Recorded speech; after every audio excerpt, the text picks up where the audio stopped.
Meditations on Fanons. Wretched of the Earth. Preface. Was trying to make sense of RHE world as a baby nationalist when I met Yaki. He helped me digest Marx Lenin, fed me Mao and Cabral, and shook me out of the doldrums of narrow, cultural nationalism. I grew up on the south side of Chicago. My parents came from the hard-working West Virginia hills, and raised me with a decent moral compass and an eye toward a college education. As I learned more of what it meant to be a black man in America, my outrage at injustice and oppression grew. I remember the murder of Fred Hampton and the terror in my mother's eyes and voice when I expressed this outrage and a desire to become active in the struggle for liberation. I was too young to be a panther, but I was inspired by their example. I loved to read, and always found nonfiction and political science compelling. It was in this context that I met Yaki. His writing intrigued me, and I was drawn to his analysis. Naturally, I jumped at the chance to meet him. I traveled more than 100 miles to Dixon, Illinois to visit with him at a state prison. Our visiting room was usually less than half full, but on some weekends holidays, our visits would be cut short due to overcrowding. Mostly, we could sit hours talk about any and everything. First time we sat down together, WC had to feel each other out, having only corresponded up to that point. He was clean-cut, with a neatly trimmed mustache. Kept his hair short, but not bald. He had an easy smile and a knowing demeanor, often seeming bemused when we discussed the movement different comrades. He would ask probing questions about different aspects of RHE work, and when he wasn't satisfied with an answer, he was sure to ask more detailed questions. If he thought an answer was totally useless, he would simply say why not. I hated leaving him there, and he jokingly suggested I rake his place. He got a kick out of my stammer as I demurred. Just like his writing, Yaki worked very hard on precision. It was very important for him to say exactly what he meant. You could see the mental process at work, and it was a joy to watch. He also worked very hard to encourage one to think for oneself.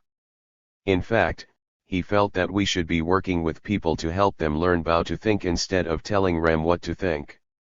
This difference in methodology was a great source of frustration for him as he watched others attempt to agitate, educate and organize.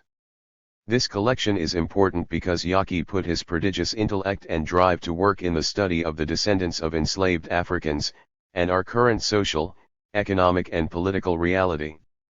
Because he was a bottom-of-the-pile Negro, he wrote to and for the oppressed masses, who often have no representative amongst our so-called leaders. He concentrated on developing theory for the voiceless in their struggle against neocolonialism and settler imperialism. Yaki helped me understand this contradiction. The United States of America is a prison house of nations, where nations become like classes. Even in Reagan Obama, though RHE analysis begs for some fine-tuning, there's more truth and clarity in his journals than can be found in the vast majority of stuff which passes for radical analysis of America today. Rebuild. Hondo T. An introduction to the words of Owusu was Yaki, one of the most impervaluable, tant revolutionaries here at Shana, in the generation following Malcolm X and George Jackson, who were worldwide icons, like Frantz Fanon, the revolutionary activist and writer of the great book, The Wretched of the Earth. But, unlike them, Yaki was an obscure figure, and is still largely unknown. Not by accident, but by his own design. We will explain. In Meditations on Frantz Fanon, we meet a student of Fanon's guiding Liss into rediscovering his thought. Fanon was of the most influential revolutionary theorists of RHE anti-colonial rebellion, writing for the oppressed. In sharp contrast, today almost all of the books and articles on his work are by RHE careerist professors that Fanon so wisely distrusted. Those whom Fanon called the wily intellectuals. This book is nor. Yaki was one of those rebels for whom Fanon wrote his Wretched of the Earth in the first place. One of those stateless youths who followed Fanon and other liberating voices into taking up the political violence that the white colonialist had tried to reserve for himself. Like the Revs that he most considered his teachers Malcolm X and George Jackson, Yaki grew up poor and found his maturity in prison, RHE place Rat Malcolm called the Black Man's University. A child off Chicago's South Side streets, Yaki always just thought of himself as a blood, just another nigger doing a bit. And it was in RHE prison movement Rat he found his place in RHE battlefield. Although he made revolutionary theory his work, his life was rooted in a time of urban guerrillas and RHE armed struggle. Which makes his writing much more difficult to read, but with a warning of danger and commitment that is so often missing in these neo-colonized times between the storms. In the nation, prison has always been part of RHE larger community. New African imprisonment is perversely normal because oft highly abnormal relationship of colonialism. Yaki always liked to remind people that for hundreds of years, in the 1600s, 1700s, and the first half of the white settlers had almost no state prisons or federal prisons for new African people. They didn't need them, because already lived and labored and died in the permanent prisons of the beautiful white plantations. As Yaki wrote about himself, using Malcolm's words, "In the society to which I was exposed as a black youth here in America, for me to wind up in prison was really just about inevitable." The mood of revolt back then was touching everyone's lives in sudden unexpected changes. It felt like making your point with dice, only much bigger. Two examples out of so many of what we mean. Throughout the 60s, Yaki's hometown was rocked by revolts, the great citywide school boycotts. Starting in 1963 and 1964, hundreds of thousands of students emptied the public schools demanding an end to institutional racism. Especially demanding the firing of the clannish school superintendent, Ben. In October 1963, students followed the leadership of new African high school students in the first walkout. Spreading to New York City, some 400,000 children walked out of their schools. By 1968, the mass boycotts were being coordinated by a nationwide youth organization, the Afro-American Students Association, with high school branches not only in Chicago and New York, but will your_child boycott launch week of protests. In Chicago, the ASA headquarters were in the Uhuru Center on the South Side, where nationalist martial arts classes and revolutionary politics were taught. Citywide teenage strategy meetings were held in rooms hung with large posters not only of Malcolm X, but of Ho Chi Minh and Che Guevara. One by one, new African GIs and sailors and airmen were bringing the war back home from RHE other front, RHE distant invasions and military outposts of the worldwide U.S. empire. In Vietnam, the Black Revolution had brought the U.S. invasion to a standstill by the early 1970s. Drafted as cannon fodder, a war that was hardly ours, using TB nigger to kill the gook became a bitter saying about U.S. government policy back then. Black GIs and Marines were not 10% or even a third, but often 70% or of the line rifle companies that were actually pushed into the jungles to make bloody contact with the Vietnamese fighters. Their nationalist disaffection swept the ranks, and reached the brink of mutiny. Units became dysfunctional. Or, rather, protesting soldiers reorganized the military life around them in a different function. In camps, new African GIs set up separate areas, were their own rent cities where whites were nor allowed. Some 11-1B refused to salute officers except with the Black Power raised fist salute. Soul music played very loudly at all hours, as GIs in their own non-regulation afros smoked up and talked politics. Soul music at top volume, in fact, became a recognized cultural dividing line, marking villes under our control. One night in Da Nang, for instance, two white army majors coming back from at the officers' club heard loud soul music coming from a black barracks. Barged in and ordered the offending music turned off, and after the brothers refused, the two majors yanked the plug out of the player themselves. In the ensuing disagreement, somehow the two clueless settler officers were M16'd out of this life. Fragging obnoxious officers became common enough that some white officers changed their tents every night in musical beds. One U.S. Army brigade in Nam experienced 45 fraggings and other assassination attempts on white officers in 11 months. Black soldiers were nowhere close to being pacifists or being anything but tough in defending themselves in firefights, but other than that bare survival minimum they sabotaged the U.S. war effort at every turn, as many white GIs were doing, too. In 1971, GIs at Long Binh celebrated Rev. Martin Luther King Jr.'s birthday were a large march around the base, headed by our nationalist black, green and red liberation flag, with the GIs chanting "Free Angela Davis, Free Angela Davis." It wasn't because of civilian sentiment alone. President Nixon's regime was forced to give up and pull U.S. ground forces out of Southeast Asia. Never again would the Pentagon make the mistake of having new African soldiers dominate the composition of S combat units. Freedom movement of the 1960s grew in the prisons just as much as in colleges, churches, and housing projects. Prison poet Etheridge Knight described the kind of change coming down, with some young prisoners who had organized a sit-down strike over racism at their reformatory then being transferred to a higher security Indiana State Prison.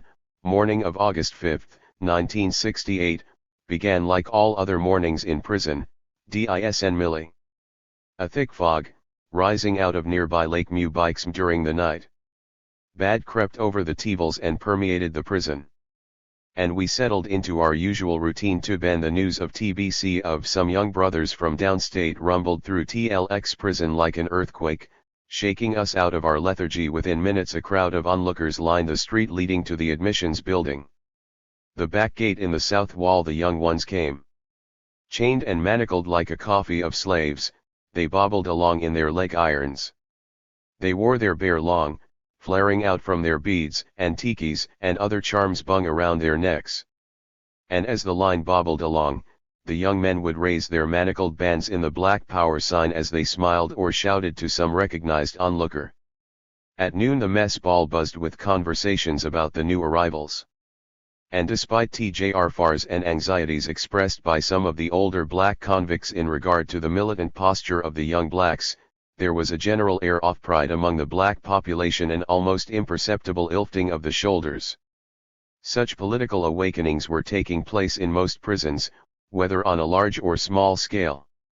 The 1970 manifesto of striking prisoners at famous Folsom Prison in California was typical in denouncing the fascist concentration camps of modern America. In September 1971, the spreading prison struggle crashed right onto the nightly television news, when part of new maximum security Attica State Prison was violently taken over by a primarily black uprising. Earlier there, back in that July of 1971, NY State Prison Commissioner Russell Oswald had received a detailed, signed petition from 5 prisoner representatives of the Attica Liberation faction, demanding an end to brutal, dehumanized conditions. Commissioner Oswald, worried about the threat of revolt, corresponded with the prisoners but refused in the end to do anything. He vaguely promised future reforms in a raped loudspeaker broadcast to the entire prison. Right, Ron? Then, on August 21, 1971, George Jackson and 2 other new African prisoners were killed in a sling gunfight inside California's maximum security San Quentin prison. Prison authorities said that Jackson had attempted to escape, using a large 9mm automatic pistol somehow smuggled in by his lawyer. The government said that this gun was then carried back out of the visiting area through a physical search, on top of Jackson's head, hidden under a wig. This was a scenario thought ludicrously improbable by black prisoners, to whom George Jackson was a hero. Kept inside prisons for life since he was 15 years of age for unsuccessfully trying to rob a grocery store, Jackson's radical understanding of America had helped make his autobiography a best-selling book around the world. And exposed the bitter life struggles of the black underclass in a way even Malcolm's earlier generation autobiography hadn't. Across RHE country there were demonstrations and meetings among prisoners.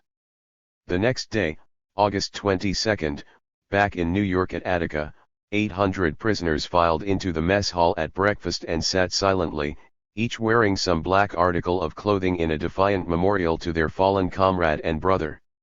When, September 9, 1971, a spontaneous tussle at Attica between a prisoner hiding from punishment and a few guards chasing him touched off an exploding, running battle for control over first common rooms and then entire buildings. The prisoners emerged controlling part of Attica. They also held some 50 guards hostage.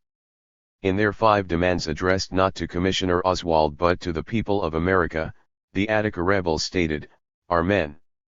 We are not beasts and do not intend to be beaten driven as such." It was a declaration that made history. On September 13, after 5 days of a heavily armed siege, the surrounding state troopers and guards started massed gunfire into the yard, and retook the prison at the order of NY Governor Nelson Rockefeller. Only after 32 prisoners and 11 guard hostages had been shot down and killed by the forces of end order. They fired thousands of rounds of rifle, handgun, and shotgun fire into men defended the most part only by public opinion. Many of dead could have been saved, but were denied blood transfusions any medical care at all hours by the victors.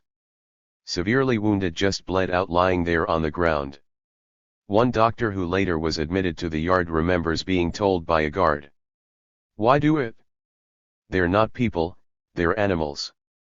The prison movement, which except those rare moments of spontaneous breakthrough was usually a very small minority of the most aware and self-disciplined prisoners, nevertheless took on great cultural and political significance in the it brought into RHE light of day a standard in which human rights are not conditional, respect and humane living conditions and freedom from fear are basic rights even for the damned.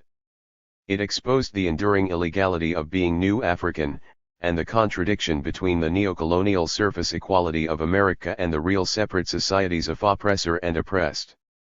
While there have always been occasional prison riots, war was with the prison movement was its politically conscious dimension of being one stream in the greater river of the liberation struggle. When Malcolm X said that prison is the black man's university, he meant it in a much larger way than simply studying books in a cell. Yaki as a person was forged and hammered and honed down by lifelong imprisonment, which was the unforgiving workshop in which he made his character and abilities. It was where as an adult he spent 33 years, almost his entire adult life. Just to give the reader some mental picture, Yaki was a man of average height, slim but not slender, wiry, the afro he had when young became short, close-cut hair with gray in it when he was older. For a long time might see him in his favorite, worn light gray sweatshirt and a pair of plain cotton pants. Or a blue work shirt or other plain button-down shirt with long sleeves. Prison is in Saks Fifth Avenue, and living his life without Western consumerism became normal and then a conscious political choice for him. Even after finally getting Yaki never did concede rat meals should be a treat or anything special. "Just fuel to me," he'd always say, looking irritated. Like a number of other stair prisoners who had some commissary, Yaki avoided the regular mess hall food. "The food in here will kill you," he'd say quite seriously. Instead, he picked at the overcooked institutional vegetables but mostly relied on high-protein food like packaged tuna fish and peanut butter bought from commissary and eaten in his cell. Self-discipline in every area of life became his style. Back when Yaki had gotten out of juvenile prison and started a new life at age 21, he joined an intense time of nationalist activity. He had been into poetry, and managed to become a salesman for a cultural nationalist publisher. He tried to learn from talking to more accomplished writers who were around then, such as the famous poet Gwendolyn Brooks. In his plans, Yaki had looked forward to making the rounds of churches, schools, and social clubs, talking about RHE new ideas of liberation and tipping people to the latest young author. To his surprise, instead he was ordered to concentrate on visits to white bookstores and getting them to place orders. Forget about selling to ordinary people. Yaki said that it was his first lesson about black capitalism. On his own rhyme, in 1969 Yaki started a small revolutionary nationalist magazine, called 7B Juggernaut. In the first issue Yaki warned others who were raking RHE revolutionary path, "Our job is bring about change. It is nor to face reality but to change it. And this cannot be done by attending meetings once or twice a week, reading a few books or writing a few poems, praying, or waiting to see what someone else is going to do. We must work every day of the year, 24 hours a day.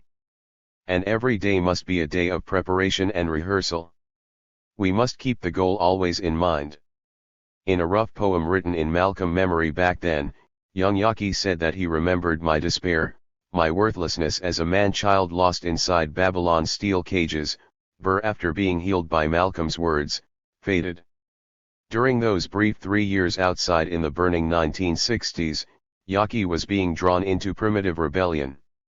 Like millions of other people around the world. Primitive rebellion is the most basic or preliminary stage of armed struggle.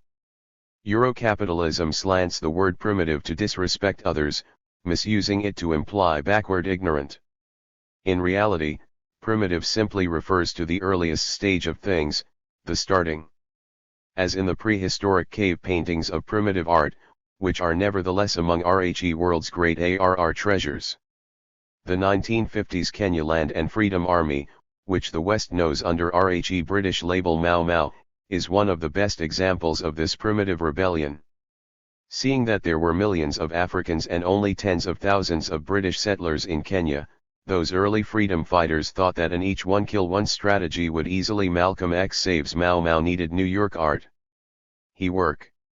If each Kikuyu warrior would only go and kill at least one nearby white settler, then the whole colonial occupation would collapse from the losses, the shock, and chaos.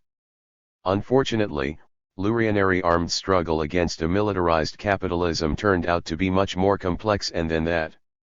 Just jumping out and killing white people may seem like an understandable angry fantasy, but not something that you'd want to throw your life away doing, then or now. But for Yaki and those bloods stepping into that unknown, it signified something important: the awareness that an undeclared state of war existed. Whatever anyone personally wanted.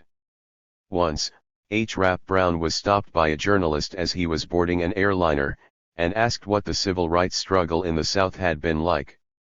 "It was a war, man," he answered. "It was a war. It wasn't just the world-echoing assassinations of Malcolm X and Rev. Martin Luther King, Jr. or daily harassment and arrests of local leaders and organizers. Many new African people were disappeared by the Klan and police in the South. In one early 1960s case, a 10-year-old boy was disappeared in Mississippi after daring to wear a voter registration T-shirt. It was also gigantic urban uprisings from 1962 on, in which millions of people took over the streets and entire neighborhoods, threw rocks and bottles at police and firemen, sniped with rifles, smashed open stores and redistributed the goods, and torched buildings and entire blocks. In reply, occupying police and National Guard everywhere made new African neighborhoods into free fire zones as though it were Vietnam. In Washington, National Urban League Assistant Director Horace Morris was about to drive off from a family visit, only to witness police drive up and just shoot down both his younger brother and his 73-year-old father standing at their door. In Detroit, night during curfew, a young man lit a match for his cigarette near his living room window. A settler National Guardsman standing at his Jeep-mounted .50 caliber machine gun swung around and hosed apartment with its deadly heavy fire, instantly killing a young girl and tearing off the arm her aunt. It was a war, man. It was a war. The nonviolent civil rights movement of the 1960s didn't advertise it. IR was quietly armed rear itself. IR had to be. Drive-by shootings and assassinations by Klan and police night riders were a normal hazard of life then and there. In reaction, self-defense militias such as the Deacons for Defense, which spread from Baton Rouge, Louisiana, rook up battle for survival of new African communities with rifles and shotguns. A good example was Small, Mississippi River Roan of Cairo, Illinois, which was one of the hardest fought local battles. White Citizens Council night riders with police assistance did drive-bys shooting up black homes and the housing projects every night, month after month, for years. Not only did a local defense militia have to be formed by Rev. Cone and other church leaders, but on the weekends a loose ends of Chicago gang youth would arm up and drive downstate to take part in the fighting. A grim battle fought without any headlines, as remote from the suburban shopping mall and Wall Street as if it were in Chechnya. However covered over with political cosmetics, America was in a low-intensity war of assassinations and militias, of extra-legal police actions and vigilantes, of gangs and handfuls of guerrillas back then. This was a rhyme when killing whites was something openly talked about again, in a way that it hadn't been since the days of N.A.R. Turner and R.H.E. slave revolts. The respected writer Emory Baraka was winning awards for his Broadway plays in which innocent whites were confronted and even killed. His poetry demanded, "We want poems like lunting niggers out of jocks. We want poems that kill," which is one reason George Jackson's X-ray vision of capitalism, his defiant guerrilla warfare politics, resonated with so many oppressed youth. Even in chains, publicly foreseeing his own assassination in prison, he still hurled his defiance, "I'm going to charge reparations in blood, war without terms." Small groups and individuals had begun to do just that. It was just rural. And it wasn't just Mark Essex sniping so lethally from a rooftop in downtown New Orleans. Some in the group de Mau Mau, which liberal journalists later described as a loose network of 40 or 50 new African Nam veterans, carried out random executions in 1972. White settlers in RHE suburban Chicago and Boston areas were targeted. Ives Cook County State's attorney warned his public of a nationwide conspiracy to kill whites, while the Chicago newspapers ran hysterical headlines like "Murder Gang de Mau Mau kill whites, a conspiracy? It that BBD card." G.I.'s an introduction to the words of 3,000 strong and de Mau Mau taking over from Panthers. Separate that, but in that same city and in the same year of 1972, Yaki and a friend were convicted of taking part in other killings. It was during a period when Illinois' death penalty had been knocked down by the higher courts, so the judge sentenced Yaki instead to 200 years in prison. The prisons that Yaki re-entered back then mirrored the grassroots politics of RHE larger community, in that they were nationalist not integrationist. Remember that by the early 1960s the membership of the original Nation of Islam, led by the Honorable Elijah Muhammad and Malcolm X, was usually estimated at over 200,000. Making it by far the largest black political organization. Inside the prisons, on the left the largest progressive groupings were the nationalist religious sects, most notably the NOI itself, and later, on the East Coast, the Nation of Gods and Earths. There were independent political survival organizations like the Black Guerrilla Family in California, and small conscious collectives with members from old civil rights groups, the Black Panther Party, Black Liberation Army, Provisional Government of the Republic of New Africa, etc., all scattered in various prisons. When Yaki re-entered the Illinois prisons he joined young but experienced fighters such as Lance Bell from the Black Panther Party and Don from de Mau Mau, both in the Pontiac Prisoners Organization, and Abdul from the BPP in the Stateville Prisoners Organization. The editors: to understand Yakic politics, you first have to understand that revolutionary nationalism was at its intense core.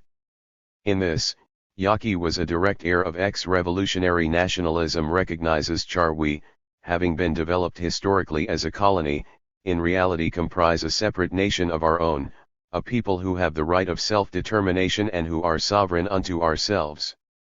Although RHE US Empire likes to encourage RHE myth that its America Incorporated is somehow immortal and permanently fixed in shape, like all nations it has been deliberately changed many times. And will inevitably be changed again whether anyone likes it or not. Within RHE continental Eurosettler Empire, we have always been an oppressed internal colony, as Yaki liked to say. Black nation exists, objectively and subjectively, but it is not yet independent.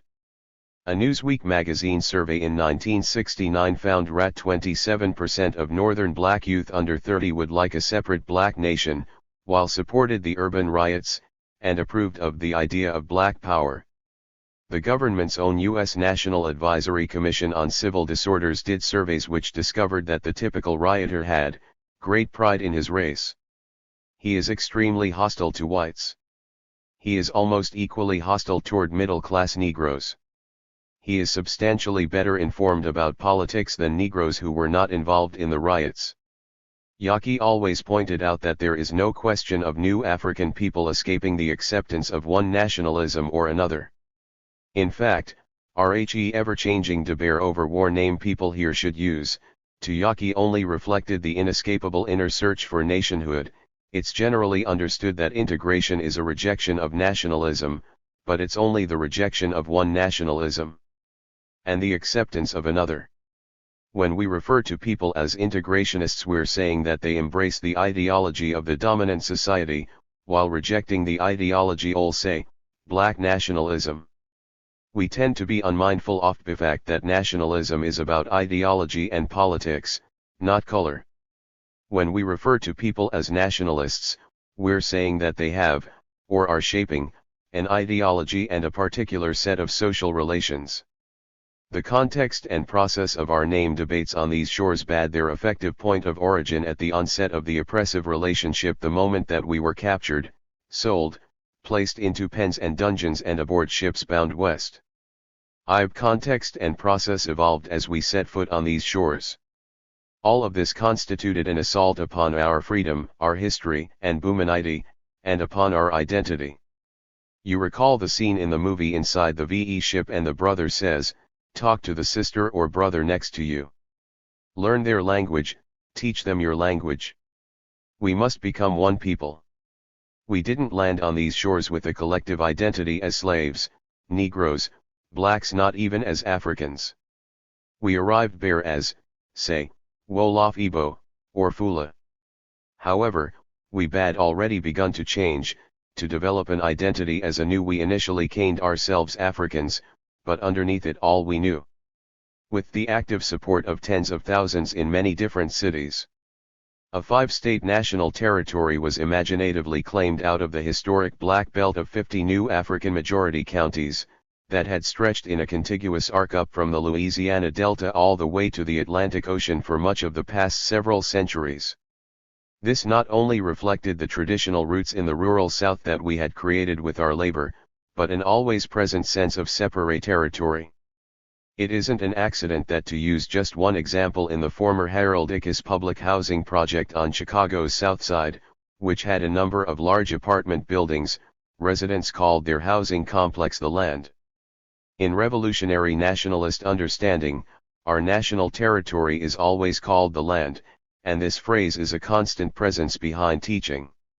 While this pioneering attempt at new African self-government didn't fully survive the violent police repressions and the neocolonial offensives that followed, the subversive name New African is still heard. The great hip-hop artist Tupac Shakur, himself the son of Black Panthers and PGRNA militants, and the famous Los Angeles youth gang writer Sanyika Shakur among those who have kept the name alive. It's a hardcore thing. 1960s revolutionary nationalism was different. FRCMR Globe's familiar old zombie capitalistic nationalism in two important respects. This revolutionary nationalism was fundamentally internationalist, and involved not the separating of some old society or narrow-minded ethnic group for liberation through the making a new people. Being part of making a new, non-exploitative world. Both ideas were central to Yaki's politics. This internationalism was common to both his main teachers. It was Malcolm, after all, who used to declare dramatically to his brothers and sisters, Black Revolution is sweeping Africa. The Black Revolution is sweeping Asia. Black Revolution is sweeping Latin America. So to X, black didn't mean simply race or skin color in the shallow American sense. To X it stood for the whole world of the oppressed. Even more, Yaki followed George Jackson in insisting that revolutionaries here have to develop themselves up RORHE level of other anti-colonial revolutionaries worldwide. Rat internationalism also means admitting that so many people here in Babylon are confused politically, and can learn much from thinkers and fighters in other countries and rhymes. George had a special place as a model to Yaki. Because George had spent part his childhood and his entire adult life in America's Gulag, and was largely self-taught as a revolutionary just as Yaki was. George, like refused to let people hold pity parties for themselves. He ruthlessly criticized people on all levels for deceiving themselves so often and for not reaching up to the advances of world liberation struggles. I'll clearest example offers was after RHE Illinois Black Panther Party's young leader Fred Hampton was assassinated by a Chicago police death squad. Killed in a pre-dawn Eric on the Panthers' communal house and headquarters on December 4, 1969. There was a storm of community anger about the police tactics, which hardly even bothered hiding the fact that the police death squad was nor about doing arrests per planned assassination. But George without hesitation went against the liberal tide, and placed RHE spotlight squarely on RHE confusions of black activists and revolutionaries. It should never be easy for them to destroy us. If you start with Malcolm X and count all of the brothers who have died or been captured since, we'll find that not even one of them was really prepared for a fight. No imagination or fighting style was evident in any one of TB incidents. But each of them died professing to know the nature of our enemies. It should never be easy for them. Edward V. Hanraban, Illinois State Attorney General, sent 18 pigs to raid the Panther beat quarters and murder Hampton and Clark. Do babe any idea what would have happened to Tebow's 15 pigs? They bad run into as many Viet Cong as there were Panthers in that building? IVC are all little people with less general education than we bam argument that they have been doing it longer bass no validity at all, because they were doing it just as well when they started as they are now. It's very contradictory for a man to teach about TB murder in corporate capitalism, to isolate and expose the murderers behind it, to instruct that these madmen are completely without stops, are licentious, totally depraved, and then not make adequate preparations to defend himself from the madman's attack. It should go without saying that George personally fought pigs in the most of environments. No excuses. Yaki filed that lesson away, too, and referred to it often. If you have George, Yaki would say, thinking about Jackson's 2 books, that's all ever need. Like Jackson and Malcolm X for that matter, like the Rev. Martin Luther King Jr., Amari Baraka, Kwame Ture, and many other new African leaders and activists. Yaki was an anti-capitalist and a socialist. He usually called his politics scientific socialism or communalism. He didn't call himself a Marxist, since the whole idea of Europeans owning or having naming rights to communalism as an idea was just messed up to him. He took his global economics from people like the revolutionary intellectual Samir Emin, and his ideas about how to do revolution from comrades like Amilcar Cabral, the brilliant founder of the Guinea-Bissau Revolution in Africa, Ho of Vietnam, and many others. Yaki tried to learn from RHE whole revolutionary world, and strongly taught that viewpoint to others.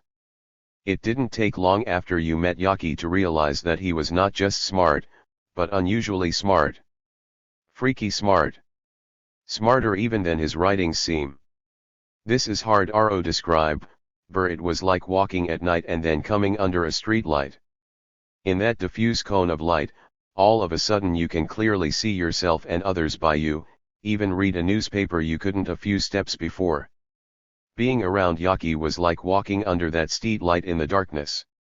He had gone through terrible events, losses that can break you at an age when most young men are thinking about sharp clothing and romance. As a young Ho Chi Minh once wrote in a prison poem that Yaki liked, "Calamity has hardened my mind and turned it into steel." What you met was someone who was seriously disciplined. Something revs always talk about but so few of us really are. Disciplined nor in any macho stiffness, but mentally, in personal development. He did have one strange habit: he seriously worked never lying to his brothers and sisters. How impossible is that, if you really think about it? Which meant that political discussion with him had a different rhythm to it. Many turns a topic or a question would met with only silence. When he thought that war he did believe was offensive or undigested to be useful. But what he did say was what he believed to be true, popular or not.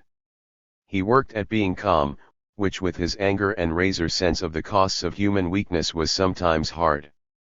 One afternoon, as we were talking about some well-known political prisoner who was loudly proclaiming to the world his total innocence, Yaki looked around the crowded visiting room and said with a straight face, "Oh, yeah, we're all innocent in here." Yaki soon became a leading activist in the small prison collectives in his state. First in the Stateville Prisoners Organization, which quickly grew into the New African Prisoners Organization. There were groups in Sorevali, Pontiac, and Menard prisons, as well as individual members in other prisons outside Illinois and rads on the street. Yaki also became an influence in less public organizations. One thing he never became was well known. There were definite reasons for this. In part, because Yaki was a very private person who rarely talked about his inner life or childhood, and who never wanted to write about his own past to a curious public. Becoming a radical celebrity was not anywhere in his plans. Yaki was also unknown because of the role he chose for himself. Much of his writings were not for the public, or even the community as a whole. Most often were counter teachings. Typically, Yaki wrote and spoke as a teacher for those already new African revolutionaries who were counter. Those who had accepted the responsibility of being organizers and local teachers themselves. Although he was often repeating or underscoring basic political lessons, sometimes these were almost technical discussions. Craft discussions. In RHE same way rat young 5% rares proudly talk about, "I can do the math, I know the numbers."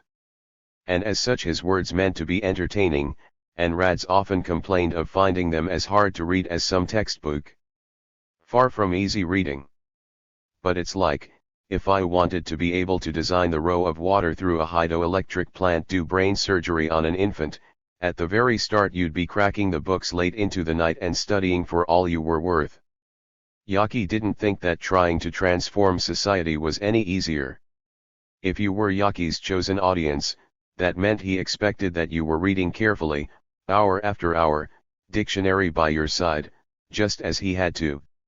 Taking notes, rereading often, thinking about what every sentence means. It is your work to do this. In this book, incidentally, are a variety of kinds of writing from Yaki, some more and some easier to get into. And as a revolutionary, Yaki felt no need to put himself out on Front Street. Remember that by this time, Huey Newton's Black Panther Party for self-defense had been crushed in blood, with over 30 Panthers killed, 1,000 in the prisons from California or Maryland, and many other Panthers as fugitives and exiles. Even the poet Amory Bateke's hopeful community cultural project in Harlem, his black arts school, had been drowned in blood. By police infiltrations and convenient anonymous murders. It was open hunting season on new African radicals, and Yaki was moved to write and work politically under many different names. Often doing things nor raking any public credit for it. Again, nothing new there. Ho Chi Minh of Vietnam, for example, worked so carefully effacing himself by RHE start of RHE Vietnam War, intelligence agencies and scholars feet sure even what his real name had been. Lost good time and were transferred for a rhyme to isolation cells in other prisons. Still, IR was a relative victory, sure. Was like RHE storm warning for a much larger, much more complex prison struggle soon to come, the 1978-81 Pontiac Prison Revoir and its subsequent trials.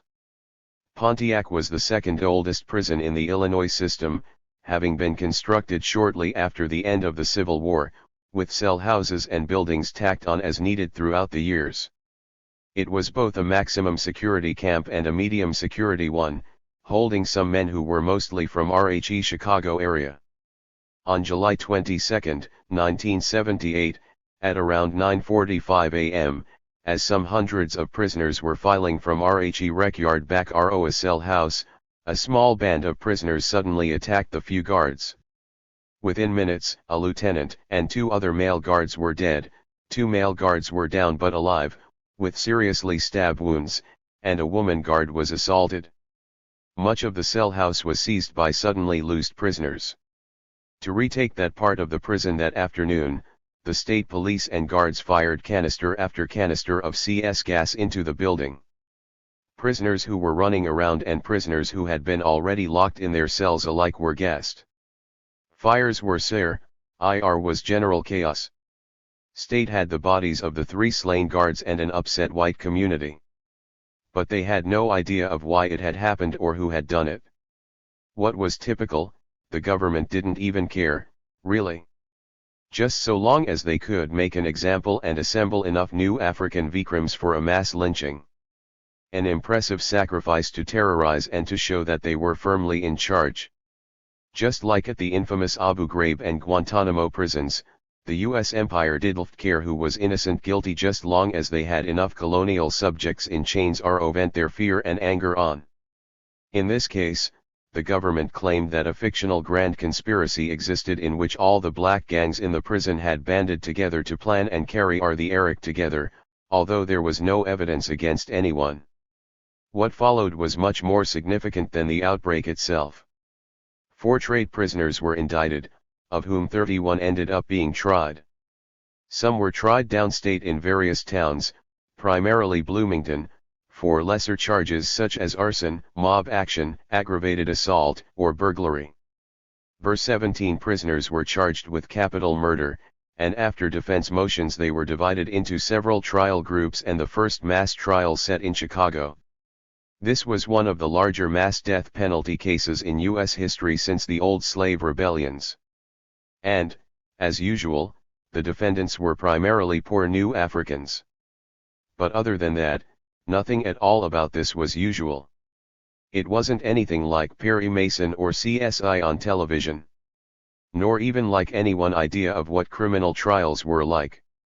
Whoever spun that saying about, "We don't always get to choose our battles in life," hit this one right on RHE head. The Pontiac Rebellion murder trial was like an attempted mass lynching, but like one held in the middle of a 3-ring circus. Yaki played an important leadership role, in which he led innovative tactics and strategy. Sometimes people to hearing about this assume the stereotypical, capitalistic concept of what that might mean, of someone like Yaki sitting in his cell, sending off little kites do this and do that to followers, like a Godfather scenario. Far from the reality. First off, since RHE Stare was purring on trial key members from all the black youth gangs inside Pontiac, there was no lack of decision makers and leaders, good or bad. Dominant gang in Pontiac were the gangster disciples, whose brilliant leader, Larry Hoover, was a major target of the prosecution and among the first group of defendants up for trial. You should know that Hoover was to the development of U.S. youth gangs as Thomas Edison was to electricity, and every question involving this trial and his gang's future was being seriously thought by them. Then you had an aggressive crowd of many attorneys, especially the radical lawyers from RHE People's Law Office and Chokwe Lumumba of the PGRNA. For that matter, other veteran new African activists became seriously involved, like Don T. of the Pontiac Prison Collective. So there was not only leadership, but so much of it that at times there was almost a cacophony of many strong voices. Nevertheless, Yaki's leadership was plain to insiders by the battle end. What he had done was to shape a radical overall strategy, in ways both large and small. Yaki set the political line of identifying the battle as a continuation of white America's war on the new African community as a whole. It was about genocide. It really about RHE death of those guards as individuals, was to about gangs, and it certainly wasn't a Boer crime. Ali's gang members were being set up death row in the same way that many black men had been arrested and convicted almost at random, whenever a white settler had been touched and the ruling class wanted to strike THIRD-WORLDism into colonized minds. Meanwhile, the white public at large knew nothing about this. Aided by RHE Instant White Hour of television news and the daily newspapers, the prosecutors and politicians pounded home their white lie that RHE defendants had no chance of escaping conviction. Really, the biggest lie was that the police and prosecutors had any real idea of who had done it. They literally did you have a clue? Since the government's plan was the tried and true all-American strategy of just whipping up more and more racism as their lethal weapon. Defendants were pictured in the state's propaganda as not only black criminals, but black gang criminals, and even worse, black gang criminals who were conspiring together against white people. Any lowest of the low, the worst oft worst. The government led the docile white public into the assumption that any black youth gang members had to be guilty of anything and everything, so long as it was evil. So the public got a big shock in 1981, when the jury came back in the first of RHE mass murder trials and found RHE defendants innocent on all charges. All the murder prosecutions had to be dropped. Politicians and police and media were stunned and outraged. All along, many prisoners had talked about how a tiny, not too bright crew had tried to vault over all the established gangs by pulling a stunningly stupid attack, which immediately way out of hand. But why listen to new African men who were officially the scum of the earth in Yaki's strategy? Educating and organizing against genocide in the community was the main thrust. Support from white liberals was good, but wouldn't be a priority.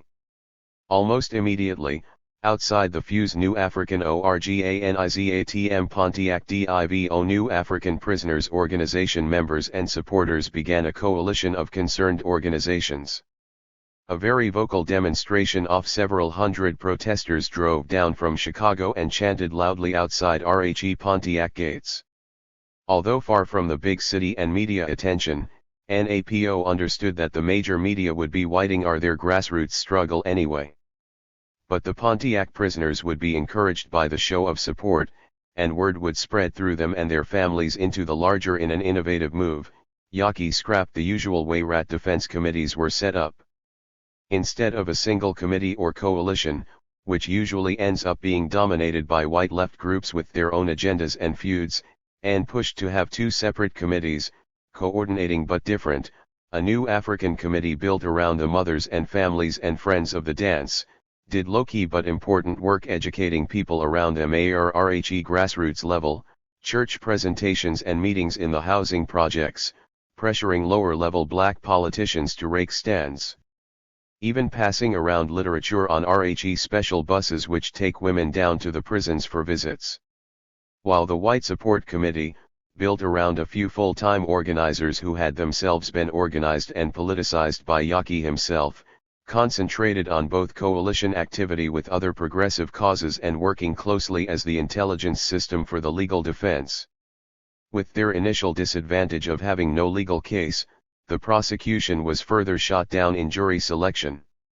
Unable to bar all new African jury candidates as they wanted, the prosecutors never noticed that one woman juror lived right around the corner from where the Black Panther Free Health Clinic had been, while another had gone to school in the town of Maywood with Fred family. Just like in guerrilla warfare, we know the terrain but the enemy does not. While white potential jurors who would automatically vote for convicting new African men were identified by supporters working as investigators in their neighborhoods. It was a full-court press. The separation was a controversial move, as it tossed aside the usual show of interracial unity for RHE substance of specific functions and grassroots political work. While NAPO worked with the most political of the attorneys to push the courtroom focus onto government misconduct and genocide. Putting the state on trial, not the defendants. *Il resulting victory especially after some pivotal new African jurors joined the celebrating families of the defendants in the court was happy proof of an effective campaign. One of the largest mass lynching attempts in many years had been smashed down and smashed down hard. The score in this battle? New Africa 17, Pigs 0. Yaki had proven that his way radical, guerrilla approach was perfectly practical for the oppressed. By the late 1990s, though, the situation had changed substantially for Yaki. For the camps everywhere in the US were shifting, more filled with knuckleheads caught up in the macho drug-selling and auto-homicide way of life. Young men who had been increasingly drug-washed and brainwashed by neocolonialism. Obediently taught that their goal should be killing off themselves just like them as quickly as possible. Also, the Black Revolution that had lifted and carried him along from the 1960s on, had finally turned and was ebbing rapidly at generational change time. Many of his closest prison movement rads had gotten out and scattered or had died. Even his ability to do his political teaching by pen was affected. When Yaki started out in prison, he had amassed a real library of political and history books, together with magazines and files of documents and correspondence. And he spent hours and hours studying and writing. This gradually became more and more choked off by prison authorities. As he put it, inside it only grows worse, not better. Because they keep changing wardens, and every warden has to prove that they've made some change or new shit they can point to. Which is only more restrictions. By the start the 21st century, he was limited to one thin cardboard case, only a few inches high, which had to hold any books, magazines, newspapers, notebooks, files, letters, blank paper, pencil, and pens he had in his cell. And he had to work mandatory 8-hour shifts every day at RHE usual make-work prison jobs, which cut down on his intellectual hours.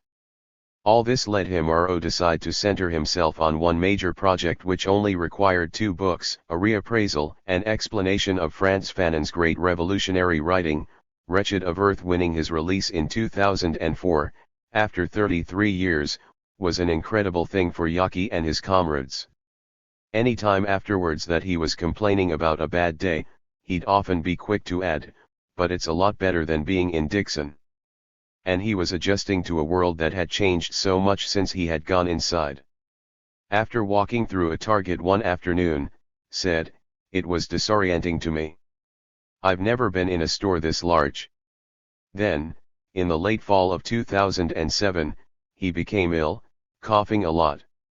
Soon, it was discovered that Yaki had terminal lung cancer, and he passed across the river of life and death on March 28, 2008. Still young at almost 60. It was a blow from an unexpected direction, a loss that is much to measure right now. At his memorial, Rads came from all over the country to show their respect and talk about how much he had done for us all. Ibis came as, politically, Yaki was quietly trying to start things all over again. He had played an active role the Free Campaign Committee, to get the Indiana nationalist prisoner and artist, Zolo Azania, off of death row together with outside Rads and supporters. Yaki had already helped found RHE Committee to Free C-number prisoners, which has grown into a regular and active presence in Chicago's new African community. Once outside, Yaki became the coordinator. C-number prisoners in Illinois were sentenced for major crimes during a strange interim stage in the early 1970s, before the full transition to new sentencing laws were made. The major characteristic is that they do nor earn good rhyme or day for a day to reduce their sentences. Instead, C-number prisoners must serve their full sentences unless they are granted release by RHE Parole Board. It has become something of a settler political patronage scheme. Former police and other law enforcement officials and ex-prosecutors who are politically connected get paid for being on the board. Coming to occasional meetings, in which they grudgingly release a few prisoners every year just to keep their racket going. Yaki strongly believed in keeping RHE here turned up under them. As he was insisting with characteristic bluntness, right now there is no revolutionary movement at all. He was frustrated and more than ready to build all over again.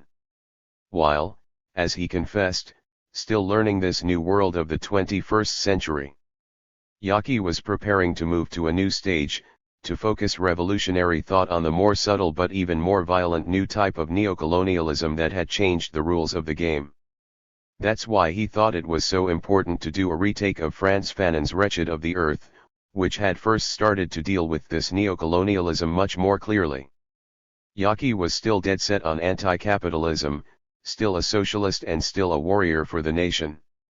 The main writing in this book is his meditations on Frantz Fanon's book, Wretched of the Earth. Some comrades reading his early drafts of this were upset. They thought Yaki would give them some easier read than Wretched itself. A simplified version. Maybe some summary, or some condensed version of the high points. Yaki could have done that. He didn't want to. Teaching himself wasn't easy. He worked hard for what he knew, and respected the understanding of that work as much as the goal itself. What Yaki wrote was a guide to help us more seriously study Fanon. Put more effort into it. Dig even deeper into what Fanon was really saying. Which is the opposite of trying to breeze through it, hopefully hitting the exciting points, which is all too often our normal approach to study. So Yaki was telling us to become more serious people, to change ourselves so that we could change the world around us. That's the start of what he left us. But first, we begin with a selection of some of Yaki's most important earlier writings. This is only a small sample, since his work in different publications probably totals many hundreds of pages. The first of these is an article, War for Wretched Cities, serialized in 3 issues of the mimeographed prison magazine, Fuse, between January and April 1978. War for the Cities was significant because IR put on wretched table, in plain language, wretched U.S. Empire's sweeping plan to empty out the great black inner-city communities. To end the threat of black revolution by breaking up, marginalizing and imprisoning our populations. What Yaki urged everyone to mobilize against when it was still early enough to block. This article was also important because it was where Yaki started to make it plain about the hidden reality of black genocide, a subject that he would never let go of as long as he had breath to speak. Then there is a short but important article, Free the RNAIIS Prisoners of War, which first appeared in the January-February 1978 issue of Fuse. It reports on a now little-known struggle in the Deep South, which turned critical in 1970-1971. When a campaign of violent police repression began in Jackson, Mississippi and Louisiana against the pioneering attempts of the black nationalist Provisional Government of the Republic of New Africa to organize a mass vote among black citizens on democratically setting up a country of their own. Local and federal white officials made no secret of the fact that the main crime was holding black liberation views, and that they were determined to remove every black person there with such views by peaceful or violent means. Transforming the colonial and criminal mentality is one of the most deeply probing works of theory/practice of the 60s Black Revolution. Exploring the nature of our widespread youth rebellion through crime, Yaki uses several scenes from the famous film Battle of Algiers to show the relationship between young criminal rebellion and the deeper change of liberation. First written in 1977 and published by the Stateville Prisoners Organization in Notes from a New African P.O.W. Journal, Book 1. It was revised and added to in 1981, and it is Yaki's latter version that is printed here. This is followed by both scenes from the Battle of Algiers, which pins the lessons of colonial and criminal mentality down by revisiting parts of RHE film's script, and raids on Chicago public housing. This is a leaflet that had been distributed in the Chicago projects, together with Yaki's added commentary about the campaign of police raids and prison-like restrictions on black residents. All these writings were reprinted in Crossroad newsletter, published by Spear Shield Publications in April 1989. 3 articles close this first section of the book, From One Generation to Me Next, about the rich continuity of the new African culture of communality and struggle, Malcolm X, Model of Personal Transformation, about prisoners using Malcolm's lessons to change their own lives, and Reflections on Victor War Everyone Should Know About Repression, a guide thinking about security against police surveillance. This last article was published as a part of Spear and Shield pamphlet, so we don't fool ourselves again. Few had the opportunity to work with Yaki, but in these writings his revolutionary politics still burn and help light the path ahead for all of us. RHE editors are years.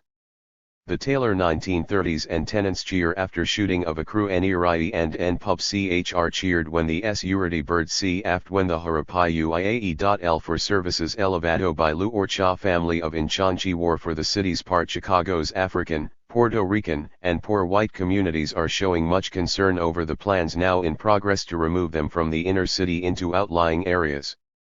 Throughout America the populations of major cities are increasingly poor, and the majority of the poor are Africans. These growing populations have the potential to acquire and use great power.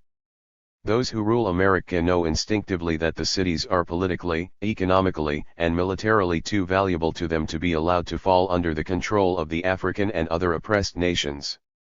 We intend to devote more space in future issues of the Fuse to this and other essential areas of struggle taking place outside the walls. What we would like to do here is make several points about African inner-city removal. We think these points have clear connections to the reasons for that being such large numbers of young African men and women in Illinois and other U.S. prisons. We also think that a better understanding of these and other points will help bring the struggles outside closer to the struggles inside. We'll start with what should be some of the most evident, easily understood and accepted points. The first of these is that African inner-city removal is a nationwide strategic objective of those who rule America. This objective is made necessary in large part by the deepening economic crisis, and the threat of political/social revolution. The wealth and high standard of living RHE-US prides itself on is based on its history of trickery and robbery. The US is wealthy because it takes the wealth of others, depriving most of the world from using their resources for their own development. When the people in Africa, Asia, and South America begin to change the state of things, it is reflected in the US by an energy crisis and in many other forms. Also, when America has less to steal from other countries, it has less booty to distribute inside its own borders, jobs grow scarce. So-called AFT1 REMAT1 VE action in employment and school admissions is challenged. School lunch and daycare programs are cut back or halted. Poor women are denied federal funds for abortions, and larger numbers of African and other oppressed nation women are intensively encouraged to adopt birth control and become sterilized. Prison populations increase. And increasing attention is focused on the cities in ways numerous lisra and analyze here. The next point is that the plans now being carried out to achieve African inner-city removal are not new, and certainly not in Chicago. Neither are such plans the only ones being carried out or experimented with to contain and/or manipulate U.S. third-world/oppressed nation populations. The plans being effected now were first formulated 10-20 years ago. People are able to make long-range, strategic plans when they have, or are least understand, power. Power is nor acquired or maintained by being issue-oriented, unclear on who and where you are, or by mistaking enemies for friends. The need to not mistake enemies for friends is especially great for us. Part of the reason for our being issue-oriented is that we don't yet see the need to assume responsibility in the development of the strategies affecting our lives. Those who rule develop strategy. Those who are misgoverned and oppressed merely respond to oppressive issues and conditions as they arise, and as the suffering triggers our awareness. We leave the strategy to others because we do not yet think of ourselves as able and worthy of self-government. We still think of the oppressor as the rightful, only capable authority under which our lives can continue.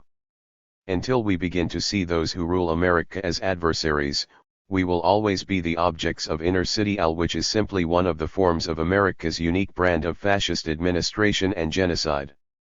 Point 3 is that the oppressed are not simply being pushed from the inner city to roam and settle wherever we may please. Just as it's being decided where we will move from, i.e. also being decided where we'll be allowed to relocate. In raising this point, many things come to mind. The most immediate is simply the fact that there is no free choice, no equal opportunity for the oppressed in America to participate in the democratic process of city planning. What also comes to mind are visions of South African-type Benrusrans.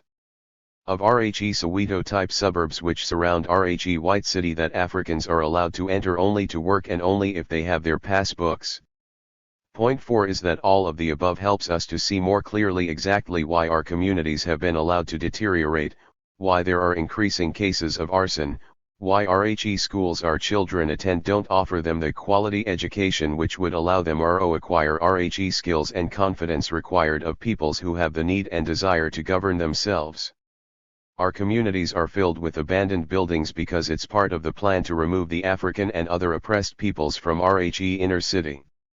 Our schools lack qualified reachers in sufficient number, are in poor physical condition, and lack books and other essential equipment because it's part of the plan to relocate us and to keep us ignorant, unskilled, and dependent upon those who rule America.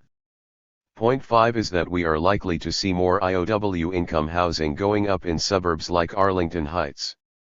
Truly designed with the oppressed in mind. IOW income housing will likely include innovations which are now being tested in U.S. prisons and in areas such as Cabrini Green. City, state, and federal money has been spent liberally over the past several years on pilot projects such as that now operating in Cabrini Green housing project. Streets and buildings surrounding the housing area have been altered to fit police and military emergency needs. The design of the buildings are altered to give one way of exit and entrance. So-called convenience shops for laundry, dry cleaning, food shopping, and other essential services have been placed in RHE buildings so that movement outside of them is reduced. Are installed for the welfare agent and the security officers. All occupants are issued identity cards to be shown upon entering or in the building. The occupants of each apartment are listed in a central register. Electric cameras and other surveillance equipment is installed, allegedly to provide resident security against crime and criminals. BR cameras operate 24 hours a day. They don't turn themselves automatically by the scent sound of a criminal. TI cameras watch everybody, all the time. Just like they do here in Stateville and other prisons in America. Everything described above as part of the pilot projects being carried out in African and other oppressed communities in the were first pilot projects in the prisons, usually those with the largest number of African and other oppressed nation prisoners. Sixth and last point deserves more space than we're able to give it. That is that, clear and important connections can be drawn between the plan to remove the oppressed from RHE inner city, and the presence of such a large number of non-white youth in Illinois and other American prisons. In essence, the prisons are filled with African youth because of the danger they did and do present to the rulers of the U.S. In the 60s and early 70s, African people's fight for self-determination was at a high point, and African youth were playing important roles in many areas of struggle. In the schools, at the job site, on picket lines and demonstrations, and on the street, African youth were daily becoming a greater threat to the oppressive power. One area where this threat was most clear was among African youth organizations, where their revolutionary and nationalist potential was evident through their actions in the community. African youth were united, disciplined, concerned about African people, and committed to changing our condition. They provided leadership and had the respect and love of the people. They were in many cases providing some of RHE best examples and love of the people. They were in many cases providing some of the best examples of community/self-government. During this period it was expedient for Jesse Jackson to have his picture taken sitting at the feet of Jeff Ford, and for other African youth leaders to be invited to the White House. Once the revolutionary and nationalist potential was clearly recognized by RHE enemy, drugs poured in RHE community.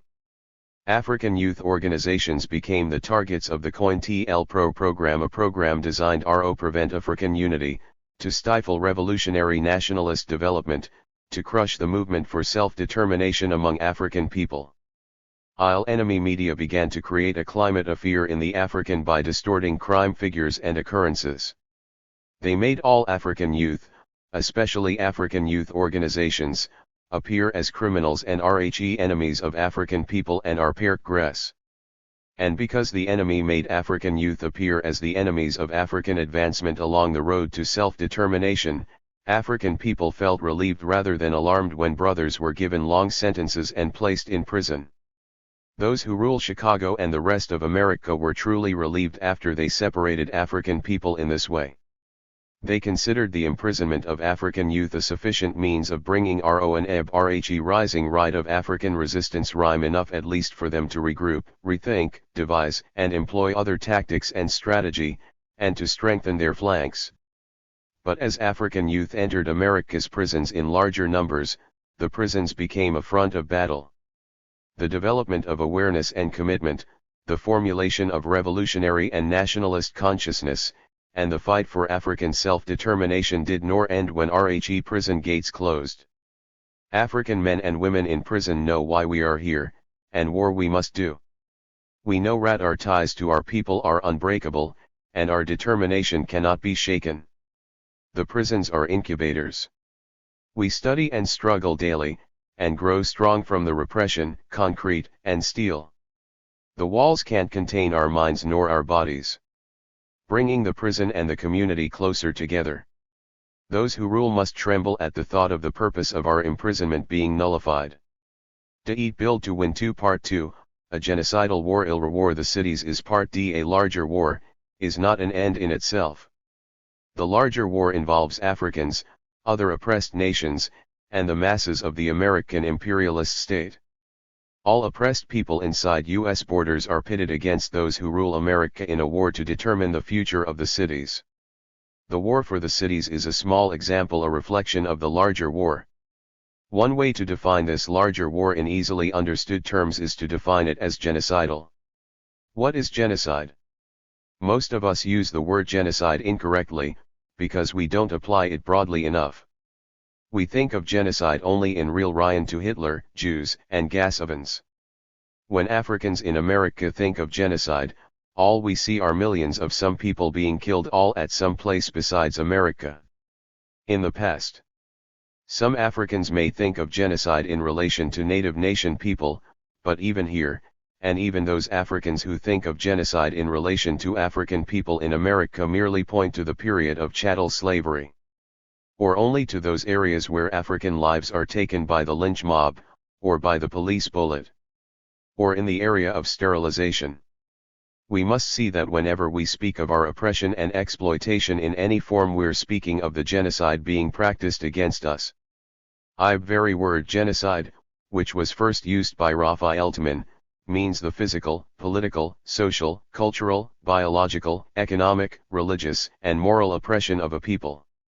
Article IL of RHE Convention on RHE Prevention and Punishment of the Crime of Genocide, adopted by the United Nations General Assembly on December 9, 1948, states in part that genocide means any of the following acts, committed with even the intent to destroy in whole or in national, ethnical, racial, or religious group, as such.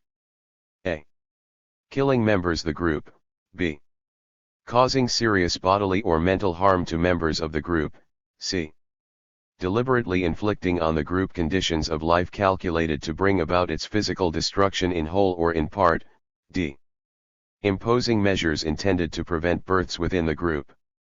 Never. GF0, G/A. New York's Day of Black Outrage, 1988.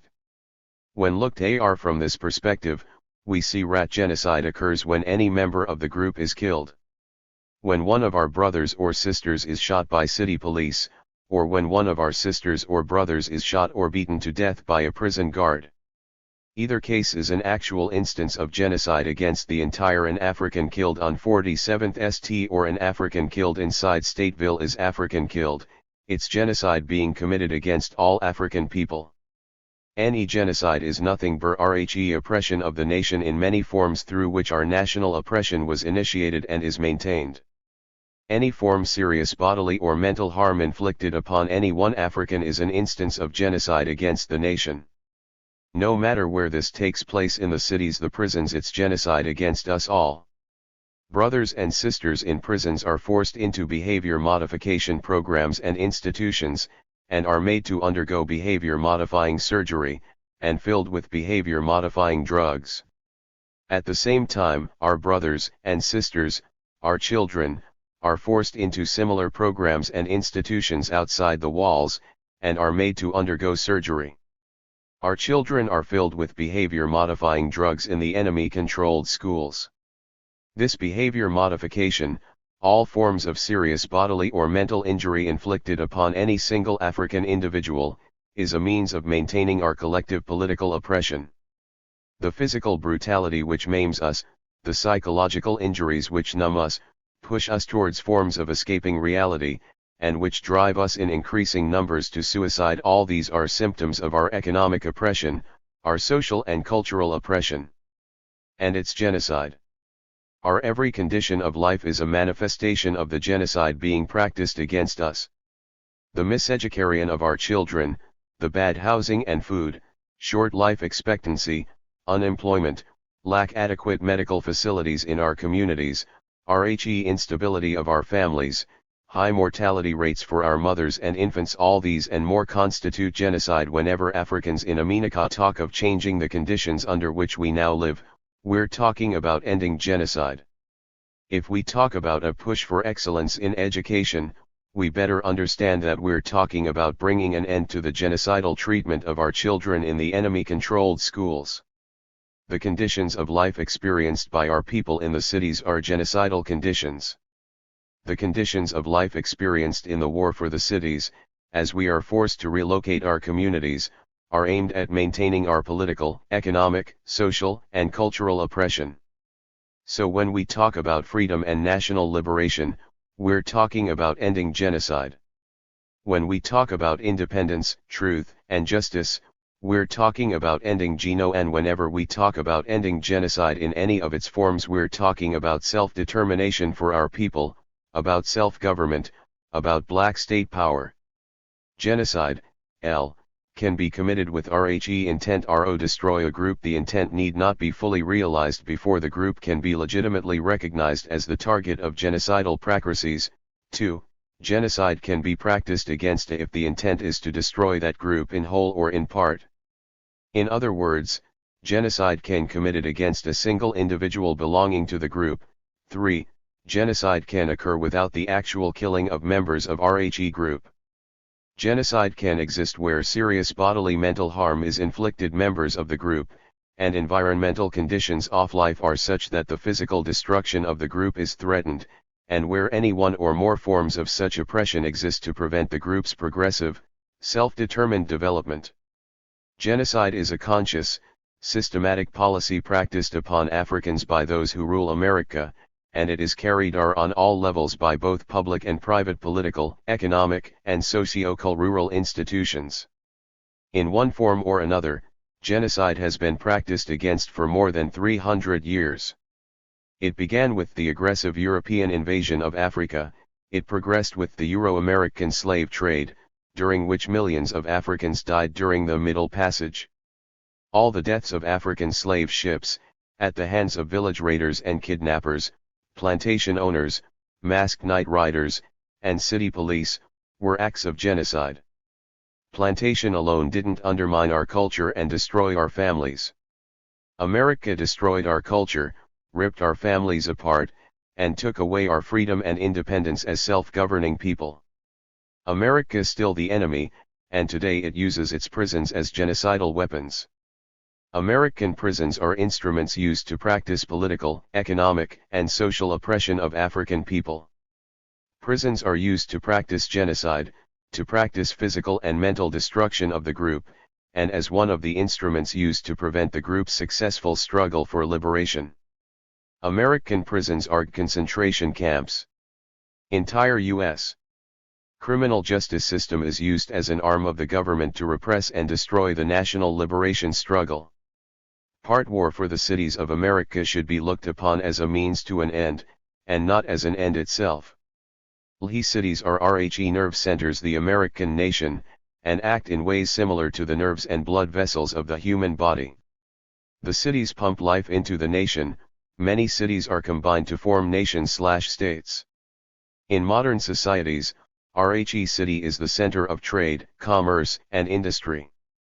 Lifeblood of a nation passes through the cities similar to the way blood passes through RHE heart. Modern city is the center of communication, culture, the brain and its nerves sending messages and impulses to the other parts of the body, making it possible for the body to move, breathe, feed itself, find shelter, and protect itself from harmful, negative elements. Who rule America are locked in battle with liss, in a war for the cities. This war will decide America's fate and our own. America seeks to maintain control of the cities so that it can maintain its life. We seek control of the cities to use them in making a new life ourselves. America wants to remain a nation, and we want to build a nation. America wants to suppress the new life, the creativity and independence which stirs within us. We intend to destroy the U.S.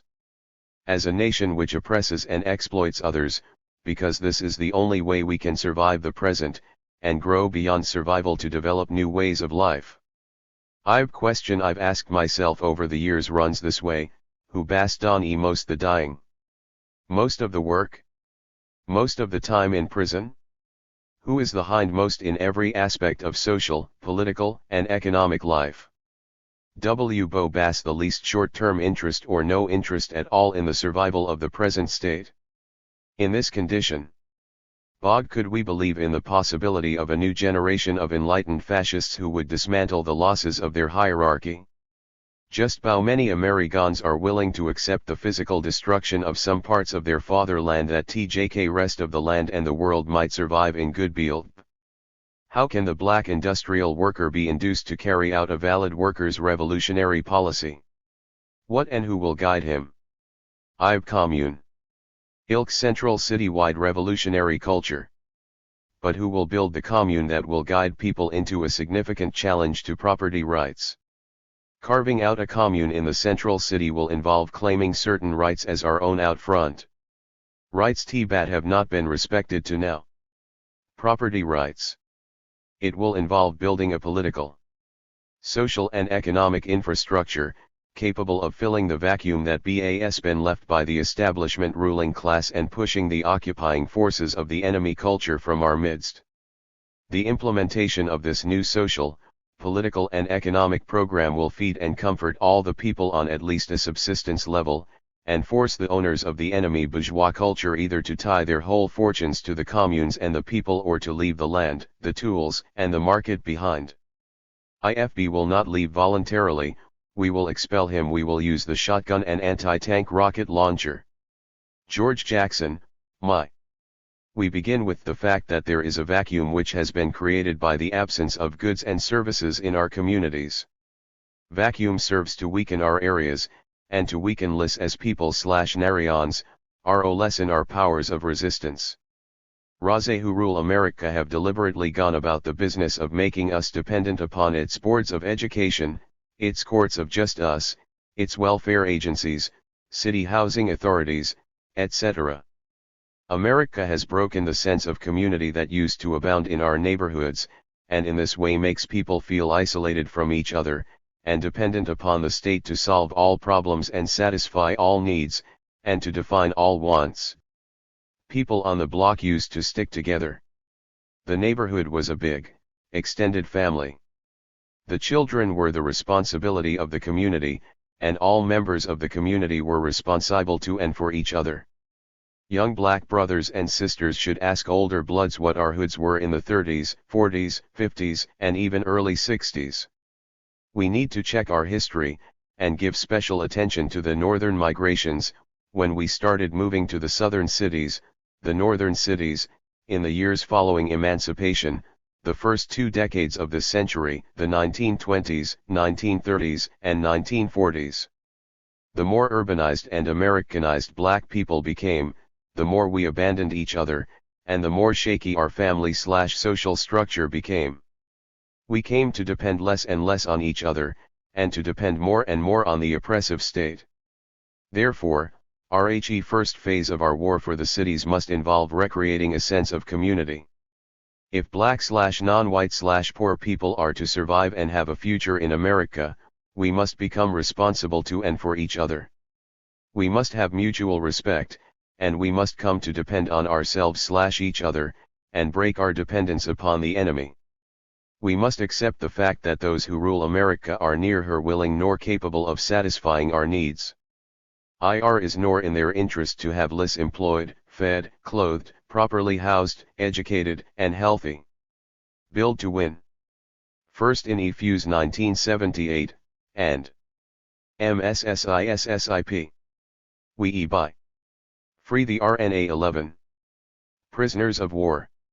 On March 31, 1968, black nationalists from throughout the U.S. met in Detroit and issued a Declaration of Independence for the Black Nation. Subjugated Black Nation. The new African nation in North America dares back RORHE anti-black colonial laws of the 1660s. The first land under new African governments was in the Mississippi Valley and the South Carolina-Georgia Sea Islands during and just after the American Civil War. A. Milton Henry, Wright. In 1969, as Vice President Republic of New Africa, with Mabel Williams, Center. Wife of the RNA's first president Robert Williams. On the left is Queen Mother More of Harlem. The 1968 Detroit Convention named the nation the Republic of New Africa, designated the 5 states of the Deep South as the subjugated national territory, and created basic law and a formal, provisional government, with officials elected in convention under a mandate to free the land. As with all nations, RNA citizens are born in Rohit, all blacks, descendants of slaves, born in North America are citizens of the Black Nation, the Republic of New Africa. Blacks may choose to give up their new African citizenship, or they may choose to have dual RNAU.S.A citizenship. New African citizenship is a right of birth. And the right of choice in this matter lies at the heart of the independence struggle. In 1970, Brother Imari Obadile, elected second president in conventions, moved the center of the struggle to the Deep South, seeking to organize an open plebiscite, a popular vote on the question of RNA versus USA citizenship and on the right of the Black Nation, RHE-RNA, to sovereignty over RHE Kush District, RHE 20,000 square miles of black counties and parishes lying 350 miles along the Mississippi River from Memphis RO New Orleans. 6 weeks after the RNA provisional government held a successful reparations convention, Mr. Calvary Baptist Church in Jackson, Mississippi, the police and the FBI attacked. Jackson's white mayor, Russell Davis, was quoted in the press as saying the error occurred after White had explored all legal means for getting the RNA out. At 6:30 on the morning of August 18, 1971, a force of heavily armed Jackson policemen and FBI agents surrounded the residence of President Imari Obadile of the Provisional Government of the Republic of New Africa. Inside were 7 persons. 15-year-old Kareem, who lived there, and Afaga, and Angelique Tltus, pregnant, and brother Chuma, 19, who also lived there, and 3 visitors, Vice President Hikama Anna of Milwaukee and his wife Tamu Sana, recently returned from the University of Ghana, and Addis Ababa of Detroit. The 3 had arrived less than 48 hours earlier. Tanu and Hikama were starting their vacation and on their way to Georgia. They occupied Brother Imari's bedroom, the windows of which, like the windows of Brother Afaga's and Angeri's bedroom, looked out onto the spacious backyard. Brother Imari, a young woman, and 2 young men somehow unknown to the usually vigilant F.B.I. were spending the night at the new RNA office, some blocks away. Nevertheless, a smaller force of police and FBI agents also surrounded this building. At the residence, following a predetermined plan, the police and agents supposedly seeking a fugitive who was not there gave RHE sleeping occupants 90 seconds to come and Ren opened fire into the back bedroom windows with lethal rockets carrying gas charges. In the general firing that followed, a police lieutenant was killed and a policeman and an FBI agent were wounded. At the new RNA office, Brother Imari walked out of the office and challenged the policemen and agents as they moved in. All 4 here were arrested, as were the 7 at the house, who suffered no injuries in RHE heavy firing and gassing. RHE Hausber were beaten and trussed afterwards. 11 were originally charged with murder and lodged Parchman Prison Farm. 9 were also indicted by the U.S. for conspiracy to assault officers and for having assaulted them. In 1972, in 3 separate trials for murder, held in racially charged atmospheres, Vice President Hikama was sentenced to life, Afaga Kudus was sentenced to life, Kareem Njabe Fudi was sentenced to life, and Addis Ababa received 2 10-year terms. The 3 people at RHE office with Imari were released by habeas corpus action after 2 months. Sister Njeri was released after 3 months because she was pregnant. Sister Tamu was released after 10 months, Brother Chuma, after 14 months, and Imari after 20 months. RHE month after Imari's release on $25,000 federal bond, RHE U.S. federal government moved to take the 9 whom they had indicted to trial. 7 were found guilty of everything charged, a racist jury in Biloxi, Mississippi, the home of trial judge, Walter L. Nixon, who had moved RHE trial there over the objections of defense attorneys. The one elderly black man on the jury was obviously terrorized by the other jurors. The convictions were appealed and argued before a 3-judge Fifth Circuit panel in New Orleans October 16, 1974. On March 19, 1976, the Fifth Circuit freed TAMU but confirmed all the life sentences. The Mississippi Supreme Court has confirmed all the life sentences and the U.S. Supreme Court has already refused to review them. The U.S. Supreme Court has also refused to hear the appeals of the federal convictions. Struggle of the RNA prisoners of war is our struggle. They like ourselves are being moved on by the U.S. government in an attempt to keep the nation subjugated. First in the January-February issue of Fuse. On transforming the colonial and criminal mentality, revolutions are fought to get control of land, to remove the absentee landlord and gain control of B land and the institutions T-batso from that land. The black man bas been in a very IOW condition because b bas bad no control ivy batsoever over any land. He bas been a beggar economically, a beggar politically, a beggar socially, a beggar even when it comes to trying to get some education. Past of mentality that was developed in this colonial system among our people today is being overcome. And as the young ones come they know about they event. And as they listen to your beautiful preaching about democracy and all T-boset pursuery words, T-bay know what they're supposed to have. So you yabe a people today who not only know about they want, but also know what they are supposed to bathe. And they themselves are creating another generation that is coming up that not only I will know it wonts and know what it should have but also will be read, and willing to do whatever is necessary to see T-batu they's bold ave materializes immediately. El Haj Malik El Shabazz. Black Revolution, from X. During a conversation with a comrade, the movie Battle of Algiers was mentioned, within the context of using that film as a way of making a comment on the present and probable direction that many prisoners are taking and that many more will take, in the escalating class and national liberation struggles inside U.S. borders. An apology is made in advance, should we make errors in our recollection of events taking place in the film, or the order of their appearance. ALN. In the opening scene, or, in one of the early scenes, the setting is a prison, and the principal character was, we believe, portrayed as Ali Aponte. Ali Aponte was an Algerian who had entered the prison as a common criminal, or was then in the process of being politicized, and of politically educating himself.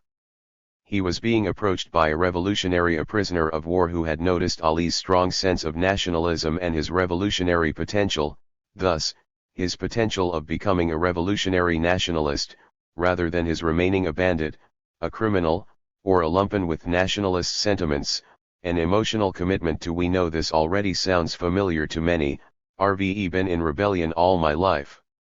Just didn't know it. And, for a young new African black, growing up in the ghetto, the first rebellion is always crime. A clear distinction must be drawn between rebellion and revolution, because unless this is done, we become confused in our thought and our actions. Arriving at clarity on this and other issues is a necessary aspect of transforming the criminal, and the colonial, mentality. We can rebel against something, without necessarily rebelling or making revolution for something. A rebellion is generally an attack upon those who rule, but it is an attack which is spontaneous, short-lived, and without the purpose of replacing those who rule. Rebellions bring into question the methods of those who rule, but stop short of actually calling into question their very right to rule, without calling into question the entire authority and the foundation upon which that authority or legitimacy rests. We rebel as a means of exposing intolerable conditions and treatment, but we seek to have someone other than ourselves change these conditions, and to change the treatment, rather than assume responsibility ourselves for our whole lives. A rebellion essentially wants to end bad housing, have full employment and end police brutality and change prison conditions, etc. to reform the system, and leave the power to make these reforms in the hands of the massa. A revolution, on the other hand, seeks not merely to reform the system, but to completely overthrow it, and to place the power for overthrowing it, and the power for running the new system that is established, in the hands of the revolutionary masses. Thus the slogan, "Power to People." It is barred to go beyond rebellion to revolution in this country because of TJX's widespread belief that revolutions can be made as simply and instantly as one makes coffee. Therefore the tendency is to engage in acts of adventurism confrontation which the rebels believe will bring down the system quickly. It is always much easier for the oppressed to undertake an adventuristic act on impulse than to undertake a protracted revolutionary struggle. A protracted revolutionary struggle requires that oppressed masses acquire what they never start out with: confidence in their ability to win a revolution. Without that confidence, the tendency of many militants is toward martyrdom, in the hope that their death may at least become an inspiration to others. Revolutionary thinking begins with a series of illuminations. It is not just plodding along according to a list of axioms. Nor is it leaping from peak to peak. Revolution initiates a new plateau, a new threshold, but it is still situated on the continuous line between past and future. It is TBC result of long preparation and profoundly new, a profoundly original beginning. Without a long period of maturing, no profound change can take place. But every profound change is at the same time a sharp break with the past. What is the relation between wants and thoughts? Between wants and needs? Between masses and revolutionists? Masses have wants are not necessarily related to human needs. Revolutionists must have thoughts about human needs. They cannot just rely on TBC spontaneous outbursts of the masses over their wants. A revolutionist must absorb and internalize the lives, the passions, and TJX aspirations of great revolutionary leaders and not just those of the masses. It is true that revolutionary leadership can only come from persons in close contact with the masses in movement and with a profound conviction of the impossibility of profound change in society without the accelerated struggle of masses. But leaders cannot get their thoughts only from the movement of the masses. A revolution begins with those who are revolutionary, exploring and enriching their notion of a new man/woman and projecting the notion of this new man/woman into each of us can transform ourselves. First transformation begins with those who recognize and are ready to assume the responsibility for reflecting on our experiences and the experiences of other revolutionary men and women. The first transformation can begin with our own rethinking. We believe it is so crucial that before we undertake to project the perspective for revolution, we review what previous revolutions of our epoch have meant in the evolution of man/womankind. As we study these revolutions, the first thing we shall learn is that all the great revolutionists projected a concept revolution to the masses. They did just depend on the masses, the movement of their day, for their idea of what should be done. Evaluated the state of world and their own society. Internalized the most advanced ideas about human development had been arrived at on a world scale. Projected a vision of a revolution would mean in their own society. Analyzed the different social forces within their country carefully to ascertain which forces could are mobilized to realize this vision. Carried on ideological struggle against those who were not ready to give leadership to the masses or who were trying to lead them in the wrong direction. Only TBCN did they try to lead their own masses. The failure to make a similar distinction between a rebellion and revolution is what prevents many bloods from recognizing, and then making, the transformation from captive colonials to political prisoners, and prevents those outside the walls from making the transformation from colonial subjects to conscious citizens and active cotters. It prevents lists from consciously and systematically bringing up a new generation who know the difference between new African reform and rebellion, and new African revolution. It prevents us from consciously and systematically creating new African revolutionary leadership, to lead a revolutionary movement, as opposed to new forms of civil rights struggles under bourgeois leadership, for bourgeois ends. It prevents us from making a class analysis of the forces inside our own neo-colonized nation, so that we can carefully ascertain exactly which forces can be mobilized to realize the vision of a new African revolution. More of Comrade Brother George Jackson's words are familiar to us: prisons are not institutionalized on such a massive scale by the people. Most people realize that crime is simply the result of a grossly disproportionate distribution of wealth and privilege, a reflection of the present state of property relations. And, we must educate the people in the real causes economic crimes. They must be made to realize that even crimes of passion are the psychosocial effects of an economic order that was decadent 100 years ago. Crime can be traced to objective socio-economic conditions, socially productive or counterproductive activity. In all cases, it is determined by the economic system, the method of economic organization. Many prisoners, and many people outside the walls, many political prisoners, and even some, we believe, not reckon the interpretation of the above words far enough.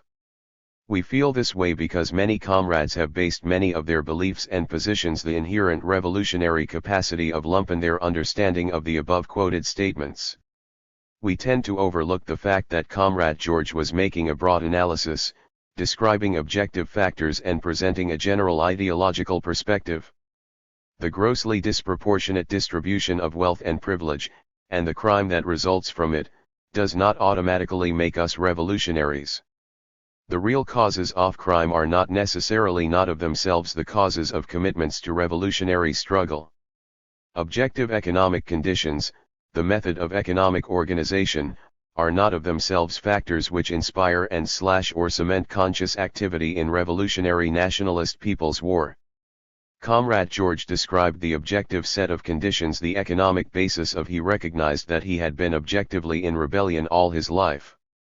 But he also said just didn't know it. He wasn't aware of his acts as being forms of rebellion.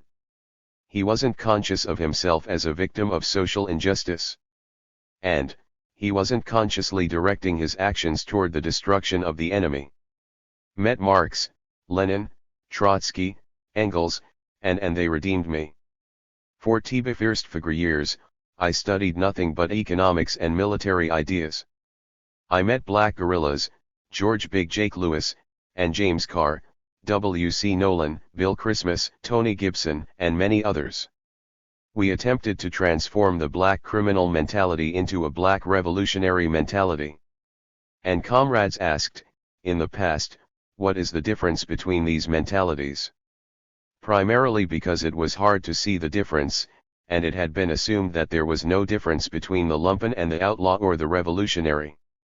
Some bloods simply want the lumpen to be the outlaw, the revolutionary, and some say that this is what George said.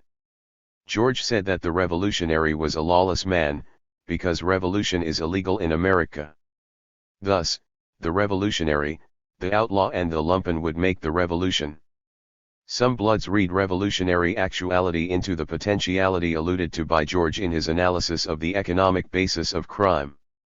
This is also related to the learning by rote of Marxism-Leninism, and to the overemphasis of the economics of and failure to grasp the significance of the conscious element. Materialist doctrine that men are the products of circumstances and education, that changed men are therefore the products of other circumstances and of a different education, forgets that circumstances are in fact changed by men and that the educator himself must be educated. Marxist philosophy bolds that the most important problem does not lie in understanding laws of the objective world and thus being able to explain it, but in applying the knowledge of these laws actively to change TBC world. Only social practice can be the criterion of truth. In order for to know Ali Aponte today as an Algerian revolutionary, he had to become politicized, consciously joining with the Algerian FLN, and point his guns at the enemies of the Algerian people. Employment of the skills he acquired and sharpened as a bandit continued to violate the law of the colonial state, but the difference was fundamental. Aponte's previous violations of the colonialist state's law were violations of an individual, for personal gain. But more important, were seen even by him at that stage as true violations of, because the law and the state that it upheld were still recognized by Aponte as being legitimate. He was a criminal because he still saw himself as a criminal within the definition and the practice of colonialist oppression. This is an aspect of the criminal and the colonial mentality, continued recognition and acceptance of the legitimacy of colonial rule, to continue to feel that the colonial state has a right to rule over the colonized. For every system of state and law, and the capitalist system above all, exists in the last analysis because its survival, and the validity of its statutes, R-sim/y accepted. Isolated violation of those statutes does not represent any particular danger to the state as long as such infringements figure in the general consciousness merely as isolated cases. Dostoevsky has noted in Bis Siberian Reminiscences how every criminal feels himself to be guilty. He understands with perfect clarity that Bass broken laws that are no less valid for him than for everyone else. And these laws retain their validity even when personal motives by force of circumstances have induced him to violate them. George Lukács, Legality and Illegality. History and Class Studies in Marxist Dialectics. When we break this down more, see that key phrases are those pointing to the isolated violations of the oppressive state's law, isolated violations because they do not represent a danger to the oppressive state. And they do not represent a danger to the oppressive state because they continue to figure in the general consciousness merely as isolated cases. Now, general consciousness represents both the general consciousness of individuals, who have not yet come to recognize the oppressive state as illegitimate, and it represents the general consciousness of the masses of the oppressed. Because continue to regard the masses as a legitimate, rightful authority, we continue to feel that the laws it imposes upon us are laws that are no less valid for us than for anyone else. Ibis is why can feel guilty, without feeling remorse, the lack of remorse stemming from the bad conditions we know to exist, which becomes the reformist-oriented rebellious tendency. As long as we continue to see the oppressive state as legitimate ruler, even the circumstances and personal motives which push us toward crime continue to be isolated cases, presenting no danger to the foundations of the oppressive state, and offering no benefits toward the struggle for independence and socialism. Criminal/colonial mentality was similarly described by Comrade Sister Asada Shakur. I am sad when I see what happens to women who lose their strength. They see themselves as bad children who expect to be punished because they have not, in some way, conformed to the conduct required of good children in the opinion of prison guards. Therefore, when they are punished they feel absolution has been dealt and they are again in the good graces of the guards. Approval has been given by the enemy, but the enemy is no longer recognized as an enemy. The enemy becomes the maternal figure patterning their lives. It's like a plantation in prison. You can see the need for a revolution clearly. Before Comrade George met Marx and the Black Guerrillas, his mentality was best characterized as criminal. It was only after he was redeemed that he was able to see himself as a victim of social injustice, that he was able to know that his past criminal acts had been an embryonic form of rebellion, had constituted a tendency and potential for undermining the oppressive state's authority, its prestige, the legitimacy of its law, and to overthrow it. The prestige of power as TBC subjective effect of a past deed or reputation, real orphan seeked. Then Bass a very definite life process. The prestige of the capitalist class inside the U.S. reached its maturity with the close of the 1860-1864 Civil War. Since that time there have been no serious threats to their power, their excesses have taken on a certain legitimacy through long usage. Prestige bars any serious attack on power.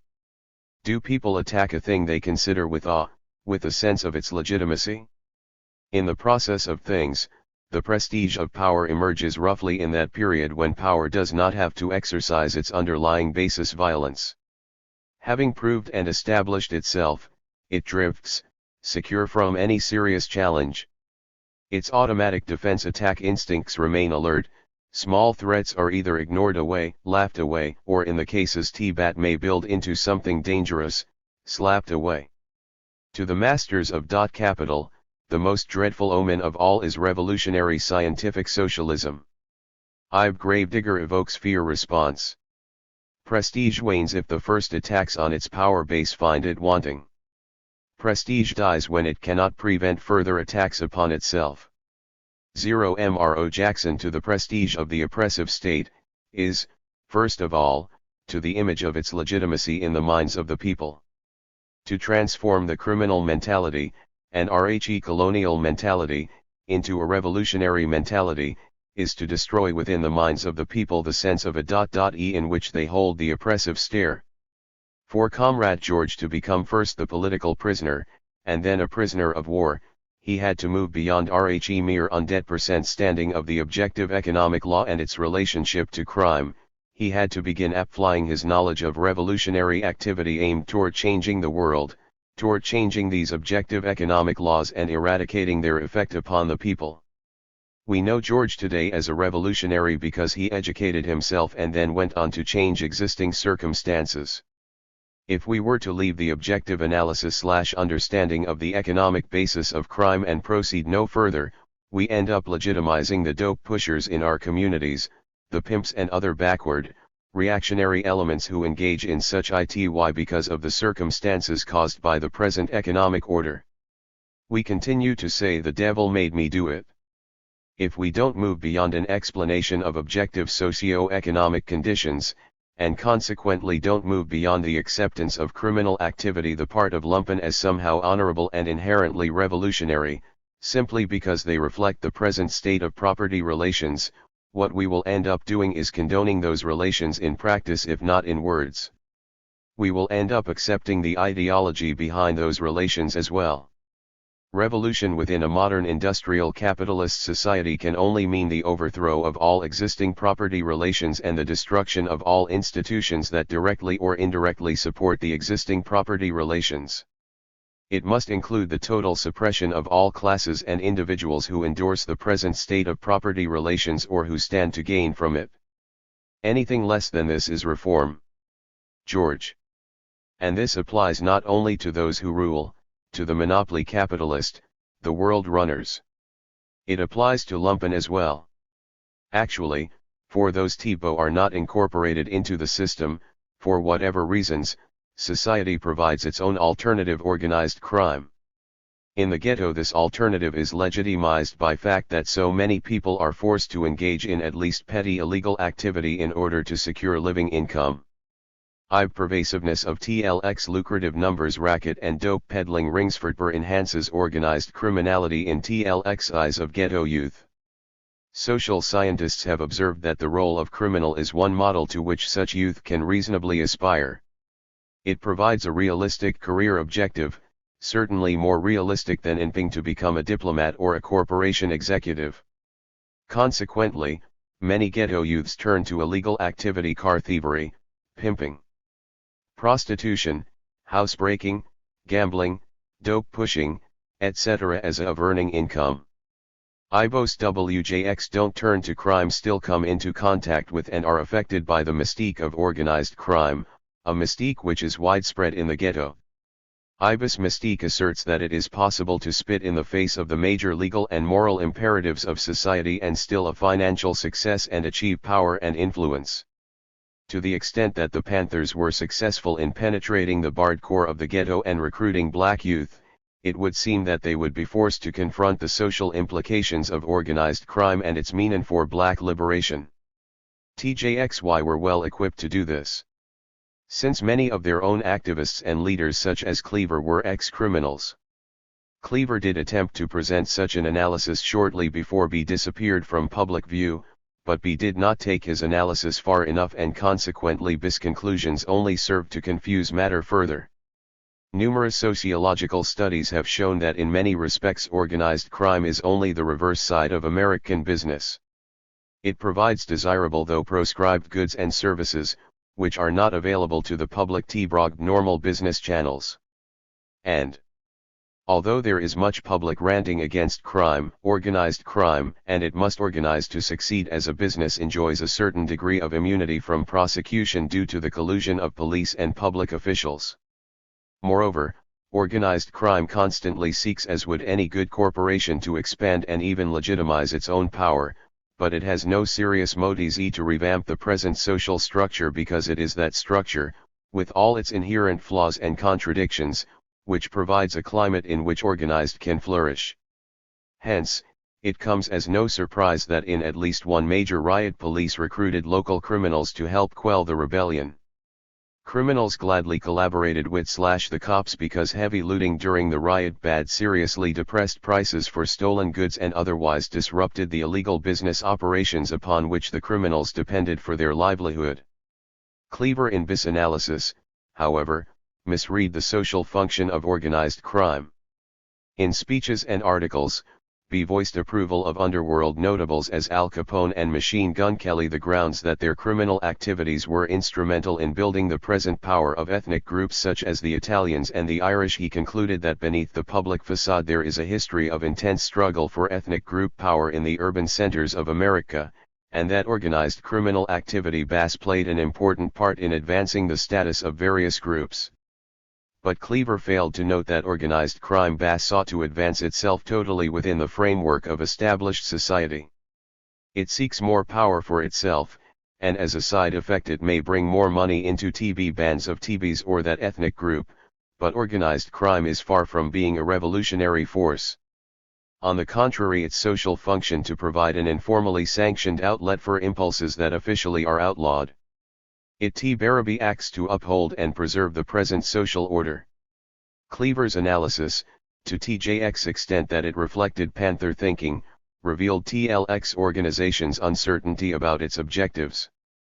This problem stemmed from an inadequate analysis of the manifold ways in which the American social structure absorbs and neutralizes dissent. Robert Allen. Black Awakening in Capitalist America. There is a scene/sequence in Battle of Algiers where Ali Aponte, the ex-criminal, the revolutionary nationalist and member of the F.L.N. confronts lumpen/criminal elements who are surviving the best way they know the existing circumstances. Ali makes this confrontation in accordance with the view that a weak and disorganized, demoralized, and diseased people cannot successfully attack and defeat the enemy. The pimps, dope pushers and otherwise backward elements were asked, warned, encouraged to find other means of survival, means which would be more in tune with needs and direction of the people, and the national liberation struggle. *Il backward elements refused, resisted the transformation of their mentalities, and thus placed themselves squarely in the path of nation's progress. Ali Aponte responded to this refusal, to this blocking of progress and national salvation, with a short burst from his Thompson.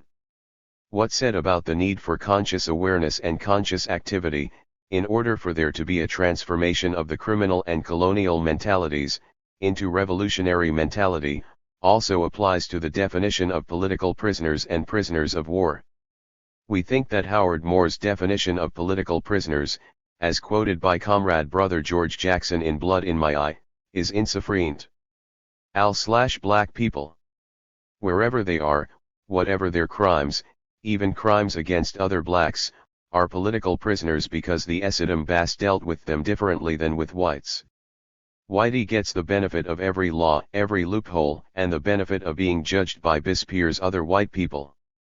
Black people don't get the benefit of any such jury trial by peers.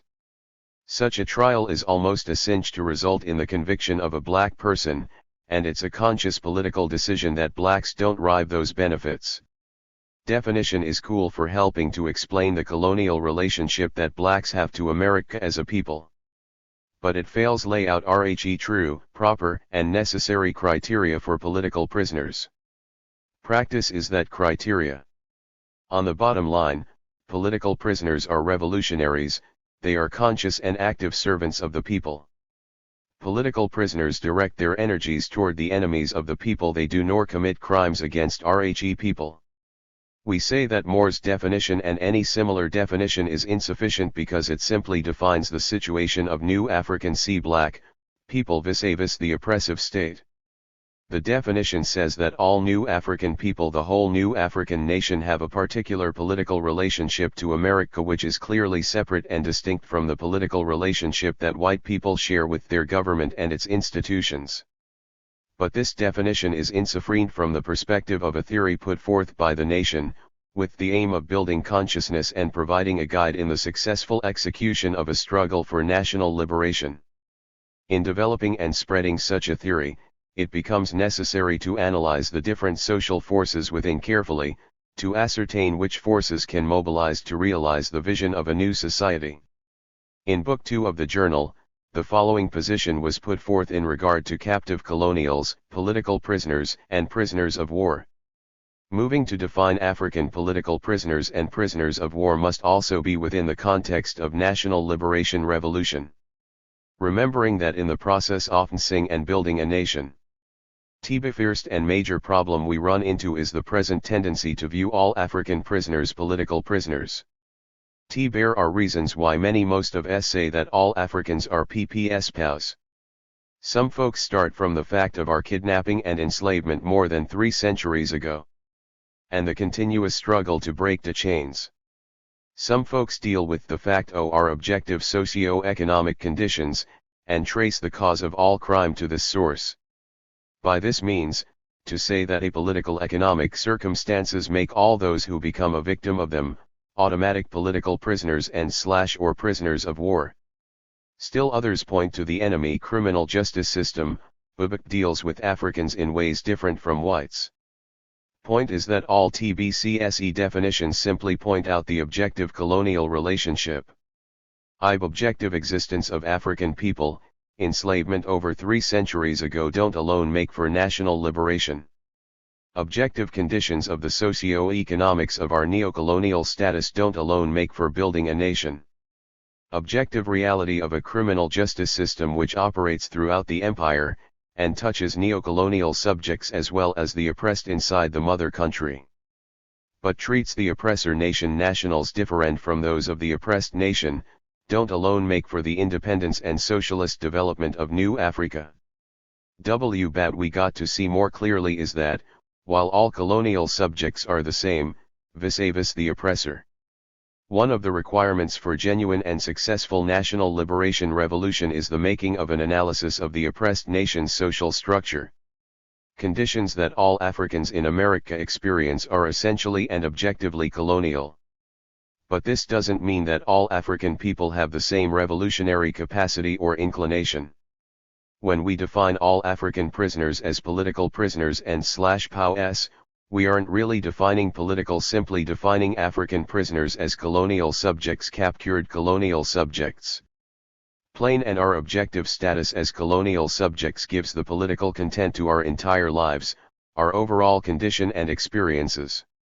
Yeah, all Africans are POWs and PPS, whether inside or outside of prison, if we simply from our status as a neo-colonized nation. But in dealing in this way, we only see ourselves as opposed to the oppressor, and the implications of this view are that we only perceive a reform of the oppressor percent system, so that we'll be treated the same and with equality with the oppressor and the masses in the oppressor nation. Such a view is not revolutionary, and runs counter to other idiotheoretical and political lines rooted in a colonial perspective, and aim toward independence and state power, the building of a nation, based on class analysis of the colonized people. If we continue to see nothing but all Africans are POWs and PPS, we'll end up struggling against imperialism, but not necessarily for national liberation. Saying that all Africans are political prisoners is, if the truth be told, an essentially idealist and bourgeois nationalist position. It would allow stool pigeons and all kinds of backward and reactionary elements to claim the status of political prisoners and even of POWs, simply by pointing out that they are in America against their will, had their culture destroyed, etc. Such a position actually liquidates the politics behind the status of political prisoners and prisoners of war, thus, in the same process, liquidating the politics behind the struggle for national liberation. All new Africans in America are members of an oppressed nation, which in itself is political, and lends automatic political meaning to the conditions suffered by us all, whether in prison or out. But the recognition of the political significance that our colonial status has, does not define revolutionary nationalist consciousness or practice. Recognizing objective colonial status is the point of departure, but we won't begin the journey of nation building without an analysis of our own internal, neocolonial, social structure.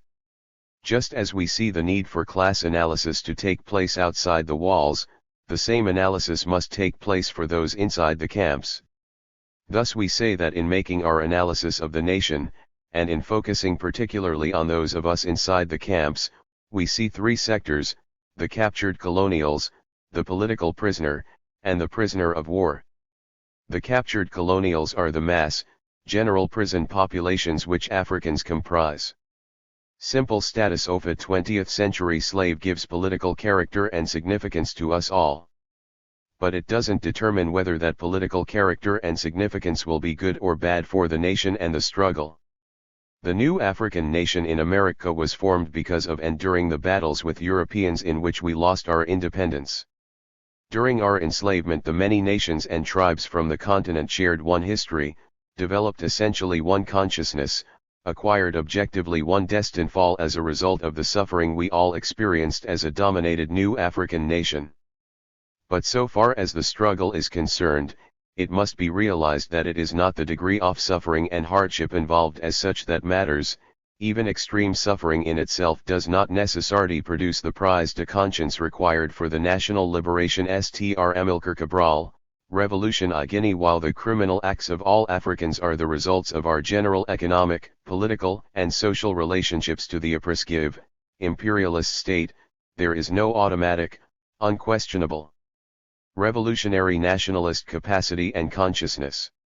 If we say that crime is a reflection of the present state of property relations, then we must all say that for us, these relations are those between a dominated nation and its oppressor and exploiter. The method of economic organization which governs our lives is an imperialist, a neocolonialist method.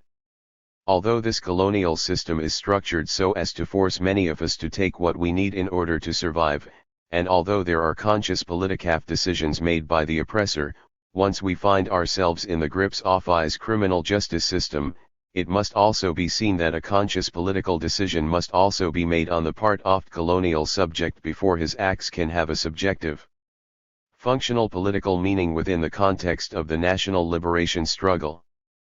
Put another way, if the criminal acts of Africans are the results of a grossly disproportionate distribution of wealth and privilege, which stems from our status as a dominated, neo-colonized nation, then the only way to prevent crime among us is to make a conscious decision to liberate the nation and establish among ourselves a more equitable distribution of wealth and privilege. Thus, we see captured colonials. For us, the political prisoner is one who has made and who acts on a conscious political decision to change the present state of property relations. Although the political prisoner and the prisoner of war levels of thought and practice sometimes overlap, we use the element of organized revolutionary violence to distinguish between them. Organized revolutionary violence of a distinct military type. Political prisoners are those arrested, framed, and otherwise imprisoned because of relatively peaceful political activity against the oppressive conditions of the people. Political prisoners are also those captured colonials inside the walls who have adopted a revolutionary mentality and become politically active. Activity on the part of behind the walls results in denial of release, punitive transfers, harassment and brutality, long periods of isolation, close censorship of mail and visits, behavior modification attempts, and even assassination at the hands of prison administrators, who sometimes employ reactionary prisoners to do their jobs for them. We regard as prisoners of war those Africans who have been imprisoned as a result of their having taken up arms or otherwise engaged in acts of organized revolutionary violence in its military form, against the U.S. imperialist state.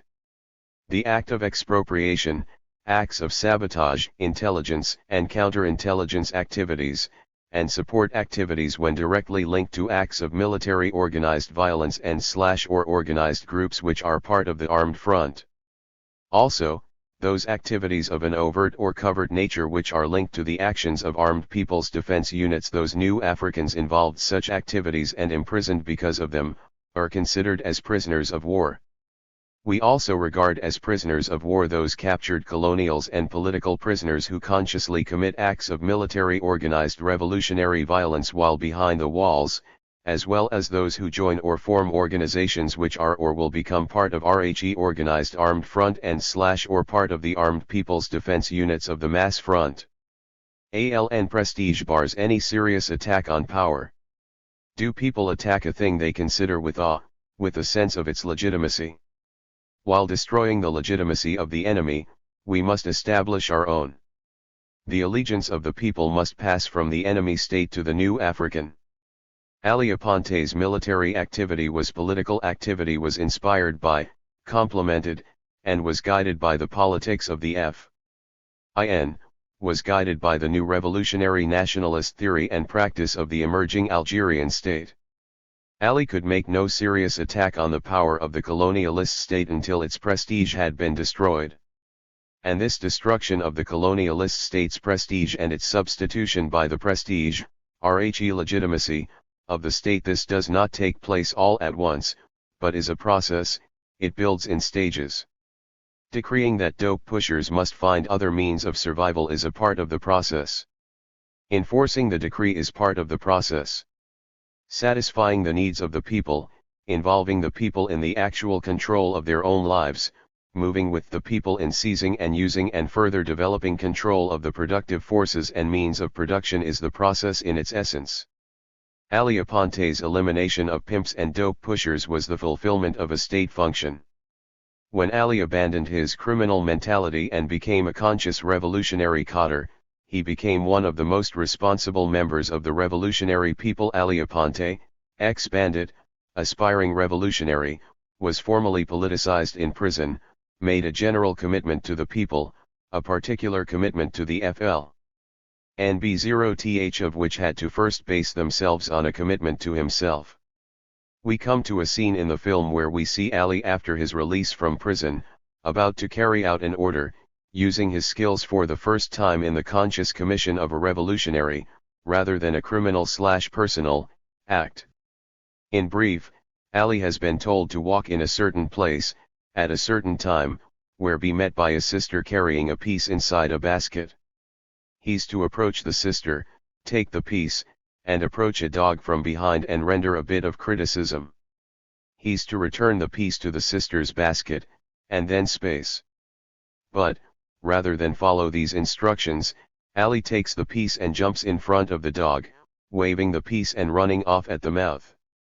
When lungs are tired and his ego satisfied, he pulls the trigger only to learn that the piece is empty. Ali had been tested, a test which revealed more than it was designed to. There are many factors involved in the process of successful revolutionary struggle, a successful party or organization. Only two of these factors are discipline and security. Discipline and security are concerns of parties and organizations, but parties and organizations are composed of individuals. What happens to each individual in the party organization happens to the entire body, and vice versa. When Ali went back and screamed comrades for giving him an empty piece, it was pointed out to him that the issue was not the empty piece, but Ali's failure to follow orders. This failure to follow orders endangered Ali, the sister, and in effect, endangered the entire organization. Of course, in a general sense, any failure to follow instructions demonstrates a lack of one or a combination of several things. In this case, we think Ali demonstrated that his commitment to himself, the people, and the organization was, at that point in time, still primarily emotional. When he jumped in front of the dog, he did so because he wanted to be seen. For him, at that point, his commitments were based heavily on the fact that the colonialists wouldn't see him as a man, as a human being, and he wanted to be heard, to be recognized by the oppressor. As slaves, colonial subjects, we tend not to feel worthy unless the oppressor in some way acknowledges our existence. When Ali jumped in front of the dog, he demonstrated that emotionalism in commitments is one of the major hindrances in the development of the degree of sophistication we need for success. He demonstrated that, at that point, the struggle for him was not yet a struggle for power, a struggle for self-government, and for seizure of property. Tests of the kind mentioned here, as well as other kinds, will continue to be necessary. An understanding of, and a practice of discipline and adequate security are things that more attention should have been devoted to before Ali was released from prison. More attention should have been devoted to ridding Ali of his emotional commitments and related lingerings of a colonial mentality. We see this in Algeria, but most of us are better in places like Guinea-Bissau, Angola, and Zimbabwe. Cadre are sent to training schools.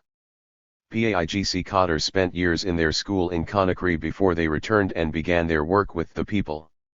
In other countries where national liberation struggles were and are taking place, the leading bodies in these struggles had schools established inside and outside the country where ideological and military training took place. Cadre were trained in Tanzania, Our cadres are being and will be trained in places like Stateville, Trenton, San Quintin, Attica, and Angola, LA. Our cadres are in what we must consciously recognize as training schools in Bedford Hills, Jackson, Terre Haute, Dwight, Atlanta, and Alderson, and all other prisons and jails in America. As Comrade Brother Sundiata has reminded us, the jails are the universities of the revolutionaries and the finishing schools of the Black Liberation Army. Come, brothers and sisters, and meet Assata Shakur. She is holding seminars in Getting Down, Taming the Paper Tiger, and the selected works of Zaid Malik Shakur. So brothers and sisters, do not fear jail. Many of you will go anyway. Ignorance will be your crime. Others will come awareness their only crime. The prisons and communities must establish cadre training centers.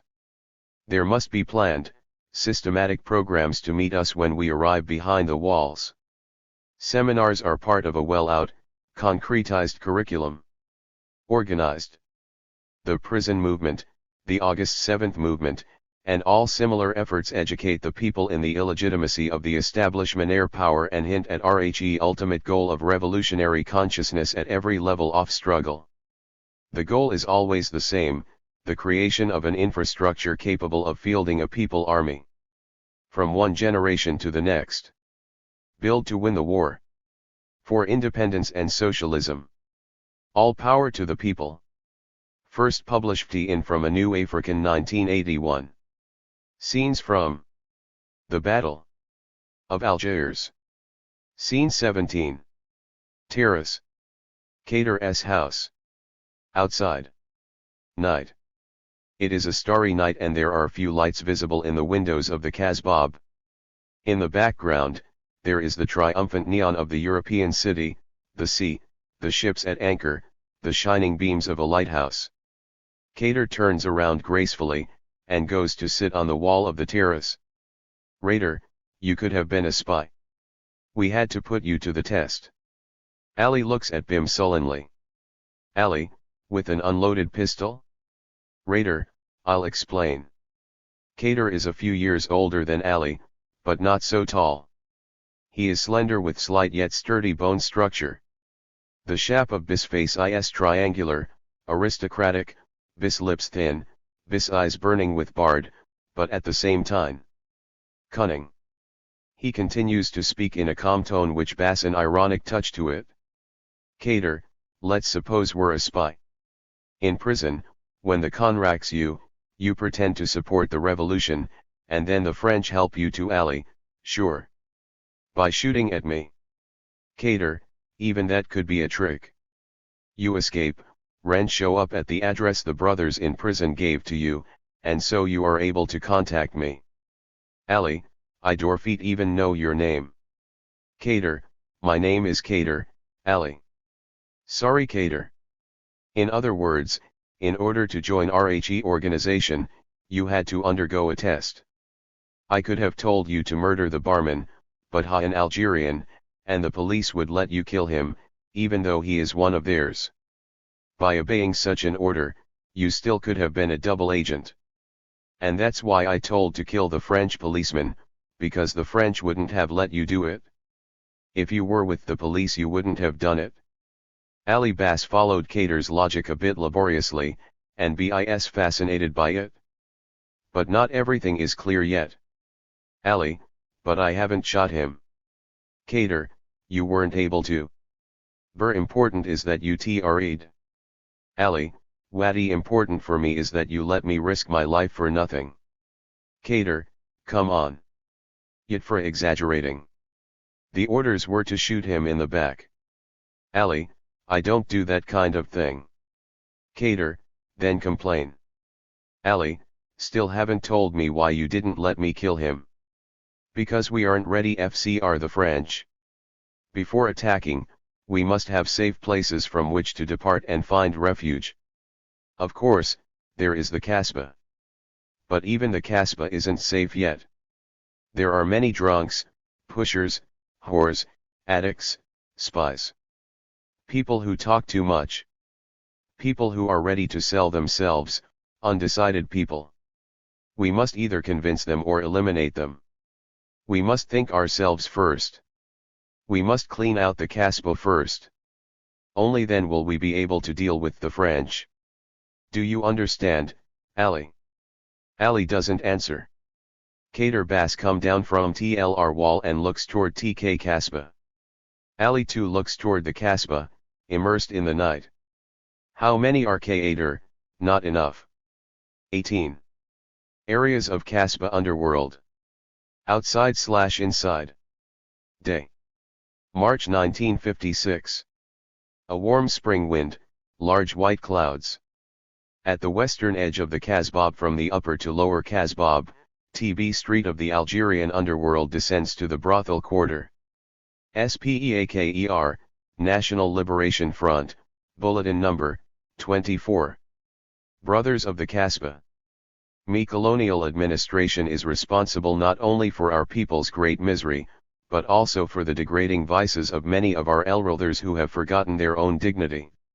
Shady bars of gamblers and opium smokers, shops filled with tourist trinkets, merchants, fences, pimps, children with adult faces, ghastly old women, and young girls, whores standing in the doorways of their houses. Ibe girls having their faces uncovered have put scarves on their beads, knotted at the nape. Speaker, corruption and brutality have always been the most dangerous weapons of National Liberation Front calls all the people to struggle for their own physical and moral redemption, indispensable conditions for the of independence. Beginning today, the clandestine authority of RHEL N prohibits the following activities: gambling, the sale and usage of all types of drugs, the sale and usage of alcoholic beverages, prostitution and its solicitation. Transgressors will be punished. Habitual transgressors will be punished. Scene 24 brothel. Inside. Day. Ali Bass entered a brothel. It is morning and there are few clients. The Uberies are Algerian and European. Some of them are pretty. Madame is an Algerian, dressed in European clothes. She is about 40, heavily made up. When she spots Ali, she interrupts per usual professional chant.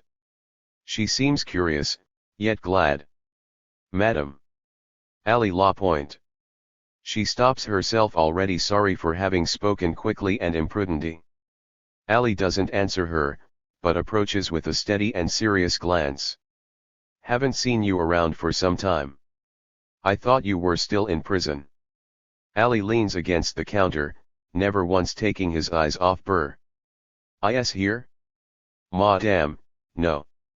He left early this morning. You know how it is with the Ali, I want to see him. If he shows up, tell him that I'm around.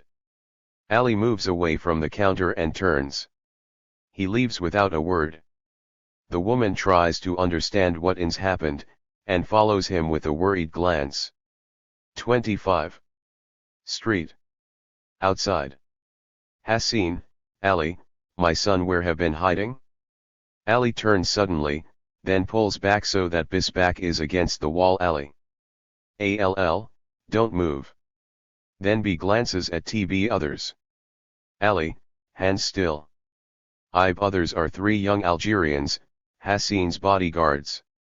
Hassin Le Bonois is tall with short legs out of proportion with Bis' enormous chest. He is somewhat corpulent.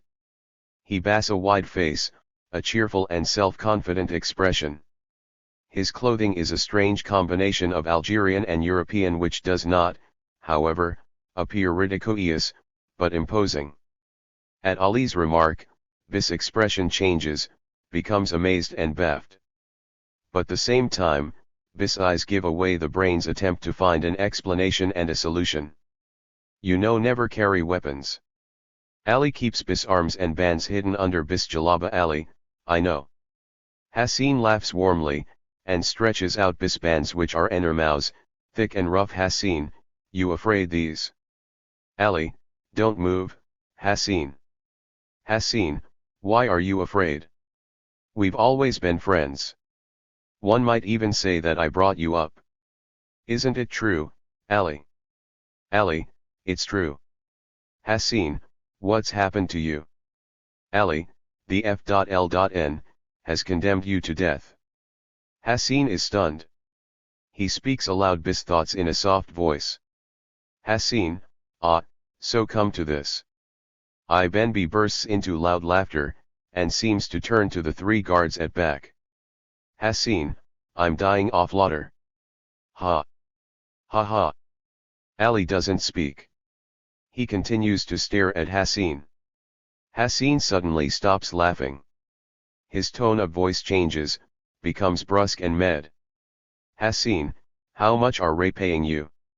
Ali, they're not paying me anything, Nevi already warned you twice, this is the last warning. Decide.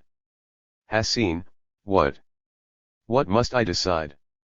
Ali, UQE to change occupations, Hassin. Right away. Hassin makes a gesture as to emphasize what is going to say. Hassin, okay, you convince me.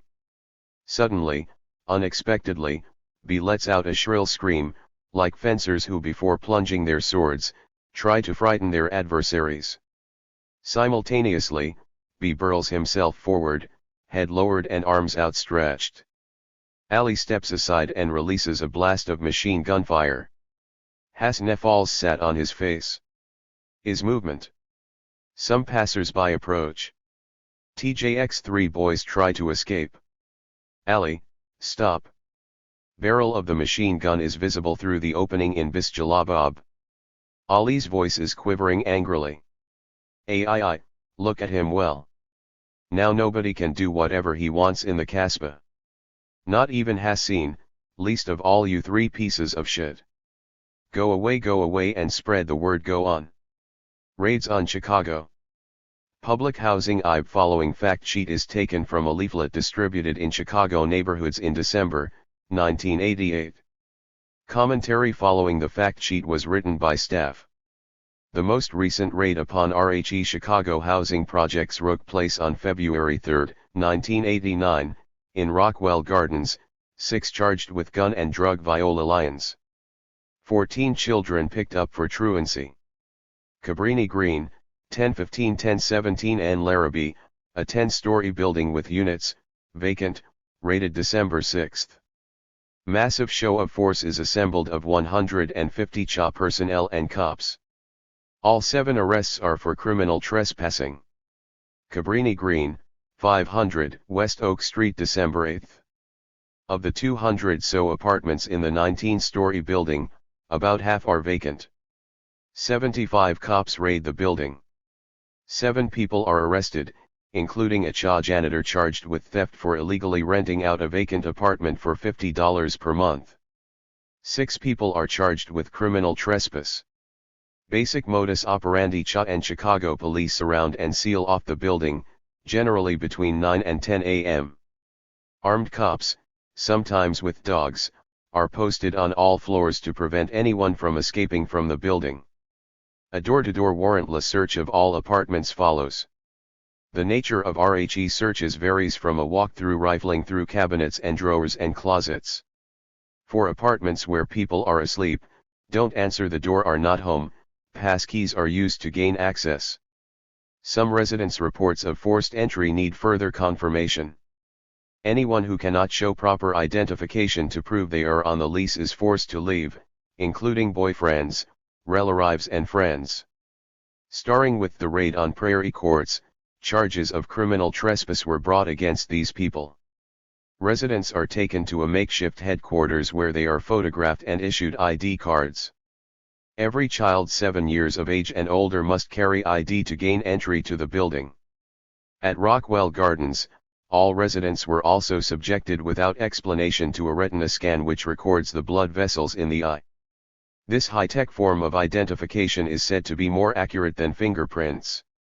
Entrances to all locked-down buildings have been secured with steel gates where armed security guards control access. A 9 p.m. curfew was initially imposed at Rockwell. After an outcry it was changed to midnight to a.m. Midnight curfews have been imposed at all locked-down buildings. No visitors, friends, relatives, or boyfriends can stay past midnight, and no will be admitted to their own apartment after midnight. All visitors must sign in and out and show ID at the security desk. Tenants must come downstairs to the security desk to admit their visitor. At Rockwell, one man told the Chicago Tribune that security guards came and ejected him from his girlfriend and apartment when he had nor left for the building by midnight. A 72-hour ban on all visitors was imposed at Prairie Courts and Cabrini Green buildings.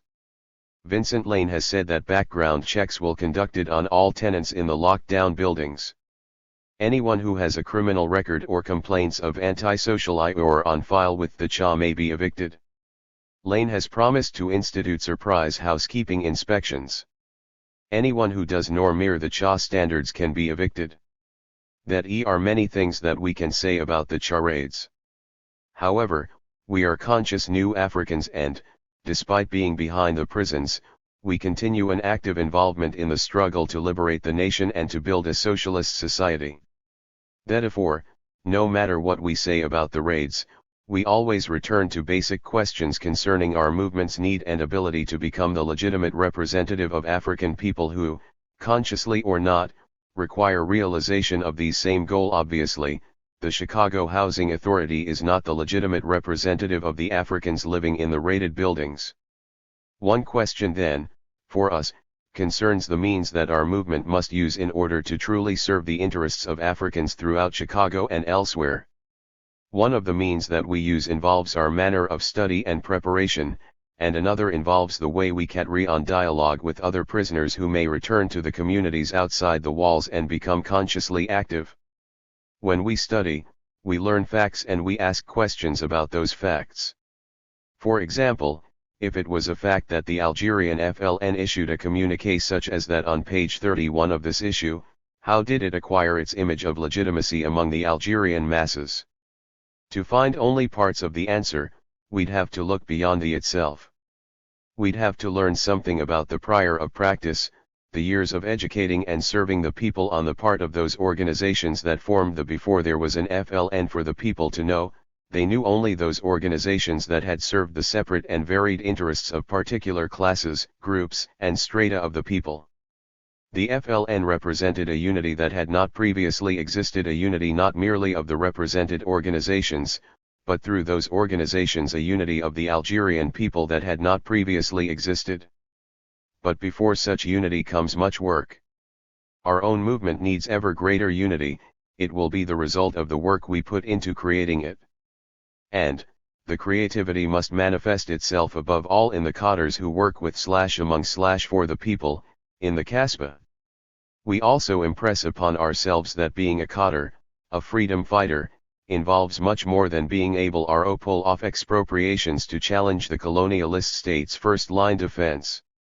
For our part, one of the things we say is, if the NIAM is really its job, most or all potential cadres will not given the chance to perform armed actions until they've proven themselves on the roughest battlefield there is, the mass front. By page 31 of this issue *yaki is to that part of the script Algiers which is winted here on pages 89-90. In which the Destin Liberation Front issues a bulletin gambling, brothels, and other such activities. Bloods shouldn't be allowed to pick up the gun until proven how well they can organize a service that will, say, pick up the elderly from their homes, take them to cash their checks, to see the doctor, or to attend a meeting on some issue facing them and the rest of the community. You won't be trusted with the task of gathering or using intelligence for the movement until you win the trust of the people in the neighborhood.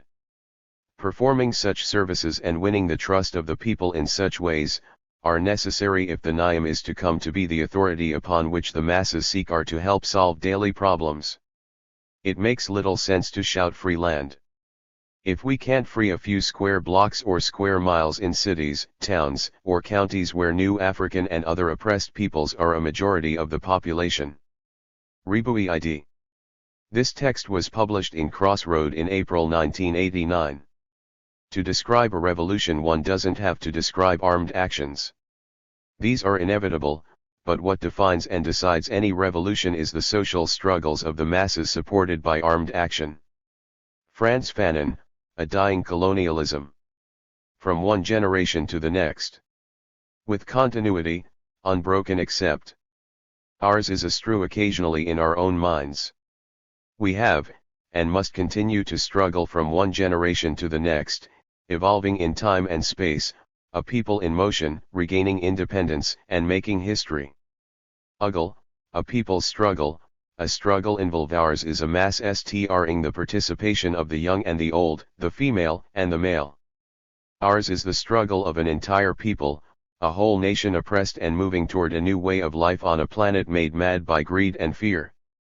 Our struggle involves our elders, the refugees who were forced to abandon the national territory, head north and northwest, during the migrations.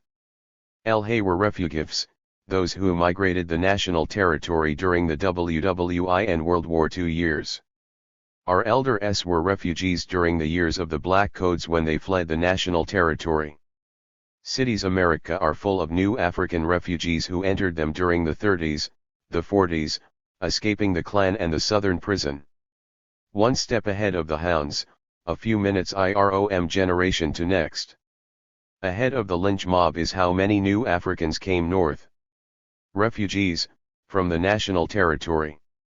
New Africans now living in Peoria, Brooklyn, Oakland, and Des Moines, were born in Clarksdale, Mississippi, and Greensboro, North Carolina.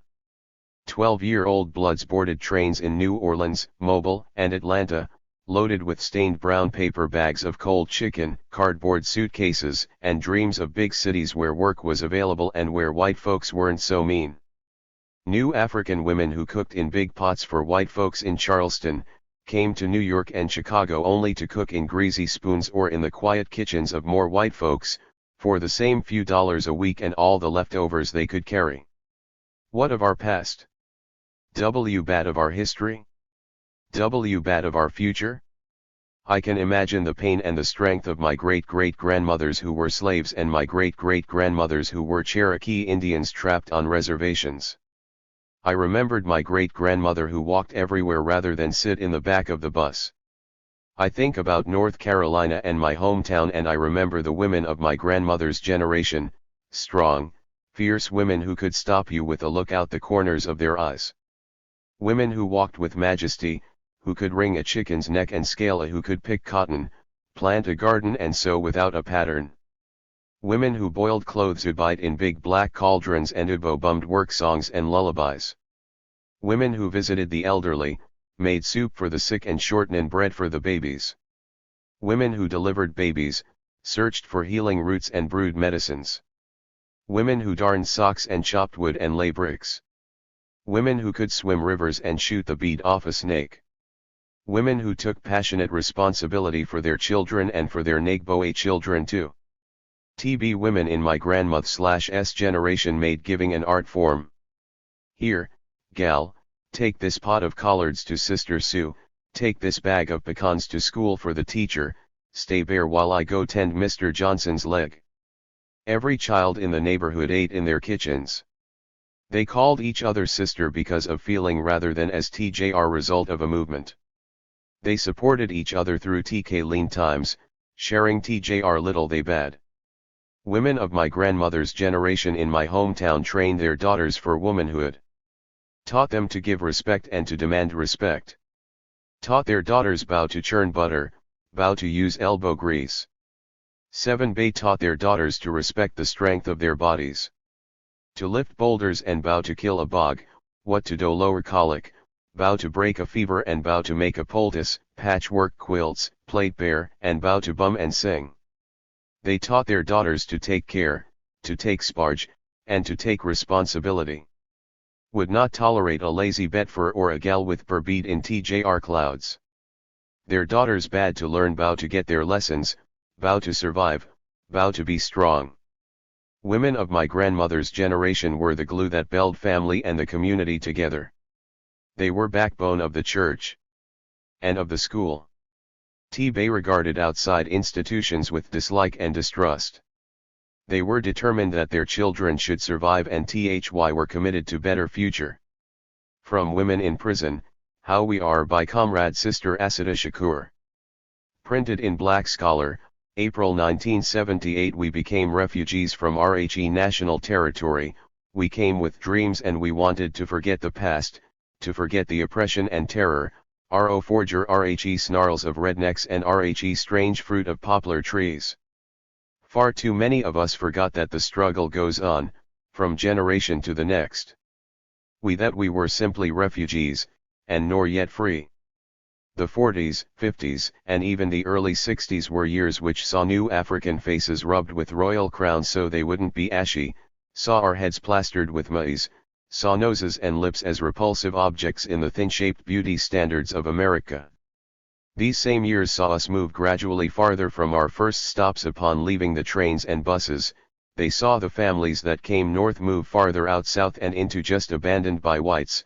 They saw us move further from each other and the strength which allowed us to survive and maintain the consciousness of ourselves as one people, struggling from one generation to the next, until we are free. Being colonial subjects situated so near the seat of empire has blurred our vision. Slaves in the richest country in the world while still slaves are better off than slaves elsewhere. America is the big house of the plantation it has made of a good part of the world. It is more difficult now than in the past, for us to feel acutely the chains that bind us enough so that we begin again to pass on the history, to begin again to socialize the children and hand down the awareness that comes with being taught the survival/resistance techniques needed to overcome the obstacles to our independence presented by the settlers who rule. From one generation to the next is how we must move, until the nation is sovereign. Build to win. Free the land. February 14 ADM Lurst in from a New African Book 1980. On capitalism we are called upon to help the discouraged, but one day we must come to see that an edifice needs restructuring. Louis 12:2. Questions must be raised. You see, friends. When you deal with this, you begin to ask the question, who owns the oil? You begin to ask the question, who owns the iron ore? R. Martin Luther. On extremism imperialism, the movement must address itself to the question of restructuring the whole of American society. There are 4 million poor people here. And one day we must ask are there 4 million poor people in America? And when you begin to ask that question, you are raising questions about the economic system, about a broader distribution of wealth. When you ask that quest type.nrygg begin to question the ca idealistic econo ring jr. Capitalism and W.B. Ram. Imperialism. A true revolution of values will soon look uneasily on the glaring contrast of poverty and wealth. With righteous indignation, it will 100k across the seas and see individual capitalists of the West invest in huge sums of money in Asia, Africa, and South America, only to take the profits out with no concern for the social betterment of the countries, and say, this is not just. It will look at our alliance with Latin. This is not just. America and this need to maintain social stability for our investments accounts for counter-revolutionary action of American forces in Guatemala. It tells of why American helicopters are being used against guerrillas in Colombia and why American napalm and Green Beret forces have already been active against rebels in Peru. On extremism, the question is not whether we will be extremists but what kind of extremists we will be. Will we be extremists for the preservation of? Will we be extremists for the cause of justice? Car Isis Ern U or B. Ram.D. Malcolm X, model of personal transformation. Malcolm X often used the concept prison as a metaphor to describe the situation of new African people. He implied that just as those in actual prisons are expected to rehabilitate themselves as a condition for their release, we must transform ourselves, as a people, as a condition for securing our freedom. Oppression. Malcolm K. autobiography offers evidence of the pivotal role that prison played in his transformation, and provides guidance for imprisoned new Africans, who can begin a process of self-transformation similar to that undertaken by Malcolm. WC have the added benefit of knowing the general outline of our identity, purpose, and direction. Although in prison, we are not defined by this condition. We are new Africans, citizens of an UPRSSED nation. Our purpose is to secure the independence of the nation, and socialist development is the direction. Time spent in prison should be devoted to our self-transformation, to the further development of our identity, commitment to our purpose, and the pursuit of knowledge and skills needed to my.t_x or aid our people realization of the socialist development of our society. 11. While in prison, Malcolm began to think in a systematic, critical way, about his past lifestyle, about the world and the society he lived in.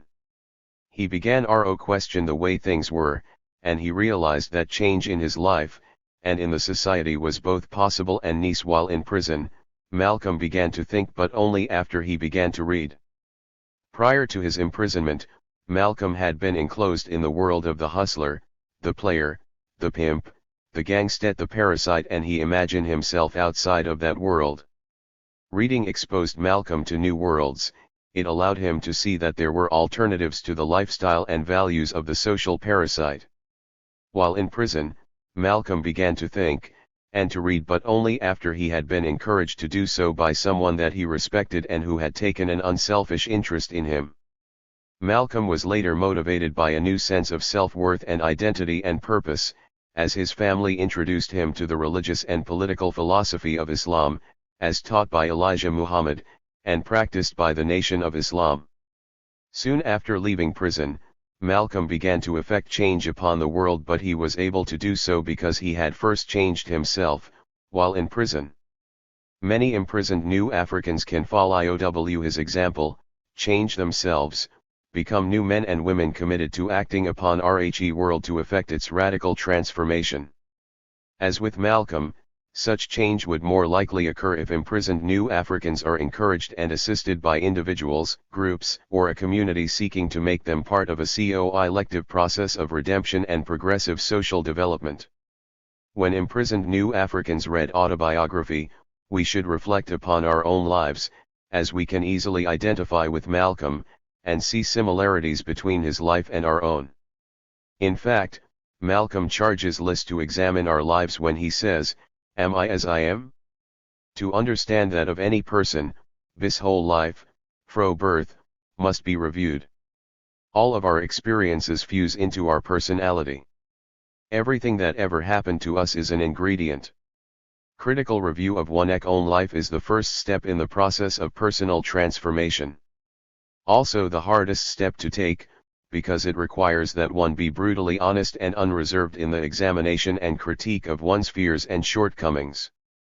Reading Malcolm can help us to understand how critical self-examination is done. What is there in Malcolm's life that's not in our own? Who was he, if not one of us? What does Malcolm mean to us if not we, like him, can change? What does his prison Molly_Olmex, Mt. Joel experience mean to us if not that we, too, can use the prison as the environment within which we undergo our own metamorphosis? As Malcolm looked back on his life as a parasite, he acknowledged the degree to which it was a result of the bad choices he had made, due in part to the wrong kinds of heroes, and the wrong kinds of influences. For those heroes and influences, those bad choices, should be examined within the context of the society that helped to produce them. We are all products of a unique form of colonial oppression. 4. Most people enter prison thinking only of surviving the experience and returning to their previous way of life. They spend most of their time watching television, listening to music, playing sports, or working jobs linked to the operation of the prison. Educational programs in prison are designed so only a few prisoners may participate. Rare are the self-motivated prisoners who decide to educate and transform themselves. A prisoner best time that be can put to good use. RD put prison second to college as the best place for a man to go if he needs to do some thinking. If be's in prison be can change bis life / I don't think anybody ever got more out of going to prison than did. In fact, prison enabled NR to study far more intensively than I would have if my life bad gone differently and I bad attended some college. Where else but in prison could I BLT attacked my ignorance by being able study intensely, sometimes much as 15 bores a dep. When convicted in 1946, Malcolm was first sent to the prison in Charlestown, Massachusetts, where he initially wasted his time, engaging in aimless rebellion and drug use. He didn't begin to put time to good use until he was encouraged to do so by Bimbi, an older con who'd spent many years in many prisons, but he had not wasted his time. Bimbi was articulate and well-read, and he became a minister to Malcolm, who'd been drawn to Bimbi because B was the first man I ever seen command total respect. With words. Bimbi reignited within Malcolm the passion for words and the acquisition of knowledge that he'd begun to lose in the 8th grade. He urged Malcolm to take advantage of the prison library, and to enroll in some of the correspondence courses allowed by the prison. Malcolm admitted that at that point in his life, his working vocabulary may have been only 200 words which, together with his penmanship, made it impossible for him to write a decent letter. He first took a correspondence course in English. He began to read from the prison library, saying later that, "I have often reflected upon the new vistas that reading opened to me. I knew right there in prison that reading bad changed forever the course of my life. As I see it today, the ability to read awoke inside some long dormant craving to be mentally alive. However, it would take more time, and a different motivation, for Malcolm to develop the appreciation for reading just described. Initially, his reading was aimless, and he was motivated by little more than the desire to become a more literate hustler. He hadn't transformed that criminal/colonial mentality. It wasn't until Malcolm was transferred to another prison that he moved beyond his mere book reading motions. Pretty soon, I would have quit even these motions, unless I bad received the motivation that I did." Malcolm X, Model U Personal Icons Eon Malcolm was transferred to the prison colony in Concord, Massachusetts, in 1948. That he received a letter from his brother, Phil Burr, who said Rat had joined the Nation o' Floslam, and he urged Malcolm to pray for deliverance. Malcolm wasn't ready to hear anything about religion. His attitude changed, however, after he received a letter from another of his brothers, Reginald. Because Reginald knew how Malcolm's street hustler mind worked, his approach was more effective than Filbert's. Reginald told Malcolm to stop eating pork, to stop smoking cigarettes, and that he would show Malcolm how to get out of prison. Malcolm took the bait. What he initially regarded as probably a con to be worked on the prison authorities, turned out to be the next step in the process of his transformation. For the next years, I was the nearest thing to a hermit in the Norfolk prison colony.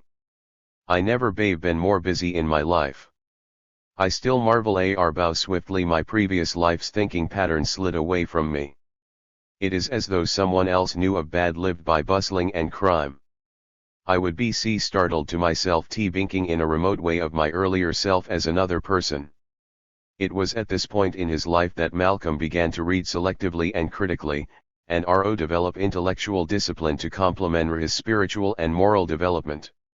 For new African women and men held in U.S. prisons, Malcolm stands as an example of the way in which we can free ourselves, even though behind prison walls. Malcolm attained his freedom long before he was released from prison, when he began to read, to think, to question his old habits and values. If Malcolm had not used his time in prison to change his life, he would not have left us ideas and a life worthy of examination and emulation. Moreover, if Malcolm had not changed his life while in prison, he would have returned to the life of the criminal and the oppressed colonial subject. The parable of Job, which Elijah Muhammad used in introducing Malcolm to the Nation of Islam soon after release from prison, is instructive. Mr. Muhammad told the gathering that Malcolm had been strong while in prison. Malcolm reports that he then said, Ben God bad bragged about Job was, the devil said only God's bet around Job kept Job so faithful. Remove bat protective hedge, the devil told God, and I will make Job curse you to your face. I've devil could claim rabbit. Edged in prison, I bad just used Islam, Mr. Muhammad said. But the devil would say that now, out of prison, I would return to my drinking, smoking, dope, and life of IRANSHORMA 110 and can go through the motions of changing our lives while in prison, or otherwise the rest of RHE truth comes when the prison doors are opened, or, when otherwise we're confronted with situations which test our characters. Nevertheless, before we can remain faithful, we must first become faithful. Malcolm's prison transformation can be a model for our own actions, and Victor Serge's What Everyone Repression editors note, in the 1960s, as repression tightened, revolutionary groups needed an understanding of how to shield themselves from tbef.b.I. and police. But there had been no tradition of such security knowledge either in TBC civil rights movement or TB youth gangs. At that time, the New Left started passing around a translation of Victor Serge * little pamphlet, What Everyone's Bold Know About State Repression. Serge had been a Russian revolutionary journalist and organizer, had worked underground against the Tsar's secret police and a lot of first-hand experience. Yaki encouraged comrades to check Serge's booklet out, but since the Russian had lived back a century ago, in a time you could do things like jumping on a streetcar to evade surveillance, Yaki to update and reinforce the basic lessons.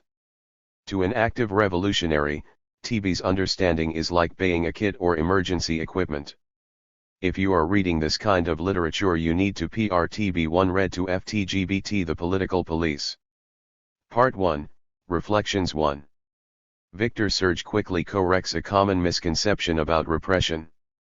Most of us hold an image of imperialist repression formed by its spectacular, brutal, and murderous results, i.e., the pre-dawn raid by police, RHE invasion by military forces, or the bombings and lynchings by the state's paramilitary KKK-type garrison troops.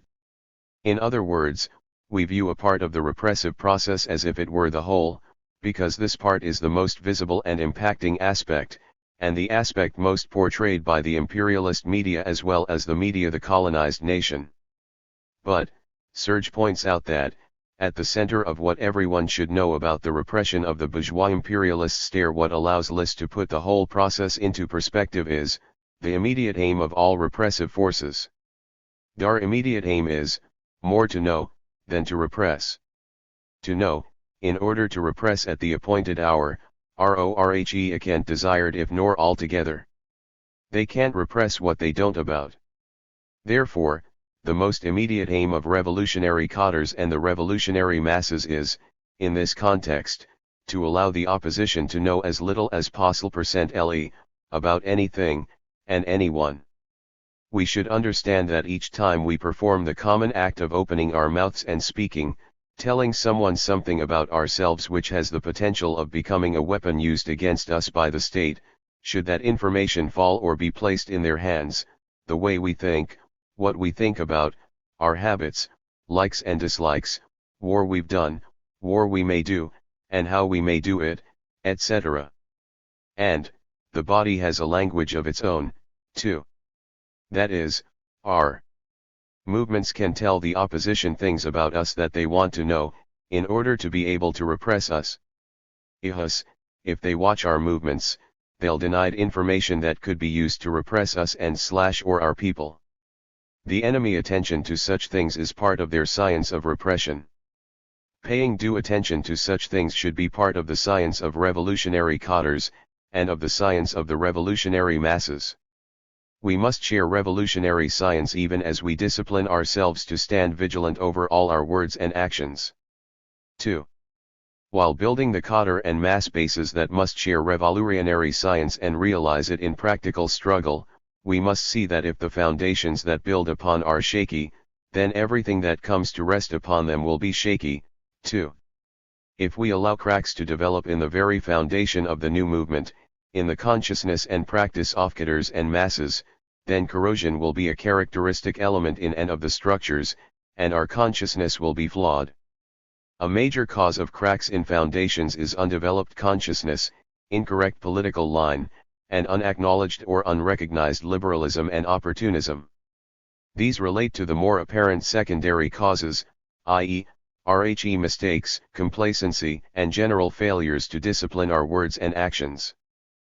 Discipline begins with experience, experiment, and the summation of these, which together form the core of the development of revolutionary science.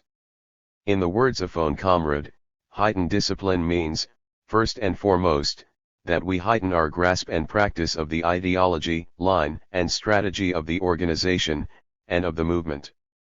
To be under the discipline of, or subject to the discipline of any organization, but of the army in particular, means that our comrades must heighten their efforts to understand our ideology, our political military line, and our strategy, it means that we must accept these as our own, we are therefore able to put them into practice, be responsible for them, and able to fight for them and defend them.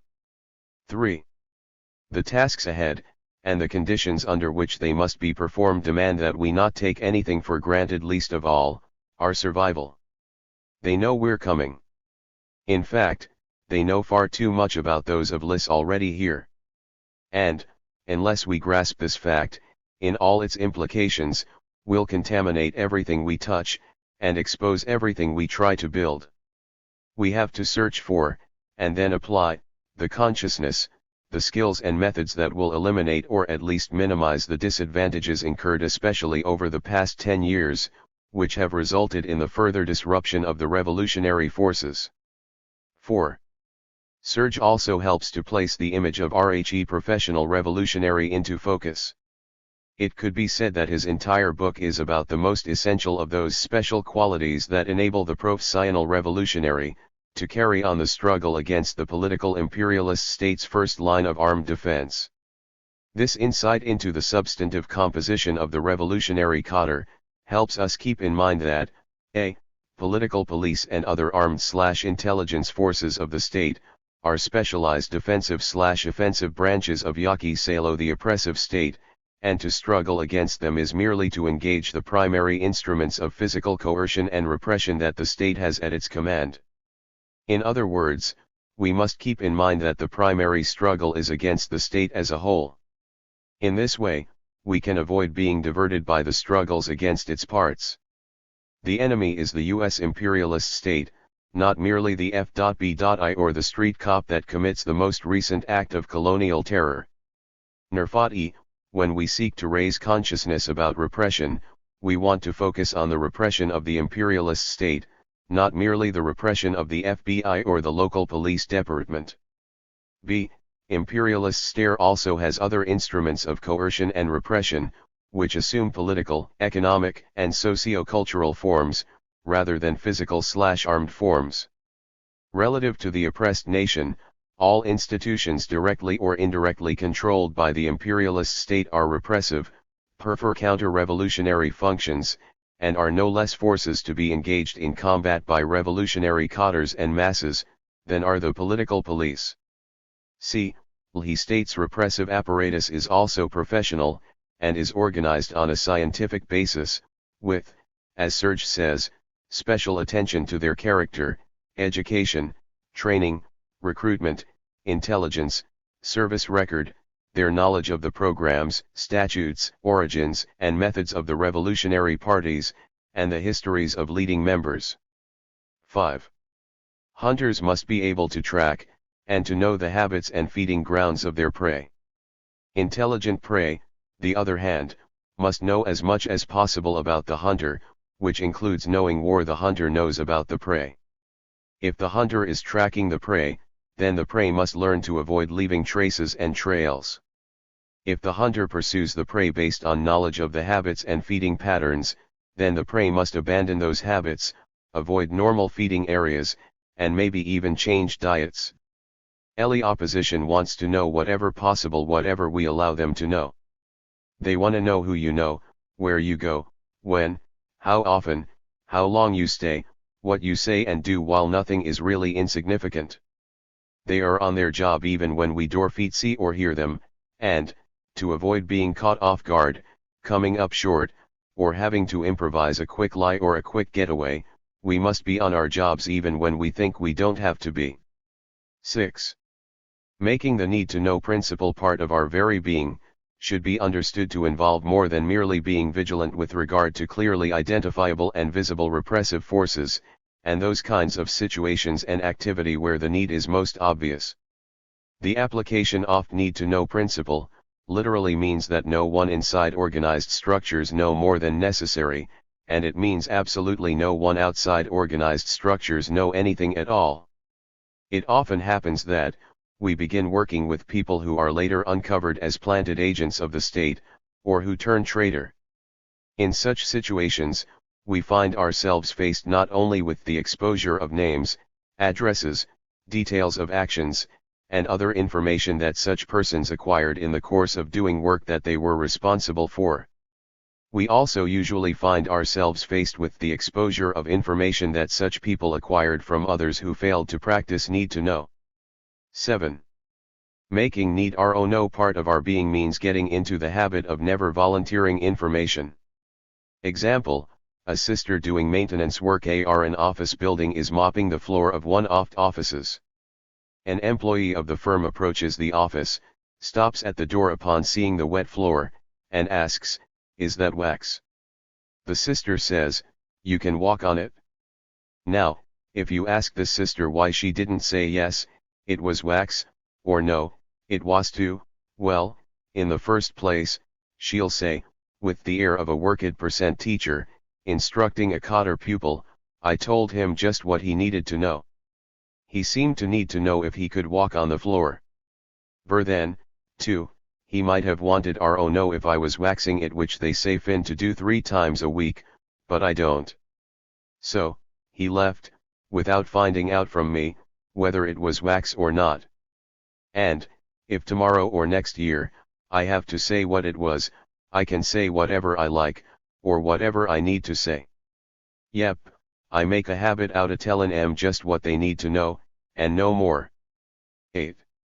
Surge, the immediate aim of the police is more to know, than to repress. To know, in order to repress at the appointed hour, to the extent desired if not altogether. The state and its repressive forces won't flash news bulletins each time they acquire a piece of information about revolutionary mass forces. They won't publicize the names of those on today's surveillance sheet. You may make a mistake, and in some cases you'll be, or become aware of it, before it results in tragic consequences. But, many times we make mistakes, but remain unaware of them until the door is kicked in. The enemy will let us know when we've made mistakes and or when they discover them. They assume that if we become aware of the mistake, repair any cracks, or cover any traces, and learn from our experience so that the error won't be repeated. Opposition assumes that if we learn that an agent has been posed, or a cotter has turned traitor, or that a comrade under torture has yielded information, the enemy assumes that in such situations we'll change whatever needs to be changed, and abandon whatever needs to be abandoned. If comrades are arrested and released, the enemy assumes that we will impose a no-contact policy, whereby contact with that comrade by others above and below, are brought to an absolute minimum, stopped altogether. The enemy assumes that we know something about what doing, and that we rake them, and ourselves, seriously. We'll get a piece information and try to develop it to its deepest and widest limits, before deciding upon the appointed hour. And, not always a pre-dawn raid. It's sometimes a stop by a traffic cop who just happens to notice a busted tail light. Or, he may actually make the stop in ignorance, yet the grip other branches seize the opportunity, when your info is run through the computer. Sometimes the hour seized when comrades carry out actions that run into obstacles. Under the cover of such mishaps, the enemy will move on names, faces, addresses, etc., that they already had, but they'll pretend to have only discovered them as a result of the failed action. In this way, the enemy tries to keep us in the dark about the extent of information they already have, and they try to protect the sources of their information. They always try to keep us ignorant as to how well they've been doing their job of infiltrating, turning, wrapping, following, picture snapping, questioning, checking and cross-checking, indexing and cross-indexing. Sometimes, the appointed hour arrives, but they deliberately miss someone. Throw the net only far when making arrests, or, they release someone but still interested in knowing. They hope that those missed by the net, and or those released after an arrest, will become unconscious breeders and blind informers, by immediately becoming active again. In this way, we'd lead the state to more information on cotters they likely already knew about, and to names, faces, addresses, and methods, that they didn't know about, or didn't have the full scoop on. They will also hope that contacts be made by unconscious breeders and blind informers. They will hope that new resources will be tapped, new networks established, all exposed from the very beginning. They will hope that we will prefer what Lenin calls the duty of a revolutionist to conceal from the eyes of the world the relationships and contacts which is trying to establish. 9.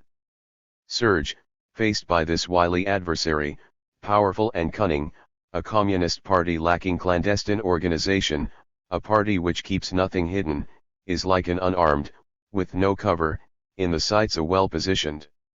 Revolutionary work is too serious to be kept in a glass house. The party must organize so as to avoid enemy vigilance as far as possible, so as to hide its most important resources absolutely, so as to train our comrades in the behavior which is demanded by these clandestine organizations should understood in at least two ways. L. The organization of the type of political and military structures usually considered underground. 2. The type of political, economic, and socio-cultural activity which, while considered public, or legal, is nevertheless revolutionary activity, and should be conducted with an attitude and methods characterized by the present reality of the war. We must understand, it becomes a criminal act when cadres and activists continue to think and act as though they are protected by the U.S. Constitution, state and local statutes, and the myths and lies fed the settlers and colonies of RHE Empire about American democracy, and other nonsense. So-called bourgeois legality and morality died when the Portuguese landed on the African continent, and when Columbus landed in the Indies. The most innocent hold sensitive positions in the enemy state apparatus, its academic, media, business and service institutions, and serve in its police and armed forces. To say that the party must organize so as to train our comrades in the behavior which is demanded by these imperatives, means that training in the consciousness and methods of combating the political police is part of the organizing process, beginning at the stage of cadre spotting and recruitment. All organized structures must fashion an apparatus which specializes in such training, using detailed and systematic methods. This apparatus must be responsible for ongoing study, drawing lessons from our own experience and from the experiences of others. It should also coordinate the periodic assessment of cadres, structures, from the standpoint security, conducting and resting the training and raising its level, in the daily activities and struggles. There must also be training of supporters and sympathizers, primarily through the conduct of political education. We take for granted that people will know the enemy and the methods used to infiltrate, disrupt, and divert mass organizations. We must have a secure movement and struggle, not merely secure vanguard organizations, collectives, and units. We need an impenetrable wall of mass consciousness, an entire revolutionary class that knows about the purpose and methods of state repression, and how to defend against it, and how to turn defense into offense. 12. Some of the things we do, and some of the structures we build, must be hidden clandestinely, in the commonly understood meaning of the term. Other things we do, and other structures built, contacts made, relationships established, etc. while taking place in public view, must be done in a more or less clandestine manner, so that ultimate purposes aren't undesirably noticeable, connections aren't exposed, and contacts are subtle and unobserved. Part 2, Good Practice is Result or Good Practice 1. There was once a collective of aspiring new African revolutionaries, engaged in study, and one day the subject was learning how to follow people and detect when you're being followed. One of the would-be revolutionaries saw no need for this type of study, got angry, and said that he was a revolutionary, and not an espionage agent. Strangely, this study session took place in the late 1960s, several days after the Bloods had read an article which mentioned that the state was following such people as Stokely Carmichael, and placing beepers on their cars.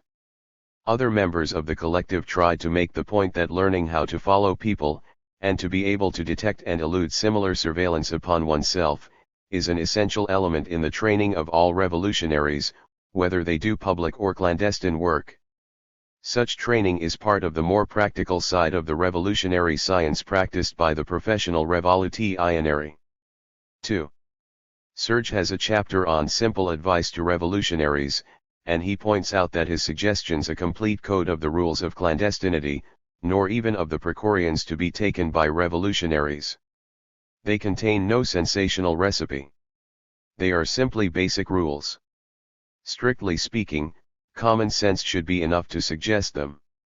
But unfortunately, long experience teaches us that it is not out of place to spell them out. Carelessness on the part of revolutionaries has always been the best aid the police have. 3. Serge's advice, sprinkled with the bits of our comments, at the start, all surveillance is from the outside.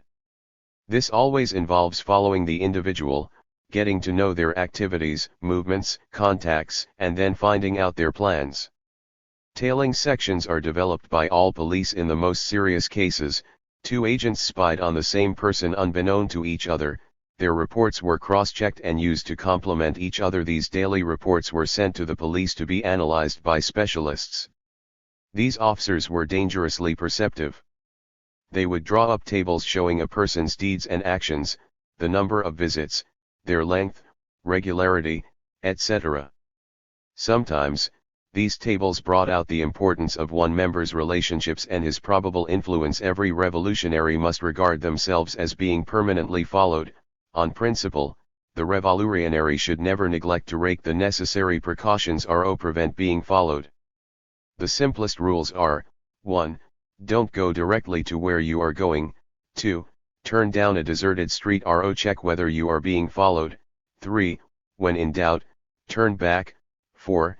If you notice that you are being followed, jump on some kind of transport and then change. Again, we must stress the importance of consciousness.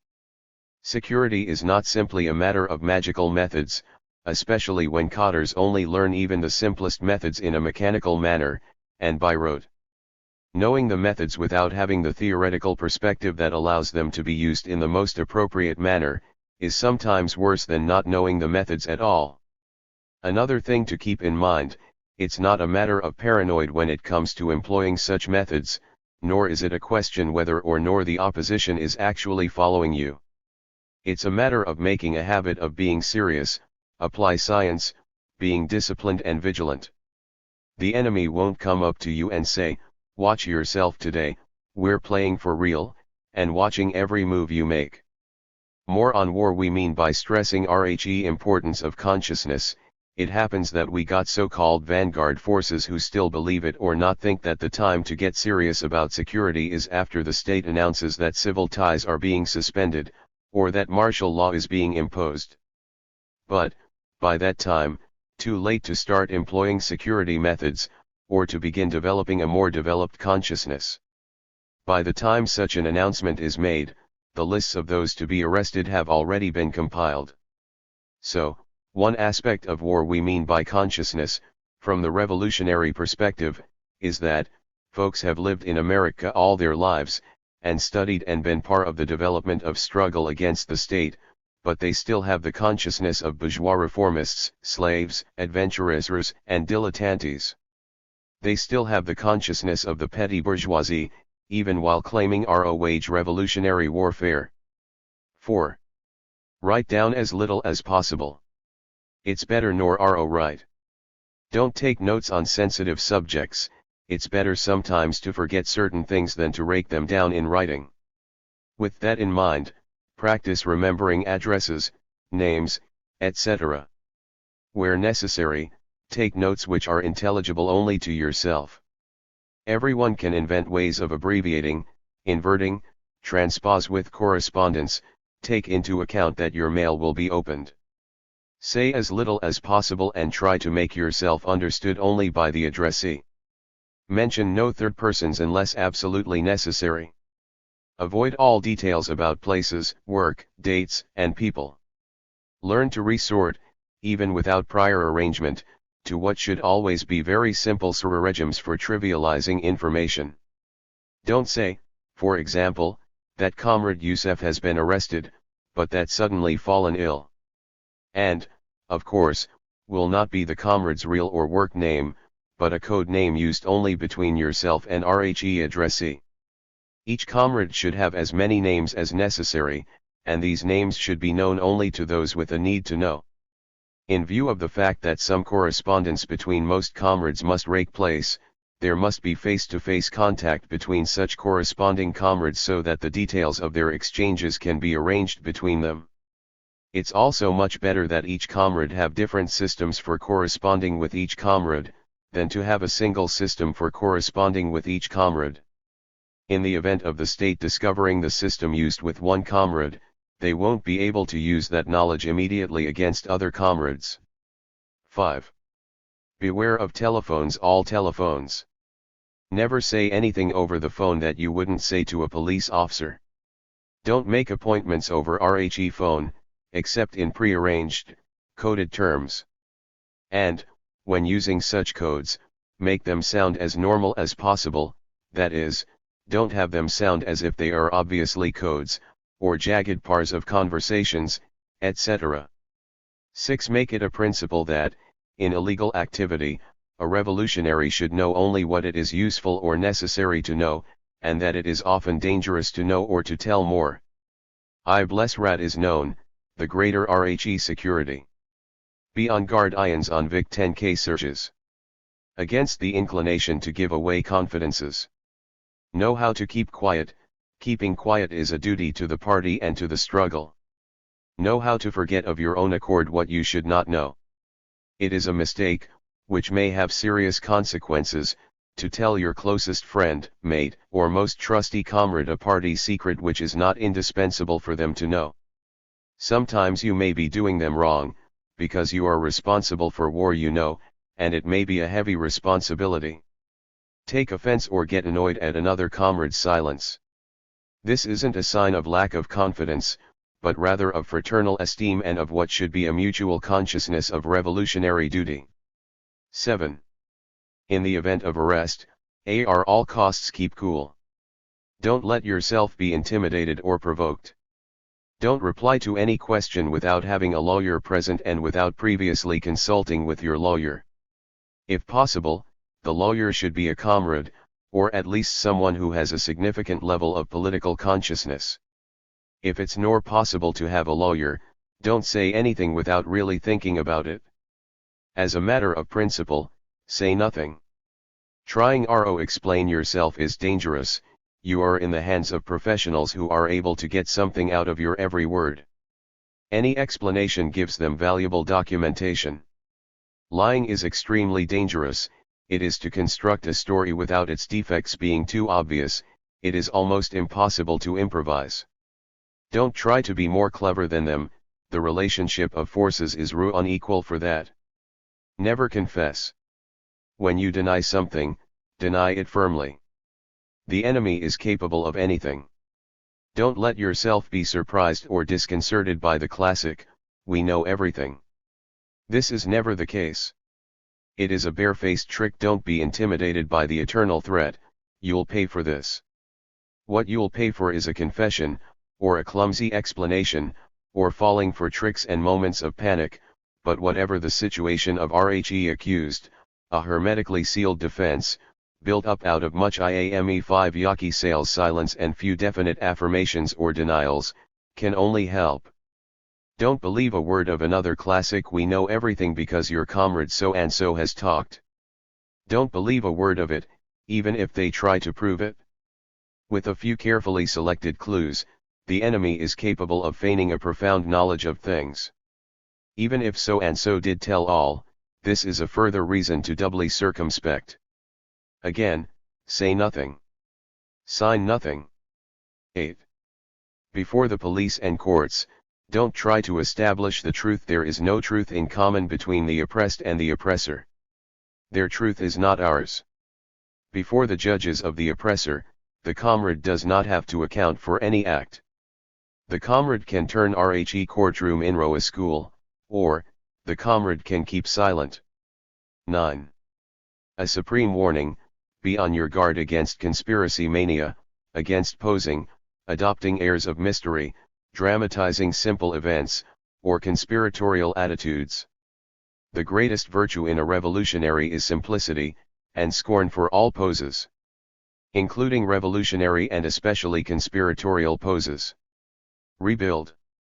Published in So W. Don R. Fool Study Notes on Serum the Wretched Frantz Fanon Psychoanalysts of Racism Colonialism in the World Today. You must read this first. Is different from all other writings about Frantz Fanon, so there are things that you have to know before you start. Frantz Fanon was one of the most influential revolutionary theorists of the anti-colonial rebellions, especially in the USA, but today almost all of the thousands of books and articles on his work are by the careerist professors that Fanon so distrusted. Those he called wily intellectuals. Is not. Study guide was written by one of those poor rebels for whom Fanon wrote his great book, Wretched of the Earth. In first place, in his introduction to Fanon, Jean-Paul Sartre says the third world finds itself and speaks to itself through his voice. Because Frantz Fanon was a black man from the French colony of Martinique in the Caribbean, who found himself as a French medical psychologist in Algeria during their anti-colonial war. Deserting to the side of the Algerian guerrillas, Fanon wrote Wretched of the Earth as a political guide for all those who were natives, the colonized like himself. Fanon is most often spoken of by the middle-class intellectuals as a shocking political philosopher of racial violence against the white settler. Because in his writings he leapt over the heads of political parties and their ideologies, speaking directly to individuals on their need to personally take part in revolutionary violence, as well as the need for the oppressed as a whole for the liberating psychological, cultural, and political effects of that violence. That layer of Fanon's thinking is real, but to Yaki it wasn't the center of politics. In part because to Yaki it was, been there, done that. One of those young natives from the inner city streets who had picked up Fanon in the 1960s with careless eagerness, who had experienced armed expropriations and violence against white settlers, Yaki eventually found out that beneath the too easy snapshot of Fanon as a race thinker was an underlying structure of Fanon communalist/communist politics. Here, Yaki is on a mission to make up for the misunderstanding of Fanon's politics that he and so many of his young rebel comrades once had. To help guide RHE study by newer rebels of this complex and difficult reading. As part of his framework, Yaki chose a running critique of what is probably the most popular single book on Fanon, Deborah Wyrick's illustrated Fanon for Beginners. Admiration for Fanon and her belief in his importance for people of color, gives her quick introduction to Fanon a fresh feeling. But, in his characteristic, bullet-on-target way, Yaki brushes all that aside to show how, over and over, in ways both crude and subtle, Wyrick's writing distorts and even lies about Fanon basic politics. Study guide is a reminder that in studying we have to keep our eyes on the political answers being given. Fanon's talk of socialism may seem outdated now, after RHE fall of bureaucratic state socialism around the world. But in really listening to Fanon's Wretched, we discover that his socialism is a communal rebellion of the grassroots villages against the capital, of the poor against the political parties that pretend to act in their name, of young armed rebels against officials and leaders, of communities against capitalism. It is still more than ever, our rebellion. Much of this was written before Yaki left prison, and all of it due to untimely illness and death before the phenomenon of the selection of some people of color to move so dramatically into top positions in the white settler power structure, which has baffled many young rebels. Just as the popular enthusiasm over one of our own waving from Air Force One or leading White House Easter egg rolls, has made people soften their punches. It's what happens when anti-colonial rebellion is defeated, and new neocolonial programs are installed by the ruling class. Although Yaki didn't get a chance to point this out, Fanon himself reminds us rat capitalism massively turns RO playing the race card. In other words, capitalism turns to black leaders and even black political parties to hegemony over the now neo-colonized world. System. It's several important practical matters about this text. Yaki meant for his study guide to be read back and forth, side by side, with reading Wretched itself. But, he realized, there were resbed editions of different sizes being sold. Which meant that the same passage would appear on different pages depending on whether you had the hardback, trade paperback, or mass market paperback edition. So he devised an intricate system of counting paragraphs within chapters, for letting his readers locate whatever wretched passage he was discussing in whatever copy they had. Only, the original English translation in all versions that he and everyone else were using was replaced by the publishers with a different translation. The original editions with RHE translation Yaki uses became scarce books, hard to find and often expensive. Starting a decade ago, a new edition was put out with a new English translation. A translation that is supposed to be awkward and more up our there in IRS phrasing. Whatever its merits in that sense, it is also true that the wily intellectuals have taken over Fanon's own book. A big-name Harvard professor was appointed as the editor of the new edition, and he and the new translator both got to publish new individual introductions essentially promising themselves inside RHE covers of Fanon's book. Even though it was now less available, Yaki continued to use the old translation because it was less academic, less literary, and because Yaki felt that it was truer to the rough spirit of Fanon's rebel stance. So, with no easy choices, the editors have left Yaki's numbering system for locating passages he is quoting or referring to just as it was. But, to help readers who don't have a copy of the now scarce earlier edition, in some cases where Yaki is talking about a key discussion in Fanon, the editors have added some more of Fanon's discussion from that passage. These quotations are set aside in shaded boxes running along the side of the page or at the page bottom. The other thing is that Meditations is an unfinished work. Yaki wrote the different parts at different times, so in places his use of italics or bold text for emphasis was not consistent. He had completed the contents of the first 3 parts and parts and 2 were actually published as small pamphlets but had not gone back over and standardized RHE style and grammar. The copy editors, not wanting to blur the individuality of his writing, only corrected typos but changed nothing else. As for part 4, it was never completed. It starts out as a rough first draft, where trial wordings are mixed with notes Ro himself to add this or say that. Often such notes to himself are marked by special brackets, like this. Soon enough, it is mostly notes and possible quotes to be used. The chapter is choppy, fragmentary, but still roughly completes an arc. The projected pars 5 and 6 that Yaki came to think were necessary, never, as far as the editors know, saw paper or were even in outline form. His cancer came too rapidly and lethally that we will have to work without these.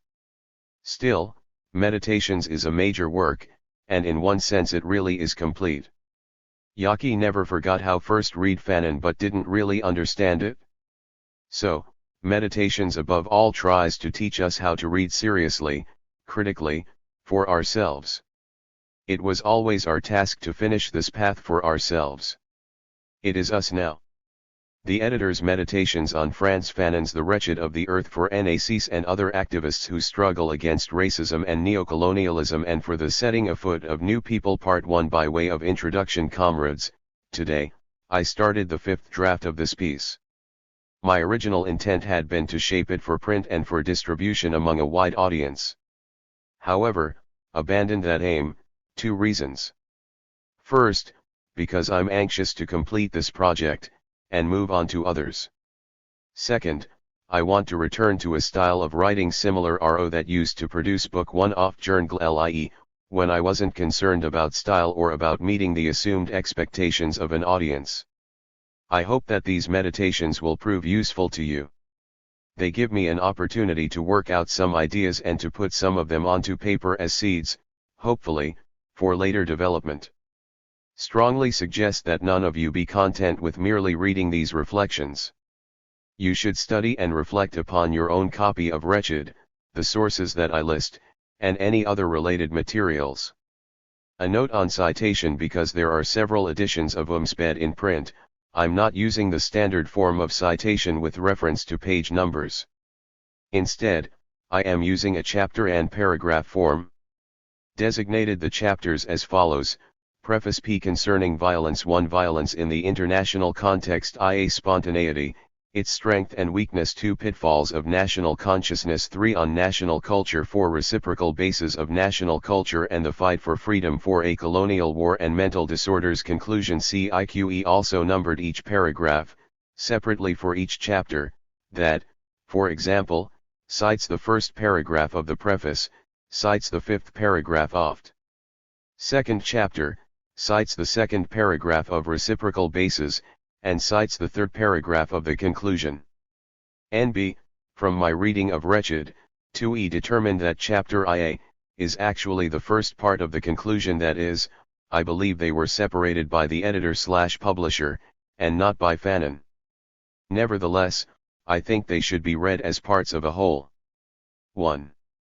Background on how and why the project was begun. IA project was initially inspired by the reading of a paper by Ron Karenga, in which he cited Fanon and a number of authors, in support of his contention that petty bourgeois intellectuals play the decisive role in the theoretical and practical project of liberation. I believed that Karenga had distorted Fanon on this question. I happened to have a copy of Wretched, and I went to it to first check the lines that Karenga had quoted paraphrased, and then to search the entire book, all references to the petty bourgeoisie, and to intellectuals. During this time, I mentioned to Amilcar that I was checking out Wretched, and that I had gained new insight into some of the issues that now confront us. He suggested that I write something that would help unravel the book's complexity, because he had recently encountered young activists who'd picked up Wretched only to put it down before completing it, because they'd found it hard to read. I didn't feel up to the task, nor did I want to put other projects to RHE side in order to give time to this. However, while nor fully committed to writing on Wretched, I did begin to study it more meticulously, primarily my own benefit, but also knowing such study would be necessary should I decide to do a breakdown of sorts, for an audience of young activists, and attempt to emphasize the relevancy of the book's subject matter to our STRIE, to strongly suggest that the book is relevant to contemporary issues, and that Fanon is as worthy of attention than most of the contemporary public. Intellectuals or activist scholars feigning a radical or revolutionary stance these days. As rhyme passed, I began to feel as though I was experiencing something of a revelation, all the more so because I unfamiliar with RHE book. I read it for the first rhyme in 1967 or 1968, and can't recount the number of times that I've opened its pages to check a reference or to read a few pages as a way of obtaining inspiration or orientation.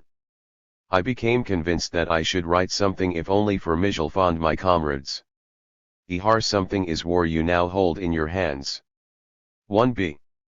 If I complete the reading of a book today, you'll usually feel as though you know what it's about, that you've got it and your feet have to return to it.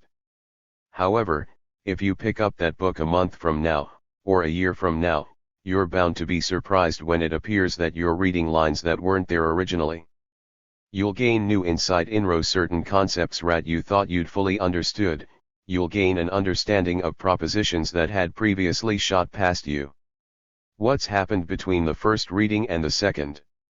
More experience, acquired more knowledge, become able to make more connections, grasp nuances that previously slipped through unnoticed or unappreciated. It took me several readings before I was able to make the outlines of the Forest of Wretched. It was at this point that I could begin to distinguish sections within each chapter, and I began to number the paragraphs of each chapter and to read and meditate upon one paragraph a rhyme, then one section a rhyme. Sometimes I read through 3 or 4 paragraphs, or 2 or 3 sections, and then start over again. Sections, paragraphs 1-6. Now, I know that some people resist the adoption of a similar method, but I strongly suggest that anyone desiring to fully understand this book adopt a similar process. Come across several references to Wretched made by academics, and it seems to me that they understand the book, and maybe a reread would help them, assuming, of course, that they really want to be helped, since so many of them are representative of the wily intellectuals that Fanon scorches. Editor's note: in some cases where Yaki is talking about a key discussion in Fanon, the editors have added some more of Fanon's discussion from that passage. When the editors have decided to do so, all such added Fanon QURAT10NS are set aside in shaded boxes running along the side of page or at the page bottom. The proposed process is also rhyme consuming, and some folks will feel that they could be reading other, more contemporary books, and not wasting time with this one. Reminded of a section of Wretched that somewhat applies here. It's not about being fast or reading everything that's published, or of reading whoever seems to most popular at the moment. Don't let the marker dictate your taste. Time taken to fully grasp this book will be made up in the better practice and the development of consciousness that result from adopting this method. Time taken to read and reread Wretched will enable you to 1. Discern the BS in some of the other stuff that you read, 2. Make more relevant connections to issues and concepts that you confront on a daily basis. Cover of my edition of Wretched says that it's Fanon's study of the problems of racism and colonialism in the world today. Colonialism confronts us today, in a unique form, shaping the context for our engagement with racialized capitalist exploitation, internal class GGLES, RHE nature and role of armed politics, relations between the people and the organizations that claim to represent them, Pan-Africanism/internationalism, the relations between our people and their allies in the imperialist state, the strengths and weaknesses in the theory and practice of nationalism, the struggle for socialism. All this, and more, is spoken to by Fanon in Wretched, and there are nuances and connections to our situation that we afford to ignore. While reading of course necessary to base selves on the concrete reality of which IR came and primarily speaks to. However, we must also able to see the general in the particular, and recognize RHE extent to which our reality is being described and critiqued, the extent which Fanon points RHE way forward for us. It helps to know, going in, that Fanon speaks in several voices, so too he uses the voice of the native or Negro who, during the colonial period, avoids confrontation with colonialism, and directs all physical and psychological violent impulses inwardly while being envious of the position of the colonialist. He speaks in the voice of the X-native or X-Negro who, having decided to redirect physical and psychological violence toward the colonialist, is not yet fully conscious, suffers setbacks, and allows the betrayals of the bourgeois forces that claim to speak for and to lead the struggle. And, he speaks in the voice of the person who's overthrown colonialism, only to now confront neocolonialism, realizing that national independence isn't the end of the struggle, and that RHE fully new people will develop only with the construction of the fully new social order. Fanon is carrying us through a process of decolonization through the stages of struggle for national independence and social revolution. However, he doesn't take us through a linear progression as convention may have it. At one point he'll be talking about conditions and consciousness characteristic of the period of colonization or the colonial period. This is the first voice heard during the peaceful stage between colonial conquest and the beginning of the struggle to decolonize. He'll then move to some reference or discussion of the decolonization period that between the beginning of the struggle and the winning of independence, and he may not always leave easily recognizable signs of transition. In the third chapter, he tends to move from the decolonization stage to the post-independence or neocolonial stage and then back again. Therefore, one must able to distinguish the terms used to describe the several stages, because an inability to do so or a failure to do so can lead to confusion and a feeling that the book is too simple. Fanon treats the major themes in the same way. Example: violence is not left to the first chapter, but actually runs from cover to cover. Spontaneity is taken up initially in the first chapter. The racism and or Manichean ideologies of both the colonizer and the colonized are treated, too, practically from cover to cover. How could these themes nor be so treated, since we're dealing with the process and the stages in the evolution of people's consciousness, social revolution, and social development? Maybe I should suggest that the chapters be read in the following order.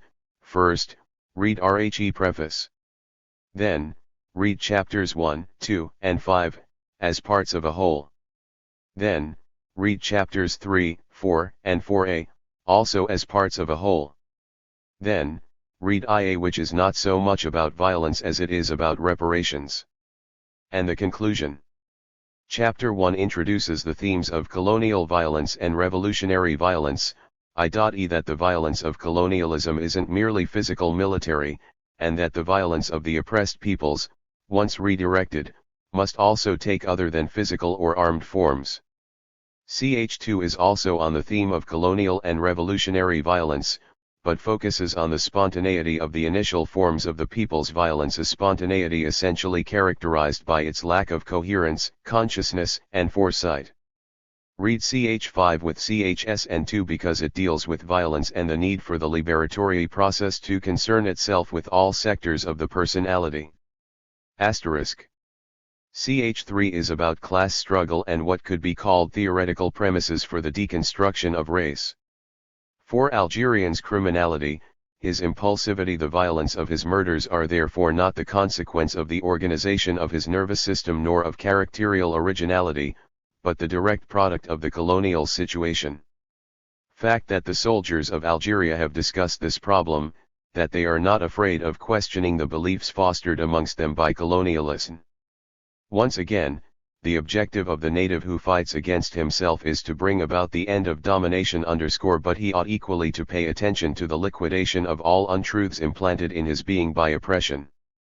Under a colonial regime such as existed in Algeria, the ideas bid forward by colonialism not only influenced the European minority, but also the Algerians. Total is that which sectors of the personality, and for a deal with the formation of new identity, with a focus on the need to deconstruct blackness niggerhood. I'm not sure that anything I say here will actually unravel the complexity of wretched for anyone, but I am sure that if one sincerely wishes to understand what's being said by Fanon in the book, then one must read it, cover to cover, at least twice. Don't, for example, read only the first chapter and then think that you know Fanon's position on violence. Don't read the 11th paragraph of the first chapter, without reading the last 4 paragraphs of the second chapter, and think that you understand Fanon's position on race or racism. An incomplete reading means superficial understanding and a distortion of your own development. Moreover, I wouldn't suggest that one rely solely upon a book or paper by any author claiming to explain Fanon or wretched, from any perspective, on any theme. Such material will probably prove useful, in way or another, but it's no substitute for the real thing. Shortly after our discussion, Amilcar sent me a copy of Fanon for Beginners, which has a chapter devoted to wretched. I found the book and the chapter in question to be informative. However, I also found the author to have certain biases which lent themselves toward an inaccurate appraisal of Fanon, and of wretched. Whatever one gets from an easy read, will be less rewarding than what will result from a personal venture through the difficult process of going to the source and struggling with whatever obstacles one may encounter. Come with self-confidence, and an awareness appreciated all rhe more because it was achieved as part of a self-development undergone by mastering your fears, completing an intellectual process that you at first thought too difficult to attempt. Such a process of self-transformation and intellectual development is rhe's central theme of Wretched, stared explicitly or implicitly on nearly every page. Read Respect yourself. Study it. Rake as much time as you think necessary. Don't be put off by any apprehensions or assumed complexity, wanting everything to come to you easy and fast. You are equal to the task, and you'll get better as you go along. Dark to with yourself. Dare learn and to apply what you learn to the transformation of your world. 2. Speaking to the subtitle. 2a. This piece is subtitled, For NACs and other activists who struggle against racism and neocolonialism and for the setting afoot of new people goes back, on these shores, at least to Peter H. Clark and the 1820s.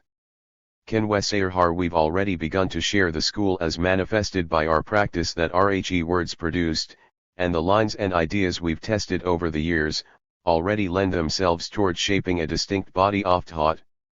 Can we pull from rhe journals, from Crossroad, from the New African Community Bulletin, and from Grassroots, from anything written by any us, and say that we have examples of New African communist thought? I'm not being purely rhetorical here. I'm suggesting that we should get more serious about who we are and what we should be doing. Finn suggesting that affirmative answers can given to the above, but we also have to work at it more consciously and systematically. 2b. Why call it New African Communism, and not plain old communism. For much the same reason as we continue to say Russian communism or Chinese communism, because plain old communism only exists as an ideal. There's theory, and practice engaged on the base of the concrete conditions of one's own social situation. The actual construction of a communist society within any particular nation can only result in a form unique to that nation, no matter any similarities to the theory of communism held by other nations. Angolan, Russian, Algerian, Chinese, French, Vietnamese, Cuban, Korean, Tanzanian, these are nationalities. Our nationality is New African. We don't refer to ourselves as black because we don't base our nationality on race or color or a biological element of our being. Social factors are the primary determinants of our national identity. Why not call ourselves A or American communists? For much the same reason that folks still talk about a black America and a white America, we are oppressed and exploited as a distinct people, and the particular development and present reality of America as a settler imperialist state prevents any such identification. Race has been used to help realize and perpetuate the material and sociological factors that make us a distinct people. America is an empire with a distinct nationality and worldview. So long as America means what it means, to people here and throughout the world, and so long as we're oppressed as a distinct people, it's hard me to see us ever calling ourselves Americans of any political persuasion. James Yaki, why call it New African Communism and not, say, Marxism, Marxist-Leninism? Well, one hand, because Marx wasn't a Marxist, and Lenin wasn't a Leninist, because this kind of reductionism is part of the problem we face while sorting out what's relevant from the many other schools, and trying to find our own way. Because struggle against narrow interpretations of Marxism, against West-centered reductionism, is part of the struggle for social and national liberation, of the struggle against ideological imperialism. We 100k back as far and as accurately as we can, into the social thought and practice of people on the planet, and we say that we can see an original socio-economic formation that we call primitive communism or communalism. There was collective use of means and instruments of social production, prior to the development of huge surpluses, commodities, and their exchange, and division of labor based on the exploitation of one group of people by another group of people, no concept of ownership or private property as we now know it. Group interests were valued over individual ones, even while the individual was respected an end in her or himself, yet, always within the context of collective work and responsibility, no individual survived alone.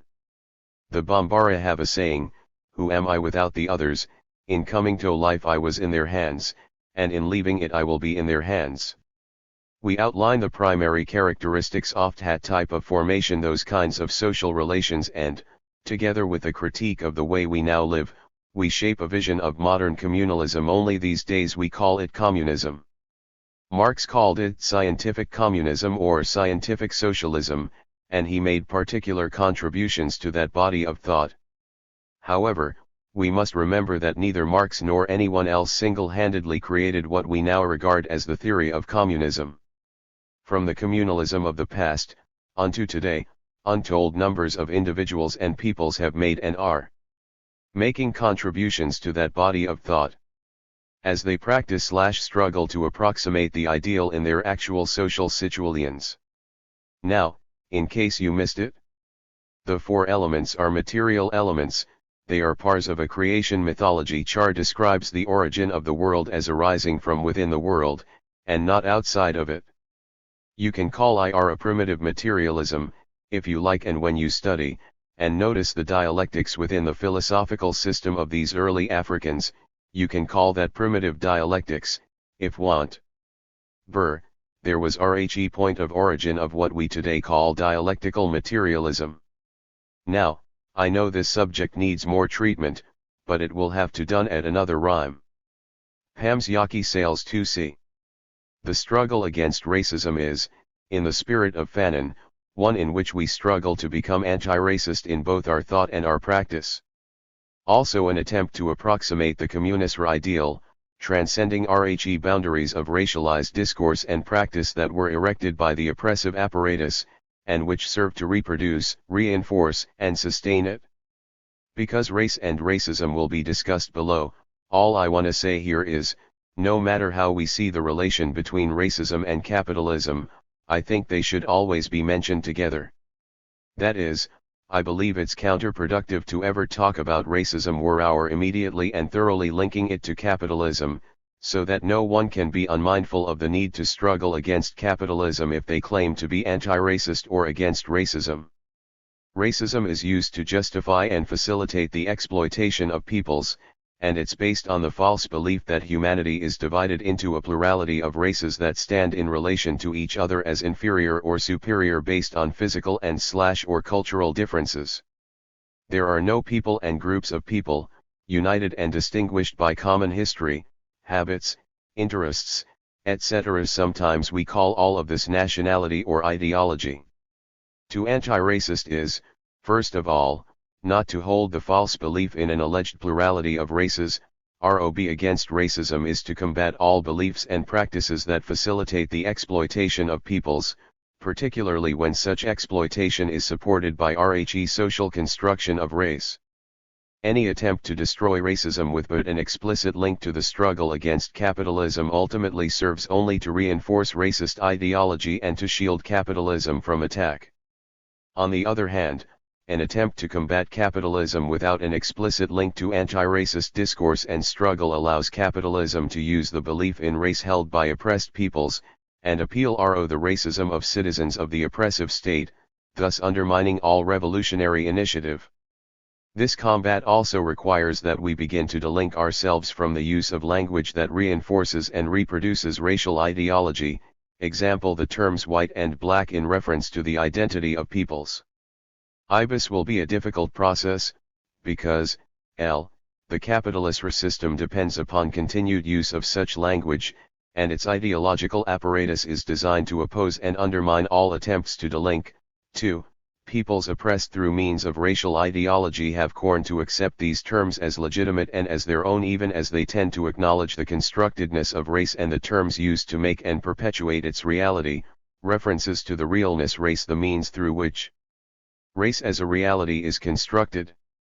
1. WJE always agree that race is invent, but are then required to defer to its embeddedness in the world. Paul Garoy. Some off-seeds for my present perspective were given to me by Ngugi Thiong'o, in an article in which he discussed the thought and practice of writers under colonialism, who did not always adequately evaluate the real enemy. Imperialism far too easily seen in terms of the skin pigmentation of the colonizer. Labor, not just labor but black labor, capital U.WS, not just capital but Ubite-owned capital. Exploitation and its necessary consequence, oppression, were black. Vocabulary by which the conflict between colonial labor and imperialist capital perceived and ideologically fought out consisted of white and blade images, sometimes freely interchangeable with the terms Europe and sentence, or the phrase was Uben the white man came to Africa. And not Uben the imperialist or the colonialist came to Africa. One these whites will go. Not one day imperialism or these imperialists will go. Except in few cases, what was being celebrated in the writing was the departure of the white man, with the implied hope that the incoming black man by virtue of this blackness would right the wrongs and heal the wounds of centuries slavery and colonialism. As a result of this reductionism to the polarities of color and race, the struggle of African people against European aonialism was seen in terms of a conflict of values between the African and European ways of perceiving and reacting to reality. But which African values? White values. Values of European proletariat and the African proletariat. Of TLN European imperialist bourgeoisie and the collaborationist African petty bourgeoisie. Values of the African peasant and those of a European peasant. An undifferentiated uniformity of European or white values was posited against an equally undifferentiated uniformity of African or black values. In short, the writer and the literature he/she produced did not often take and thence treat imperialism as an integrated economic, political, and cultural system whose negation bad also to be integrated economic, political and cultural system of its opposite, national independence, democracy, and socialism. Now, check this, even as Lhyongo says all this, he himself defers to the embeddedness of race and its language, as he critiques the reductionism to the polarities of race and color. More from habit, and failure to follow through on his own logic, Lhyongo continues to use white when he means European or British or colonialism or capitalism. He continues to use black when he means African or Kenyan. 21. Setting afoot of new people is taken from Fanon. The last line in the book is, "For Europe, for ourselves and for humanity, comrades, we must turn over a new leaf, we must work out new concepts, and try to set afoot a new man." Of course, we read and say new people, but the line captures, for me, what the book is really about, what the struggle for decolonization or for national independence.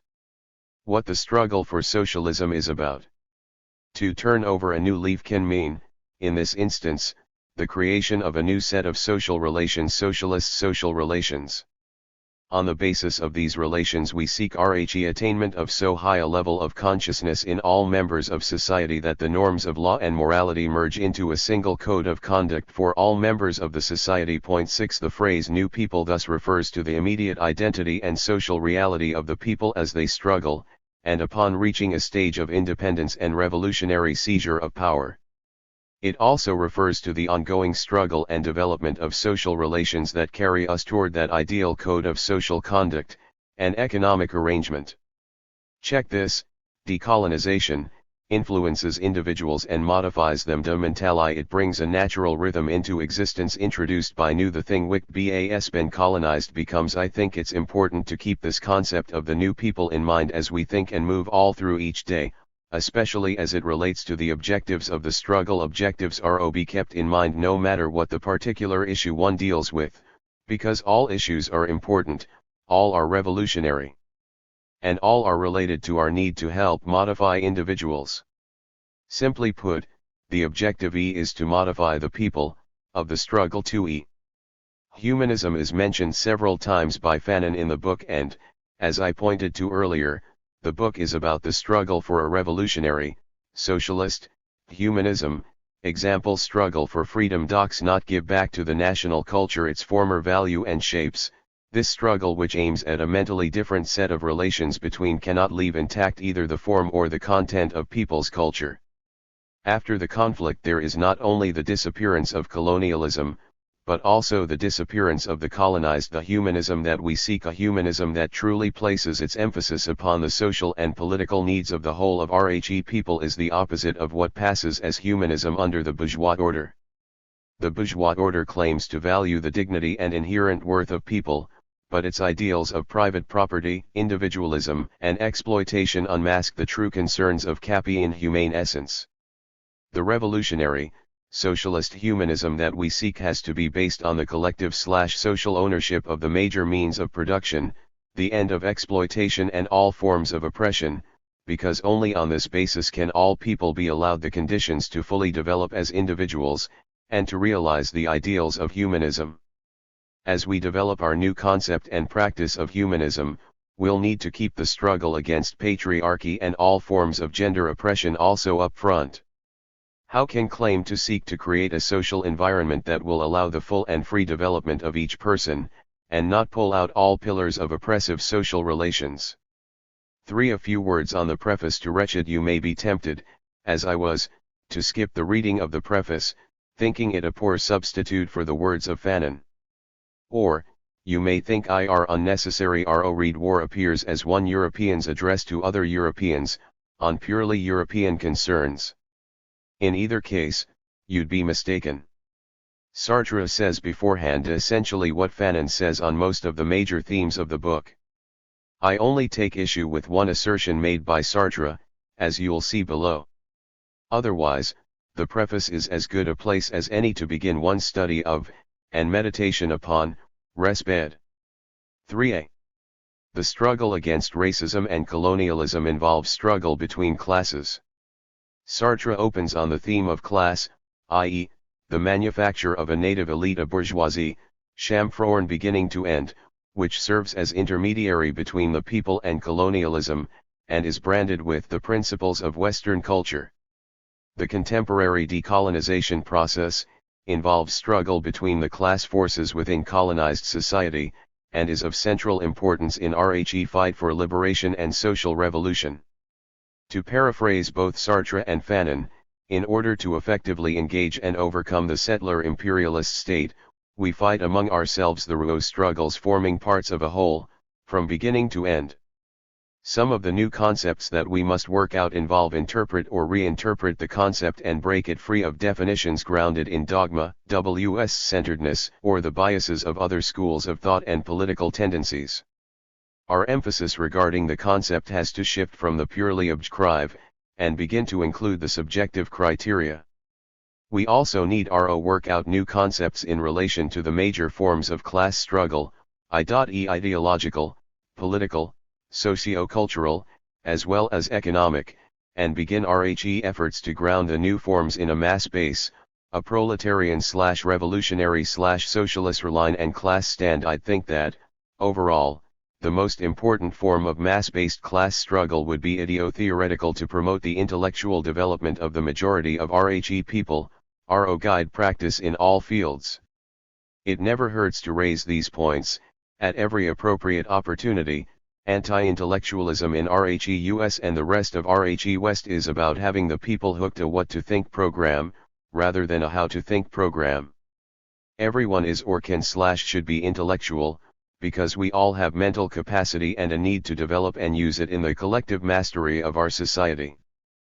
Fanon repeatedly points to the need the people not just to be enlightened, to develop political and social consciousness, to accept responsibility for the entire social and political process. How can this be done if people don't think, question, develop their critical capacity, study the process of social development and know that they can change social reality, and, as touched already, it's not just the West, as we ally think of it, but Marxism in its predominant forms, which emphasizes economic elements at the expense of ideological ones, superstructural ones. Thus, we overlook RHE importance of ideological struggle, the role of ideology in the maintenance of capitalism and in the struggle to overthrow it. If people are to struggle for a particular vision, they must make conscious decisions to do so, informed decisions. When Sartre uses the term manufacture with respect to the colonized elite, he doesn't mean that no class structure existed in African societies prior to European colonization. Similarly, when he refers to the lack of homogeneity in the colonized world as being born of colonial history, that, too, needs clarification, because one would assume that any or all social, political, or economic divisions in oppressed societies today are solely the result of imperialist oppression, and that's not the reality, even though some elite forces within oppressed societies find it in their interests to promote such a false image. Here's how Kwame Nkrumah attempted to correct the false image of classless African societies. Today, the phrase African socialism seems to espouse the view that the traditional African society was a classless society imbued with TJN spirit of Bumanism and to express nostalgia for that spirit. Such a conception of socialism makes a fetish of the communal African society. But idyllic, African classless society enjoying a serenity is certainly facile simplification. There is no historical, even anthropological evidence for any such a society. I am afraid the realities of African society were somewhat more sordid. All available evidence from the history of Africa, up to the eve of the European colonization, shows that African society was neither classless nor devoid of a social hierarchy. Feudalism existed in some parts of Africa before colonization, and feudalism involves a deep and exploitative social stratification, founded the ownership of land. It must also be noted that slavery existed in Africa before European colonization, although TJX earlier European contact gave slavery in Africa some of its most vicious characteristics.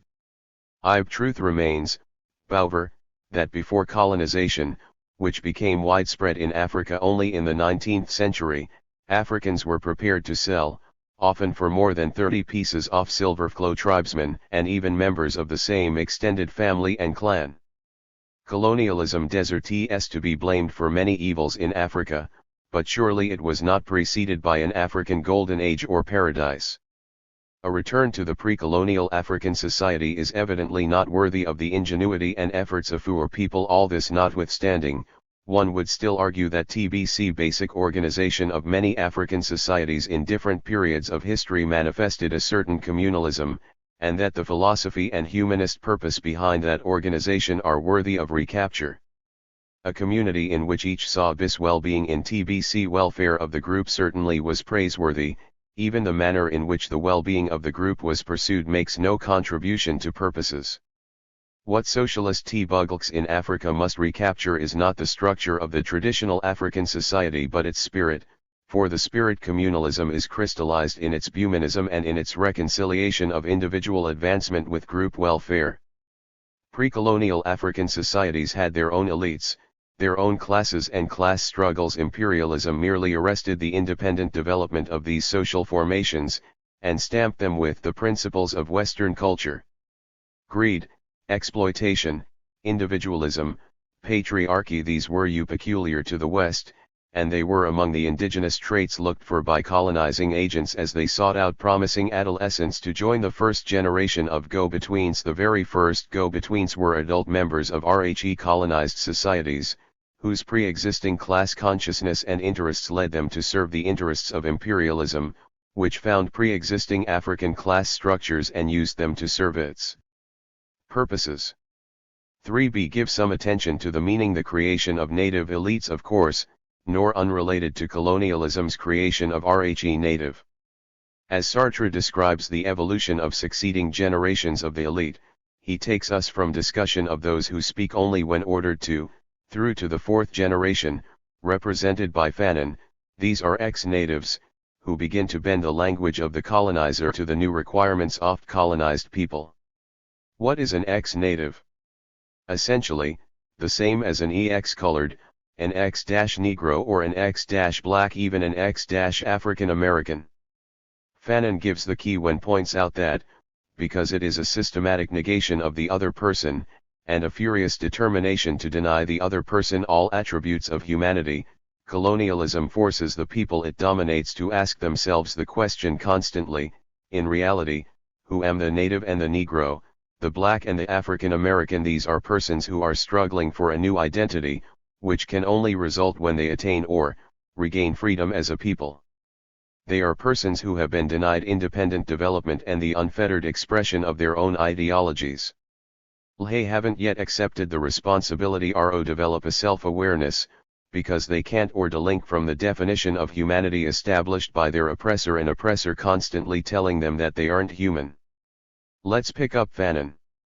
The defensive attitudes created by this violent bringing together of the colonized people and the colonial system form themselves into a structure which then reveals the colonized personality. IBIS sensitivity is easily understood if we simply study and are alive to the number and depth of the injuries inflicted upon a native during a single day spent amidst the colonial regime. It must in any case be remembered that a colonized people is not only simply a dominated people. Under the German occupation the French remained men and economically are in fact one and the same thing. Reflect, the movie Zulu. The British scouting party is swept ashore by the storm. As they gather themselves on the beach, they're approached by a regiment of Zulu soldiers. Because he speaks the language of the Zulu, one of the party is taken to Shaka. In next scene, Shaka asks him, "Of what tribe are you?" and the man answers, "Dutch." When we it, Shaka's question was about war we now call nationality. Shaka asked the man, "Of what people are you?" And, Fanon has just told us what. Under German occupation, the French remained French, that under French occupation, the Germans remained German, that the Algerians made up part of the landscape to the human presence of French colonialism. We'll get deeper into this below, The point ROB made here is that the problem arises when the colonized people forget who they are, forget that they are human, and succumb to the ideology of the colonizer, which claims that only the settlers are human. This results in the colonized people believing that they have to prove their humanity to the colonizer. Standards are those of the colonizer, nor those of the colonized. The colonized people simply fail to continue to define themselves, for themselves. The native, the Negro, the colored, the black, and the African American, have no identity apart from that given them by the colonizer, that is, not unless they resist colonialism, which entails, 1. Their maintenance of an identity that is separate and distinct from that of the colonizer, and from that given them by the colonizer. 2. They begin to develop a new identity, through the process of having remained separate and distinct, colonized people who they were prior to colonization. And they can't return the past. Colonization has arrested their independent development, distorted who they are, and now they must become new people during the process by which they regain their independence. Now, the population native to the land under colonial domination is non-existent politically and economically. What exactly does that mean? In essence, it means that they aren't sovereign. It doesn't mean, in a strict sense, that they aren't involved in politics or that they aren't involved in an economic system. It means that the political and economic processes that they participate in are not of their own design, not under their control, and don't serve their interests. This point is particularly relevant us, and neocolonial situations generally. Example, having a job and money and being part of the American economy doesn't mean that you're not colonized. Being able to vote in the American political process mean that yatfi nor colonized. It all simply means you've been tricked, and that you're still avoiding reality and confrontation with capitalism in its post-neocolonial form. Here's another key point, it's nor like I'm saying anything new here. Dub-Zero was talking about this. Ralph Ellison talked about it in Invisible Man, a native, or rather, an exone who is constantly in the making and who is cured of mental pathology, which is the direct product of oppression, and who claims an identity apart from that of the colonizer and the colonial system, and struggles to become a new person and to build a new society. 3c. Another important theme touched by Sartre in the preface is that on the successive generations of elites, their roles and interests, the relations between the elites and the masses, and between the elites and colonialism. As you read, stop now and then to meditate upon the similar development of generations of elites among our own people, and 100K for all of the implications and the need for reinterpretation of the story. For example, was Phyllis Wheatley representative of the promising adolescents that were sought out among the Africans colonized by U.S. settler colonialism? What she and others actually represented is, in one important respect, a matter interpretation, i.e., from a proletarian/revolutionary and nationalist perspective, or from a bourgeois, assimilationist, colo perspective. In Africa and in New Africa, the first generation of elites established under the colonial system had little or no independent voice or initiative, they expressed little or no resistance to colonialism, and they didn't represent the revolutionary interests of the people.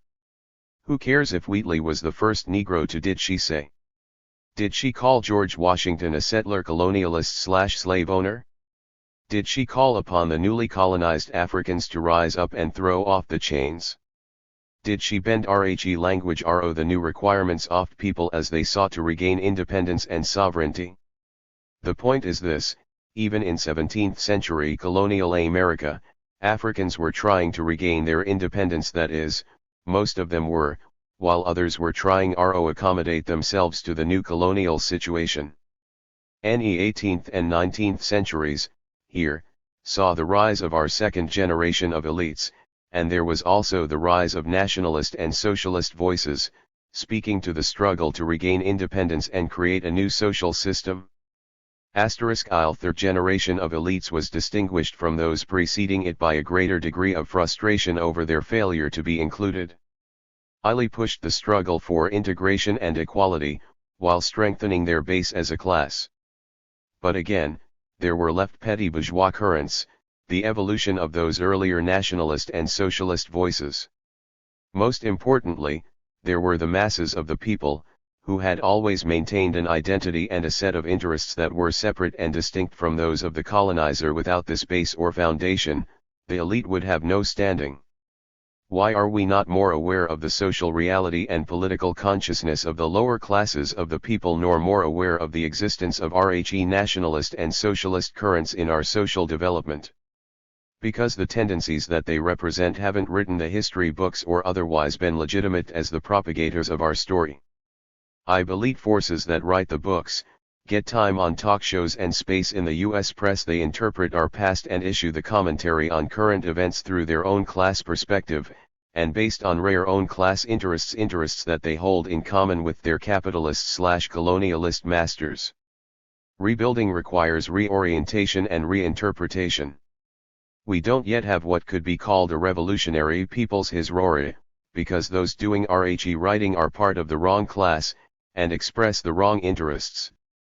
A reinterpretation of our story is necessary, and there'll be no independence or socialism without it. Intellectuals who write what we need must represent a combination of those who commit class suicide, and those who come up from the people. 3D. These days it supposedly passes as common knowledge that a major consequence of a major aim of the counter-revolutionary initiative went in high gear in lar 1960s and early 1970s was the thrust of pseudo-bourgeois and petty bourgeois forces into yet we claim to be confused and unable explain present absence of progressive and revolutionary momentum from the bottom up. I like look 1968 lers call a high ride for decolonization struggle. As symbols of the people's revolutionary nationalist initiative, I see those brothers standing with raised fists during Olympic Games, raised fists that were like raised flags of red, black, and green. Look to 1968 and the establishment of the Kerner Commission, and its mandate, to determine what happened, why it happened, war US needs do prevent from happening again. The Kerner Commission was like any other body established by colonial powers investigate disturbances in the colony, to divert the revolutionary drive of oppressed peoples into mere reformism, grant formal independence and shape a neo-colonial solution. It can't be done without an alliance between colonialism and pseudo-bourgeois and petty bourgeois forces among the oppressed people. Underlying the civil rights movement and the Black Power movement, the riots, rebellions, and revolts, was a revolutionary and a nationalist initiative. So, war did serler colonialists say. Quick, decolonize. Integrate, include some of them, and make the rest of them believe that they are Americans, too. Reflect this, it was in those same Olympic Games that George Foreman ran around the boxing ring waving the flag of the U.S. Even symbolically recaptures reality of moves made between 1968 and 1972, represents success of counter-revolution, the success of the neo-colonial solution, the ascendancy of the new black middle class, and the black liberation movement was turned into its opposite. Even Robert Allen's interpretation of the period can help to give sight blind. In the United States today a program of domestic neocolonialism is rapidly advancing. It was designed to counter the potentially revolutionary thrust of the recent black rebellions in major cities across the country. TB's program was formulated by America's corporate elite, the major owners, managers, and directors of the giant corporations. Banks and foundations which increasingly dominate the economy and society as bold because believe that the urban revolts pose a serious threat to economic and social stability, land attempting with considerable success to co-opt the Black Power movement. Their strategy is to equate Black Power with Black capitalism. In this task the white corporate elite found an ally in the black bourgeoisie, the new, militant black middle class which became a significant social force following World War XI. Members of this class consist of professionals, technicians, executives, professors, government workers, etc., who got their new jobs and new status in the past 2 decades. Were made militant by the civil rights movement, yet many of them have come to oppose integrationism because they have seen its failures. Like the black masses, denounced the old black elite of tombing preachers, teachers, and businessmen politicians. New black elite seeks to overthrow and take the place of this old elite. To do this it forged an informal alliance with the corporate forces which run white America. New black elite announced that it supported black power. Undoubted, many of its members were sincere in this declaration, but the fact is that Dry spoke for themselves a class, not for the vast majority of black people who are not middle class. In effect, this new elite told the power structure, give us a piece of the action and we will run the black communities and keep them quiet for you. Recognizing that the old Negro leaders had become irrelevant in this new age of black militancy and black revolt, the white corporatists accepted this implicit invitation and encouraged the development of constructive black power. 73 EY endorsed the new black elite as their tacit agents in the black community, and black bass come to mean control of the black community b, a native elite which is beholden to the white power structure.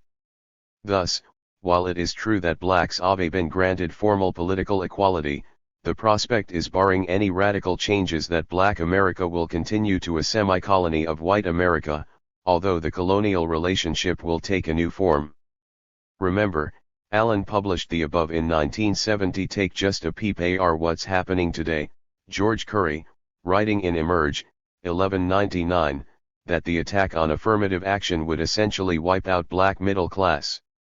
If we can't go to college in significant numbers, if we are not able to take our rightful place in the job market, and if we cannot take advantage of the tax dollars we provide to our government bodies, we will be relegated to a life of second-class citizenship. I'll like talking RO and for his class, not the people as a whole. Add to this Skip Gates, also speaking in Emerge, 399, as he talks about the role of his class and of his group of intellectuals at Harvard. Our purpose is to get more black people to the middle class. Is this some sort trickle-down theory? Do I really need to expound on this? Asterisk the starving peasant, the class system, is the first among the exploited to discover that only violence pays. Him there is no comprono coming to terms, and decolonization are simply a question of relative strength. It is within this of humanity, this people of the shanty towns, at the core of the lumpen proletariat that the rebellion will find its urban spearhead.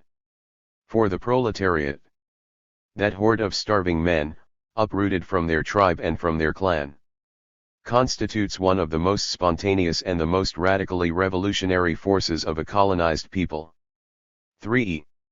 Sartre's reference to the peasantry reminded me that popularity among bloods in the U.S. in the 1960s rested, in part, upon his characterization of the peasantry and the lumpen as revolutionary and/or as the vanguard.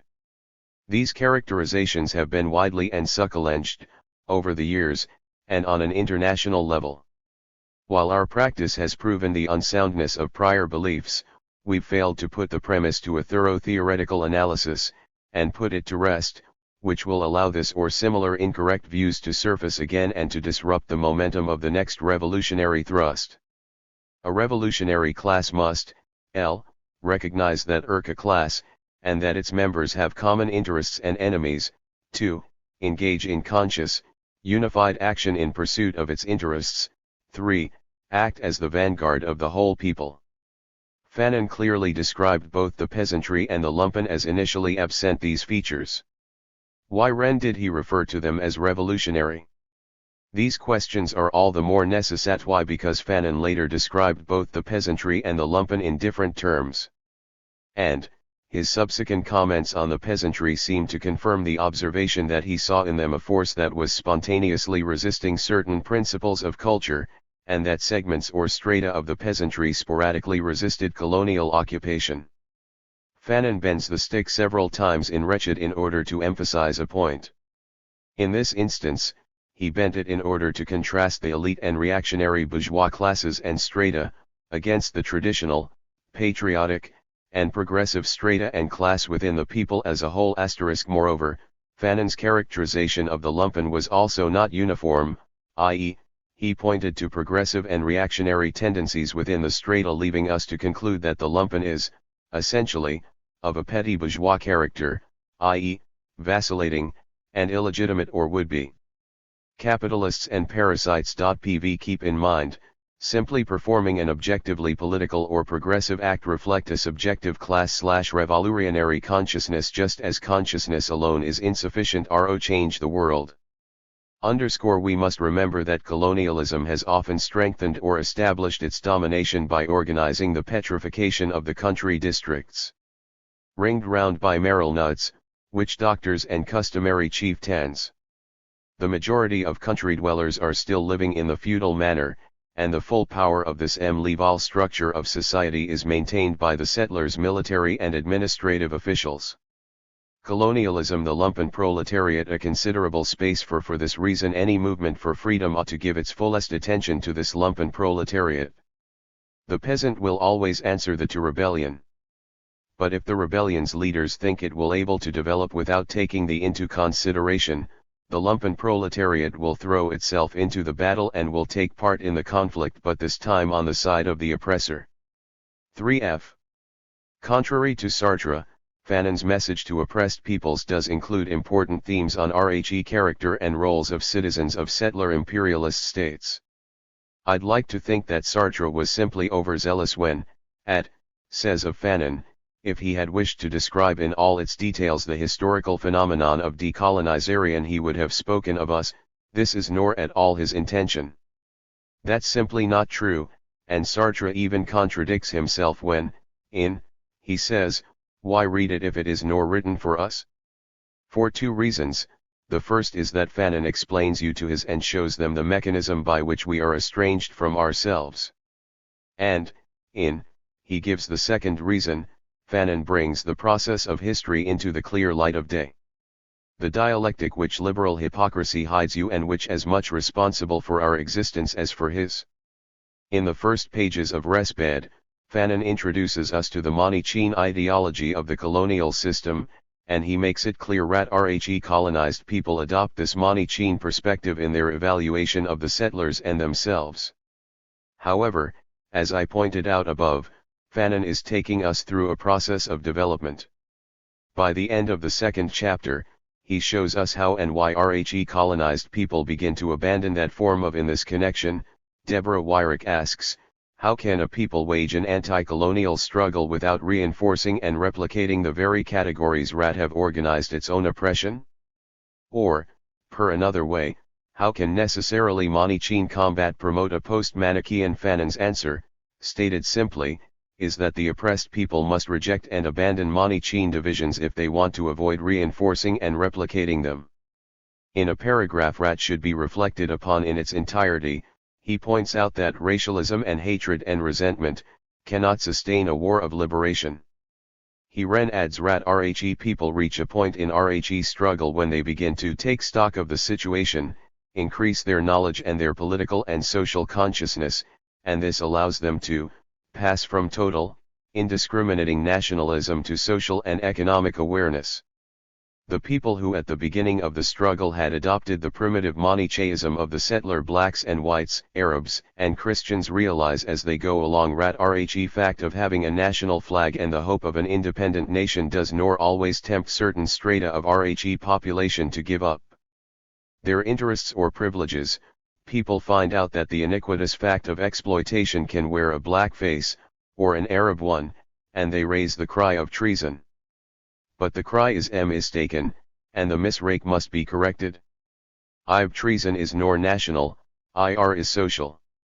In their weary road towards rational knowledge the people must also give up their too simple conception of their overlords. The species is breaking up under their very eyes.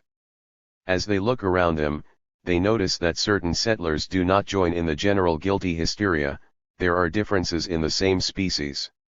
Such, who were before included without distinction and indiscriminately in the monolithic mass of the foreigner's presence, actually go so far as condemn RHE colonial war.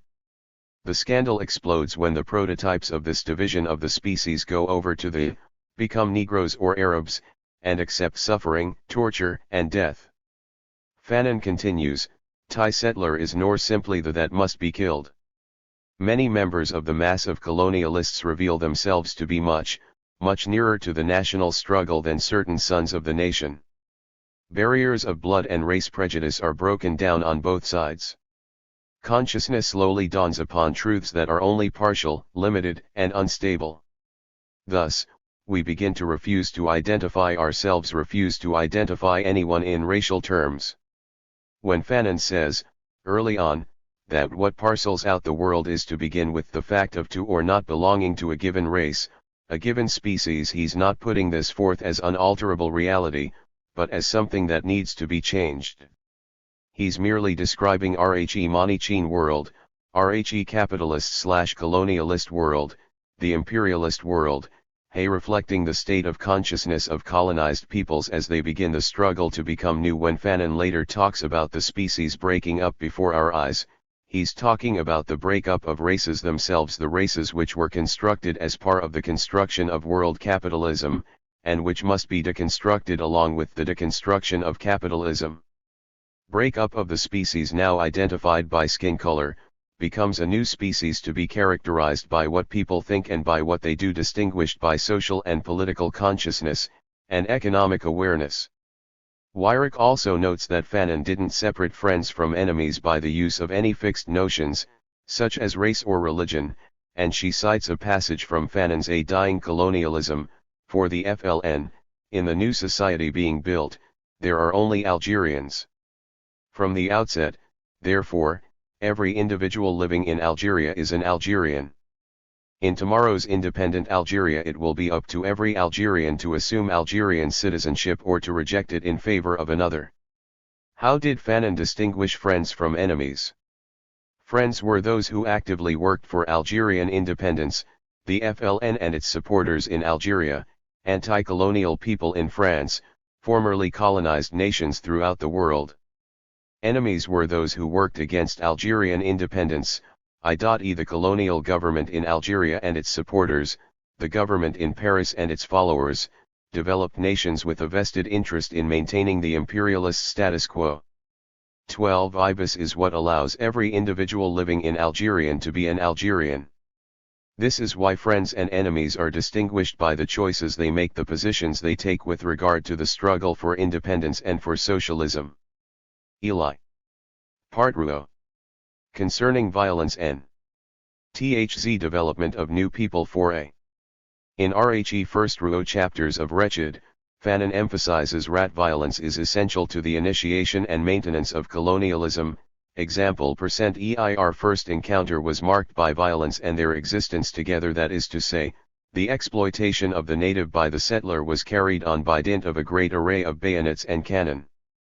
He also sets out to show how and why violence is also a necessary means for the successful pursued national and social revolution, because decolonization can only triumph if we use all means to turn the scale, including, of course, that of Tat-Med, violence.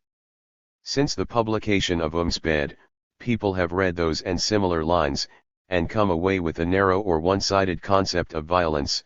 They've read the first 2 chapters and come away with little more than in the need to pick up the gun. The people of Africa have suffered for this. We've suffered for it, and our children and grandchildren suffer for it today. Too many of us still fail to understand RHE underlying aim of social revolution is to promote a change in people and assist the development of political and social consciousness. Everything else we usually associate with revolution or national liberation comes through and after change in people's consciousness. Meditate on people read that line, and by the time they get to the last word in the sentence, totally forgotten RHE all means. Consequently, war they come away with is something like, decolonization can only succeed if we use armed violence, and this reading and understanding leaves something out. And the absence proves itself in subsequent practice. Use of all means demands theory and practice on all levels and in all social spheres. Our job to determine how to do this based on RHE conditions we find in our own social reality, especially as we want to move from a IOW tide to a high tide. Our job is to acquire an understanding of the weak links in the cistern of oppression that binds us in the 21st century USA, where revolution has failed not once, but several times before. Meditate again, when you get to, as Fanon says, that from the actual formulation of the program, one must have decided to overcome obstacles. Now, don't limit yourself and think that all obstacles will present themselves as only military phenomena. All obstacles means obstacles on RHE economic level, on RHE socio-cultural level, and on the political level.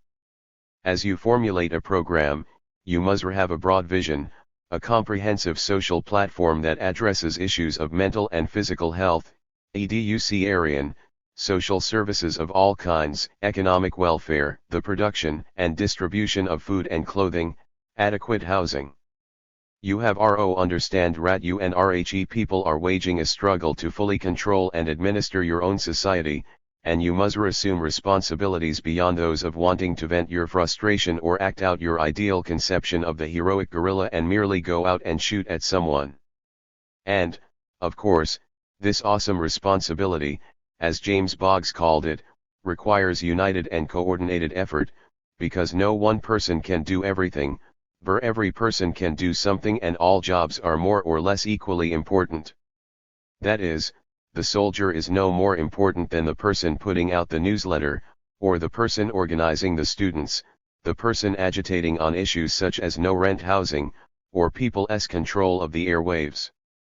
Need to understand that all means must be used is why Fanon quickly brings Ryan subjects which are meant to sharpen our understanding and to broaden our concept of violence, white supremacist and racial ideologies, and later points to the process of their deconstruction, forms of avoidance employed by oppressed peoples, and the ways that we exercise violence upon each other, while avoiding confrontation with the oppressive apparatus, narrow, bourgeois nationalism.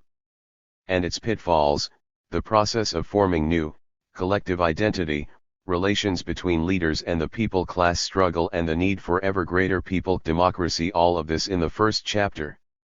He does this in order to show that colonial violence is a single process, which manifests itself in several forms, and that revolutionary violence of oppressed peoples must also be exercised as a comprehensive process, assuming several forms. It's within this context that Fanon speaks of violence as he closes the second chapter. Violence alone, violence committed by the people, violence organized and educated by its leaders, makes it possible for the masses to understand social truths and gives the key to them. Meditate, what does it mean to educate violence so that the people may thus understand social truths? How does RHE education of violence give the key to the people? Most importantly, what is the key? Maybe not far enough into the book to begin answering these questions, or maybe we can go back to the preface in the Search L, and this violence springs from the people, the military, political, and social necessities cannot be separated. Could it be that educate violence we must increase our political and social awareness? Violence is educated, the people are re-educated via the development of theory and the conduct of practice in all areas of social life. Violence is educated as the people develop their political consciousness, and as they assume what Leduan calls collective mastery of the society. The key can't a key to violence, because an educated violence is that which provides the key. Only when we understand violence in a broad way can we begin understand the key as, the awareness derived by the people of their role as the makers of history, history here being all of the activity of people in pursuit of their aims as a sovereign entity. Making history requires the making of informed choices, and the making of decisions to act in one way and nor another. Choices must be made based on a particular interpretation of reality. Read Wretched carefully, and you'll see Fanon talks much less about the use of arms than he does about the need for the people to develop their consciousness, and to learn to lead themselves. Check it out. Here we are reading a chapter on violence which most of us think of only in terms of arms or physical force, but how much does Fanon actually talk of arms or physical force? You might expect every page to contain some mention of guns, knives, armed encampments, guerrillas training in the forests, nightly raids the farms of settlers, attacks local police stations, military outposts, but how much of this is actually there, in this chapter violence? Not much, say. Well, Do Yog think that is? Fanon doesn't talk much about guns or armed forms of violence because it's the other forms rather, it's the whole of colonial violence that most concerns him. Example, in the colonial context, the settler only ends his work of breaking in the native when the latter admits loudly and intelligibly the supremacy of the white man's values. In the period of decolonization, the colonized masses mock at these very values, insult them, and vomit them up. Rat values were the whole and they're not, they are an important part of the whole. We must give attention to all parts of the whole.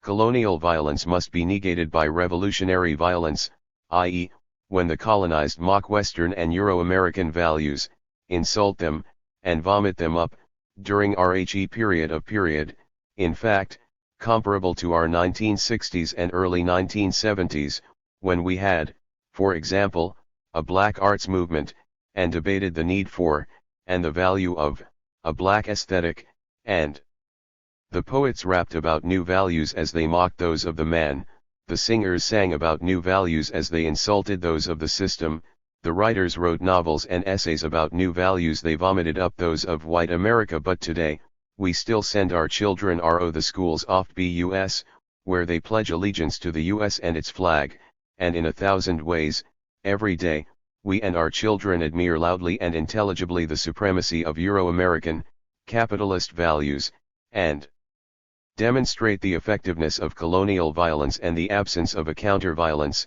a revolutionary violence, which negates the influence of foreign values in our homes and in our minds. We can take it backward, without a break, to, for example, the 1660s, and see that there and then, too, we mocked the settler's values even as he tried to suppress new national identity and undermine our purpose of gaining our national independence. Your name, boy. Kind, motherfucker. We seldom, if ever, think of ourselves as among those petty bourgeois forces in need of committing class suicide, but we must remember where we are.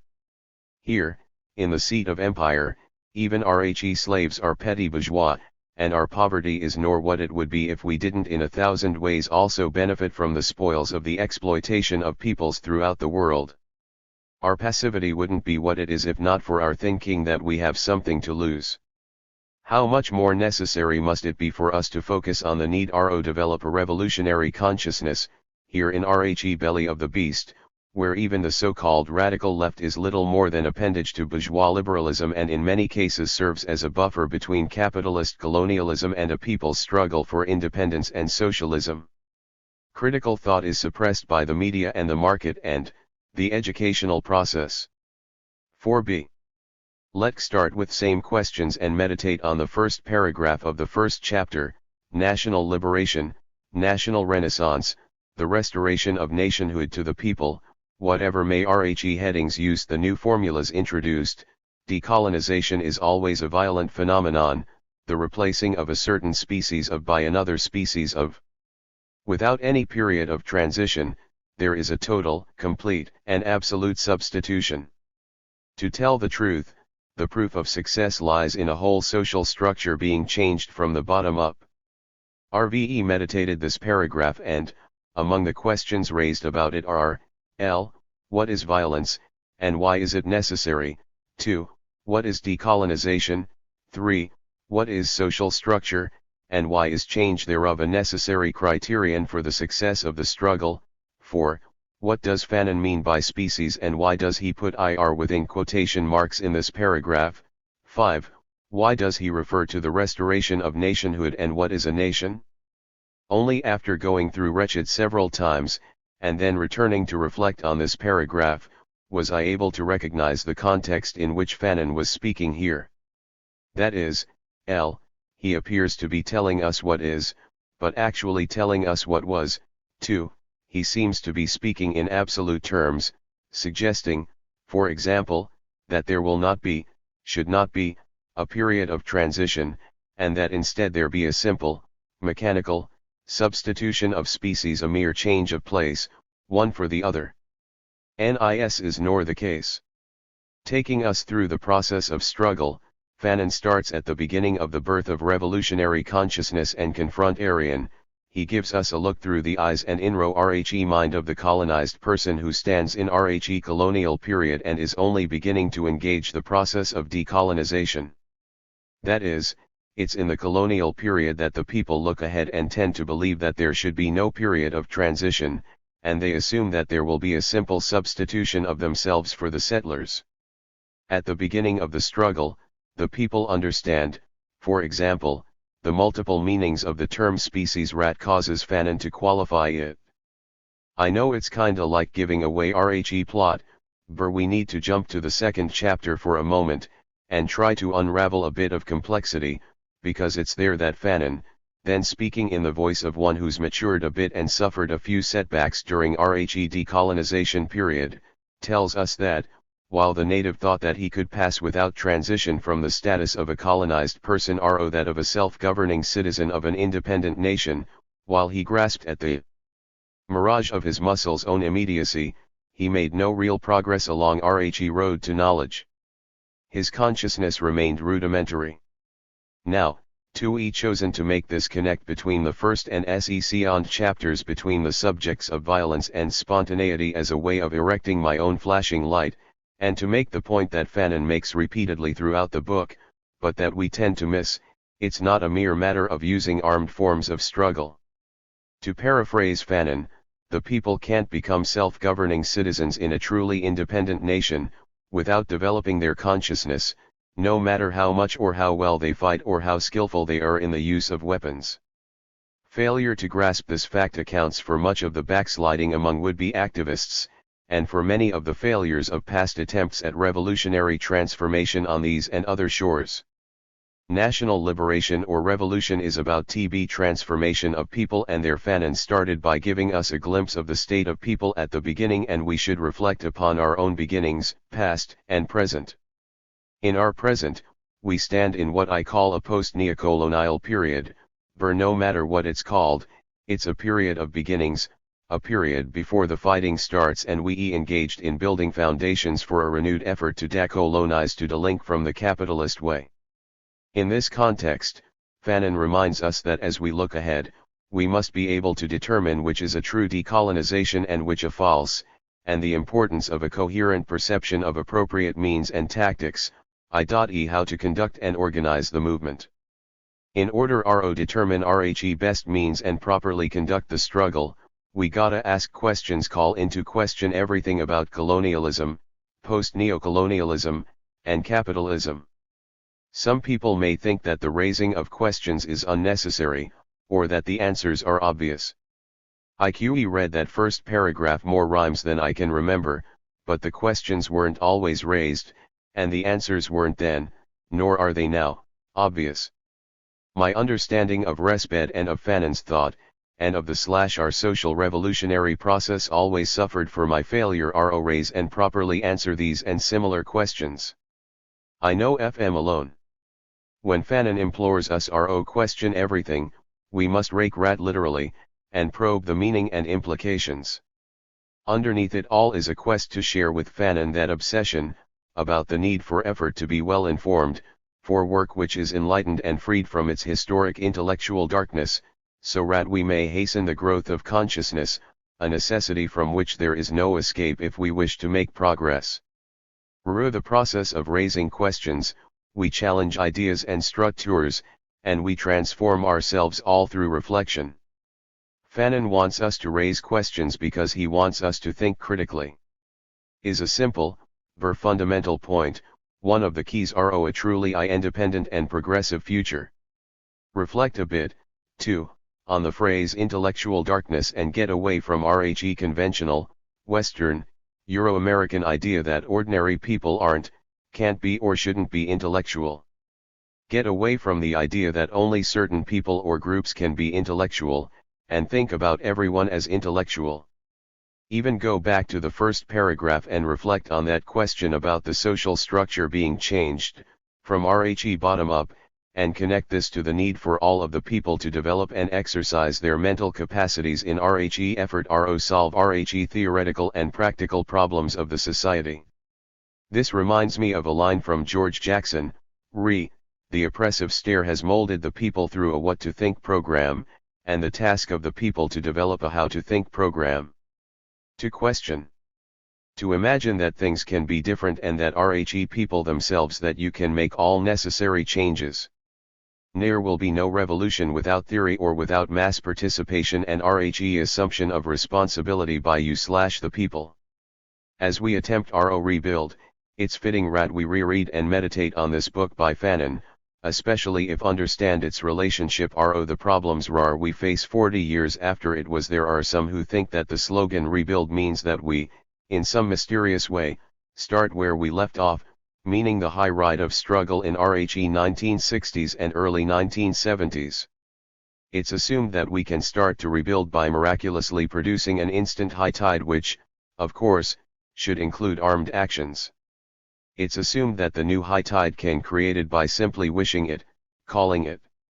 It's assumed that armed actions are appropriate simply because some of us are angry or frustrated, or mistake our consciousness for that of the people. It's also assumed that the high ride was arrested by RHE mere repression of the movement by the settler imperialist state, and had nothing to do with our own shortcomings. My generation may remember Mao saying that, on occasion, when the revolution fails, it's the fault of the so-called vanguard. We need to understand, old movement is dead, and it cannot be rebuilt. We cannot return to the past, or rebuild the past, nor can we build a new movement without sufficient foundation.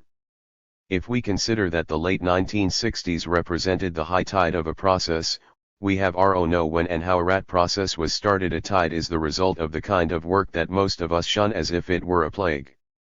In this instance, like those militants Fanon refers to, who must go to the countryside and or to the mountains, toward bases grounded in the people. And, not even talking about what to do when one reaches those bases, just that those bases must be approached. Hopefully, we act like the Vietnamese coder who got to the base but didn't know what to do or how to do it, and blamed his shortcomings on the people. He merely cursed reality because he didn't fully appreciate that his job was to change reality to take it as it was/is, and transform it into the pattern of new customs and the plan for freedom. We can even put it another way, if we want to help to build a revolutionary movement, among the things that we must do are, thoroughly re-examine the past, learn the lessons, and begin to use what we learn while, 2. Building bases grounded in the people, learning from them, sharing our knowledge with them, becoming one with them, and share with them as one of them the responsibility for leadership of RHE movement and for the new society that creating. We have to start this process by finally admitting to ourselves that the old movement is dead. We have to acknowledge that, say, we take George Jackson to heart when he told us what we needed to do in order to keep the people from becoming Americans again, after they left the marches and rallies 10 minutes after the success of the state's strategy to neutralize the movement, create new classes of pseudo and petty bourgeois spokespersons/leaders, effectiveness of en masse demonstrations has not come to an end. Here purpose has diacritically altered, but the general tactic remains sound. The rally affords us the opportunity to effect intensive organization of the projects and programs that will form the infrastructure. If the mass rallies close, as they have in the past, with a few speeches and a pamphlet, we can expect no more results than in the past. 2 hours later the people will be Americans again, going among the people at each gathering with clipboards and pens, and painfully ascertaining what each can contribute to clear-cut, carefully defined political projects, is the distinction between organization and sterile, stilted attempts. Today, the people are Americans. Even most of the so-called radicals and nationalists are Americans at heart. Are consumers and proponents of consumption. Taken by the commodity fetish. Will not advocate real revolution and the armed forms of struggle that must be part of the process. They W0NT support any sincere attempt to generate such, and reinforced by print media and soap operas, romance novels, and ads for cosmetics and cars and gadgets that claim to solve of our problems.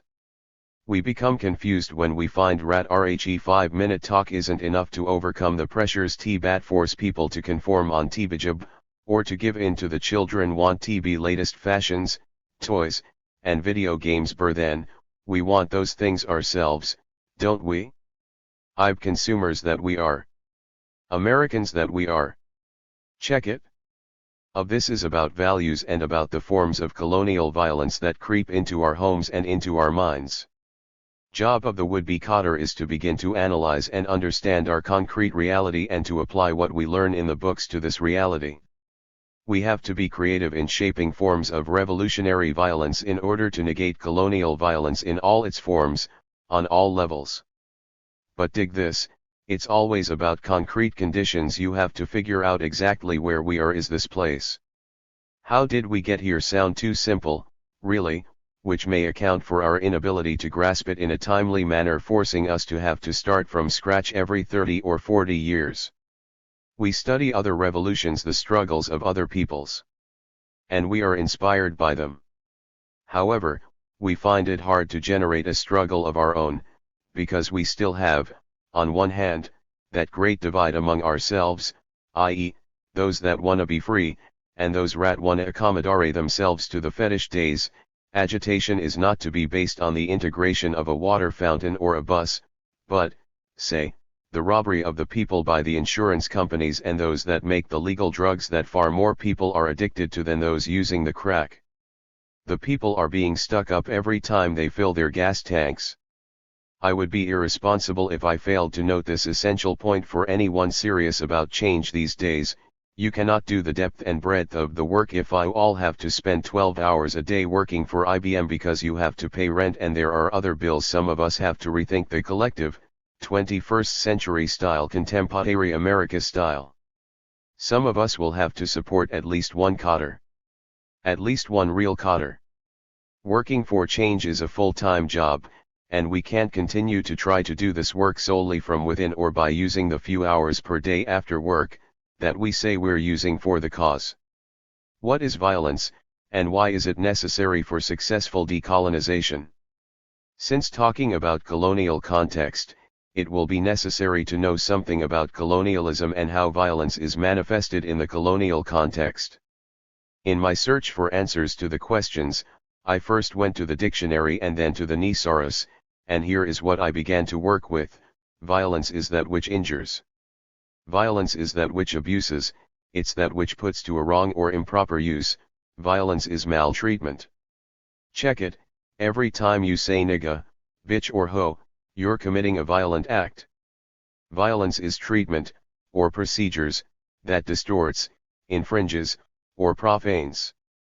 Colonialism, in the economic, political, and socio-cultural forms, brings violence into the home and into the minds of the people, and the process of decolonization is a battle ROB waged in the media and in the marketplace, the sports arena, and the barber shops and street corners. Even as we select subjects to be discussed, colonialism is a form of imperialism, and imperialism is an international expression of capitalism. You don't fully understand colonialism, and you don't successfully attack it, without understanding and attacking capitalism.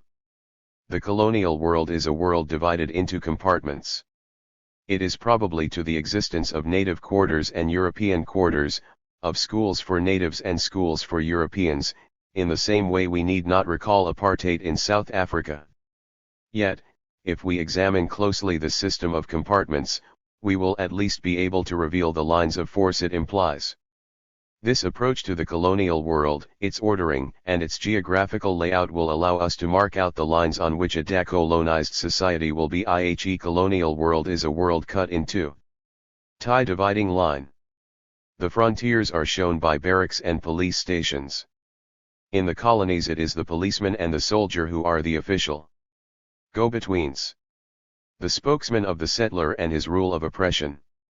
In capitalist societies the educational system, whether lay or clerical, the structure of moral reflexes handed down from father to son, the exemplary honesty of workers who are given a medal after 50 years of good and loyal service, and the affection which springs from harmonious relations and good behavior, all these aesthetic expressions of respect for the established order serve to create around the exploited an atmosphere of submission and of inhibition which lightens the task of policing considerably. In the capitalist countries a multitude of moral teachers, counselors, and bewilderers separate the exploited from those in power. In the colonial countries, on the contrary, the policeman and the soldier. By their immediate presence and their frequent and direct action maintain contact with the native and advise him by means of rifle butts and napalm not to budge. It is obvious here that the #NTS of government speak the language of pure force. The intermediary does not lighten the oppression, nor seek to hide the domination. He shows them up and puts them into practice with the clear conscience of an upholder of the yet he is the bringer of violence into the home and into the mind of the native. Colonialism is a comprehensive system, operating on all social levels, and is not a mere expression of military aggression, i.e., violence in physical forms. In most cases, colonial violence in armed/physical forms is preceded by unarmed and non-physical forms of aggression, in the guise of traders, academics, missionaries who seek nor only to lay hold of the land and labor of peoples, but also to lay hold of their minds, their customs, and their languages.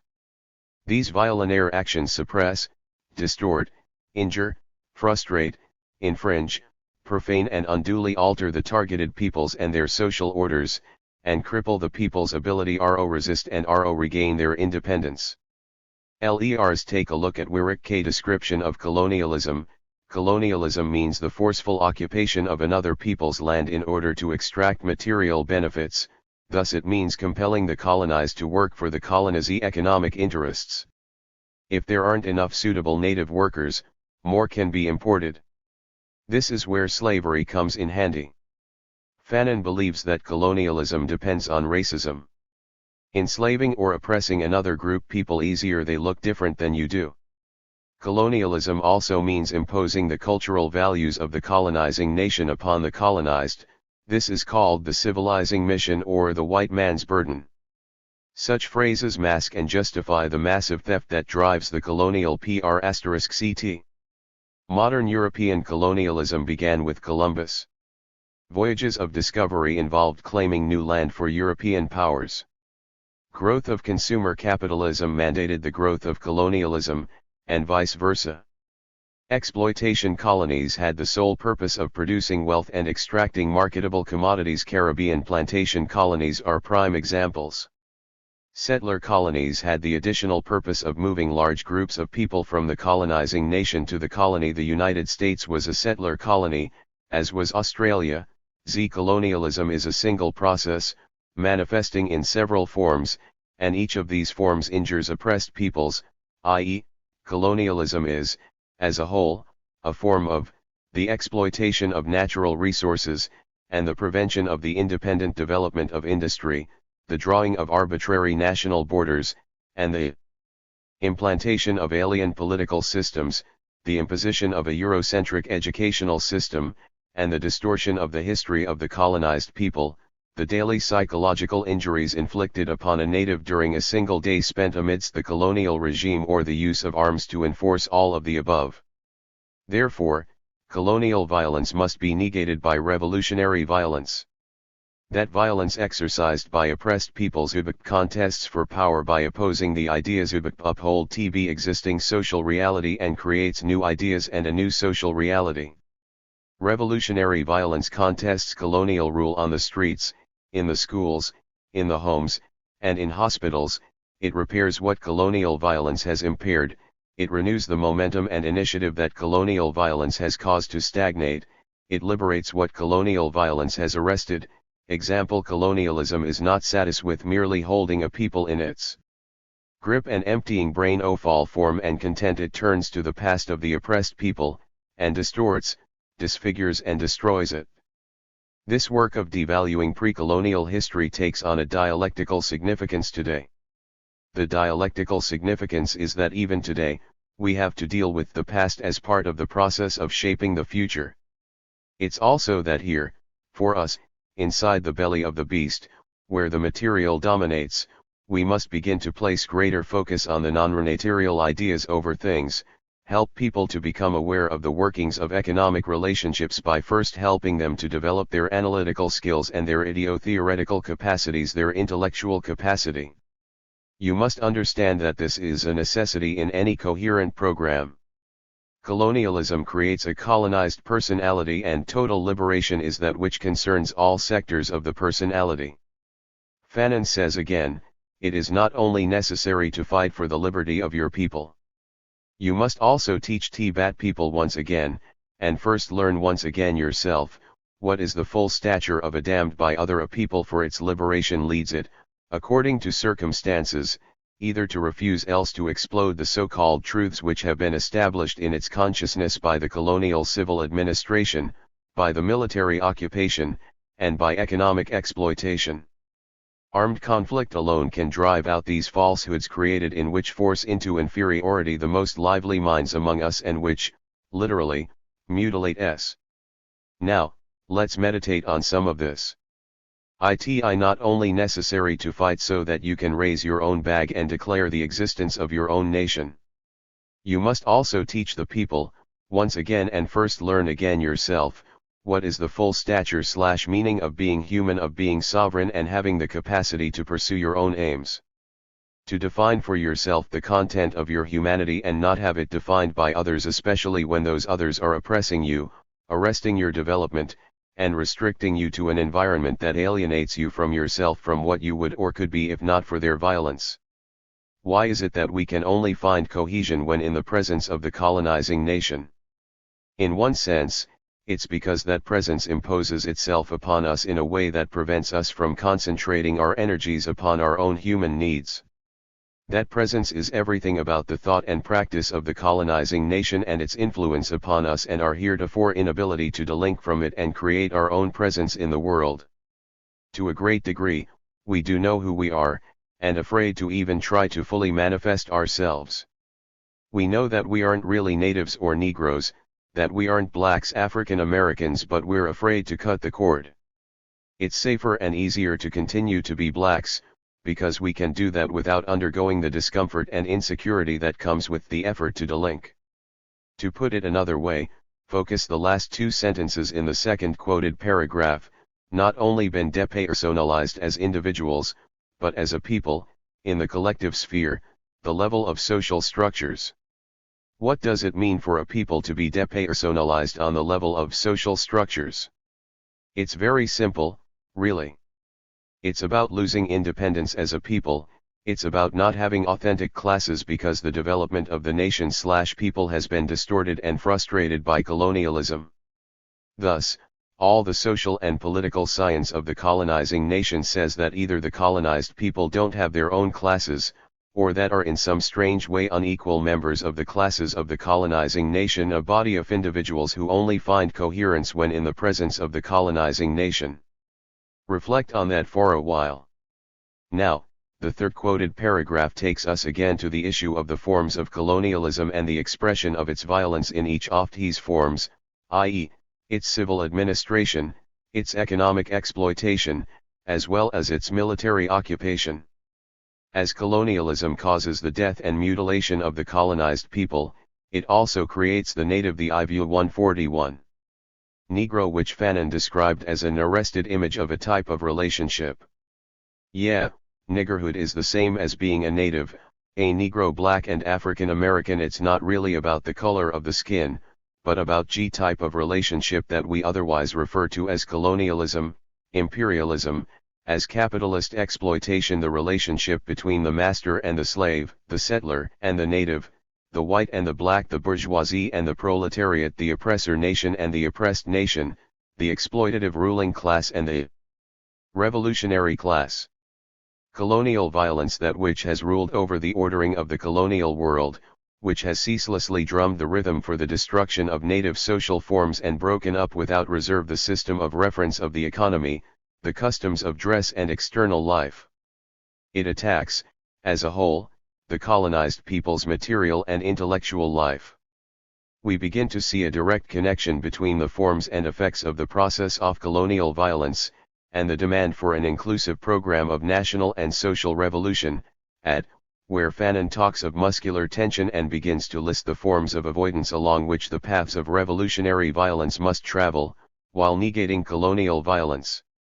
However, none of this is inevitable. The immobility to which the native is condemned can only be called in question if the native decides to put an end to the history of colonization, the history of pillage, and to bring into existence the history of the nation, the history of decolonization. 41. What were those questions? What is decolonization?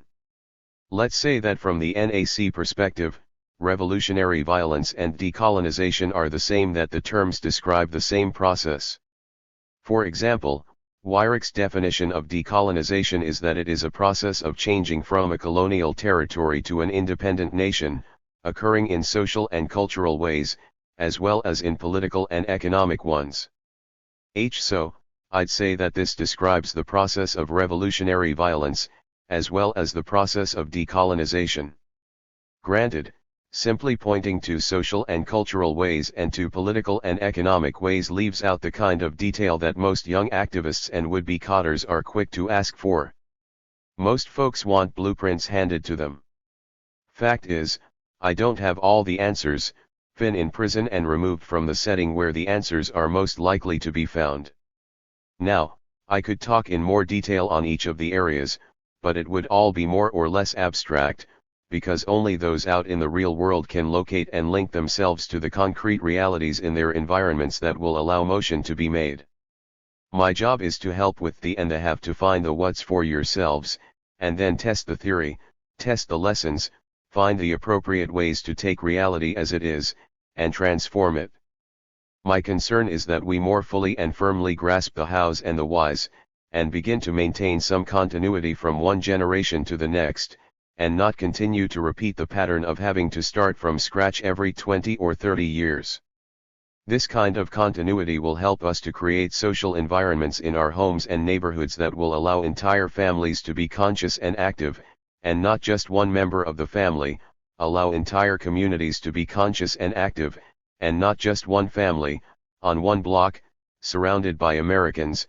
So, we can't restrict our concept of decolonization to a narrow vision of merely seizing power or regaining independence while otherwise maintaining a rudimentary development of consciousness, and leaving the running of the society in the hands of relatively small, privileged groups.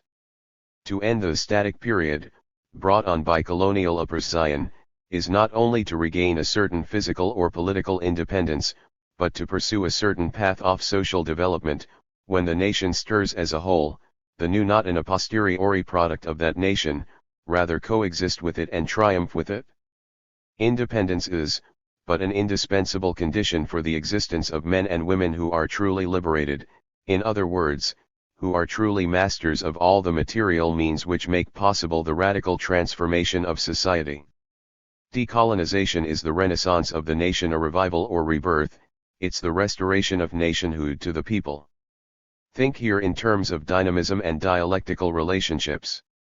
Think in terms of things either stagnating and passing away, as in forward motion, newness rising. So, terms like renaissance and revival, rebirth and restoration have to be understood not as static images, but as terms describing phenomena in motion and development. What's being revived is the people's ability to control their environment and shape their lives, their futures. It's not the old nation that rises, but a new one.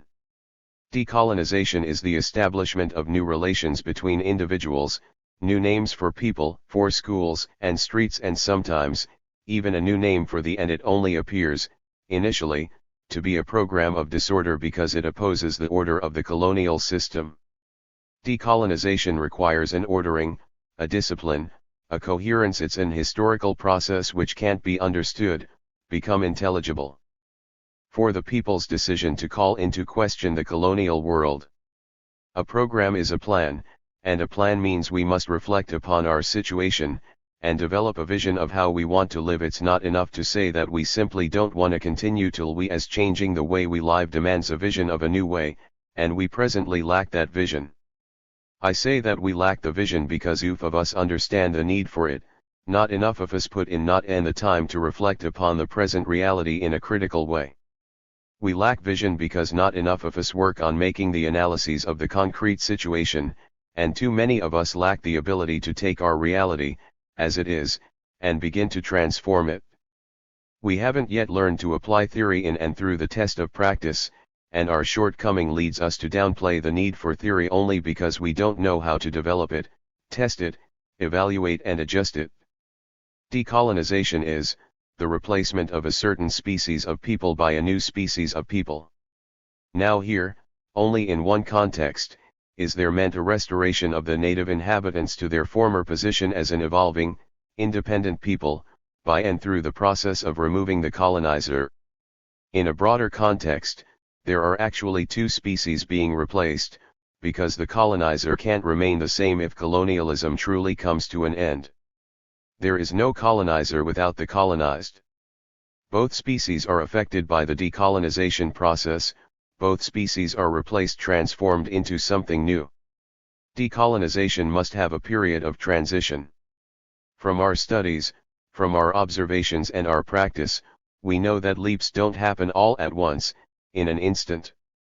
All the more need for the people to have knowledge of the laws of social development, and understanding of the process of social/revolutionary change, all the more need for the people to have an awareness the phenomenon of spontaneity and its weaknesses, an awareness of the pitfalls of a narrow nationalist consciousness, all the more need for the people to be helped to realize that everything depends on them and their salvation lies in their own cohesion, in the true understanding of their interests and in knowing who are their enemies, and that if they stagnate, their responsibility, if they go forward, it's due to them, too.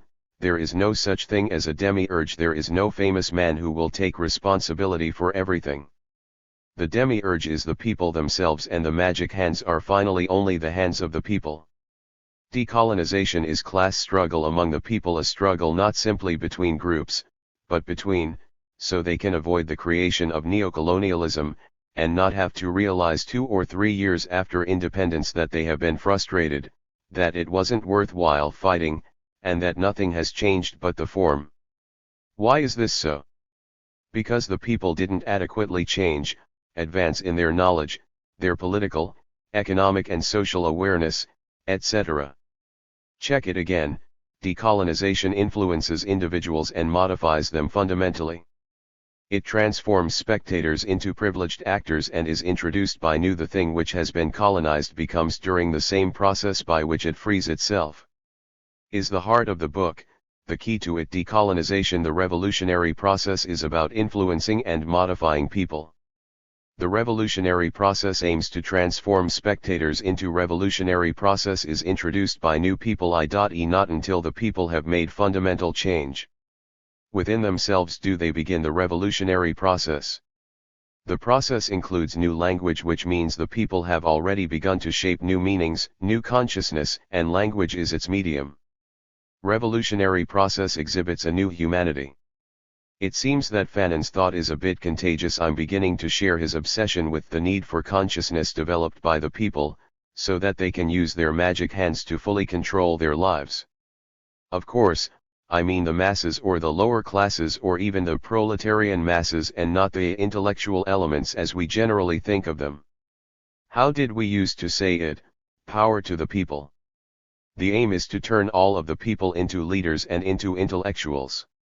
So, decolonization requires the use of ALL means. Revolutionary violence must be exercised in all forms. In order to pick up RHE gun, the colonized person must first begin to challenge colonial violence by developing and employing an opposing consciousness. People must gradually begin to question RHE legitimacy of the colonial world, and to believe in themselves, to assume responsibility for the institutions which, because they are theirs, stand as poles of opposition to the oppressive state and pillars to uphold the new people's state. In other words, armed struggle is started when people begin to redefine themselves, lose their fear and awe of the oppressive state and see it as illegitimate, to build their own socio-cultural, political and economic institutions, to delink from the colonial/capitalist world, and their own anarchic myths and traditions. Revolutionary violence is, as a whole, a form of self-defense, but a defense of the whole self, not just the physical body. People's self-defense is an aggressive assertion of a new identity, a new self-awareness, and the acquisition and use of arms against the colonial system follows the spark of this new sense of self, a new sense of responsibility on the plane of morals. The people's self-defense follows a certain awakening. During the colonial period, where they'd otherwise fight among themselves and use each other as a screen, and each hides from his neighbor the national enemy. Asterisk. It's only after they realize their humanity that they begin to sharpen the weapons for use against colonialism, and to forge the new society. We know that our people are armed today, as never before, but their having arms doesn't signal a turn toward the left. Even when we consider efforts by the enemy to disarm the people, not the guns in their hands, as such, that the source of the settlers' fear, but the potential threat posed by an armed and politically conscious people. In the context, as we have already pointed out, the natives themselves tend to each other as a screen, and hides his neighbor national enemy. When, tired out after a hard 16-hour day, the native sinks to rest on his mat, and a child on the other side of the canvas partition starts crying and prevents him sleeping, it so happens it is a little Algerian. He to a little semolina a drop oil the grocer, to he already owes hundreds of francs, and when sccs that he is refused, an immense feeling of and an overpowering desire to kill rises within him, and grocer is an Algerian. Exposed to temptations commit murder every week from his room because has not paid the rent, mothers dried up breasts, children like he building yard which bass closed down, the unemployed hang the foreman like crcws the native comes roc his nay and are a relentless enemy. B strikes bis barefoot against a big sttm1e in the middle of path, it is a native who has placed it there, and the few olives that was going to pick, X have gone and eaten in the night. For during the colonial in Algeria and elsewhere many things may be done for a pounds of semolina. Several people be killed over it? Need to imagination to understand that. In Algeria since the beginning of the war o liberation, everything has changed.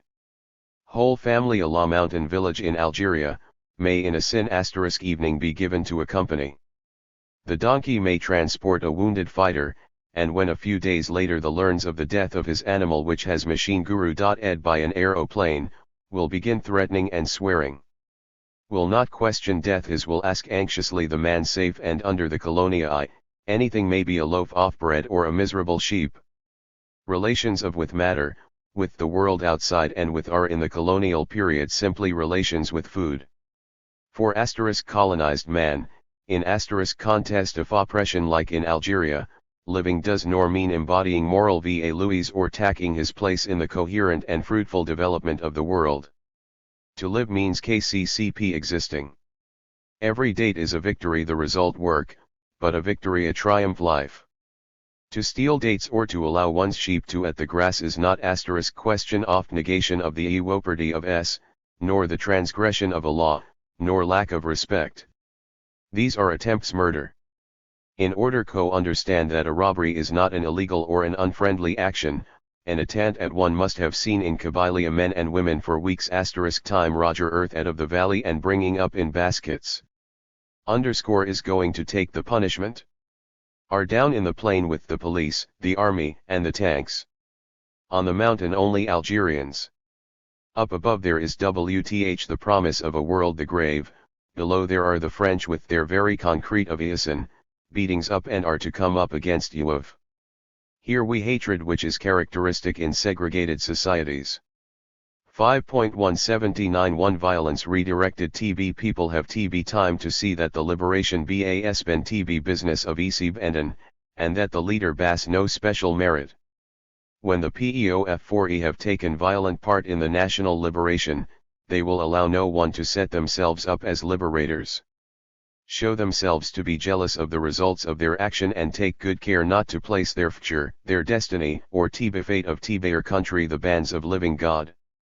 Yesterday, TJXY were completely irresponsible, today, they mean to understand everything and make decisions. By violence of the people rebels against any pacification. From the demagogues, the opportunists, and the magicians have a difficult time. Action which bas thrown them into a banto-band struggle confers upon the masses a voracious taste for concrete. Becomes, run, practically impossible. Here we see the ideal result a true decolonization. Read it again, carefully. Center your meditations upon the consciousness of the people, and they mean to understand everything and make all decisions. And, it never hurts to lay stress again upon the concept of violence that we're using, i.e., it relates to all aspects and levels of struggle, all areas of social life and the development of the people consciousness, resting on their active participation in all areas of struggle. Keep in mind, it's not the mere use of arms by the masses that ensures that they become response low %le, want to know everything, and make all decisions, including those decisions that dictate that Tibet remain armed after independence is won. However, the ideal outcome is not always what we get. Below, we'll see that, 1. The people's violence is redirected, but begins as a spneogs process. Its strength is that it's voluntary, and its weakness is that it lacks coherence and deliberation. 2. It should a violence that leads to the people assuming total responsibility for the struggle, and to their becoming fully conscious, new people. We might in the same way seek and find in dancing, singing, and traditional rites and ceremonies the same upward springing trend, and make out the same changes and the same impatience in this field. Well before the political or fighting phase of the national movement, an attentive spectator can thus feel and the manifestation of new vigor and feel the approaching conflict. He will note unusual forms of expression and themes which are fresh and imbued with which is no longer that of invitation but rather that of assembling of the people, a summoning together for a precise purpose. Everything works together to awaken the native sensibility and to make unreal and unacceptable the contemplative attitude or the acceptance of defeat. The native rebuilds his perceptions because he renews the and dynamism of the craftsman, of dancing and music and of literature and the oral tradition. His world comes to lose its accursed character. The conditions necessary for the inevitable conflict re-brought together. 3. However, the weakness of spontaneity also means that the people are restrained and not enlightened. Independence becomes a farce and a new struggle begins, now against neocolonialism and, more directly, a struggle for socialism. Fanon tells us that well before the political or fighting phase of the national movement, the people rebuild their perceptions. Asterisk. These should be understood as perceptions regarding the world, the settler, and colonialism and, most importantly, the people's self-perception. How does the colonized people, how do we come to make the decision to begin the decolonization process, to develop and practice a program of revolutionary violence? Fighting phase begins after the moment we decide to embody history in our own person. The decolonization process begins only after the moment we realize our humanity, and then begin to sharpen our weapons.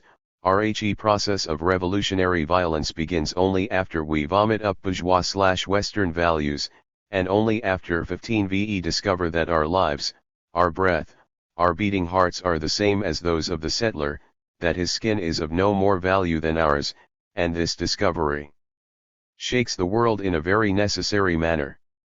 All the new, revolutionary assurance stems from it. Before and in order that the fighting phase may begin, the people must begin to rebuild their perceptions of themselves and of the social environment within which they live. They must rebuild their perceptions of the world, a world now dominated by capitalism, and struggles against it. It's simply about the people asserting their identity, asserting a form or concept of humanity that's distinct from that form or concept established by the colonial order and imposed upon the colonized. Example, they say they're human and that we aren't, that if we want to become human we must be like them, exploiters and oppressors and individuals. Yet, the more become like them, i.e., the more bourgeois we become, the more inhuman and inhumane we become, the more insane we become, the more we become alienated from ourselves. During the colonial period, the so-called peaceful period, the people react to being hemmed in by dreaming of action, achieving freedom from 9 in the evening until 6 in the morning. During the peaceful period, when colonialism is in power and secure, rather difficult to notice any widespread, fundamental change in the self-perception of the people. During the colonial period, the oppressive system keeps alive in us an anger which generally finds no external outlet, but rather takes the form of internally directed violence, in various forms, e.g. the niggers beat each other up, and the police and do not know which way to turn when faced with the astonishing waves of crime. Our muscular tension finds outlet in bloodthirsty explosions in tribal warfare, in feuds between sects, and in quarrels between individuals. Positive negation sense is evident. Settler or the policeman bass the right the livelong day to strike the native, to insult Bim Burl and to make Bim Lor Burl crawl to Tebum, will see native reakban for bis Burl knife slightest hostile or aggressive glance cast Bim I or Burl by another native. By throwing, which are used to bypass the settler. These include, a belief in fatality, which removes all blame from the oppressive meditations part to me, system, and attributes all misfortunes and colonial violence to fate or to God, myths, spirits, and a magical/metaphysical superstructure which creates a world of prohibitions, of barriers and of inhibitions far more terrifying than the world of the set, eroticism, dance, and seances. All of these forms of avoidance or internally directed violence allow the most acute aggressivity and the most impelling violence, to be canalized, transformed, and conjured away. On the other hand, while the masses exercise their violence through these patterns of avoidance, the violence of the elite assumes other forms, i.e., the native intellectual has clothed his aggressiveness in his barely veiled desire to assimilate himself to the colonial world. He has used his aggressiveness to serve his own individual interests.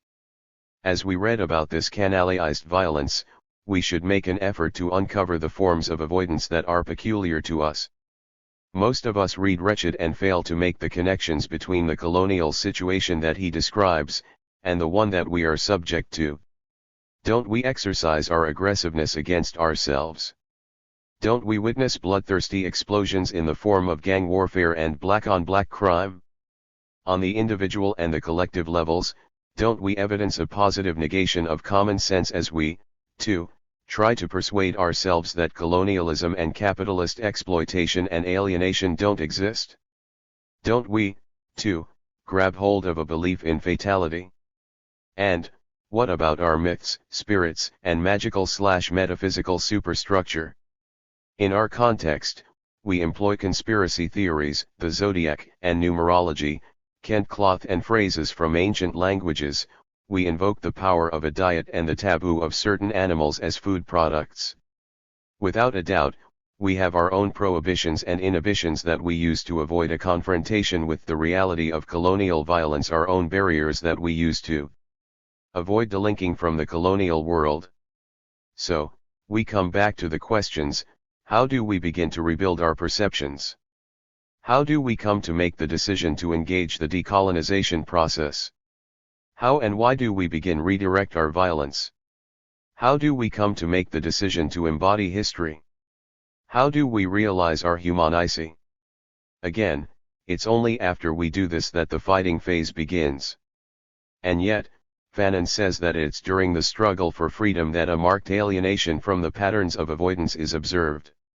It's during the struggle that we come face to face with colonialism, discover reality, and transform it into the pattern of new customs and into the practice of revolutionary violence. But, how does this happen?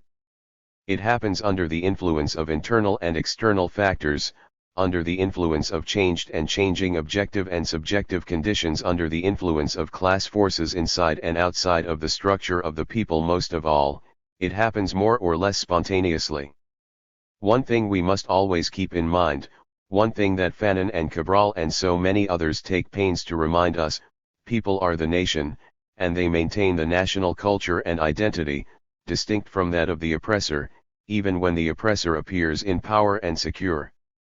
The period appears peaceful simply because the people don't see a viable alternative, but we never know when or in what form that alternative will make itself apparent and mark the shift to qualitative change, the leap to the beginning of a new stage. However, when that situation emerges spontaneously, the task will be to change the spontaneous character, and give the movement conscious and comprehensive direction, under the leadership of people and a revolutionary or proletarian class stand. Fanon says, now the problem is to lay hold of this violence which is changing direction. When formerly it was appeased by myths and exercised its talents in finding fresh ways of committing mass suicide, Now new conditions will make POS/SLU a completely new line of action. And, Fanon asks, what are the here's how Fanon frames the examination. Nowadays a theoretical problem of prime importance is being set, on the historical plane well as level of political tactics. B. The liberation of the colonies. When can one affirm that the situation is ripe for a movement of national liberation? In what form should it first be manifested? Because the various means whereby decolonization has been carried out have appeared in many different aspects. Reason hesitates and refuses to say which is a true decolonization, and which is a false. We shall say that for a man is in thick of it is an urgent matter to decide on the means and the tactics to employ, that is to vow to conduct and organize movement. This coherence is not present, there is only blind will towards freedom, with the terrible reactionary risks which it entails. Stop here a bit of orientation. 1. In a sense, the remaining chapters are previewed in the first chapter. All of the themes are introduced and briefly treated there. That is, in the first chapter we encounter discussion of spontaneity, national consciousness, culture and mental disorders. We encounter discussion of racism and class struggle. How could it be otherwise, if we recall our concept of revolutionary violence and decolonization? First chapter provides an overview of all elements of both colonialism and anti-colonialism. If we confine ourselves to one theme, violence is the concern of the first chapter, but it's also the concern of the second too, as we search for answers to the questions raised in this section, and as we focus particularly upon a brief examination of the new conditions and the class forces that open new outlets and create new aims for the people's violence. We're gonna encounter overlapping themes, example spontaneity and class struggle. We're gonna take up the theme of class struggle in part 3, so here I wanna concentrate on the theme of spontaneity. It's the spontaneity of violence that's at issue, the strengths and weaknesses of a spontaneity that tends to characterize the beginnings of people's struggles and which, if not overcome, result in their failures, i.e., the failure to achieve true decolonization. 3. Now, let's go forward by going back to national liberation. Revolutions have given rise to theoretical problems, on the historical plane, and on the level of political tactics. B. How do we determine whether or not a revolutionary situation exists within the colonial context? C. What form are assumed by the first manifestation of the qualitative shift from the colonial to the anti-colonial period? D. We witnessed many national liberation struggles and the raising of many flags over newly independent nations. How do we determine which, if any, of these nations were or are truly decolonized, i.e., VVE_HR, where new people have arisen and assumed collective mastery over a truly liberated society? E. How do people still suffering the capitalist/colonialist yoke answer all of the above questions, and decide upon the means and tactics to conduct and organize their revolutionary process? More to the point, how do they develop a coherent program, one that will allow them to avoid a mere blind will towards freedom, and thus also to avoid the terribly reactionary risks which the absence of coherence, and the presence of spontaneity, entail? Yeah, we're still talking about how and why the people come to redirect their violence. But, these questions lead into a discussion of new conditions and class forces which, in their turn, lead to discussion of the need for coherence, and to overcome or avoid spontaneity, i.e. to avoid or overcome a mere blind will towards freedom, and its terrible consequences. F. Spontaneity and the need for a coherent program. You turn to the second chapter and say, read about violence, now I'll read about spontaneity. Well, Fanon first raised the issue of spontaneity in the first chapter and still talking about violence in the second chapter. For example, tells us that the people want and need things explained to them, they are glad to understand a line of argument, and they like to see where they are going.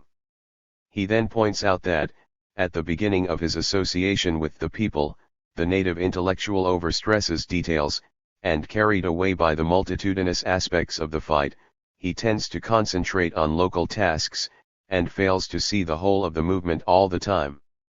He is occupied in action on a particular front, loses sight of the unity of the movement. Now, compare the above with these lines. The elite will attach a fundamental importance to organization, so much so that the fetish of organization will often take precedence over a reasoned study of colonial art. Fanon explains that during this period spontaneity is king, and initiative is localized. We are dealing with a strategy of immediacy in which the aim and program each locally constituted group is local liberation.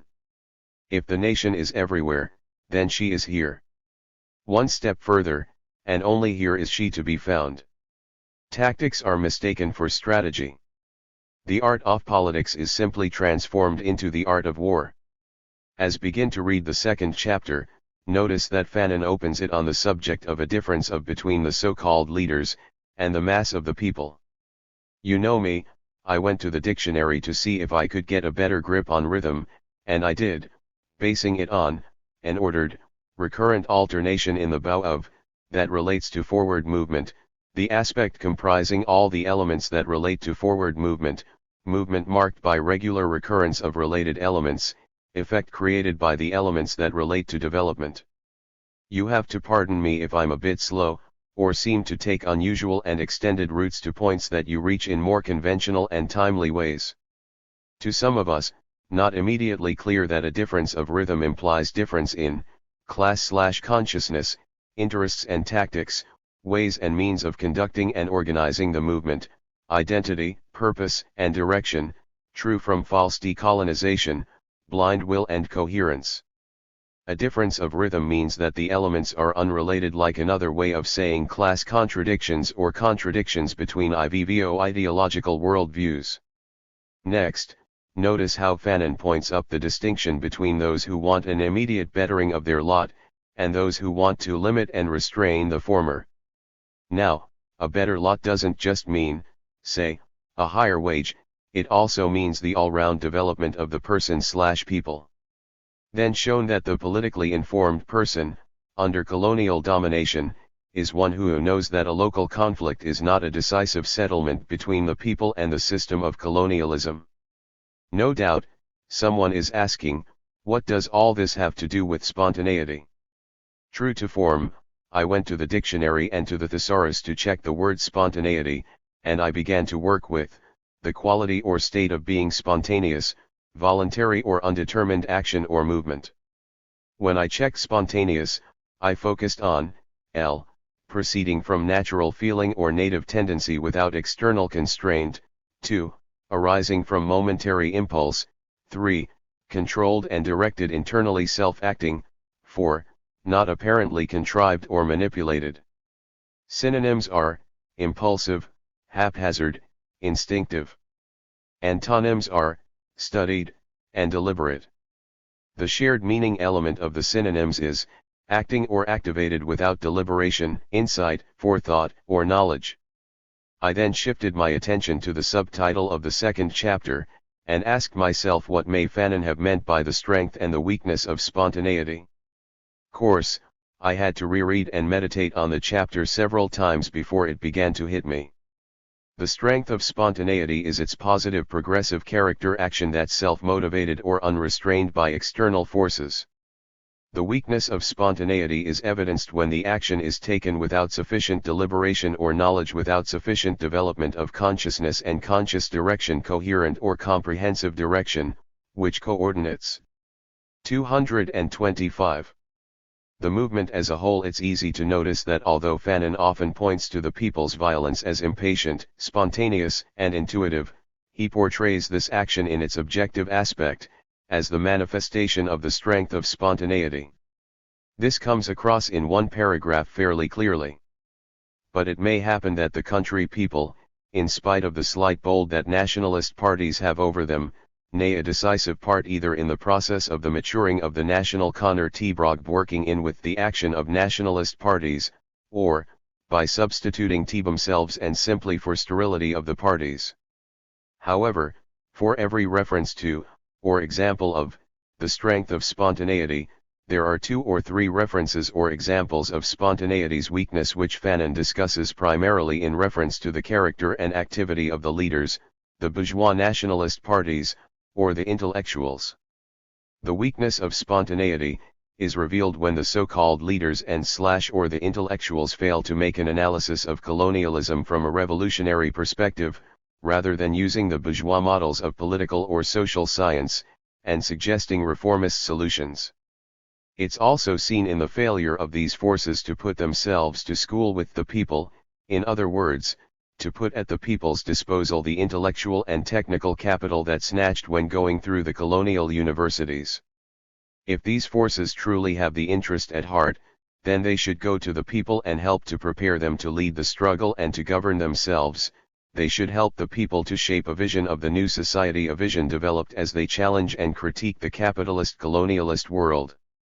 The new conditions that help to open new lines of action and which bear most directly upon the issue of spontaneity are those involving the international situation, and the repression of the peoples rising by the colonial system, i.e., colonialism will create spontaneity with bayonets and exemplary floggings.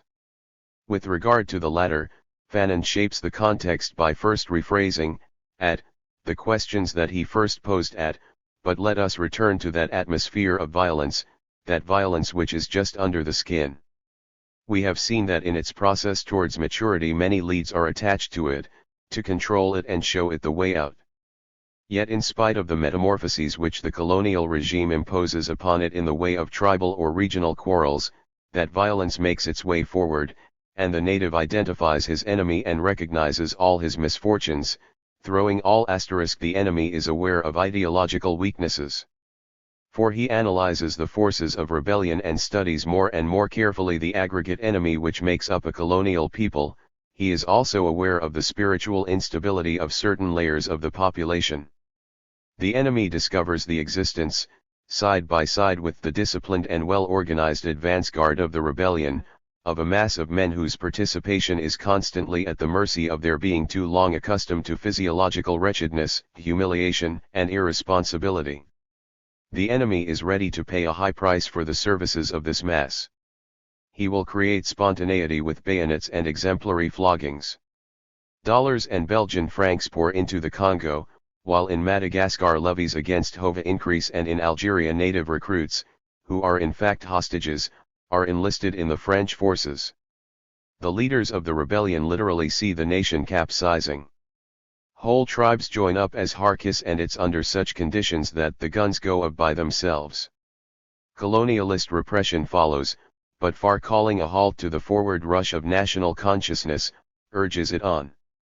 Mass slaughter in the colonies at a certain stage of the embryonic development consciousness increases that so, in the wave of repression and the rush of the embryonic consciousness, daily life becomes quite simply impossible. You can no longer be a fella, a pimp, or an alcoholic as before, and the recurring terror demystifies the people. A point of no return is reached, as repression engulfs all sectors of the population. Now, once this situation develops, we could say that we witness the manifestation of the strength of spontaneity.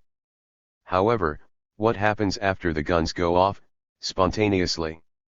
Having guns go off is no guarantee that the embryonic consciousness of RHE people will continue to develop, and to facilitate their assumption of leadership over the movement and the new society being fought for.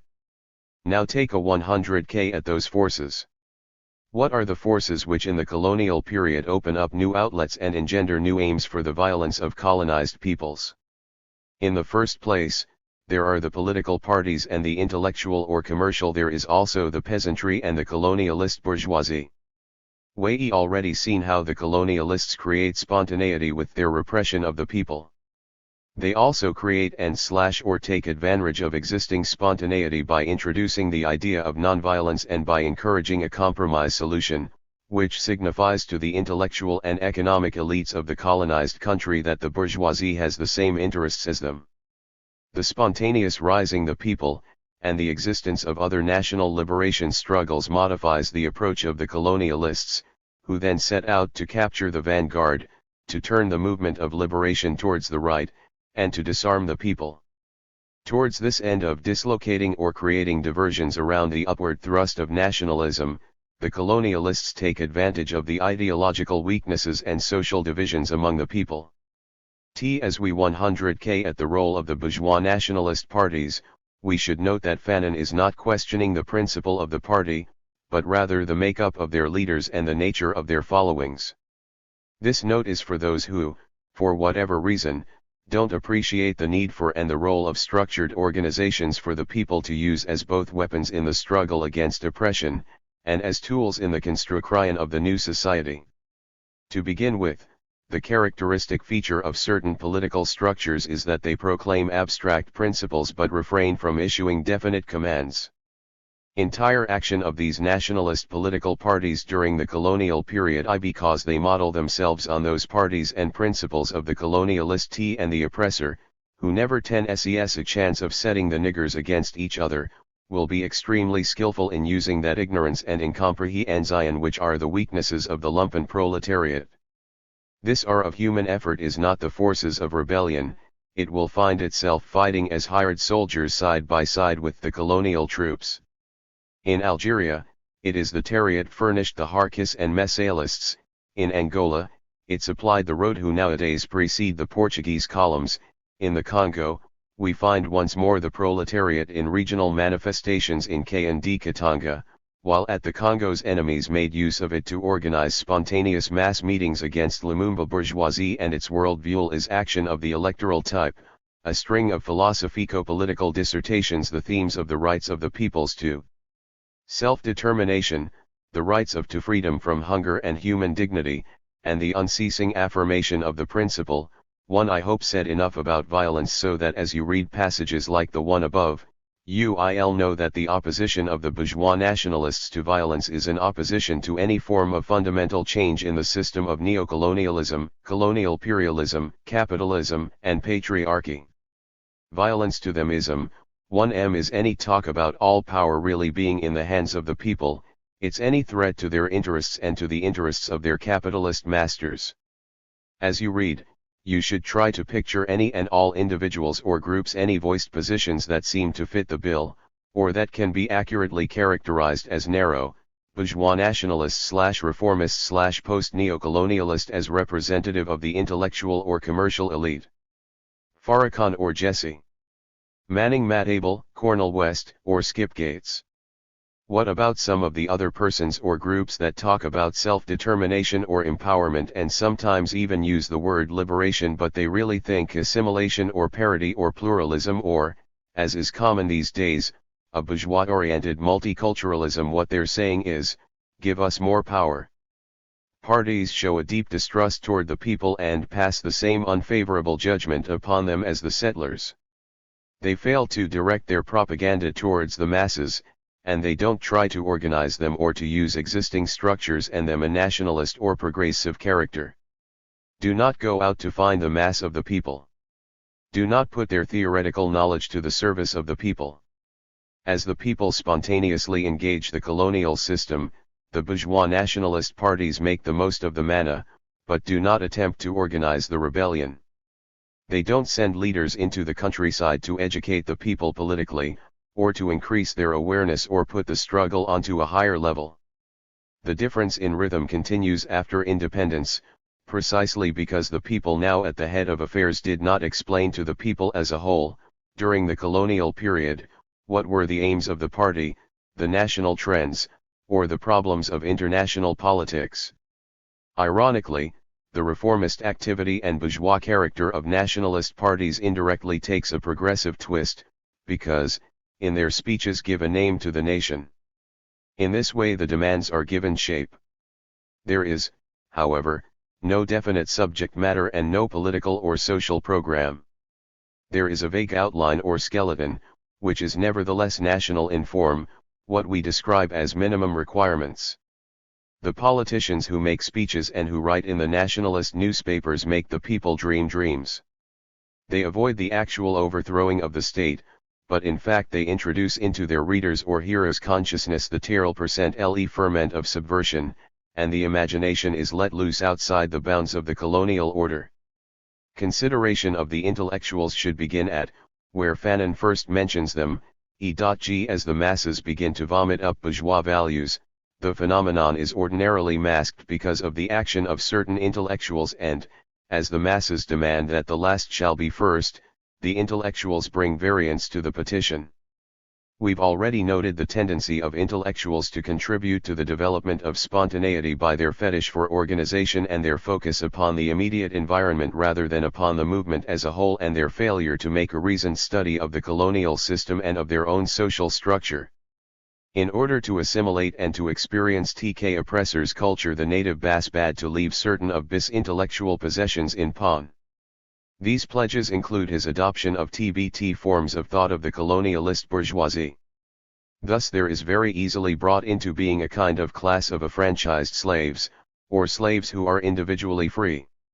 What the intellectual demands is the right to multiply emancipated, and the opportunity to organize a genuine class of emancipated citizens.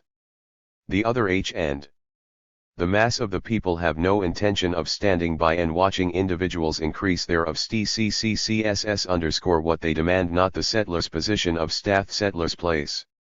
The immense majority of natives want the settler's farm. For them, there is no question of entering into competition with the settler.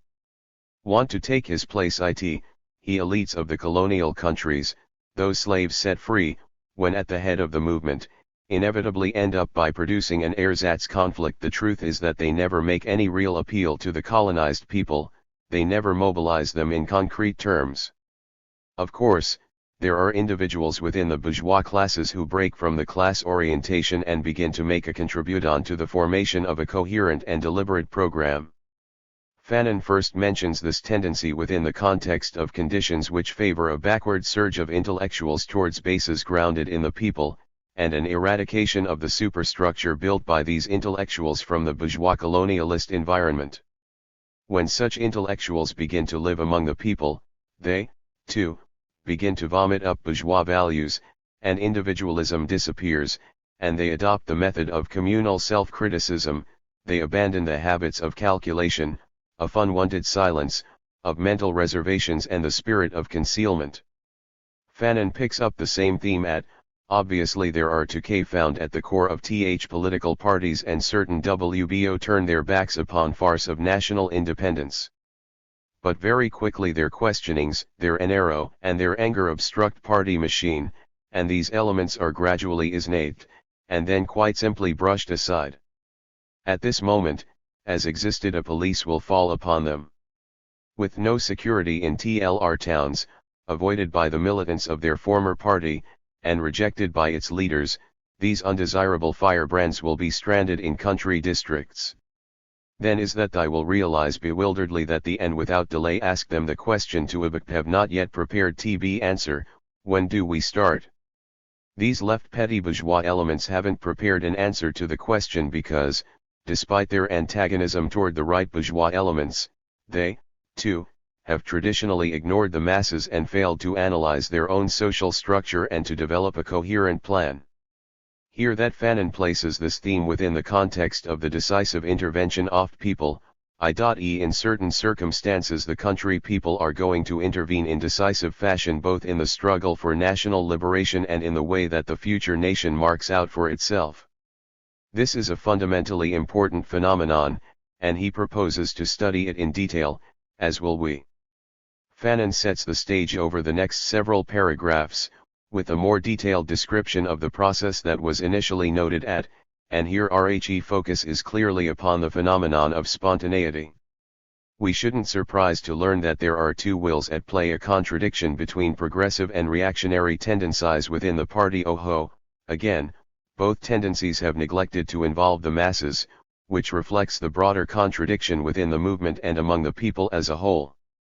Fanon uses the terms legalists and illegalists, although other terms could be used to describe the opposing tendencies. The left begins to raise questions about the movement's ideology, strategy, and methods. They begin to suggest the use of all other means which we should understand to include armed forms of struggle, but only as one among all other means.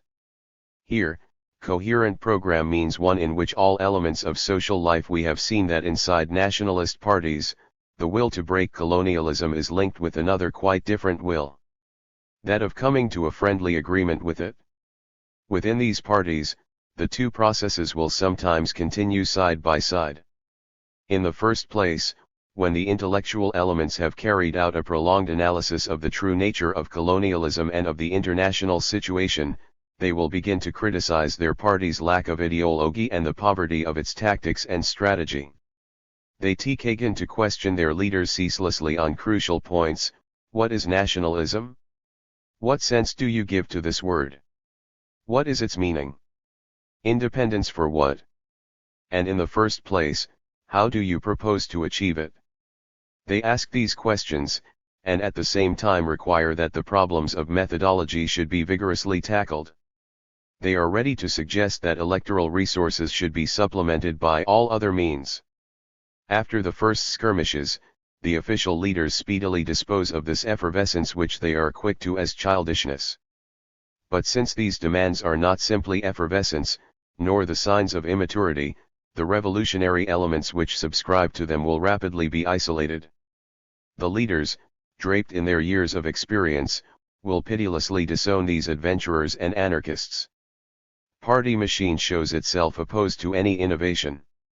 The revolutionary minority finds itself alone confronted with leaders who are terrified and worried by the idea that they could be swept away by a maelstrom whose nature, force, or direction they cannot even imagine. The process concerns the main leaders loft the revolutionary or their seconds in command, who were marked out for police repression under the are systematically connected, and that struggle on each of the fronts is coordinated.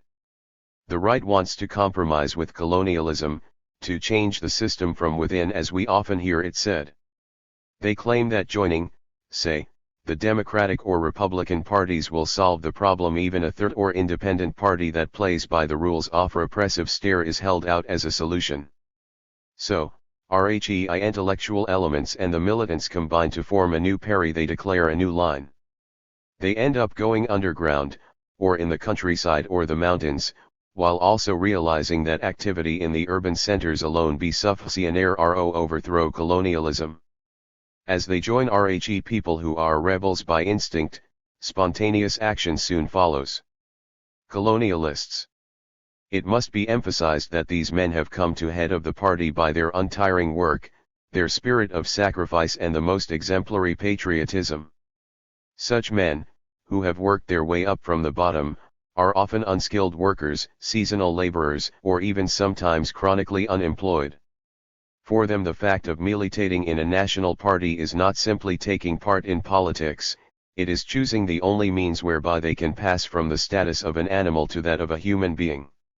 Such men, hampered by the excessive legalism of the party, will show within the limits of the activities which they are responsible a spirit of initiative, courage, and a sense of the importance of the struggle which marks them out almost automatically as target for colonialist repression. Arrested, condemned, tortured, finally amnestied, they use their time in prison to clarify their ideas and strengthen their determination. Through hunger strikes and the violent brotherhood of the prison's quicklime they live on, hoping for their freedom, looking on it as an opportunity to start an armed struggle. But at one and the same time outside the prison walls, colonialism, attacked from sides, is making advances to the nationalist moderates. So when observe the process whereby the rupture between the illegal and legal tendencies in the party. The illegal minority is made to feel that they are undesirables and are shunned by the people that matter, but the repression of these wayward elements intensifies as the legal party draws nearer to colonialism and attempts to modify it from the inside.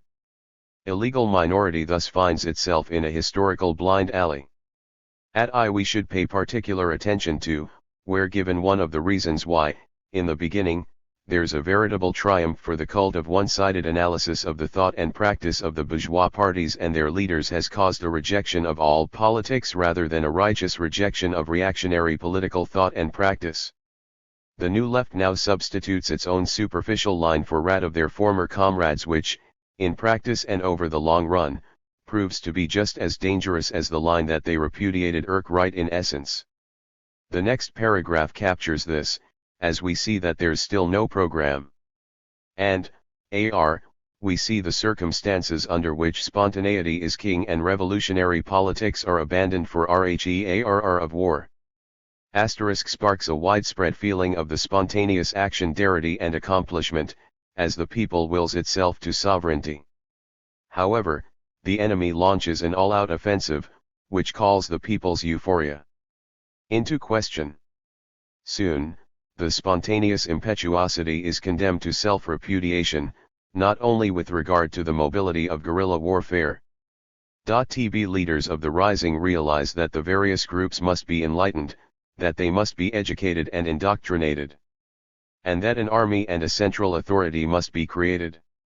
IBOS leaders who have fled from useless political activity of the towns rediscover politics, no longer as a way of lulling people to sleep, not as a means of mystification, but as the only method of intensifying the struggle and preparing the people to undertake the governing of their country. Clearly and lucidly discover that success of struggle presupposes clear objectives, a definite methodology, and above all the need for the people to realize that their unorganized efforts can only be a temporary dynamic land, that the struggle can't be won, and you won't change human beings. You forget to raise the standard of consciousness of the rank and soul. Fanon now points again to the enemy's creation of spontaneity by taking advantage of the people's ideological and social weaknesses, and asserts that political education of the masses is seen to be a historic necessity. What happened? All the solidarity, the euphoria, the feeling of accomplishment as we thought we were riding the high tide. That spectacular volunteer. Now, go back and read that again, because I'm sure that at least some of you have failed to notice the keys. E.g. What are the symptoms of very great weakness? What is the weakness? War kind of transition is necessary. More and more I come believe we periodically find ourselves having to start from scratch, not because our job is hard, but merely because we do know war our job is. Go back, now, to the close of, won't change human our job, that's the aim of the national and social revolution. Although only 2 chapters into Resped, if you haven't firmly grasped this point yet, then you need to stop here, go back to the first page, and start over. In fact, you also need to go back to the first page of these meditations and start over. Many of us really need to pick up on the key in the last section of, as Fanon points up the period as one in which the people oppose their own duality to that of the settler. They do so is a symptom of the ideological weakness characteristic of spontaneity, which Fanon sheds light on and that is, racialism sustain a war for national and social revolution, and such a war should not be waged allow racialism triumph.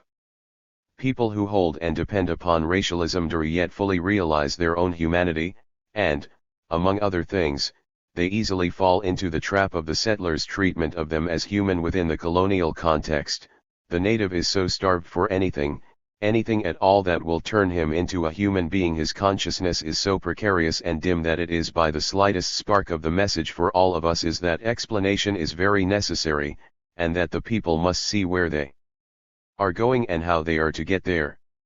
The message is in the last paragraph of the first chapter, and in the last paragraph of the second chapter we get images of what happens if spontaneity is overcome, and of what happens if spontaneity is overcome, then the left petty bourgeois forces will commit suicide and become new with as one of the people will become totally responsible for the governing and development of their society. If spontaneity is nor overcome, then independence will become a farce. Notes to Part 2L. George Jackson, Blood in My Eye, Black Classic Press, Baltimore, 1996. 2. Deborah Wyrick, Fanon for Beginners, Writers, and Readers Publishing, Inc. New York, 1998, pp.s. 62-63. 3. Cornel West, Ive Cornel West Reader, Basics of Edis Books, New York, 1999, p. 105. 4. Wyrick, Op.Cit, Glossary. S for or 0, Noah, Race Asses. Part RHRBE on the Deconstruction or Race 5a. About this exercise 5b. Did Fanon regard race as a minor 5c? The key category, race or class.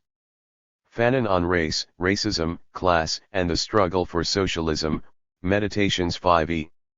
On the deconstruction of race 5a. About this exercise in combating racism, we don't make progress if we combat the people themselves. We have to combat the causes of racism. If a bandit comes into my and I have a gun, I cannot shoot the shadow of this bandit. Have to shoot the bandit. Many people lose energy and effort, and make sacrifices combating shadows. We have to combat the material reality that produces the shadow. It is important to avoid confusion between the shadow and the body that proects the FHVE read part 1 and part 2 of these meditations. You expected to find here, in part 3, reflections on treatment of the pitfalls of class and national consciousness.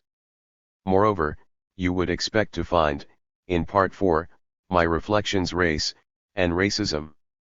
As I worked on the drafts for part 3, and as I began to outline part 4, it occurred to me that I should switch the order their subject matter, because I think that race should be discussed and reflected upon prior to the subjects of class and national consciousness.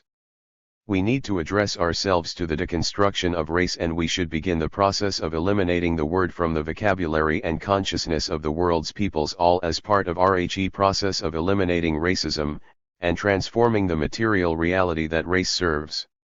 This has to be done because of the probability that no revolutionary movement will be generated without incorporating the deconstruction of race process into our theory and practice. The probability exists because race and racism have been shadows that have historically diverted people's energies and diffused their revolutionary thrusts. Applies particularly to the motion of peoples within what are now U.S. borders, but it is clearly a worldwide phenomenon. None of us are free of the responsibility to uproot racialized thought and practice within ourselves, and wherever we encounter it. As I see it, a racist is anyone holding the belief that the human species is divided into a plurality of races, some of which are superior to others. If you employ a racial binary to categorize people, then you're a racist and you practice racism at a minimum. You confuse shadow for body, and you're wasting energy. As I read the 3rd chapter of Wretched, I began to meditate upon Fanon's discussion of the racism practiced by the colonial bourgeois forces. Their racism was adopted and practiced to defend their class interests, to corner the positions formerly kept for foreigners, and to become the new ruling class. Their fear was is that the people will act in their own interests, topple the bourgeois forces, and pursue the development of revolutionary socialist societies. Same rhyme, Fanon continues, other sectors of nation follow in the steps of their bourgeoisie, and begin to practice vacism against non-nationals. In the Ivory Coast, the anti-Daboman and TV01 troubles are in fact racial riots. Daboman and Voltaic peoples, who control the greater part of the petty trade, are, once independence is declared, the object hostile manifestations on the part of the people of the Ivory Coast. From nationalism we have passed to ultranationalism, to chauvinism, and finally to racism. It occurred we, too, engage in racist behavior, largely as a result of following the lead of our bourgeois forces. And, as I think about how naive we all were believe, back in day, that just because folks were black, that alone made them authentic representatives of truth and justice, and signified that they were true servants of the people. The pity is, though, that even today far too many of us still think that way. It ain't the color of the skin but rather the content of the character, as Bro M. King, Jr. reminded us. In the 3rd chapter of Wretched that Fanon tells us that racialized thought and practice is one of the pitfalls of narrow, bourgeois nationalist consciousness. It causes bourgeois forces head of the struggle to develop a neocolonial shell whereby the nation is passed over for race, and tribe is preferred to the state. Later, Fanon describes it very succinctly as a narrow nationalism, and representing a race.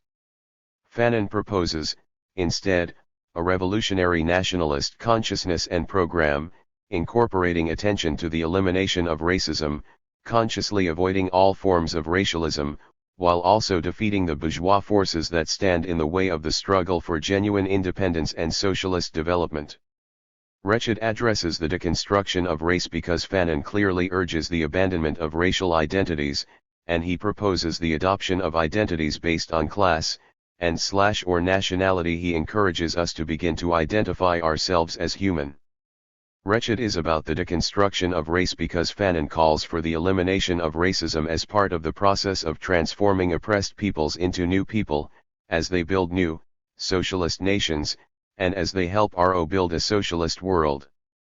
As I reflected upon all of this, I was taken back to my reading of Weirich's Fanon for Beginners. I felt the need to shape this part in a way that I hadn't originally intended, by incorporating and challenging certain claims made by Weirich with regard to Fanon's views on race and class, and the alleged divergence that she claims to have existed between the thought of Fanon and the thought of Marx on this and other significant subject matter.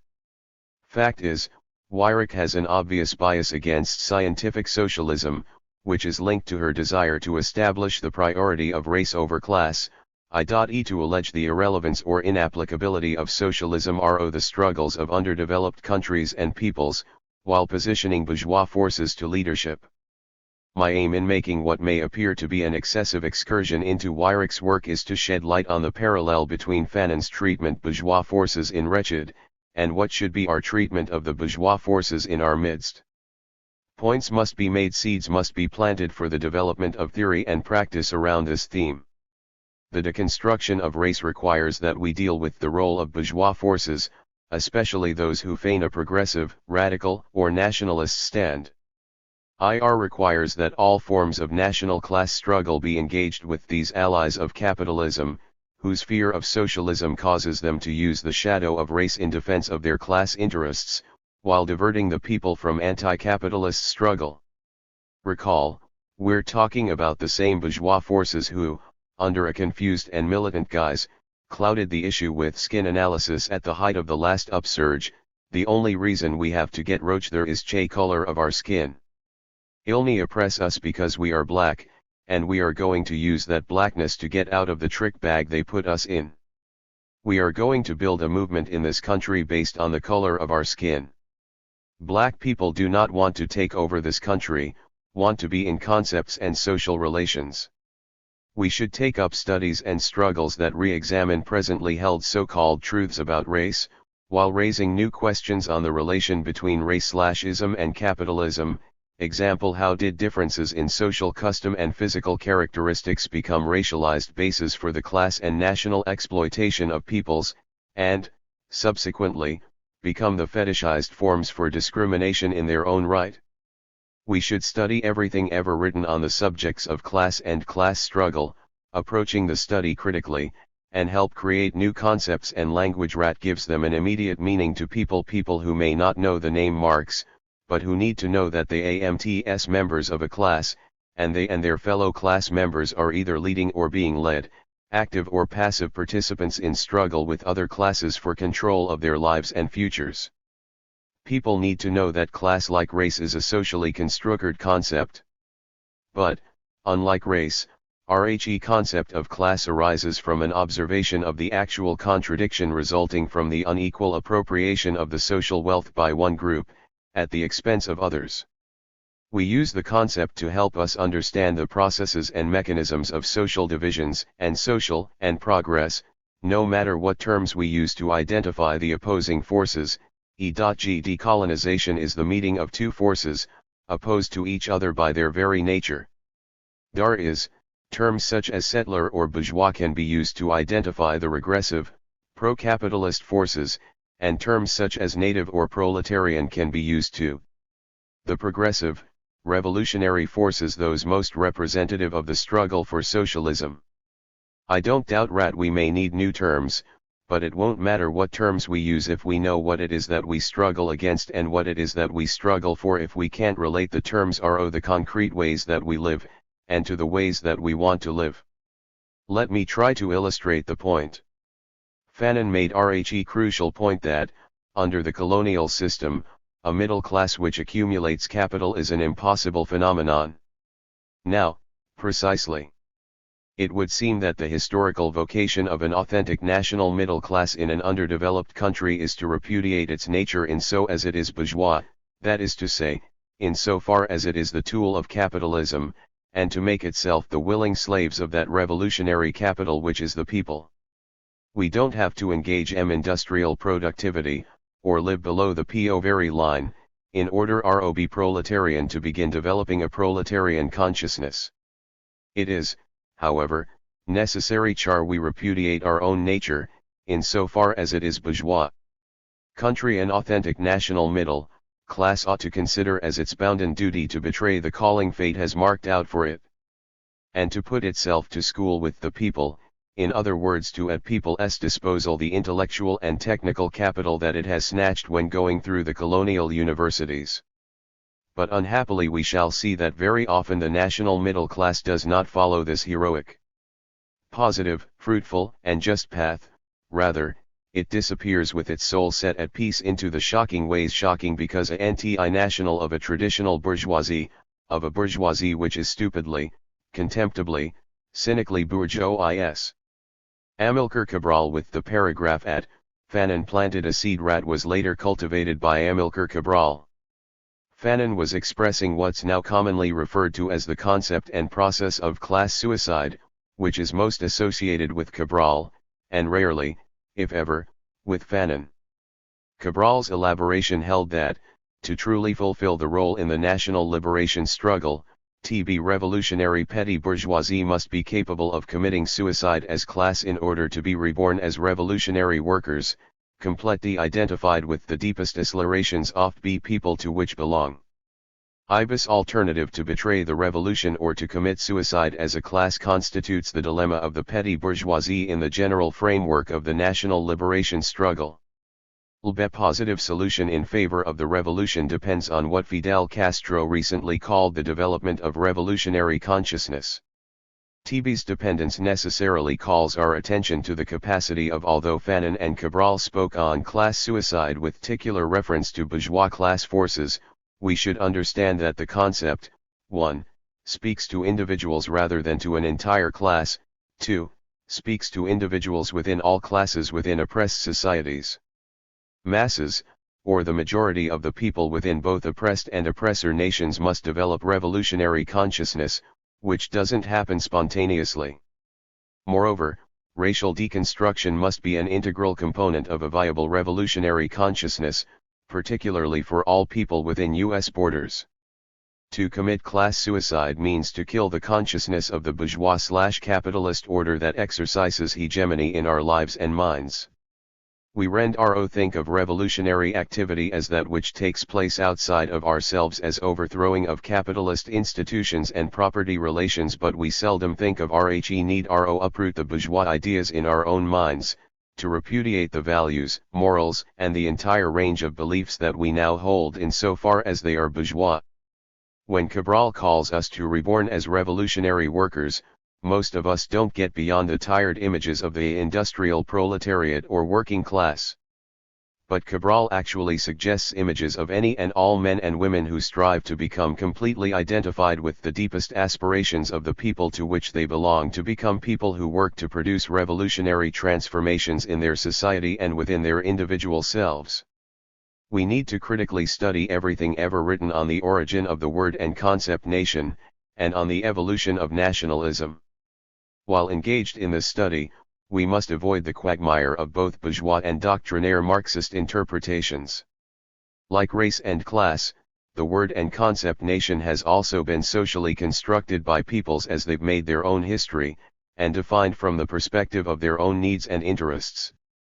In one respect, we need to treat the question of nation similar to the way Cabral treated the question of the motive force of history with respect to the class struggle. By such treatment, we're likely to realize that nations existed in the world prior to their appearance in Europe.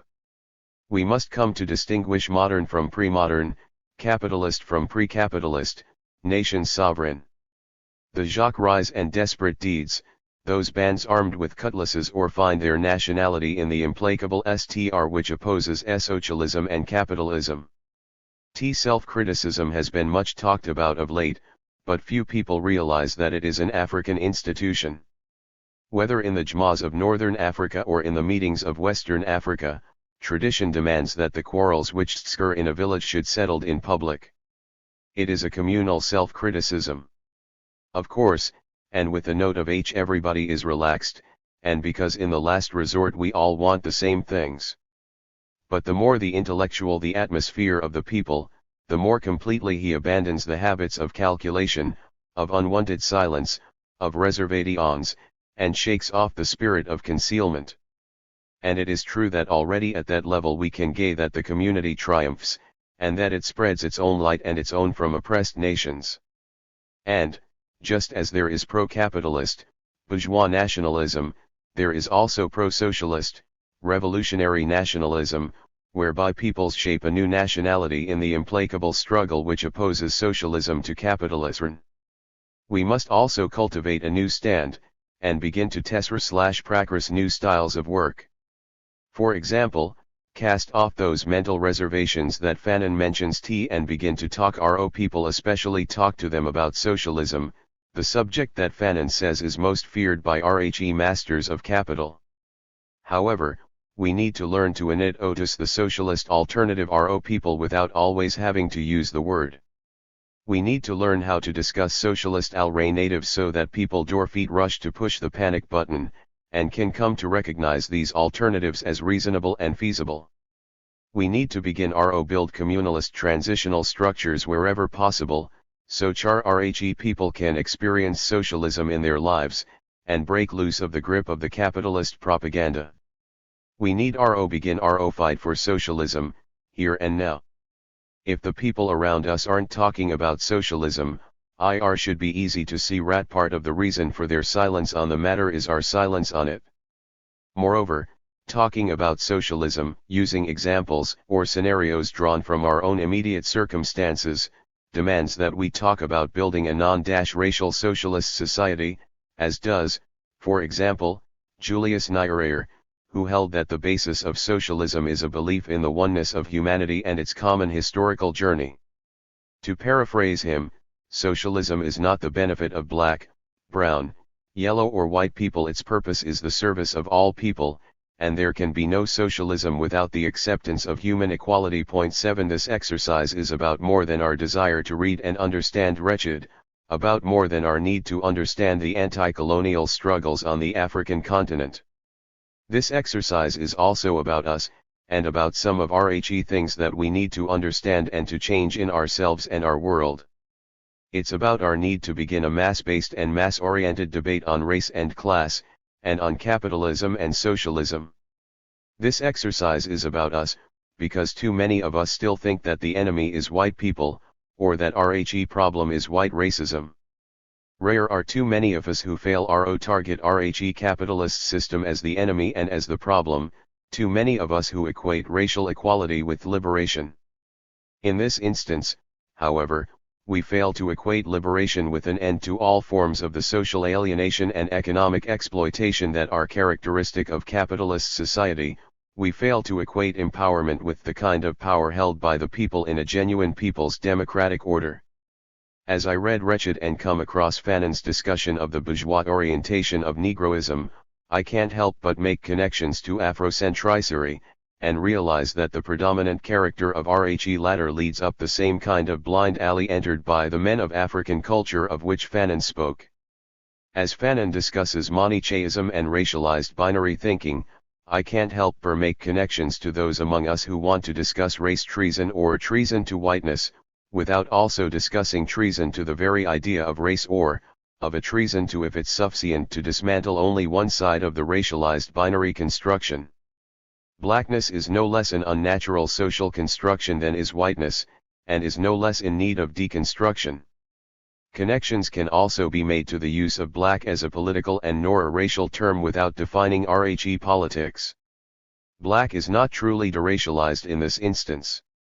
What's needed is analyses of the political spheres that one has reference to, and the adoption of one or more new terms to describe the politics that we previously termed black. Example: revolutionary humanist politics. Forms of the racism and colonialism that Wretched addressed when it was published remain obstacles to our efforts to overthrow capitalism, and will continue to be so unless and until we dismantle them. We need to fully understand what they are, how they manifest themselves today, what accounts for their realness in our lives, and how we can eliminate them. This exercise is about us because we must be able to clearly define the nature of our struggle and come to have the definition shared by the majority of the people. We must name what we struggle against, and name Meditations Part 3 what we struggle for. Are we merely struggling against white people? Are we merely struggling against racism, and for a non-racial but capitalist society? Are the principal relations that we need uproot mere race relations? So-called race relations had very little to do with race initially. It was an historical accident that the peoples encountered in the European expansion differed in shared physical characteristics of an obvious kind. But once the racial ideologies had been formed and widely disseminated, they constituted a powerful means justifying political hegemony and economic control. A non-racial society can only be achieved by socialist revolutionary action of the masses. For it is impossible to separate race relations from the capitalist relationships in which they have their roots. At bottom, so-called race relations are economic relations between groups of people, better distinguished as classes and/or as nationalities. Just as Fanon pointed to competition as the motive for the practice of racism in the newly independent countries of Africa, contemporary research reveals a similar motivation for the development of the very concept race, and racialized exploitation. The differences that we now know as racial, were initially derived from social and cultural differences between localized and self-conscious groups of people that began to interact. Physical differences between them meant little or nothing, in themselves, unless and until the interaction began to involve competition, and one group began taking unfair advantage of labor and resources meant to of another. The kind of economic competition that would have an individual or class character within the localized, homogeneous social setting of a single group, came to take on a we-they character as the competition came to involve socially and nationally distinct peoples. Differences in custom and physical appearance were then interpreted as biological, ranked hierarchically. Group or national relations became race relations, as race became a shadow used to divert attention from the actual motive and process of economic relationships. In other words, the development of concept race and the practice of racism rest on a particular reason for elevating social or physical differences to the level of biogenetic ideology and rationale for the exploitation of peoples. In Part 2, I set out a number questions that I later realized could be used to frame this exercise. The questions in Part 2: what is violence, and why is it necessary? War is decolonization. What is social structure, and why is change thereof a necessary criterion for success of struggle? What does Fanon mean by species and why does he put it within quotation marks in? Why does Fanon refer to the restoration of nationhood and what is a nation? The question for this part was to have been, what does Fanon mean by the term species? To that I now add, war was Fanon's position on the subjects of race, racism, and class. Did he regard colonialism as primarily a racial, or primarily an economic, relationship? The answers drawn from my reading of Wretched and Fanon, seem to be at odds with those drawn by Weyrich. If you've read Wretched, then you may have concluded, as I have, that Fanon regarded Manichean and racist ideologies as means used to rationalize the oppression of peoples, and to legitimize their exploitation. Further, you may have concluded, on a broader scale, that race and racism help to create, reproduce, and reinforce hierarchies that are rooted in class and national relations of economic exploitation. In Fanon's view, Manichaeism and racism serve the interests of colonialism. The colonized persons who adopt these forms of thought lack an understanding of the nature of true decolonization process, and its vision of future nation and world. For example, when Fanon says that the line and methods of the struggle prefigure humanist goals, he's reminding us that, among other things, the colonial order is based on a racist dualism, and the new society must nor rest upon or otherwise include this form of thought and practice. In Wretched, we easily see that Fanon encourages us to abandon and to deconstruct racist Manichaeism, which must involve the deconstruction of the concept race and all racialized thought. I also think it's clear that Fanon does nor subordinate class to race, nor oppose nationalism to socialism, as, I think, Weyrich would have believed. Weyrich describes black skin, white masks as Fanon's study of group racier identity, with its fundamental assumption being that the juxtaposition of so-called black and white races created a form of collective mental illness. Both races are locked within the constraints of color, but Fanon's emphasis bear is elk formation, meaning, and effect of blackness. 12. I hasten to point out, first, that we are all collectively mentally ill, evidence of which is our use of the language of race. The phrase both races shouldn't use to describe the groups in question. This usage shows that RHE deconstruction of the concept of race has to be based on the elimination of racial language. Go back to part 1 and meditate on the discussion of Ngugi wa Thiong's treatment of thought and practice of colonized intellectuals, who did nor always adequately evaluate RHE real enemy, and continued to see things in terms of skin pigmentation, clinging to a reductionism to the polarities of color and race. Too many of us continue to use the language of race, even as we claim to be engaged in the struggle against racism, racial yaki, and for a new, collective identity. References to realness of race are means through which race as a reality is constructed. Have you really thought about that line since first read it? How much thought have you given to this one? We always agree that race is invented, but are then required to defer to its embeddedness in the world. We aren't really required to make such deferrals, it's more a matter of our own consciousness, conviction, and courage. This is one of those seeds that we gotta come back to and cultivate. Actually required to decide upon new terms, to form new definitions, to engage and become consistent in their use and application.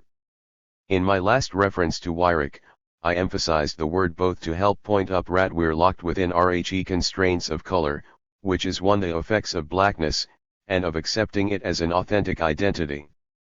Fanon's examination of blackness was attention given to one side of RHE racialized binary construction that needs to be dismantled. It wasn't done to authenticate or perpetuate the use of the term black or identify a people. As we'll see below, Fanon actually sought to show the spurious nature of blackness. As Weyrich herself says in this regard, our task is, in part, to free ourselves the constraints color, and to reject the categories through which others seek to imprison us. 15. Yeah, black people are a creation of colonialism, and as an identity, it's really a form of imprisonment. In her glossary, Weyrich defines racism as institutionalized assignment of values to real or imaginary differences in order to justify aggression and protect privilege. I couldn't find a definition of racism, as such, in Resped, but Weyrich provides a useful passage when describing Fanon's response to the claim that European civilization wasn't responsible for colonial racism. Colonial racism is no different from any other racism. Forms of exploitation are identical because all of them are applied to the same object, man.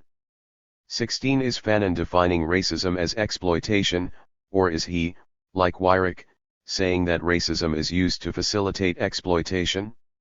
Saying the former, it would seem to be a definition of racism similar to those promoted here, post-1970, which tend to conflate racism and colonialism, or mask colonialism by defining racism as a system of exploitation, rather than as a tool used by exploitative systems.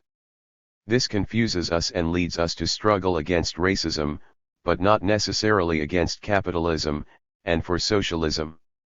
Moreover, if Fanon is saying that racism is used to facilitate exploitation, doesn't raise questions at least about the context within which to view claim that Fanon didn't regard race as a minor term in colonial situations.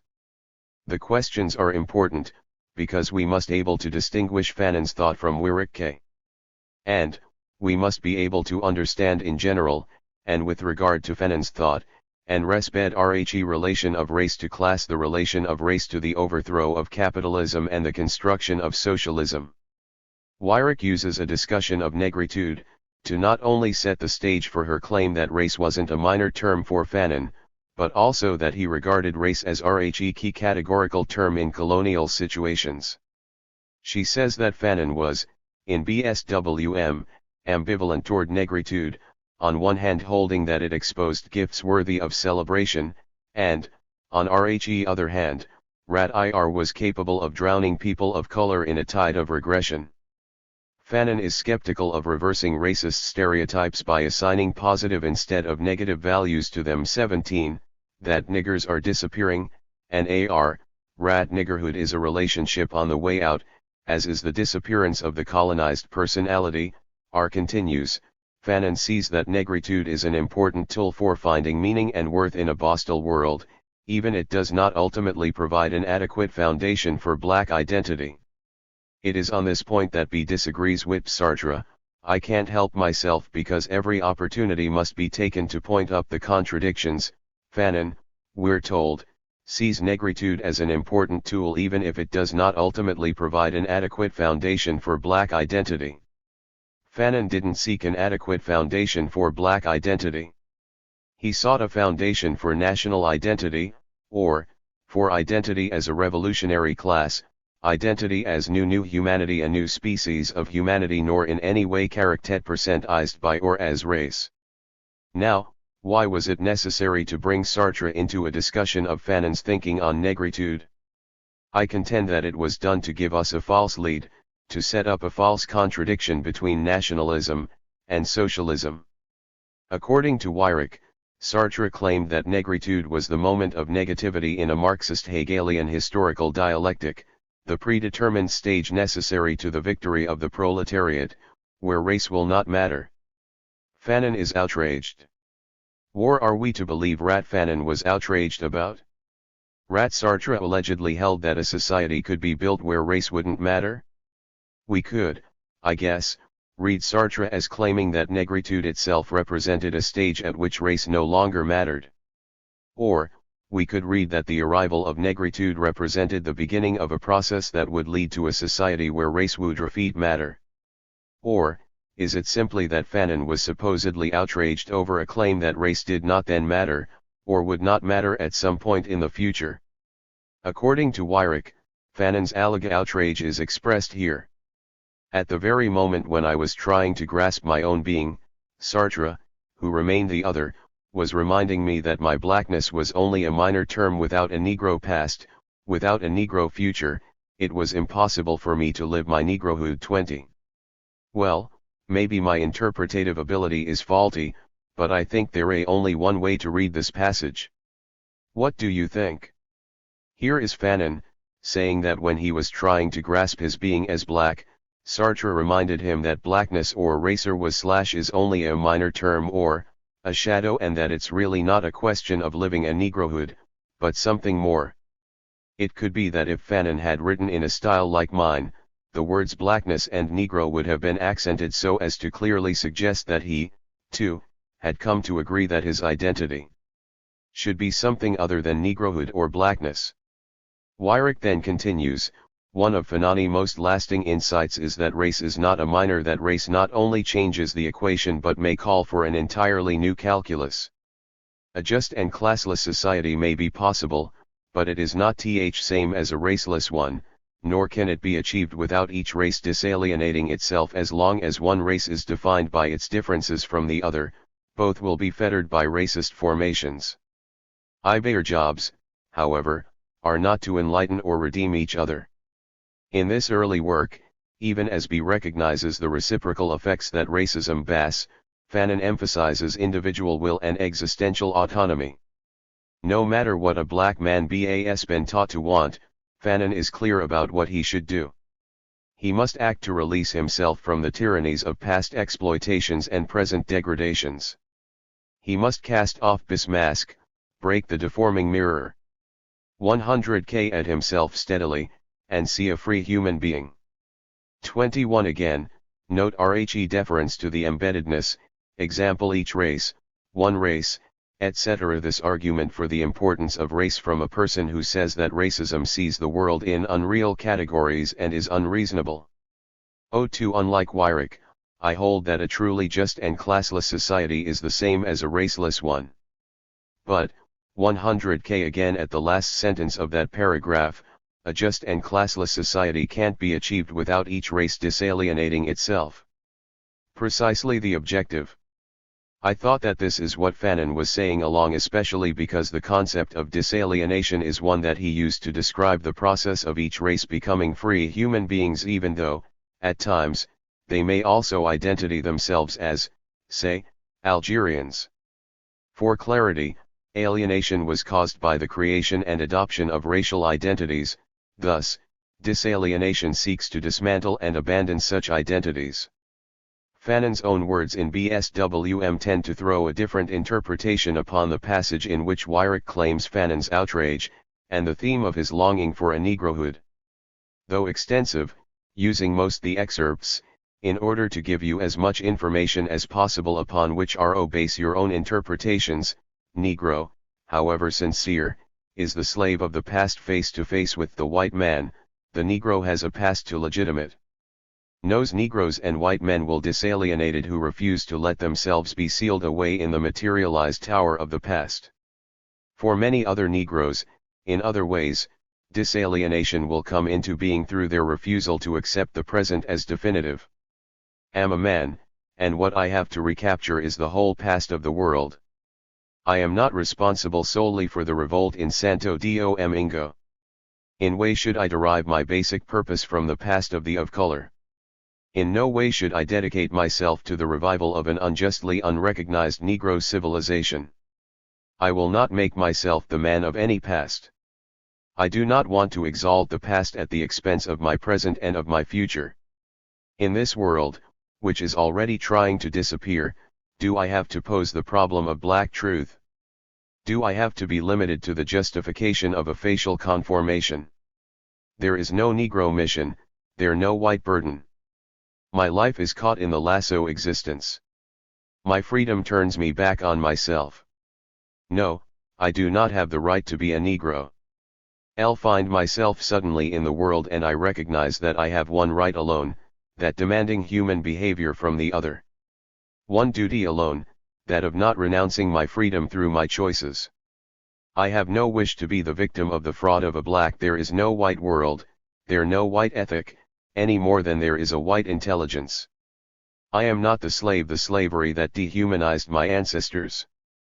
The disaster the man color lies in the fact that he was enslaved. The disaster and the inhumanity of white man lies in the fact that somewhere he has killed man. The man color, want only this, that the tool never possess the man. Negro is not any more than the white man. Before it can adopt a passive voice, freedom requires an effort at disalienation. Through the effort to recapture the self and to scrutinize the self, it is through the lasting tension of their freedom that men will be able to create the ideal conditions of existence for a human world. Superiority? Inferiority? Why not the quite simple attempt to touch the other, to feel the other, to explain the other? Does it sound as if Fanon would truly outraged at a reminder that his blackness, his Negro past, his Negro future, his race or racial identity was only a minor term? Fanon himself called for the disalienation of both races. He pointed to the black people and urged them not to accept their present as definitive, including their present identity as blacks. So, did Fanon regard race as a minor term? In my opinion, yes, which doesn't mean that he didn't regard race or racism as salient. Key category, or in general, Fanon agrees with Marx that history runs dialectically, through the struggle of faction against faction. But whereas Marx categorized factions in terms of economic class, Fanon claims that race is the key categorical term in colonial situations. Point 24 I mentioned earlier at the front cover of my copy of Wretched says that the book is Fanon's study of racism and colonialism in the world today. I've had to remind myself that this description of the book was probably one developed by Grove Press, and not by Fanon. It may be that the publishers chose to use word racism as a kind of selling point aimed at a Western audience. Nevertheless, its use on the cover gives impression that racism is a major, running theme in Wretched, which necessarily so.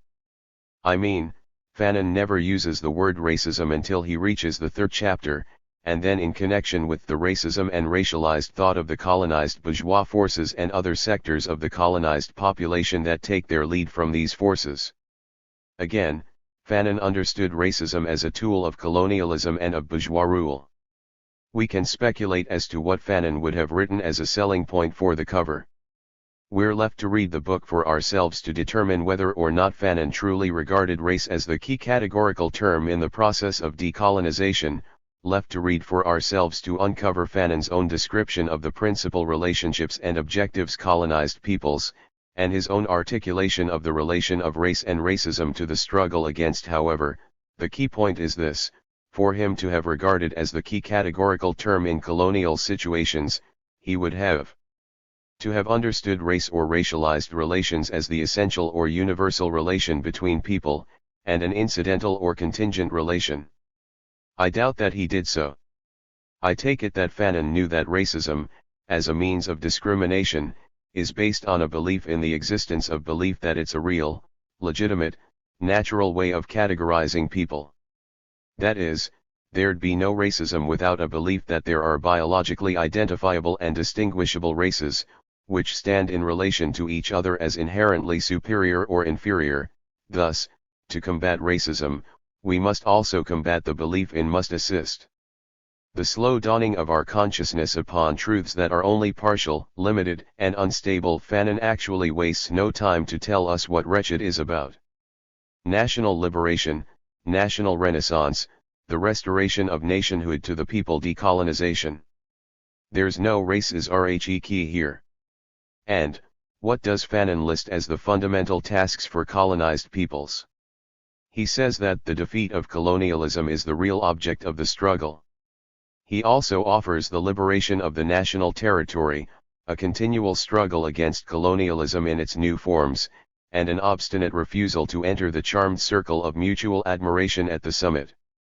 It doesn't seem to me that the Fanon whom Weyrich claims held race as the key categorical term, was the same man who held that the governments of newly independent nations must give back their dignity to all citizens, their minds, and feast their eyes with human things, and create a prospect that is human, because the settler is not simply the man that must be killed. Many members of the mass of colonialists reveal themselves to be much nearer to the national struggle than certain sons of the nation.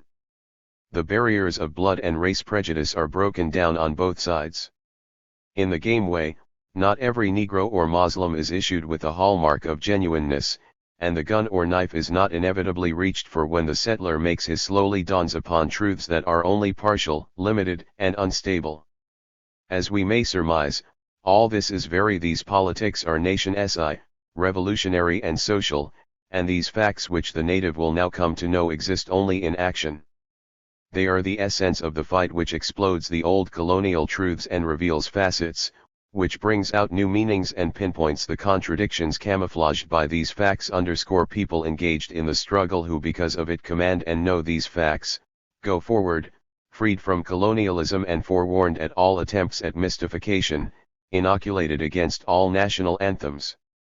Violence alone, violence committed by Tihi people, violence organized and educated by its leaders, makes it possible for the masses to understand social truths and gives the key to them. Without that struggle, without that edge of the practice of action, there's nothing but a parade and the blare of trumpets. There's nothing save a minimum of readaptation, a few reforms at the top, a flag waving, down there at the bottom, an undivided mass, still living in the Middle Ages, endlessly marking time.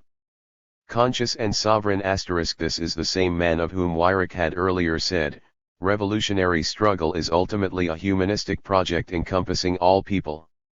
26. Recall, we earlier used Weyrich's definition of colonialism, which she said is the forceful occupation of another people's land in order to extract material benefits, thus it means compelling the colonized to work for the colonizer's economic interests. Fanon believes that colonialism depends on racism. Enslaving or oppressing another group of people is easier if they look different than you do, and that theft drives the colonial project. 27. It would seem to me that if theft drives the colonial project, then theft would more likely be RHE key categorical term. Someone could make the argument that Weyrich's definition of colonialism, her belief that colonialism depends on racism, doesn't negate her claim about race. Yet, we must recall her definition of racism, institutionalized assignment of values to real or imaginary differences, in order to justify aggression and protect privilege. 2s. Fanon does discuss racism, and the need to uproot it. Taking wretched as a whole, I think we have to conclude Fanon didn't race as the key categorical term upon which colonized peoples should base their struggles to regain national independence. Fanon saw the struggle against racism in colonial situations not only as part of the process of ousting the colonizer, but also as part of RHE struggle between RHE bourgeois and RHE revolutionary class forces of the colonized people as part of the process of deconstructing RHE concept of race, while transforming its mere real base and building a non-racial, socialist society. At the center of happening around us, we still confront what Robert Allen identified as the long-standing unresolved problem confronting Africans in the U.S., finding the proper relationship between a purely national analysis and program on the one hand, and a purely class analysis and program on the other. 2g. I've always had a problem with the way Allen's proposition is phrased because it suggests ways of perceiving race, nation, and class which in themselves disallow easy resolution of the contradiction. If we call these errors of perception, then the first one is made when we forget that race is a fiction. Even though we tend to say things like racism is real, race still a fiction, and any sense of reality that we think it assumes through the practice of racism or colonialism, remains a shadow of a material reality that produces it and which it serves. Yeah, race is real as an idea, as a phenomenon operating through theories and institutionalizations on the level of the superstructure. The reality of race is only relative, just as the independence and influence of all superstructural phenomena are relative vis-a-vis the base. The next error is made whenever we equate nation with race, example when we think that making a national analysis is the same as making a racial one, or vice versa. I know most people don't seem to know the difference between the two, and in the first place because they think that race is real. However, the ins is also hard to distinguish because the peculiarity of racialized capitalist and colonialist exploitation throughout the world has caused us to become accustomed to using racial frames of reference as we actually analyze national, and class, phenomena. Now, the third error is made whenever we think that there are such things as pure national and class analyses within the context of the issue under discussion. That is, we can't analyze nation without giving attention to the classes within it, and nor can we analyze classes outside the boundaries provided for them the nation. Moreover, a pure class analysis, as most people perceive it, is impossible without engaging all the other social activity that influence and are part of class formation and function. What happens, then, if we avoid making these errors? Or, what happens if and when we dispense with all inherited dogma, no matter the source, and begin to use the methodology as it should be used, and make concrete analyses of concrete situations and uncover what's really around us, and not try to make the reality fit someone's preconceived notions models?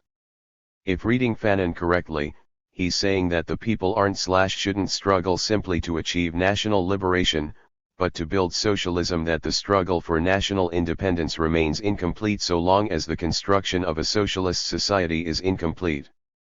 Within a similar context that I view the struggle inside the U.S. For example, new Africans are waging a struggle for socialism. We struggle as a people within the political borders of a capitalist settler colonialist society that uses race and to distort the minds and divert the energies of the masses of both the colonized and the colonizing nations. Ours has always been a class struggle, ours has always been a national struggle, and it has always served the interests of the oppressive society to characterize our struggle as one based merely on race relations. Much of this is simply about perception, or about consciousness. Imam Abad aka wasn't too far off the mark when he said that within U.S. borders, black is a country new African people have been separated and made to live in our own country of color. Imam Baraka, of course, black ain't a color in that context, but a racialized name of a country, a people, a nationality. Under racialized capitalist and colonialist oppression, especially in the U.S., color marks the boundaries of subjugated national territory. And, color becomes a unique element in the class relationship to the colonizing nation. That is, in the era of imperialism, class struggle manifests itself as struggle between oppressed and oppressor bourgeois, nations/peoples, the colonized and the colour, the opposing poles in proletarian socialist world revolution against the world capitalist/bourgeoisie. At the moment, as if we hold an unarticulated concept of class that does transcend race, but incorporates it as one of its peculiar distinguishing characteristics. Sometimes, we say race when we actually mean to say, or should say, class or nation. Something like rat distinction, which underlies the way Fanon opposes racial feeling to racial prejudice. Or, something like rat, which underlies Weyrach's statement, as she draws from Fanon's BSWM, that the white man makes the black man by recognizing only his skin. 31. What really happened is that the white man was made in the same process, and by the same means, so rat even today we recognize ourselves and others, by skin, color. It's all a fiction, social construction, and a particular form of, element of, consciousness.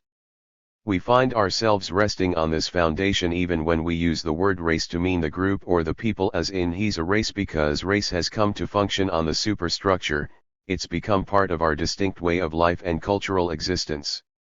Racial interests have become part of the group interests that we share, and which stand as antagonistic to the interests of other groups of people, classes and nations. Rat as a characteristic of the peculiar class and national social relations of capitalist and colonialist exploitation has helped provide us with an understanding of being a distinct community which extends across local and regional boundaries, constituting part of our national bond. It's part of our collective consciousness that we have of ourselves, which informs the creation of the organizations and institutions that we use in pursuit of our aims. Now, all of this is, really, less about race than about class and national formation and consciousness. Rather, nor about race, since that's a fiction. Because race is a fiction, what we have to do is resolve the theoretical problem posed by our being a uniquely constituted oppressed people, which, depending upon the context of the analysis, can be understood as 1. An oppressed nation, and or 2. A potentially revolutionary/proletarian class. Now I know there are all kinds of objections, from all quarters, and among them the claim that I can't have it both ways. All I can say is that this ain't my way, it's the way that it is.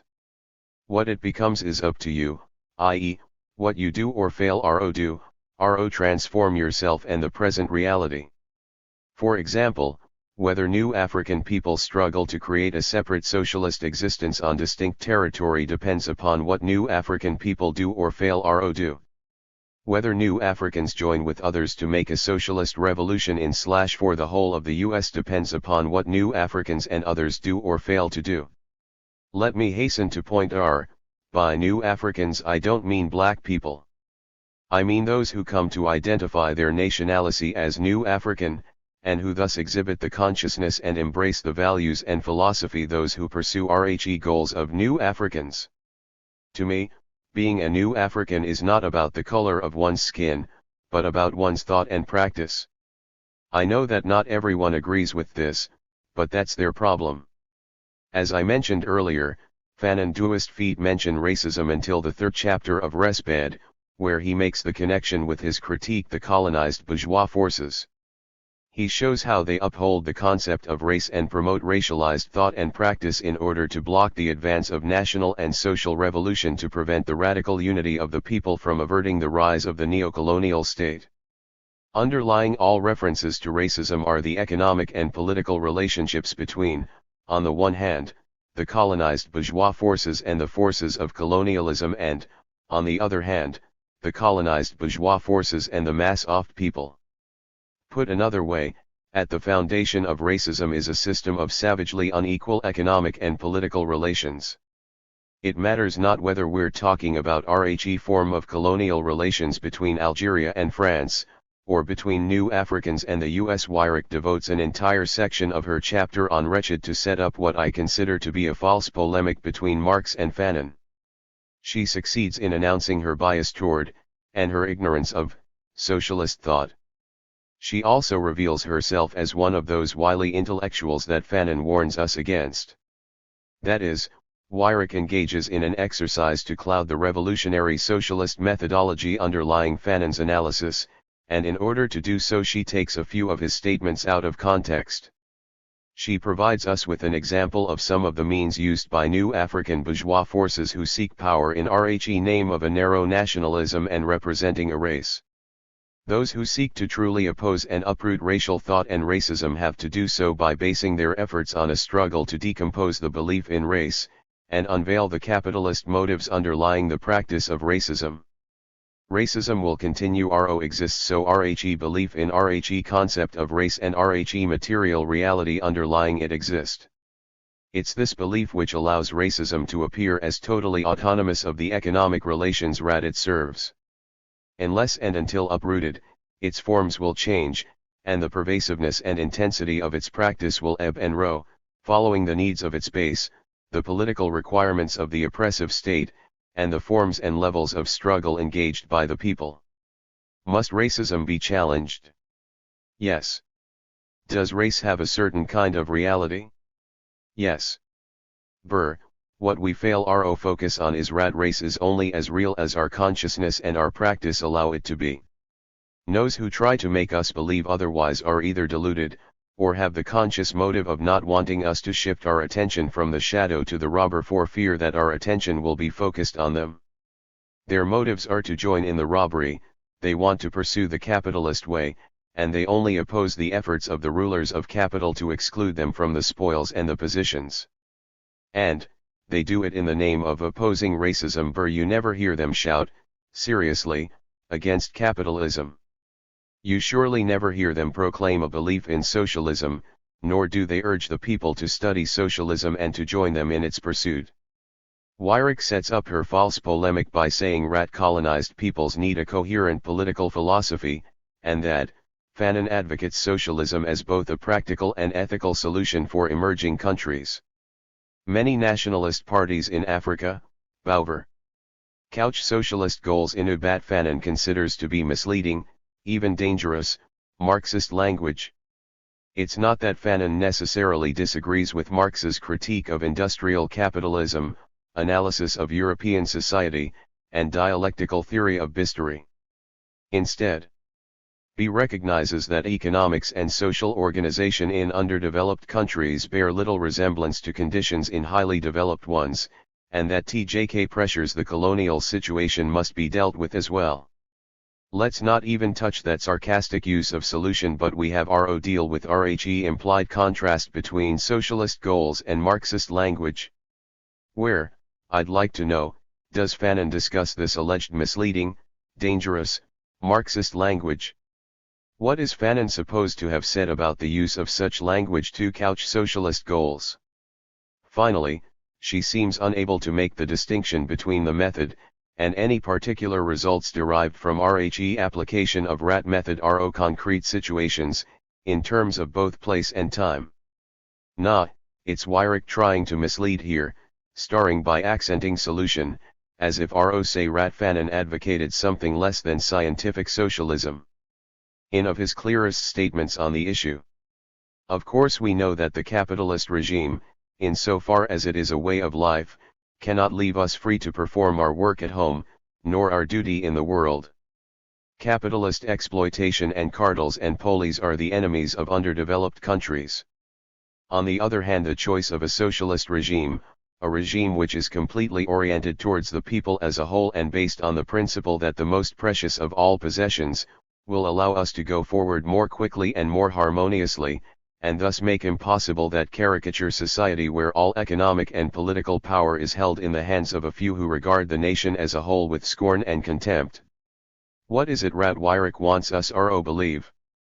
That Fanon advocated a form socialism that couldn't described in some of the language used by Marx in African socialism, maybe? That Fanon didn't think that the methodology used by Marx to analyze and critique industrial, capitalist/Western/European societies is applicable to colonial, African societies. Maybe this is why she thought it apt to cap off the section with Fanon's oft-quoted suggestion that Marxist analysis should always be slightly stretched every time we have to do with the colonial problem. Himes yaki sayles Walter Rodney. I say that the language Fanon would have considered dangerous and misleading is that used by those who couched bourgeois goals under the banner of, say, African socialism. Walter Rodney told us that some of those waving this banner were under the illusion that they could find a third way in between capitalism and neo-Marxism, while others were blatantly dishonest from the beginning, cheap, attempting to hoodwink the people because the people were no longer willing to accept anything that is not put to them in the guise of socialism.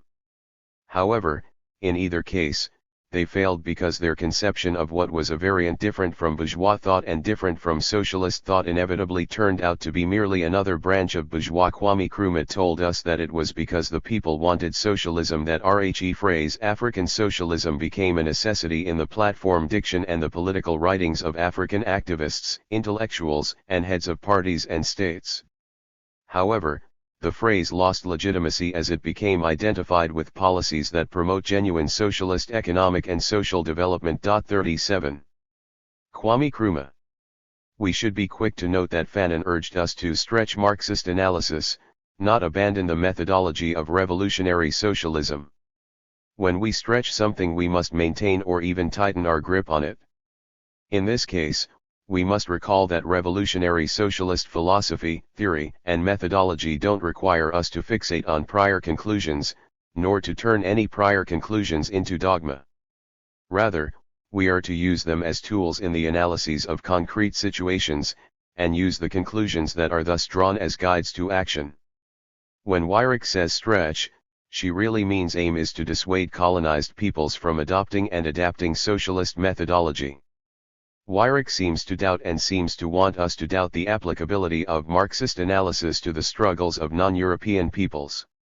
Her reasoning is a variant of the dominant objection to the study and use of scientific socialist methodology made in the 60s and 70s in the US, particularly among new Africans, i.e., that Karl Marx was a white boy and a racist, and thus unworthy of study by people of color.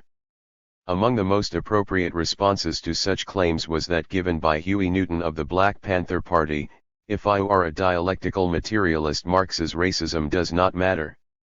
You do not believe in the conclusions of one person, but in the validity of a mode of thought, and we in the party, as dialectical materialists, recognize Karl Marx as one of the great contributors to that mode of thought.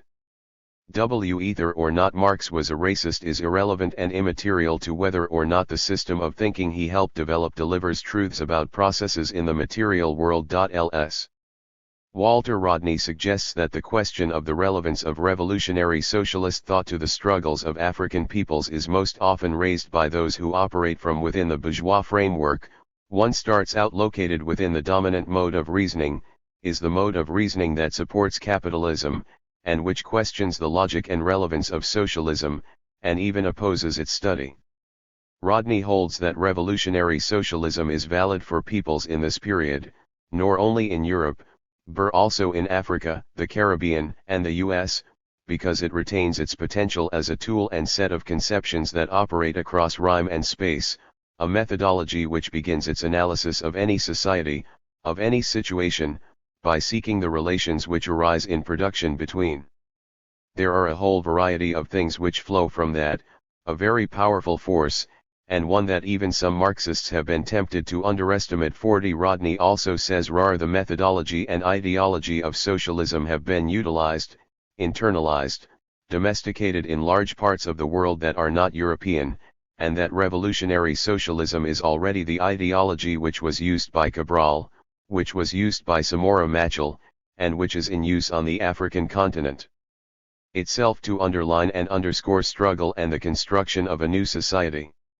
Weyrich suggests that the Marxian/scientific socialist categories and concepts that need stretching are, *1, class structure, because, race and not class is the key category in colonial situations. Or, as she also puts it, economic relationships are secondary to racial ones.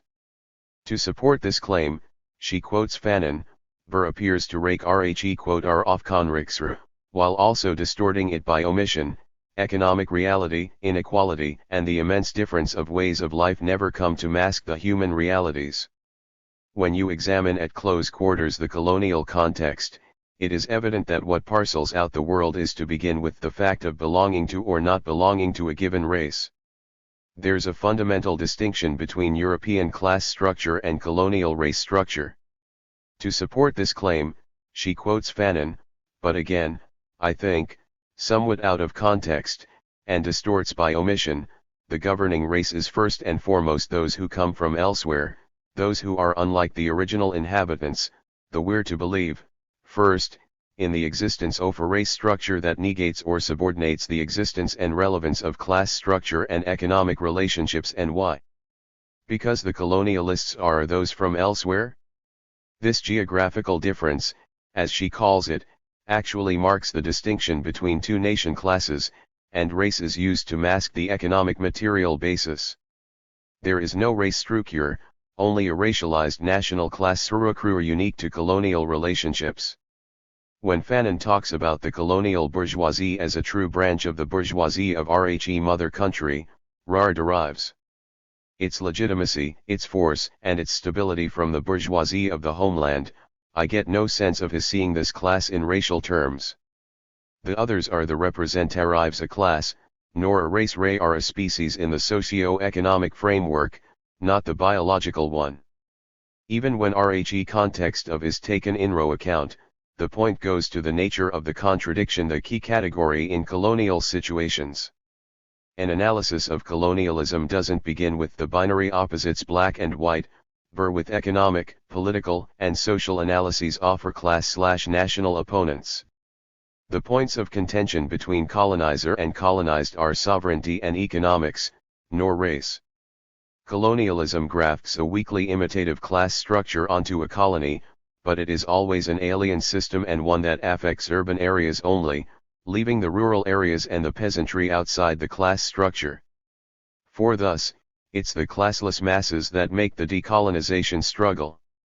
We can't ignore, as Weyrich seems to do, RHE fact that the people subjected to colonial oppression had their own classes and class structures prior to colonial contact, and these continue to exist, even if not allowed independent operation and development.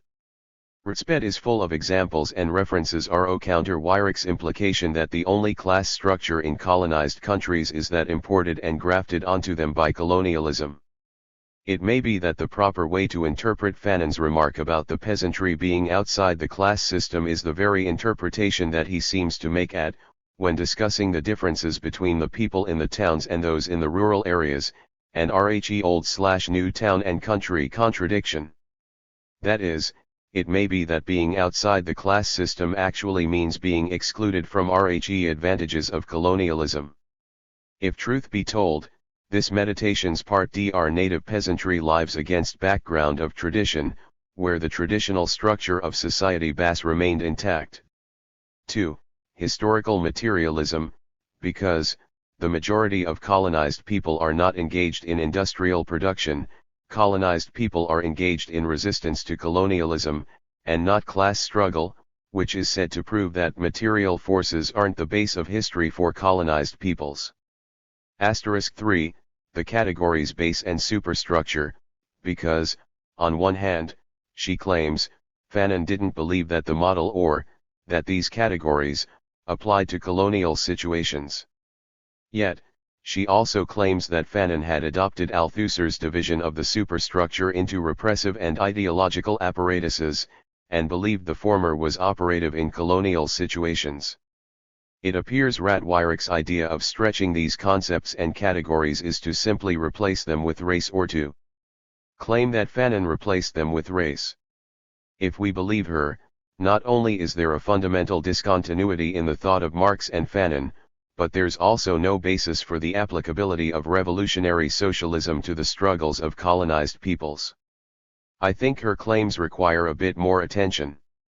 With regard to her claims on class, let's start with the statement of hers that I used to open this section. In general, Fanon agrees with Marx that history runs dialectically, through the struggle of faction against faction. But whereas Marx categorized factions in terms of economic class, claims that race is the key categorical term in colonial situations. I don't think Weyrich has studied socialism, nor done extensive or critical reading of the works of Marx. If she had, I doubt she'd use the phrase economic class, because is sure giveaway of a economistic and bourgeois orientation. Marx perceived class formation and function in purely economic terms. Weyrich's phrase is the kind that Fanon would find dangerous and misleading. Contrary to popular belief, Marx didn't write on the subject of class in the definitive or detailed manner in which we too often believe that he did. It's said that he was about to define class in the third volume of Capital, but the work breaks off before he could do so.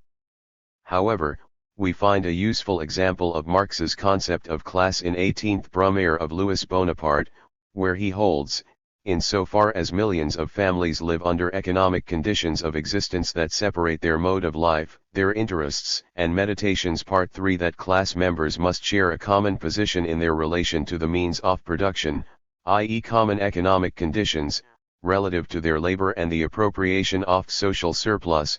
2. That they must share a separate way of life and cultural existence. 3. That they must share a set of interests which are antagonistic to other classes. 4. That they must share a set of social relations, i.e. a sense of unity which extends beyond local boundaries, and constitutes a national bond. 5. That they must share a corresponding collective consciousness of themselves as a class, and 6. They must create their own political organizations, and pursue their interests as a class. Present in this passage from the 18th Brumaire, is a distinction between a class in itself and a class for itself, which Marx also made in the Holy Family. There, he used the term in itself to capture the contingent character of that group which merely met the first of RHE criteria listed above.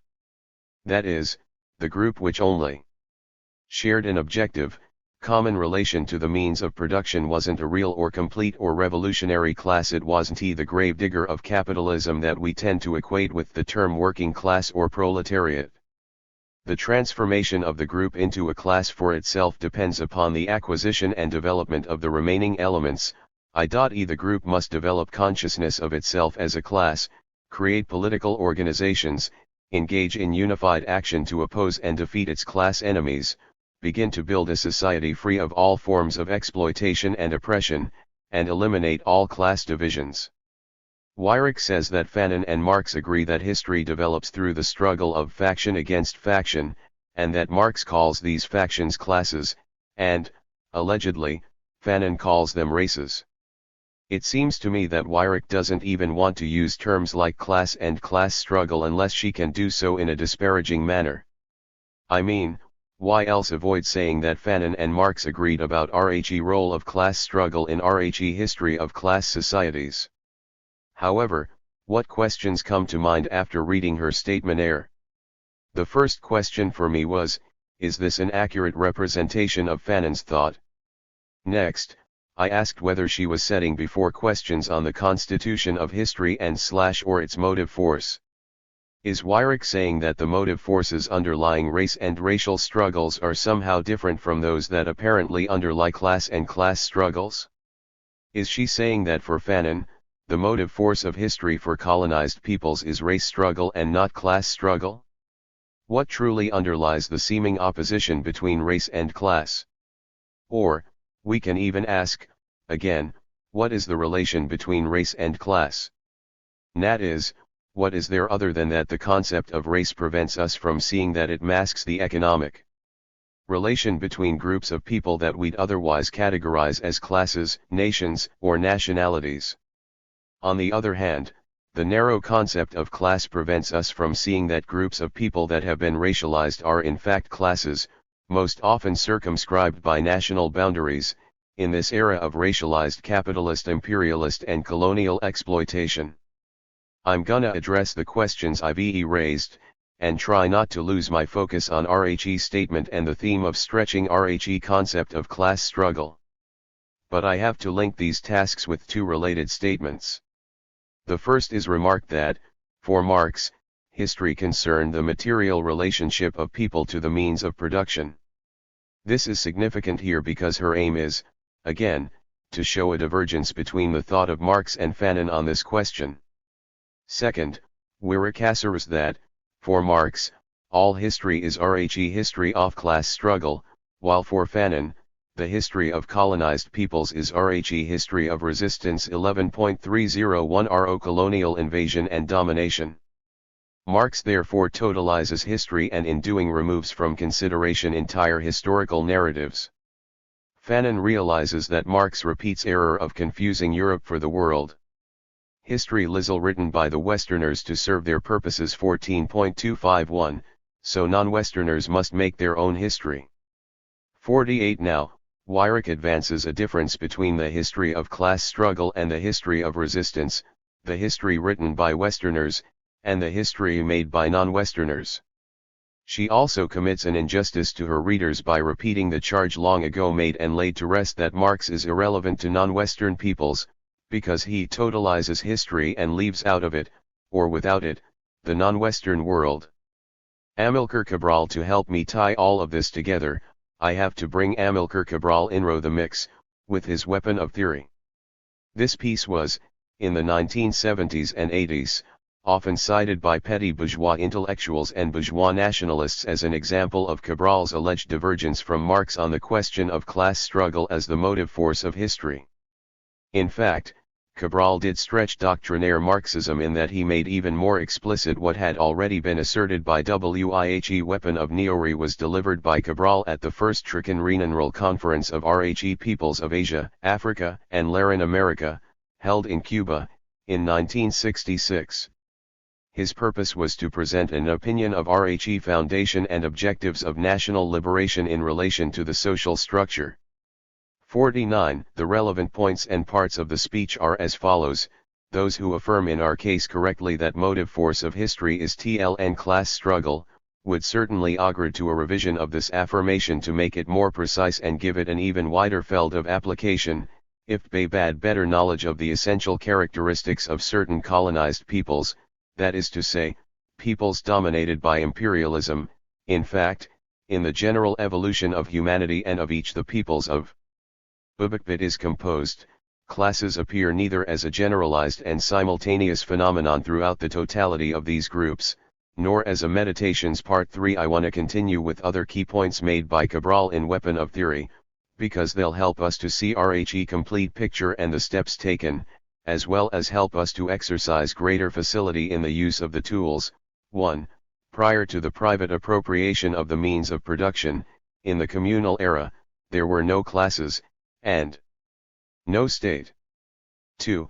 As productive forces developed, so did private appropriation of the means, the development of conflicts of interest within the society, and the appearance of classes, in feudal or assimilated agricultural or agro-industrial societies, and then there was the appearance of state structures, class struggle being the social expression of the contradiction in the economic field between the mode of production and private appropriation of RHE means of production.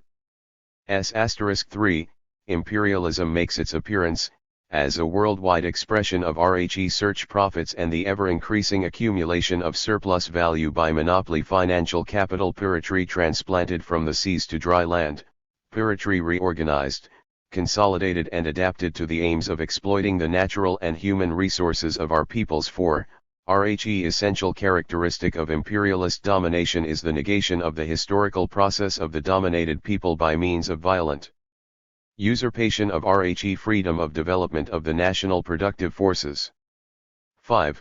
National liberation is the process and result of people rejection of the negation of their historical process, regaining their historical personality, and returning to history through the destruction of imperialist domination, i.e., to free the process of development of the national productive forces. 6. However, the principal aspect of national liberation struggle is the struggle against neocolonialism. I.e. the struggle against the native agents of imperialism and the would-be new ruling class of the liberated nation. Thus, genuine national liberation necessarily corresponds to a revolution within the dominated or newly independent society. 7. There are only two paths for an independent nation: to return to imperialist domination, or to take the way of socialism. Percent 9. 8. That is, genuine national liberation is evidenced by changes in the relations of production, which free the development of the productive forces. The increase in RHE development of RHE productive forces allows the elimination of private appropriation of the means, the eventual elimination of classes, class struggle, and the state. New and hitherto unknown forces in the historical process are unleashed. RHE social structure returns to horizontally, at a high level of productive forces, social relations, and appreciation of human values. Why one of the keys is to remember that at the center is RHE concept productive forces, and at the center that concept is people. Combine this with an understanding that history was and is made by people. People producing, to satisfy their needs of body and of mind. I think we should note that Cabral makes no reference to race or racial groups, but instead talks about human groups. Note, too, that the piece is about classes and class struggles, drawn from the particular experience of the people of Guinea-Bissau, but with applicability to all other colonized and exploitative social settings. Finally, note that he opens the topic by affirming that, in our case, the motive force of history is, now, the class struggle. Is Cabral revising Marx, or is he revising certain elements of so-called claims made by imperialism, e.g. that colonized peoples had no history? Did Marx actually hold that history began with classes and class struggle? Why were questions about history and class struggle, with reference to African and other colonized peoples, even raised?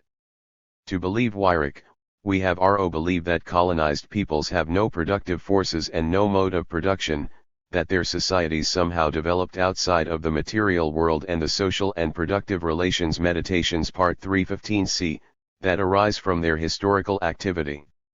We'd have believe that the concepts and categories of socialist methodology Dorfeet apply to non-Western peoples because of some biological factors.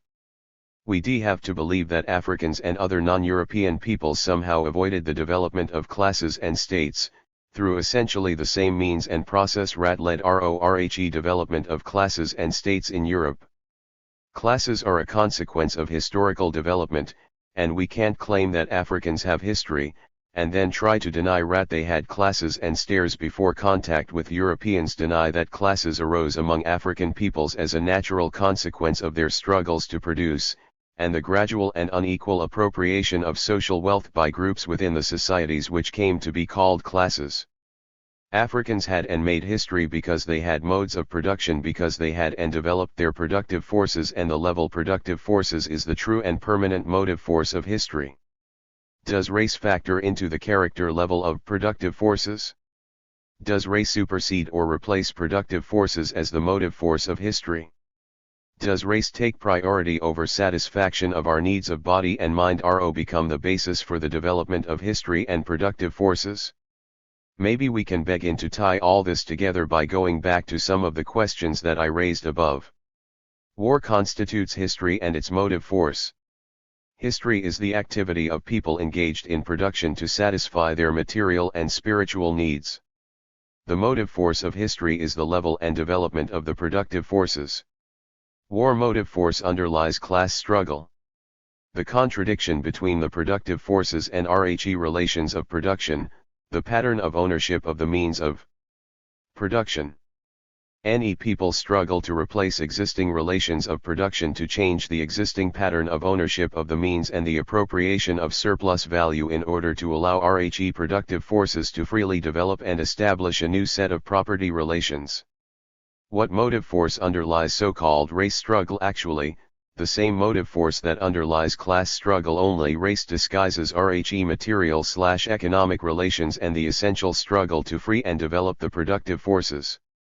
Imperialism and colonialism has transformed classic class relations within single societies into national class relations between peoples.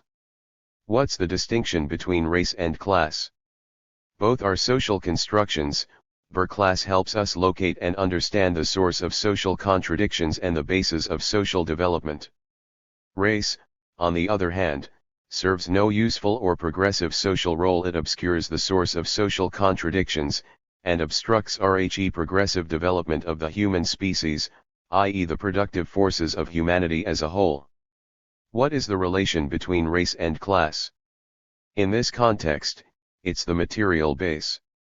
Again, race serves the base, in this instance by hiding it, while class reveals it. Race obscures class. What is the history of resistance? The answer can be found, in part, through examining RHE context in which the phrase is used. That is, Weyrich opposes it not only to a his roared off class struggle, RORHE very notion that colonized peoples have a material relation to the means of production. In this context, the phrase history of resistance is a petty bourgeois camouflage of class/struggle free RHE national productive forces and to develop a socialist revolutionary process. The image that the petty bourgeois forces present before the people is that claiming the ideal of a grand unity cemented by skin color and superficial understanding of culture. The petty bourgeois forces want to govern and to acquire wealth. They do not want opposition to these aims to come in the form of an enlightened and self-motivated people, who move forward screaming stop, thief, and all power to the people. Now, was Cabral revising or diverging from Marx/scientific socialism, when he refined the relation of class struggle to his roared? Nor necessarily. That is, although Cabral's formulation seemed original to some, Lenin, for example, had earlier stated that, just as material causes underlie all natural phenomena, so the development of human society is conditioned by the development of material forces, the productive forces. 61 However, Marx's oft-quoted remarks on RHE material base of society also go to the point of defining history, and of the productive forces being the true and permanent motive force of history. That is, from the beginning of human social living, people must first produce, and from this everything else arises. History does nothing, it possesses no immense wealth, it wages no battles. It is man-held that the underlying basis of social development history, was the progress of the productive forces and productive relations. The first premise of all human history is, of course, the existence of living human individuals. The first historical act of these individuals, distinguishing them from animals, is not that think, but that they begin to produce their means of subsistence. 63 Why did Cabral have the need to stretch Marxism on this question? First, because he believed, Lenin, XVE do not regard Marx's theory as something complete and inviolable. On the contrary, we are convinced it had only laid RHE foundation stone of the science which socialists must develop, in all directions, if they wish to keep pace with life. For Cabral directed his words to the petty and pseudo-bourgeois nationalists, as well as to the vulgar Marxists and the colonialists. Did Marx hold that history began with the appearance of classes and class struggle? He did not. Lees being so, how then did the issue arise? In Communist Manifesto, one reads in the opening lines the broad claim that the history of all hitherto existing society is the history of class struggles. This statement that serves all those who want to claim that Marx totalizes history, etc. It didn't seem to help that in a later edition of the manifesto, Engels tried to clarify the line by saying, that is, all written history. In 1847, the prehistory of society, the social organization existing previous to recorded history, was all unknown. This is still Eurocentric, but note that it not only leaves out of history non-Europeans, many European peoples as well. Whether Eurocentric or merely an oversight, other language helps to slightly clarify the error. The whole history of mankind has been a history of class struggles, contests between exploiting and exploited, ruling and oppressed classes. 6 On RHE issue of the stretching off as rorical materialism, Weyrich attempts to show a divergence between Marx and Fanon by first claiming that history, Marx, concerns the material relationship of people to the means of production, and limits its application to 19th-century European industrial capitalism. She then quotes Fanon, from, the relation of man with matter, with the world outside, and with history are, in the colonial period, simply relations were food, and, by extension, with the ground on which it grows. I think we should immediately go to our copies of Wretched and examine the context within which Fanon's words were used. Let's start at, where he's discussing the poverty and absurdity of theories of colonialist scientists, and important theoretical and practical questions that these theories raise for the decolonization process. It appears that specific question under discussion is the inherent criminality of colonized peoples that is claimed by colonialism. Fanon wants to break up this idea, to further develop revolutionary and social consciousness, by giving the explanation for criminality of colonized peoples during the colonial period, i.e., before the war starts, and before the people begin the transformation their social being. Now, Fanon tells us that since the beginning of the war, everything has changed, but, from what? To what? The remainder of tells us the nature of things after the beginning of the war, while tells lists the nature of things before the beginning of the war. Under the colonial regime, anything may be done for a loaf of bread or a miserable sheep. Relations of with matter, with the world outside and with history at e. In the colonial period, simply relations with food. For a colonized place in the coherent and fruitful development of the ordinarily, I'd say that we've seen enough to pull the cover off of true aim, and to show that, at least with her chosen pull, Fanon does not reject the fundamental proposition of materialist conception of history. However, some people may question whether the relations with food and ground on which it grows, in an underdeveloped setting, may fundamentally differ from material relationships of people to the means of production in an industrial setting. Already addressed this question, in essence, as we went through Marx's idea of history as the activity of people in pursuit of their aims via the production of their means of subsistence, an alternate phrasing of the fundamental proposition of the materialist conception of way. He also addressed the question, in essence, as we covered stretching on the question of the true and permanent motive force of history. However, a slightly more direct approach requires that we focus on the content and meaning of means of production, and what constitutes a material relationship to them. That is, must there be an industrial or even a capitalist economic setting before people can have a material relation to the means production? Does a relation food and ground/land on which it grows contradict or differ from a material relation to the means of production? By means of production is meant the sum of the material elements of the productive forces, i.e. the objects of labor, and the implements of labor. A material relation is, of course, a physical one, but it's also a social relation, reflecting the connection between the means of production on the part of both those who own or who have privately appropriated the social means of production, and those who have been deprived of ownership and are exploited. In other words, both those who are exploited, and the exploiters, have a material relation to means of production. I wonder if Fanon shared a similar understanding when, for example, he described independence as the condition for a truly liberated people, i.e., people who are truly masters of all the material means which make possible the radical transformation of society. Next, as Weyrich claims to show us how and why historical realism needs to be stretched, she claims that colonized peoples aren't alienated from work, because they have no mass participation in an industrial economy, as if only through the exploitation of industrial labor does colonialism exercise its exploitation and dehumanization of colonized lands and peoples. Petty bourgeois interpretation of Marxism causes her to define alienation merely as the separation and estrangement of a worker from her or his work.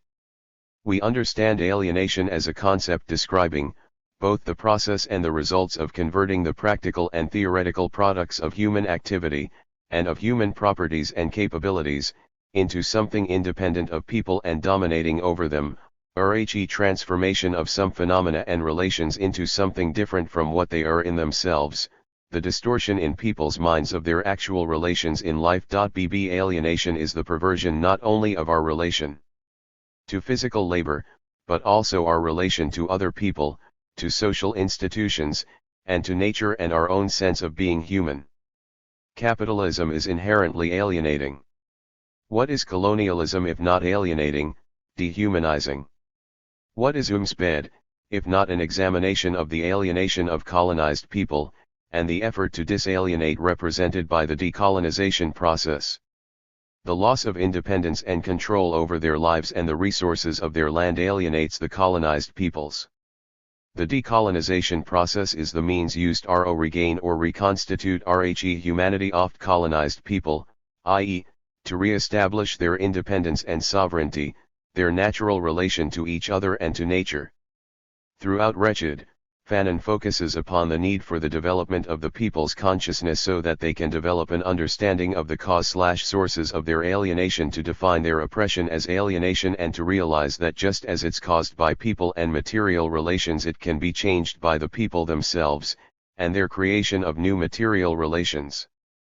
Moreover, the revolutionary consciousness that Fanon urges is one that understands that all of the colonized people are alienated, not just those engaged in industrial production or those occupying elitist positions. Thus, all of the people are obliged to develop revolutionary consciousness, become human again, and to reconnect their social reality/being on the base of material relationships, becoming, in the process, the collective masters of their society.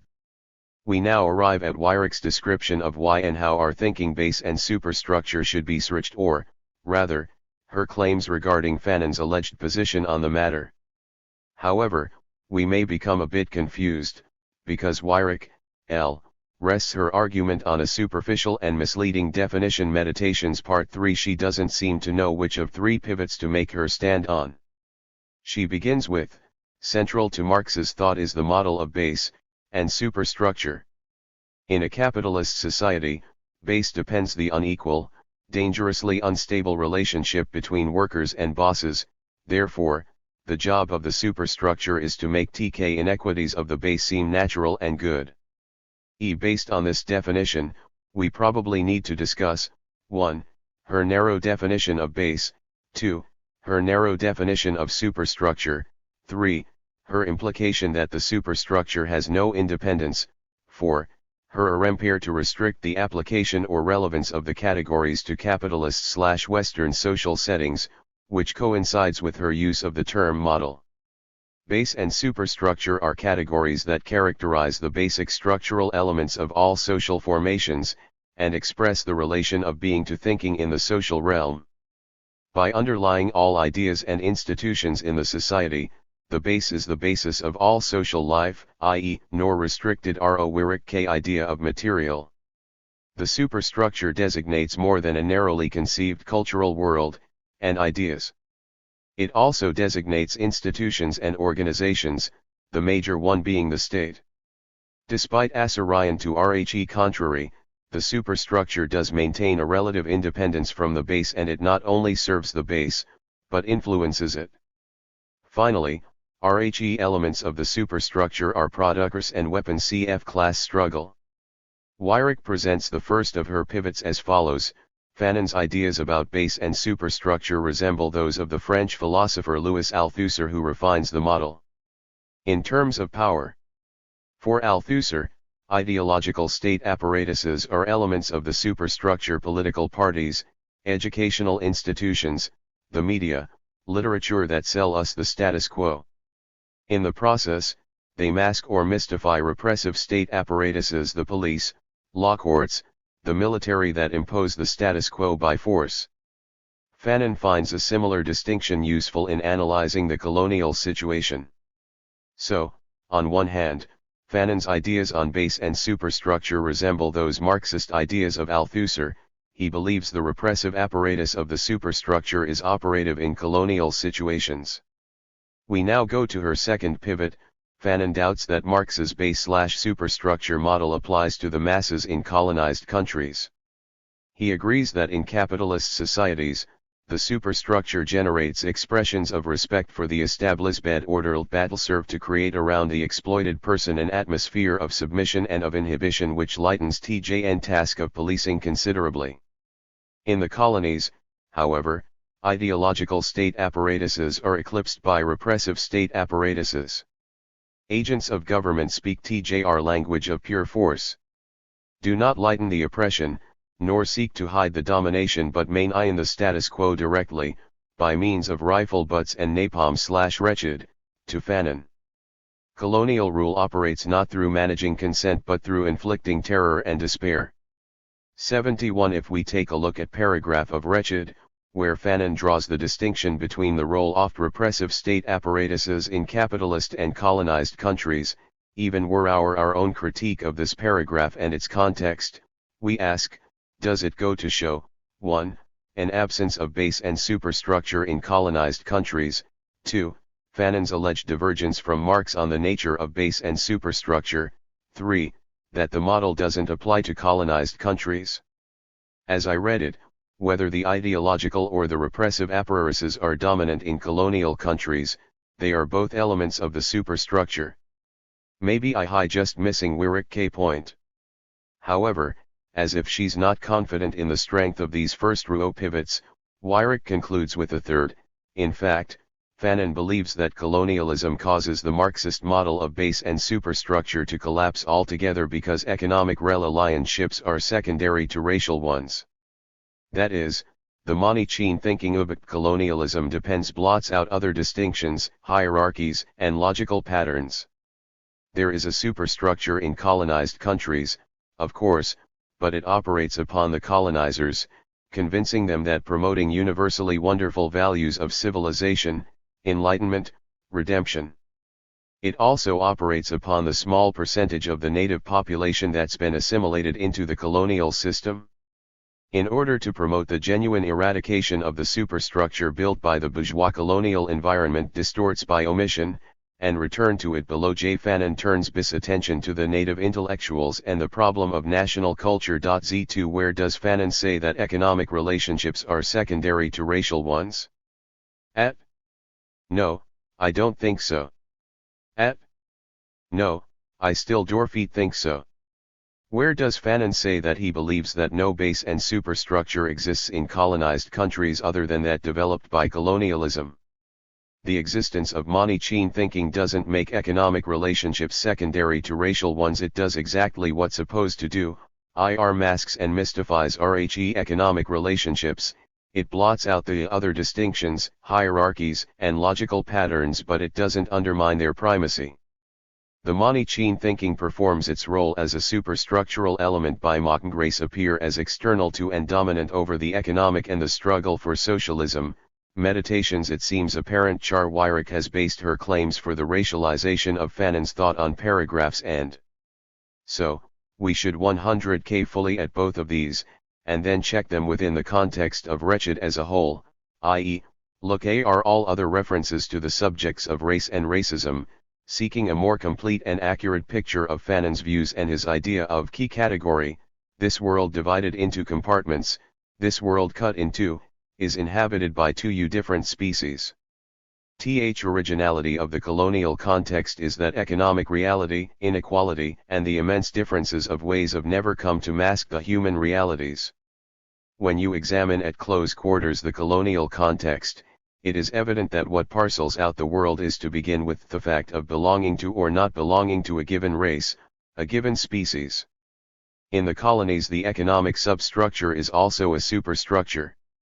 Because is the consequence, you are rich because you are white because you are rich. This is why Marxist analysis should always be slightly stretched every time we have to do with the colonial problem. Everything up to and including the very nature of pre-capitalist society, so well explained by Marx, must be thought out again. The serf is in essence different from the knight, but a reference to divine right is necessary to legitimize this statutory difference. In TLX colonies, the foreigner coming from another country imposed bis rule by means of guns and machines. In defiance of his successful transplantation, in spite of his appropriation, the settler still remains a foreigner. It is neither the act of owning factories, nor estates, nor a bank balance which distinguishes the governing classes. Governing race is first and foremost those who come from elsewhere, those who are unlike the original itants, the others. As we reflect upon, the first thing we should do is recall that Fanon opens the book on the theme of national liberation, national renaissance, The restoration of nationhood to the PEO. Nothing here implies that the colonized people are engaged in a race st even a struggle for mere racial equality.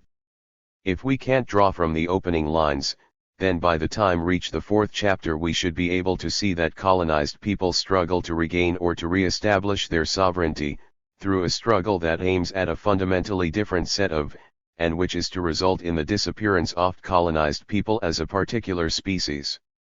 That is, the struggle seeks a new humanity that's to be represented by the liberated people. It cannot do otherwise. To define a new humanism both for itself and for others. It is prefigured in the objectives and methods of the conflict.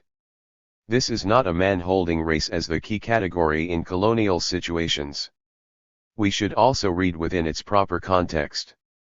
That is, we should go back where Fanon tells us we have to closely examine the system of compartments into which the colonial world has been divided. Paragraph is part of that examination. Finally, we need to understand that we aren't examining mere structural relations, but the money-chain ideology that's characteristic of both the colonized and the colonizer, prior to and during the decolonization process. Fanon is speaking in the voice of those who are still locked within the constraints of color. The people who, at the beginning of the struggle, continue to believe that race out the world, are not the people who later develop the consciousness and the practical means that secure their sovereignty and facilitate their transformation into new people. For example, just Meditations Part 3. Take a quick 100k ad, and relate the change undergone there in the people's consciousness to the voice in, taking these experiences as a starting point.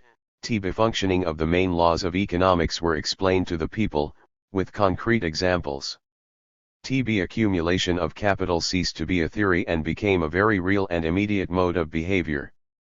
The people understood how that once a man was in trade, he could become rich and increase his turnover. Then and then only did the peasants tell the tale of how the grocer gave them loans at exorbitant interest, and others recalled how he evicted them from their land, and how from owners they became laborers. The more the people understand, the more watchful they become, and the more they come to realize that finally everything depends on them and their salvation lies in their own cohesion, in the true understanding of their interests and in knowing who are their enemies. The people came to understand that wealth is not the fruit of labor but the result of organized, protected robbery. We can follow Fanon and trace the lines of this development, from the colonial period and through the decolonization period, during which the people maintain their adoption of the money-chain ideology. Native replies to the living lie of the colonial situation by an equal falsehood. Problem of truth ought also to be considered. In every age, among the people, truth is the property of the national cause. No absolute verity, no discourse on the purity of the soul can shake this position. The native replies to the living lie of the colonial situation by an falsehood. His dealings with his fellow nationals are open, they are strained and incomprehensible with regard to the settlers. Truth is that which hurries on the breakup of the colonialist regime, it is that which promotes the emergence of the nation, it is all that protects the natives and ruins the foreigners. In this colonialist context there is no truth behavior, and the good is quite simply that which is evil for them. Thus we see that the primary Manichaeism governed colonia/society is preserved intact during the period of decolonization, that is to say that the settler never ceases to be the enemy, the opponent, the foe that must be overthrown. It is in this manner of thinking that each of protagonists begins the struggle. To TK saying all natives are same, the colonized person replies all settlers are the same. On the logical plane, TK Manichaeism of the settler produces a Manichaeism of native. To the theory of the absolute evil of the native, the theory of the absolute evil of the settler replies. I think it's significant that Fanon does paint the money-chain thinking with racial tones. But, since the thinking of the colonial system is also racialized, any racial thought held by the colonized people constitutes an equal falsehood. When and how does the colonized people begin to abandon money-chain thinking?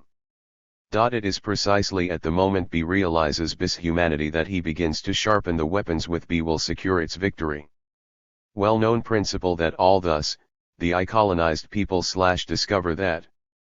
The people discover, after hard and costly experience, that they've suffered a very great weakness in the realm of knowledge, and that their consciousness has remained rudimentary.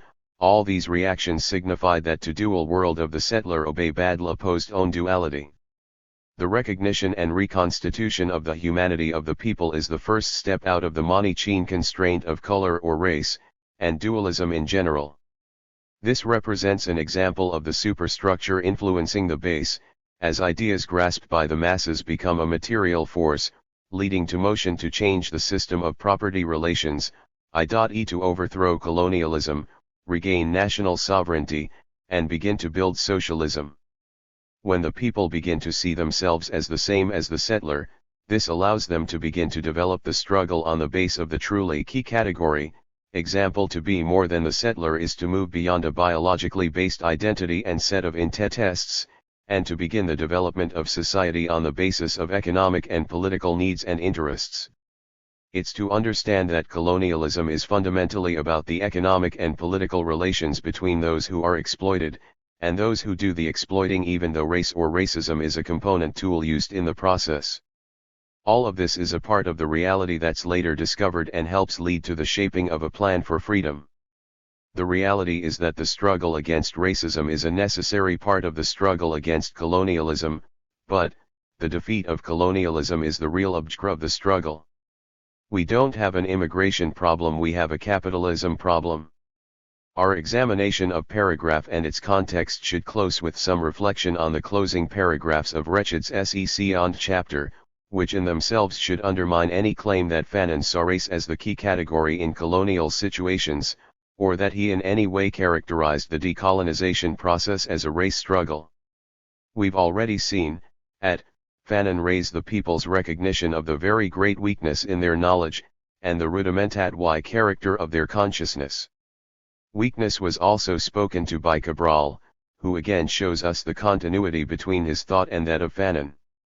Cabral developed the seed of Fanons by elaborating upon the character of the weakness as one which failed to examine the class structure of the colonized society and the primacy of the economic base. Fanon writes, racial feeling, as opposed to racial prejudice, and that determination to for one's life which characterizes the natives' reply to oppression are obviously good enough reasons for joining in T/Sfigt. But you do not carry a war, in order to make racialism hatred triumph. Racialism and hatred and resentment, cannot sustain war of liberation. That intense emotion of the first few boars falls to pieces if it is left to feed on its own substance. Battered alone cannot draw up a program. You will only risk the defeat of your own ends if you depend the enemy, to widen the gap, and to throw the whole of the people on the side of the rebellion. Note the distinction between racial feeling and racial prejudice. Use of the former term is a bit unlike its use where race feeling in its most exacerbated form is triumphing, and becoming racial prejudice. In this instance, racial feeling can, at one level, be compared RORHE kind of national consciousness spoken of in kind of group or collective identity which hasn't yet reached its full potential. Or, it can be compared to the hollow shell of nationality itself spoken of at necessary, but insufficient step in the process of becoming the new people. The war can't feed on the mere substance of racial feeling. Much more than this is needed to develop a program, i.e., one that will free the people politically and socially. There must an economic program, there must also a doctrine concerning the division of wealth, and social relations. In fact, there must an idea of and of the future of human. Paragraph further shows how a reliance on mere racial feeling allows colonialism to later more easily disarm the people with kindliness, and with reforms that include them into the colonial framework, through an assimilationist agenda focusing, ideologically, upon the masses, and programmatically on RHE elite and the creation of a native middle class. Genuine revolutionary leadership sees the need to reassess, and to politically educate the people, focusing on the underlying causes of colonialism, and the economic objectives and the protracted nature of the struggle. T native is starved for anything that will turn him into a human being, any of humanity flung to him, that is incoercible, and these poor straps of ity may, here or there, overwhelm him. His consciousness is so precarious and dim that it is affected by the slightest spark of kindliness the native may at any moment let be disarmed by some or another. Struggle for national liberation does not consist in spanning the gap in one stride.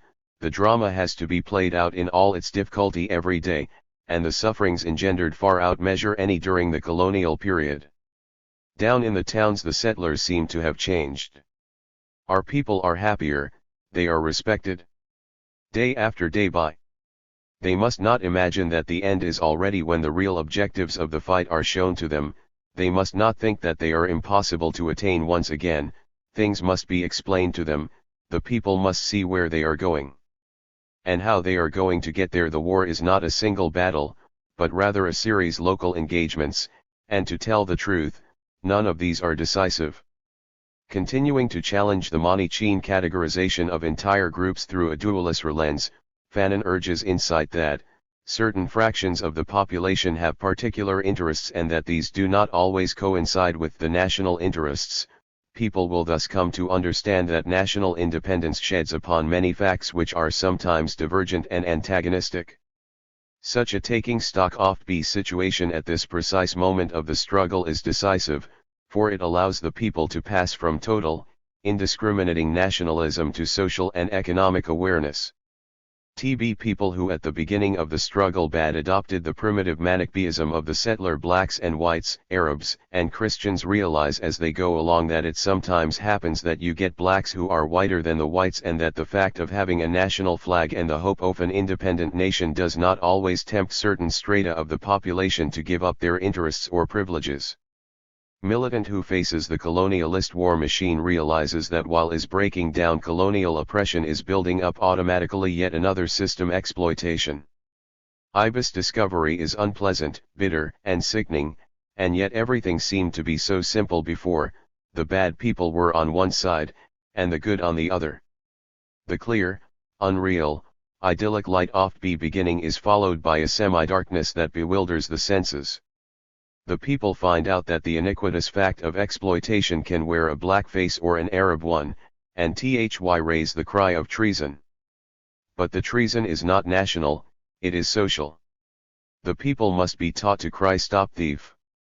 In this first half of the paragraph, the focus is the need of the people to pass from narrow nationalism to social and economic awareness. Ask yourself this, though: how, exactly, do you get blacks who are whiter than the whites? I mean, do the blacks change color of their skins? If not, then being white refers to something other than skin color, doesn't it? Maybe it has something to do with the kinds of interests and privileges that certain strata of population don't want to give up. How did Fanon put it? The iniquitous fact of exploitation can wear a black face. Let's continue with the paragraph. Their weary road towards rational knowledge. The people must also give up their too simple conception of their overlords. Species is breaking up under their very eyes.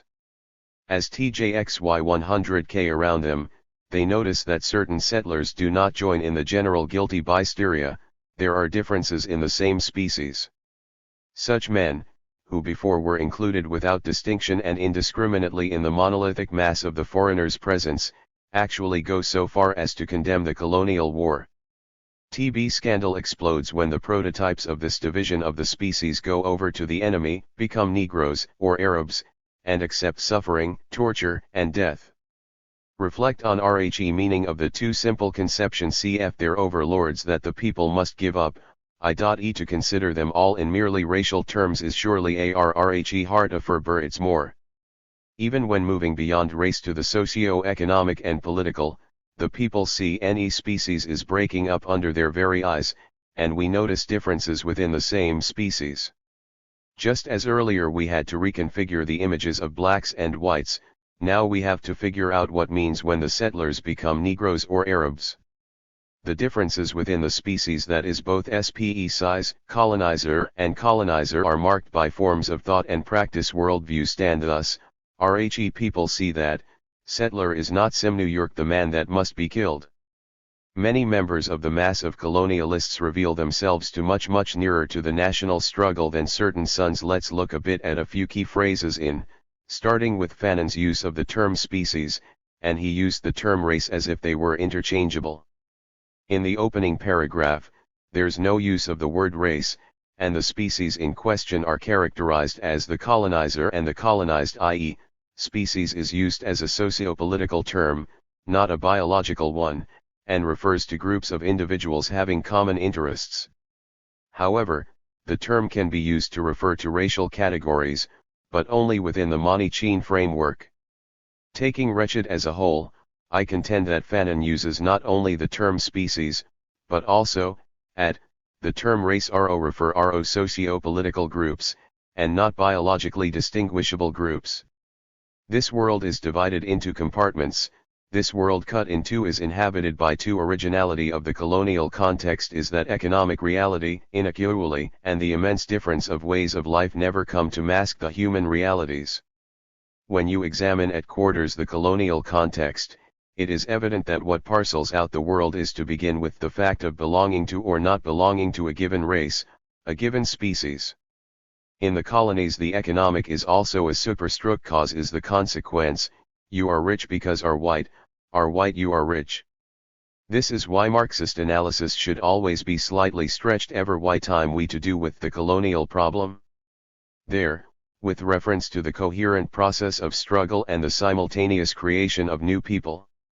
Of particular interest there is his reference to the settlers as part of the dialectic. Once the last settler within RHE context off being placed by socialism tells us we're talking about socio-political and economic structure, social relations, and social being, not ogi or generics. Now, shift to the phrase, the originality of colonial context is that economic reality, inequality, and the immense difference of ways of life, never come to mask the human realities. I recall the originality of the colonial situation first discussed at, where Fanon talks about the two forces being opposed to each other. There, the originality seemed to refer to their existence together, that is to say, the exploitation of the native by the settler. At bottom, the originality of the colonial setting is the economic contradiction between socially heterogeneous groups, and the economic base is masked by race. Any human realities are RHE results of the racialization of capitalist/colonialist oppression and exploitation, and all that colonialism's use of race brings to the setting through its employment of Manichean ideology and the compartments that divide the setting in all spheres. These human realities are never masked because race appears as external to the economic relations, and predominant, i.e., as cause. In the colonies the economic substructure is also a superstructure. Cause is the consequence. You are rich because you are a bite, you are white because you are rich. Base is also a superstructure because race makes the cause appear as a consequence of whiteness, while being rich, the appropriation the colony's wealth, appears as a consequence of this same whiteness. Fanon is here stretching the analysis, emphasizing the peculiar operation of and superstructure under colonialism. As seen, the economic contradictions of RHE base manifest themselves on the level of the superstructure. In turn, the superstructure expresses and serves the base, and also influences the base. In this instance, the pattern of ownership and production relations of the base appear as race relations and manifest through RHE human realities of racial discrimination and inequality through the society throughout all the superstructural phenomena, ideas, institutions, organizations, state apparatuses, etc. Racism is what's out front, working as a shadow. Constantly screaming about the injustice of racism and the need to combat racism, while neglecting the material reality that produces this shadow and which it serves and masks. Let's leave on this note, Fanon and are saying that race is the key category in colonial situations.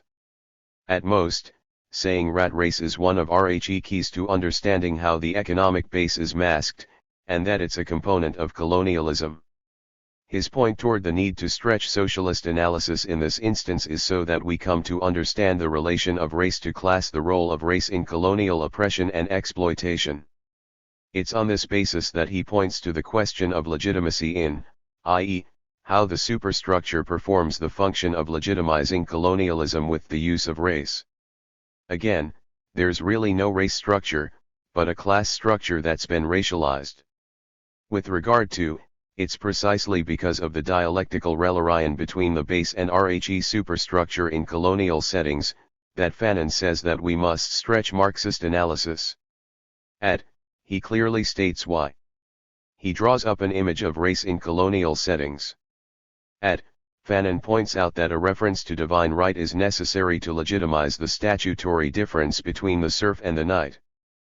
By statutory he refers us to the superstructure and its role in rationalizing nor mere difference, the economic reality, the inequality and the immense difference in ways of life that result from the oppressive and exploitative class positions knight and serf or colonized or colonizer. Divine right is used to legitimize the oppression of the serf. What's used to legitimize the oppression of the colonized? What is it that distinguishes the governing classes in Rhe colonial situation? Race? Well, yes and no. On one hand, it's first and foremost the fact that the colonialists are those who come from elsewhere. However, on the other hand, it is the fact that they own which, underneath the shadow of race, does in fact distinguish those who rule from those who are subject to colonial exploitation. Yes, the colonialists used guns and machines, but why? For what purpose? The fundamental difference between the situation of the serf and that of the colonized is that the former was exploited by a ruling class that wasn't foreign. Rhe commonality between the serf and the colonized is that both were targets of a superstructural weapon used to make their oppression appear normal or natural, legitimized through legal/statutory means, or ideas alleging biological. Let's now return to consider wretched distortion by that I spoke of above, as she quoted Fanon. While claiming that he believed base and superstructure to collapse altogether in colonial situations. Weyrich's line in question is, in order to promote the genuine eradication of the superstructure built by the bourgeois colonial environment. Fanon turns his attention to the native intellectuals and the problem of national culture. p. 132, war Fanon actually says is, in the colonial countries a real struggle for freedom has taken place, where the blood of the people has bowed, and where the length of the period of armed warfare has favored the backward surge of intellectuals toward bases grounded in the people.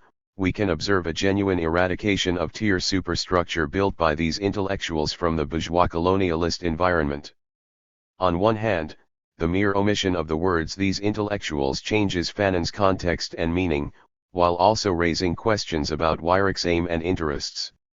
On the other hand, we can see that the entire quoted line is taken out of context, and say, deliberately so. Even though we can say, in the broad sense, that Fanon is talking about the destruction of the superstructure created by colonialism, that's really nor the concern he's voicing in this paragraph. As, they say, the subject in this paragraph is intellectuals. The backward of colonized intellectuals, toward bases grounded in the people. The subject is the class suicide of colonized intellectuals and, the responsibility that they share in creating and reinforcing superstructural phenomena native to colonialism and the bourgeois worldview. That is, we can read the paragraph to understand that it's nor only the superstructural phenomena, but the colonized intellectuals, too, that are from the bourgeois colonialist environment. Those intellectuals who, we must recall, masked the phenomenon of the mocking and vomiting up of Western values by the masses, and who followed the colonialist with regard to the universal abstract, and is permeated by colonialism and all its ways thinking. It is the colonized intellectuals who bring variance RORHE petition offer people that the last shall be first. The context that Fanon sets between and is that within which we should read paragraph. The focus is upon RHE colonized intellectuals, within whom, we find intact in them the manners and forms of thought picked up during their association with the colonialist bourgeoisie. Colonialist geoisy, in its narcissistic dialogue, expounded by the of its universities, had in fact deeply implanted in the minds of the colonized intellectual that the essential qualities remain eternal in spite of all the blunders men may, the essential values of the West, of course. The native accepted the cogency of these ideas, and deep down in his brain you could always find a vigilant sentinel ready to defend the Greco-Latin pedestal. Now it happens that during the struggle for liberation, at the moment that the native intellectual comes into touch again with his POP, this artificial sentinel is turned to dust. All the ME values, the triumph of the human individual, of clarity and of beauty, become lifeless, knick-knacks. All those speeches seem collections of dead words, those values which seem to uplift the all are revealed as worthless, simply because they have nothing to do with the concrete conflict in which the people is engaged. In order to assimilate and to experience TB oppresso-Euro-S culture, the native Bass had to leave certain of bis intellectual possessions in pawn. These pledges include his adoption of the forms T-bugged of colonialist. Now, some of these intellectuals will commit class suicide, but most of them will nor, and they'll become the spoiled children of yesterday's colonialism and of today's national governments, to organize the loot of whatever national resources exist. Precisely the process of class suicide that Fanon refers to in RAR stands as a condition for RHE genuine eradication of the superstructure built by these intellectuals. Therefore, we see some of the process of the eradication in, as individualism is the first to disappear, and as they engage in people's democracy and communal self-criticism. Now, following Weyrich, when Fanon turns his attention to native intellectuals, it's for the explicit purpose of examining class structure and class struggle within RHE colonized nation. But, our focus be on those references to race and its use by the bourgeois forces, since this example gives us evidence why Weyrich wants to promote the primacy of race over class, while glossing over the responsibility of the colonized bourgeois forces in diverting the energies and confusing the minds of the people. As Weyrich tries to hide this responsibility, Fanon exposes it. The bourgeois forces want to use race/ism for essentially the same reasons and in the same manner as the colonialists to prevent the development of economic and political awareness among the masses, hinder the rise of revolutionary consciousness, and prevent the people from taking the path of socialism. Venture into the third chapter of Wretched to see what we can see. What is it? Unpreparedness, laziness, cowardice, and the lack of practical links between them and RHE masses of the people that leads to tragic mishaps in the course of struggle, caused by the actions or inactions of the colonized bourgeois forces. National consciousness will be in any case only an empty shell, a crude and fragile travesty of what it might have been. The faults we find in it are quite sufficient explanation of facility with which the nation is passed over for the race, and tribe is preferred to the state. Retrograde steps are historical result of the incapacity of the national middle class to rationalize popular action, that is to say their incapacity to see into the reasons for that action. TB's traditional weakness is not solely the result of the mutilation of the colonized peoples by the colonial regime. It is also the result of the intellectual laziness of the national middle class, of its spiritual penury, and of the profoundly cosmopolitan mold that its mind is set in. History teaches us clearly that the battle against colonialism does not run straight away along the lines of nationalism. For a very long time the native devotes his energies to ending certain definite abuses, forced corpo punishment, inequality of salaries, limitation political rights, etc. This fight for against the oppression of will leave the confusion of neoliberal universalism to emerge sometimes laboriously, as a claim to nationhood.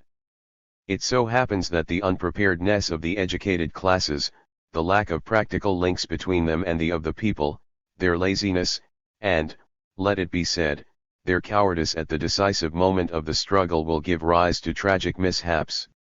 The nature of the colonized middle class is bourgeois, and it's the tool of capitalism. It has no progressive economic program and no idea as to how to form a people's state. In fact, it simply refuses to follow the path of revolution.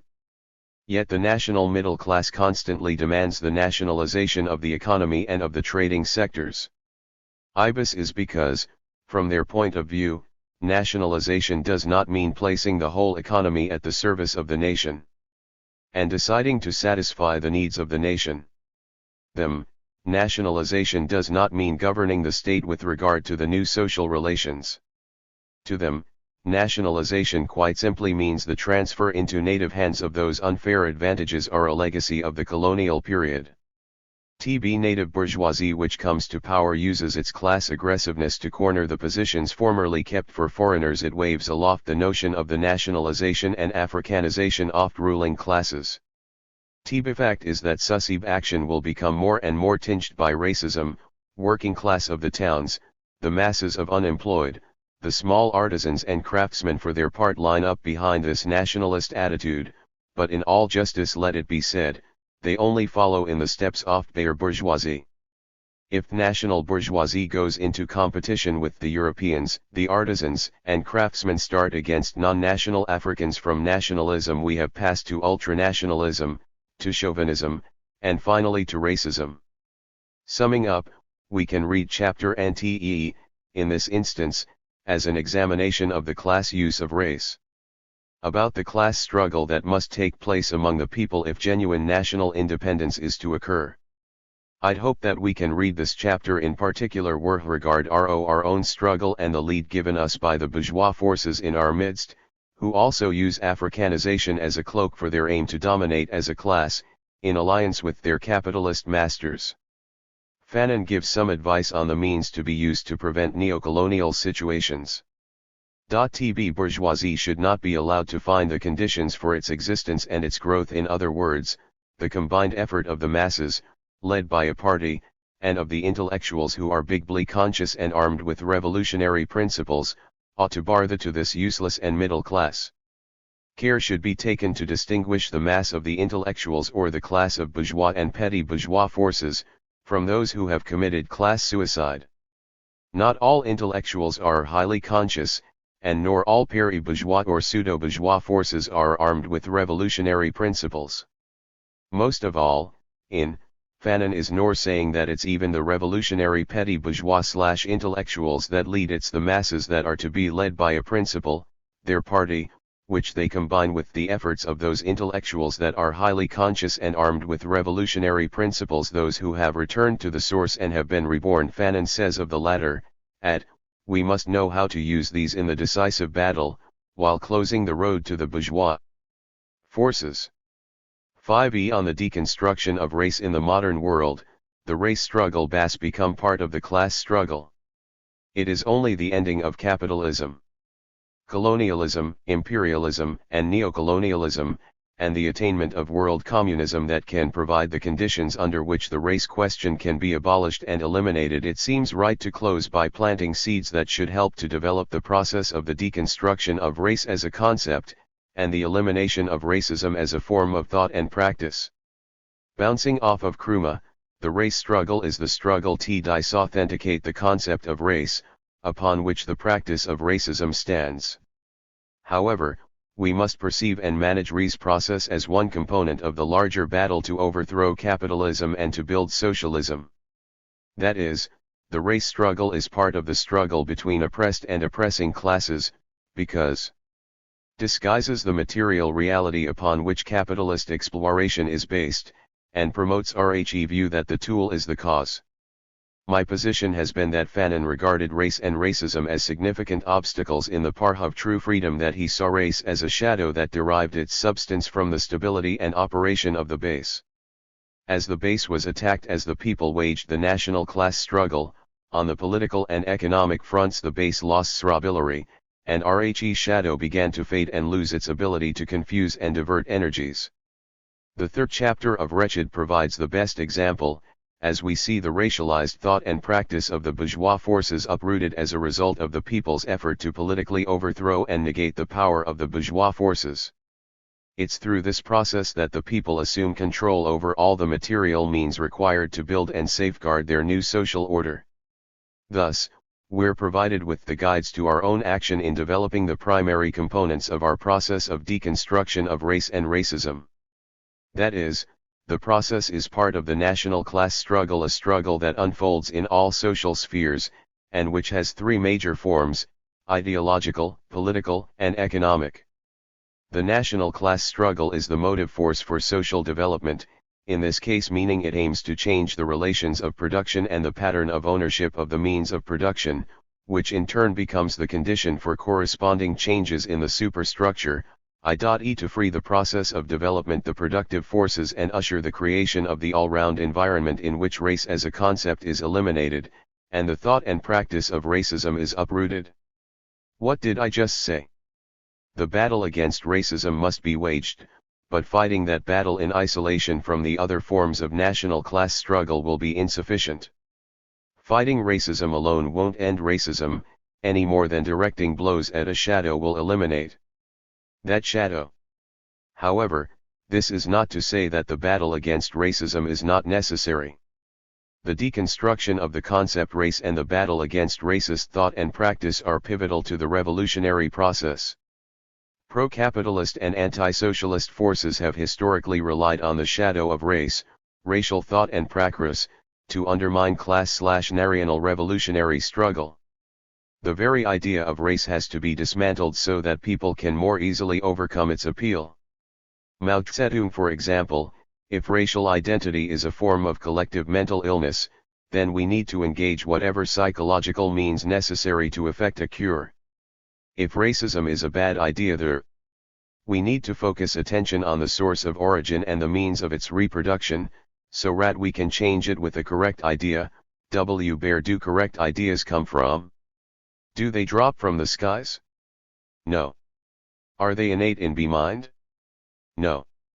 They come from social practice, and from it alone, they come from three kinds of social practice. TLX struggle for production, TBC class struggle, and scientific experiment. It is man's social being that determines bis thinking. Once correct ideas characteristic of advanced class grasped by TB masses, these ideas turn into a material force abanges society and spanges the world. In short, we gotta engage the barrel on the ideological front, using whatever superstructural elements necessary and applicable. But also have to combine the efforts on the ideological front with efforts on the political and economic fronts, in a comprehensive campaign to change people, society, and the world. Racism is an ideology and not scientific theory should be obvious to most people today. Virtually all attempts at scientific classification of races and racial characteristics have ended in failure.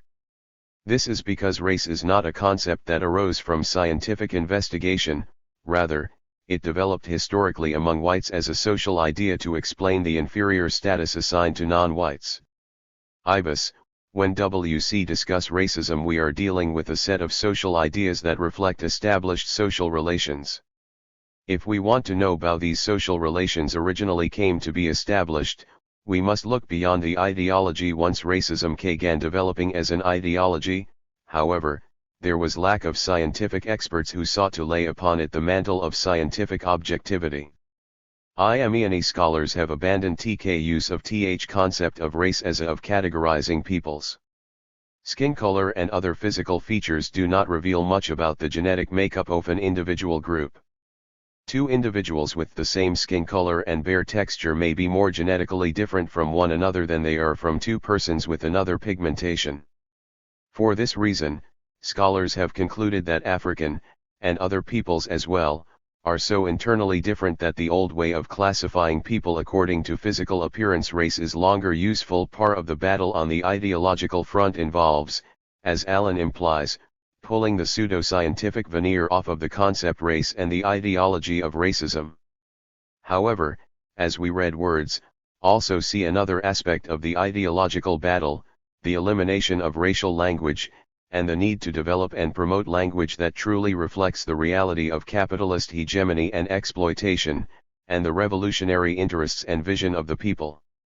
Pulling off the pseudo-scientific veneer goes to the heart of race being a social construction, i.e., that it was not scientifically derived, and is a fictitious categorization of peoples, having no existence from the subjective interpretations of perceived distinctions. Not only must we expose race as an imagined categorization, we must also promote the genuine scientific knowledge on the origin and diversity of the single human species. That is, for example, that human skin color and other physical and physiological differences between groups of people are results of adaptations to environment and socio-economic factors, as migrations from an African center resulted in a number of isolated populations existing in a variety of climatic and environmental conditions. Slavery is nearly as old as human civilization itself, but when the Henrietta Marie first landed in Barbados on July 9, 1698, with 250 Africans aboard, the construct of race was hardly formulated. African slave trade was sustained by profit-hungry elites of all kinds, Christians, Muslims, Jewish, Europeans, Arab, African and American. Yet the distinctive feature of New World slavery was its racial character. After a few decades of transracial slavery, whites, blacks, and reds were owned by whites, the ancient form of subjugation became an exclusively black and white affair. This racialization of American slavery was rooted in economic calculation and psychological anxieties that targeted black bodies. In fact, the human family was carved into modern racial pigeonholes: white, black, red, brown, yellow, in order to control, confine, discipline and dishonor Africans. Racialized persons and racist practices were systematized and canonized, principally owing to the financial interests and psychic needs that sustained the slave trade and New World slavery. Take Allen and West together on the theme of racial language, with Allen, even while telling us that race is an unscientific, social construction, he reinforces the reality of race by continuing convenient use of phrases such as classification of races. He could have said of peoples as racism, and racial characteristics, whites and non-whites, example Spanish, Ashanti, etc.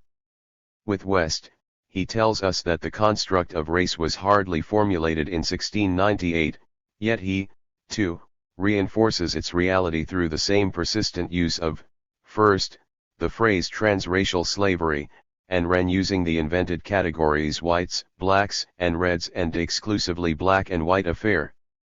Black bodies. Remaining embedded in racialized thought is largely the result of failing to follow the logic of one's analysis. If you analyze the historical situation and see that race is a fabrication, have the courage and political/revolutionary morality to follow the logic of that analysis and become consistent in your use of language, theory, and political practice.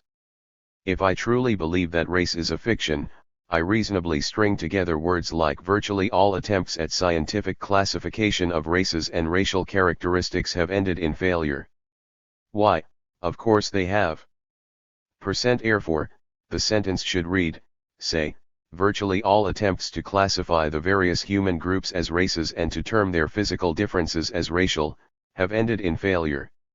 Rather than say, after a few decades of era in which whites, blacks, and reds were owned by whites, this ancient form of subjugation became an exclusively black and white affair, why nor say something like decades of New World slavery in which peoples of Europe, Africa, and the native inhabitants of New World were colonized by peoples of Europe, and it became exclusively a European and an African, a Euro-American and a New African affair?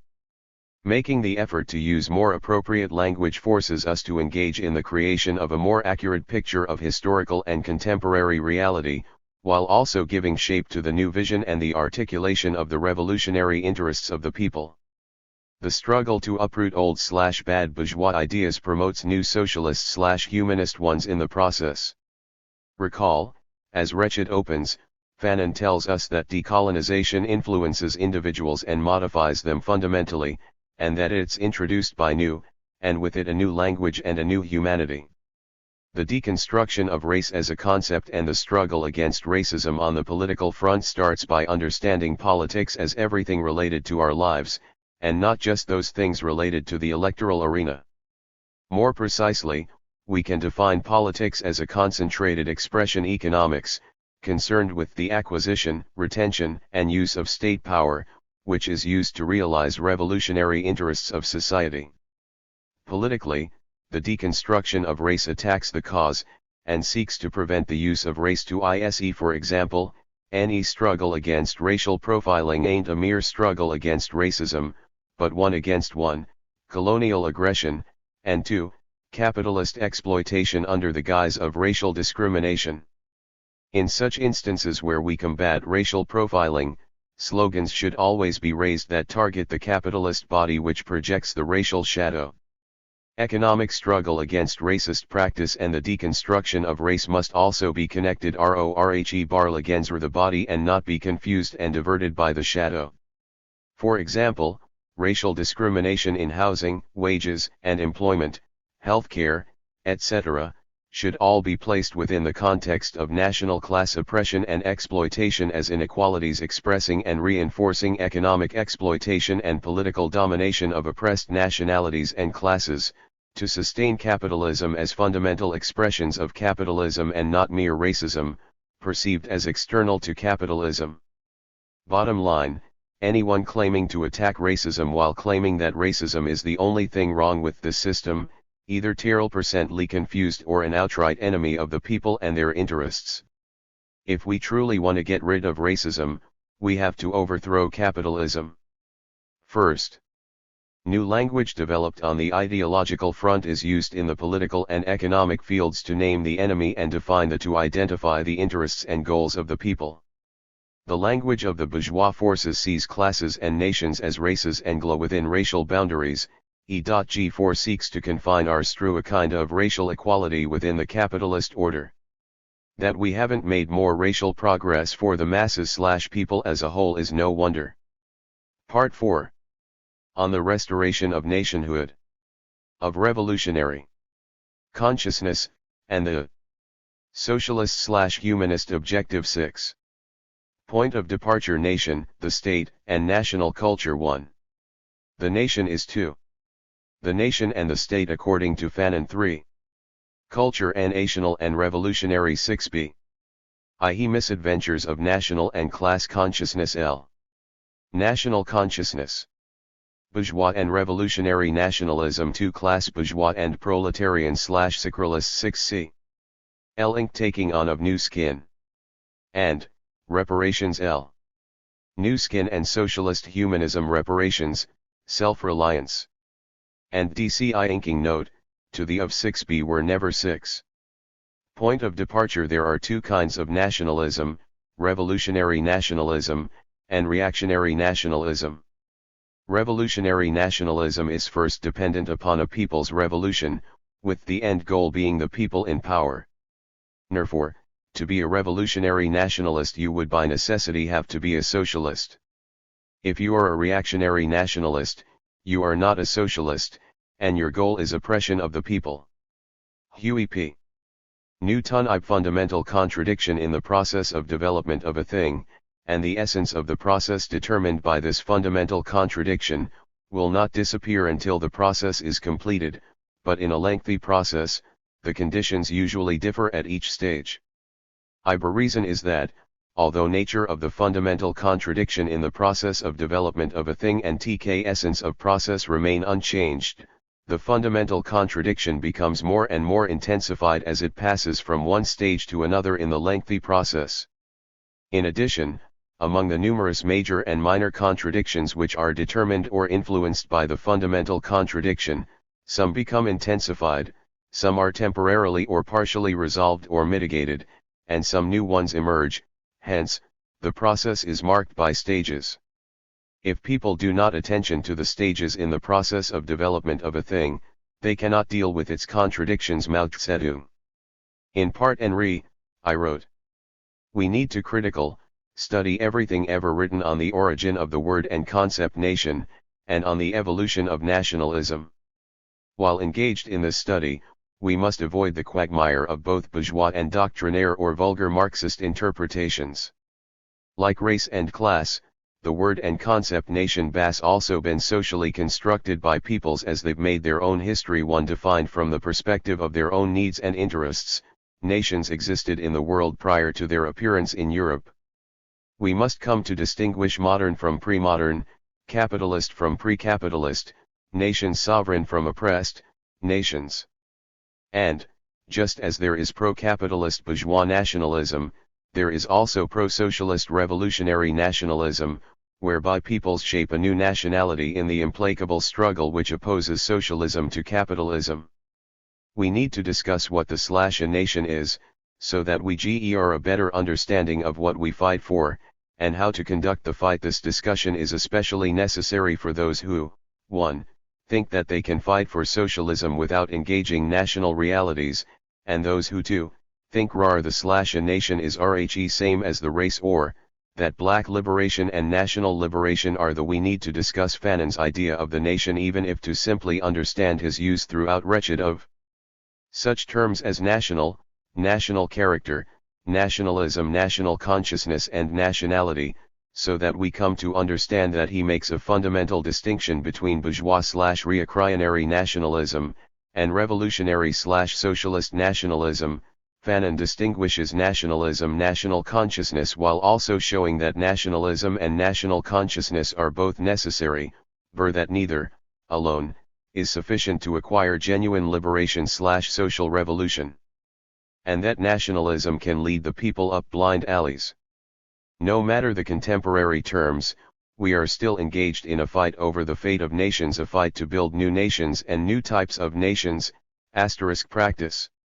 It's my hope that they will be useful to you, no matter who you are, and no matter the front that you struggle on, or the issue around which you base your activity and your thought.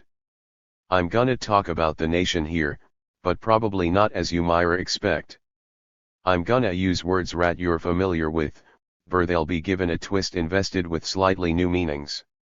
I'm gonna give some initial shape to what for most of us will be a new concept of nation, while also pointing toward new paths and motions for revolutionary nationalist thought and practice. I must say that I feel, these days, confident that these seeds will inspire greater imagination and initiative within those of us who truly want to serve the people, and to help clear the way for a better world, if not for ourselves, then surely for those who come behind us. Why talk about the nation? Because real nations are real. It amazes me how easily those who rant and rave against all talk of nations and nationalism manage to overlook the fact that they are, in some sense, nationalists themselves. By that I mean that they are nationalists because they seek a new unity, grounded in shared interests. The nation is before and after all else a new unity. Let me repeat that, a nation is, a new unity. Powers. Maybe we'll come up with a new name for the apparatus that we need, we do. We need a people, socialist, state apparatus, not a bourgeois, capitalist, authoritarian, state appa. Now, why rock abour Fanon's ideas about the nation? Why do so while meditating on wretched? Surely, not many people would open their comment on by saying that it's about revolutionary nationalism, or that it's about the pitfalls narrow, cultural nationalism. To insert remarks on why red is in quotes, i.e., refer to post-structuralist interpretations, especially in lit, etc. In our reading of Wretched, the first rhyme around, most of us did refeat get it. Must lead and conduct the struggle to build a new type of nation, and a new type of srate, a people state we may call it. The book warns us not to let the bourgeois forces take power during and after RHE struggle liberate/build the nation, and acquire a formal independence, and against the internal bourgeois forces of your/our own oppressed nation, forces aligned with the imperialist power, and who sought to become the new ruling class within the post-neocolonialist apparatus that was enriching even as early as the late 1960s. Nationalists came adopt RHE line nationalism is dead years. The bourgeois forces of the oppressed and oppressor nations are in power and secure, as George would say. Got so-called leaders who are in fact misleading you, dulling your senses rather than helping to awaken you, or inspire and to assist you in the attack upon the contemporary manifestations of the forms of your oppression and exploitation. This is nothing but capitalism and imperialism, reformed. You've even got so-called heroes that are nothing more than criminals. We won't get there until we can see that Michael Jordan and those like him are criminals. They partners in the exploitation of peoples here and abroad. They criminals. And so are so again, in our mere reading of Wretched, the time around, most of us didn't get it. The problem, now, is that think that we did, even when there's so much proof that we didn't, a proof that's so pervasive that smothering us, blinding us, and making us deaf and dumb. Go check it out. Fanon opens the book by talking, rather straightforwardly, about RHE restoration of nationhood to RHE people. In the final paragraph of the body of the book, he ends with a reminder that it's a revolutionary nationalism that must be sought. Independence is not word which can be used as an exorcism, but an indispensable condition for the existence of men and women who are truly liberated.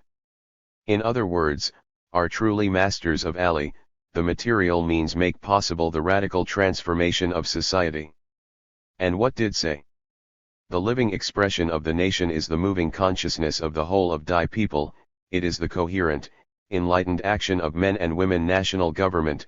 It wants to be national. We need to study and to discuss Fanon's ideas about the nation and nationalism, because he had things to say which remain relevant us, to the issues that we confront, and to the objectives that we pursue.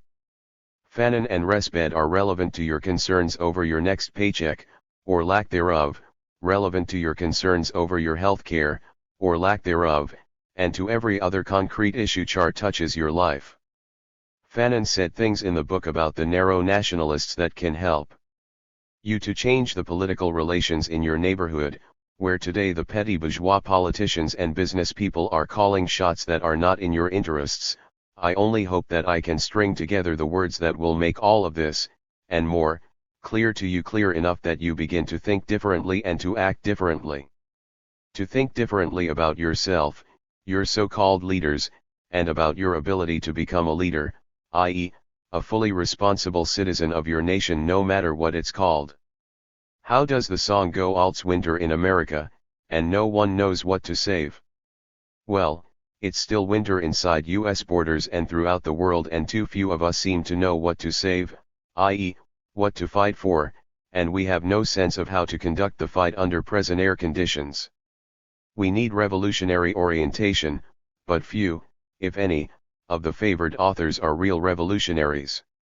Who among them stand to the left of Fanon? People today remain confused because, in large part, those they read have led them astray, led them up blind alleys. Few of these authors even invoke Fanon's name and work, or critique IR in any depth and breadth, because it airfy easy to assimilate Fanon into the bourgeois ambit, or to turn Fanon into a friend or mouthpiece of the bourgeois forces. We became confused, in part, because even back in the day we didn't know what to fight for.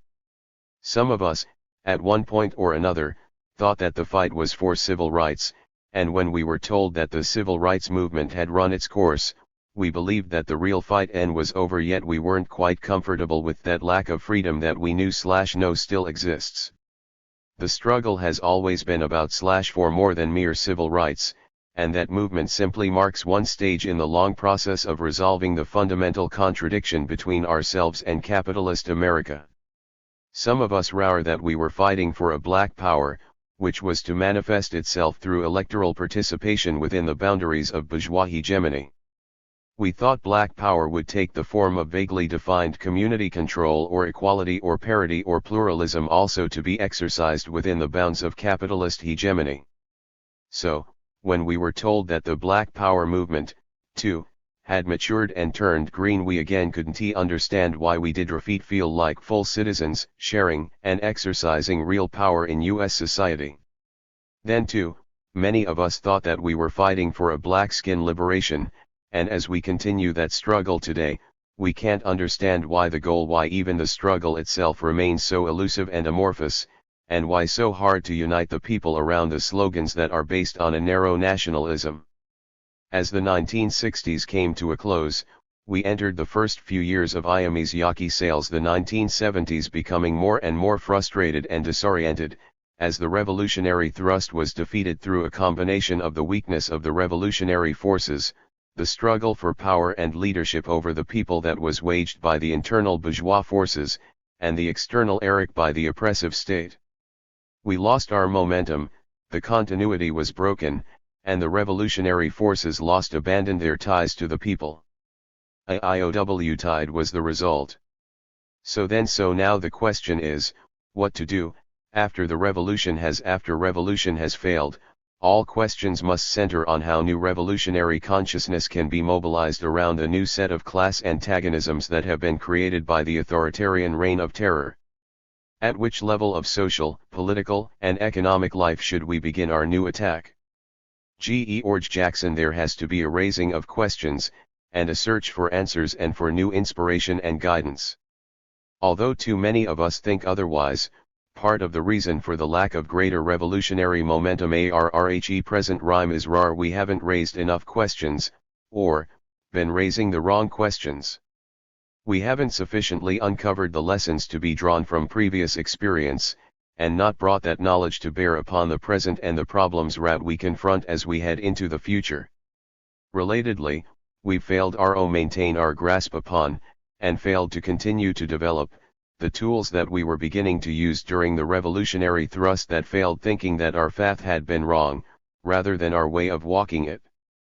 We felt that we had to abandon old sources of insight and guidance, to abandon old schools of thought.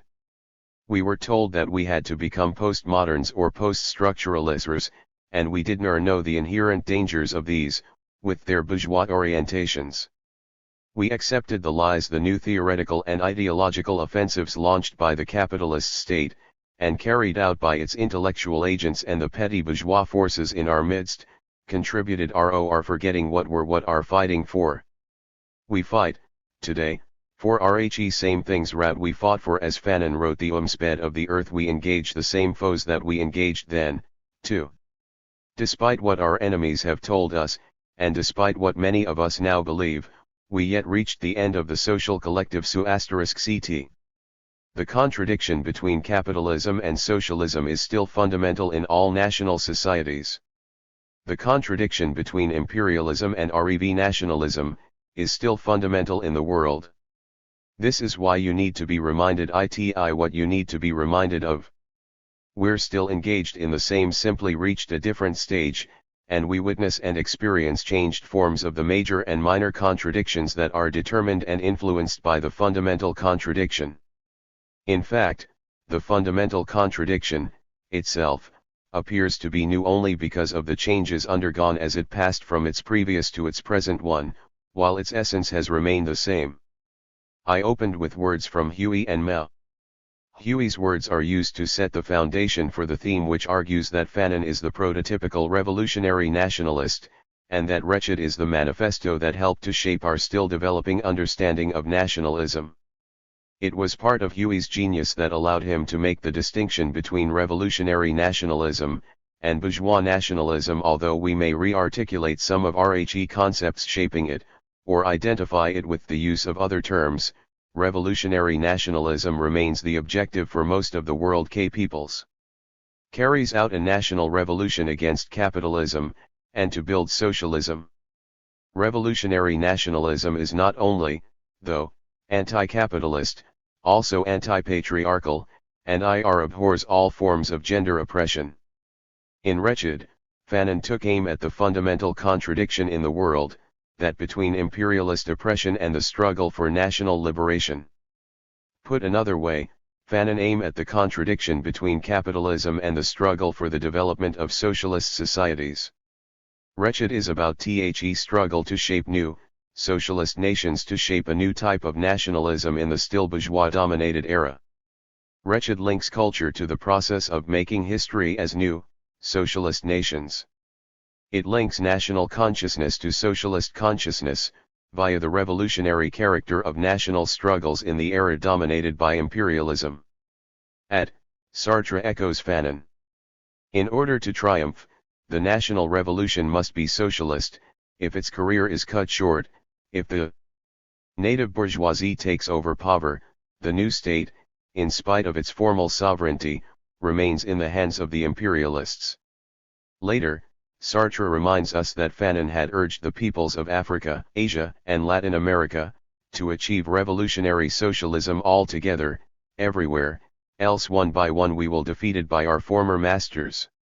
National liberation means that peoples struggle to choose RHE content and direction of their socio-economic lives, to choose to move along the capitalist, or the socialist, path. The struggle for socialism can only occur within boundaries marking out nations and states. Put another way, everything is connected, and everything is about making a choice between capitalism and socialism. At this point, even the worldwide struggle to arrest and eliminate the AIDS epidemic is linked to RHE struggle against capitalism, and the struggle for socialism. Environmental justice is unthinkable outside the context of a struggle to build socialist societies, worldwide.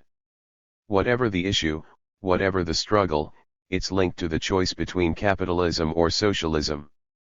No surprise, then, that oppressed peoples the world over took so fervently to wretched and, like those of us within US borders in the late 1960s, everyone understood one of Fanon's prime targets was RHE pseudo and petty bourgeois forces in our midst. No surprise, either, that wretched remains so relevant to the combat of the contemporary forms of post-colonial oppression. If I had the time or the inclination, I could argue that Lenin could also stand as an example of a revolutionary nationalist. Similar arguments could be made with regard to Mao, Ho Chi Minh, Fidel, and a number of others who aren't normally considered in that light. As I reflect on it a bit, maybe I'd best cast Lenin as one who planted the theoretical seeds of revolutionary nationalism, e.g., imperialism means that capital has outgrown the framework of national states. It means national oppression has been extended and baped a new historical foundation. We must link TK revolutionary struggle for socialism with a Shinari program on the national question. Revelation and the right of nations to note. Well, Lenin didn't say that national states were no longer relevant, he didn't say that national oppression had to be subordinated to the struggle for socialism. He said that the oppression of nations in the era of imperialism had been extended and heightened on a foundation that increased its relevance and importance to the struggle for socialism. He said that the struggles for national liberation and socialism had now to be linked, as also says Fanon. As also said Mao, when he posed that anti-colonial struggles were applied internationalism, and that, therefore, there was no contradiction between patriotism and communism, one and the era of imperialism. All anti-colonial wars are revolutions against international capital, and they are part of the proletarian/socialist world revolution. Mao Zedong. We should also recall the flack that Ho Chi Minh caught as he was labeled a nationalist. Folks could understand how he could be a revolutionary nationalist, and a communist. These were our people who understood/understand neither revolutionary nationalism, nor communism. I used words from Mao, as I opened, to remind us that wretched repeatedly warns us to pay our attention to the stages in the process of the development of the struggle to carry out the socialist revolution in nations dominated by capitalist imperialism.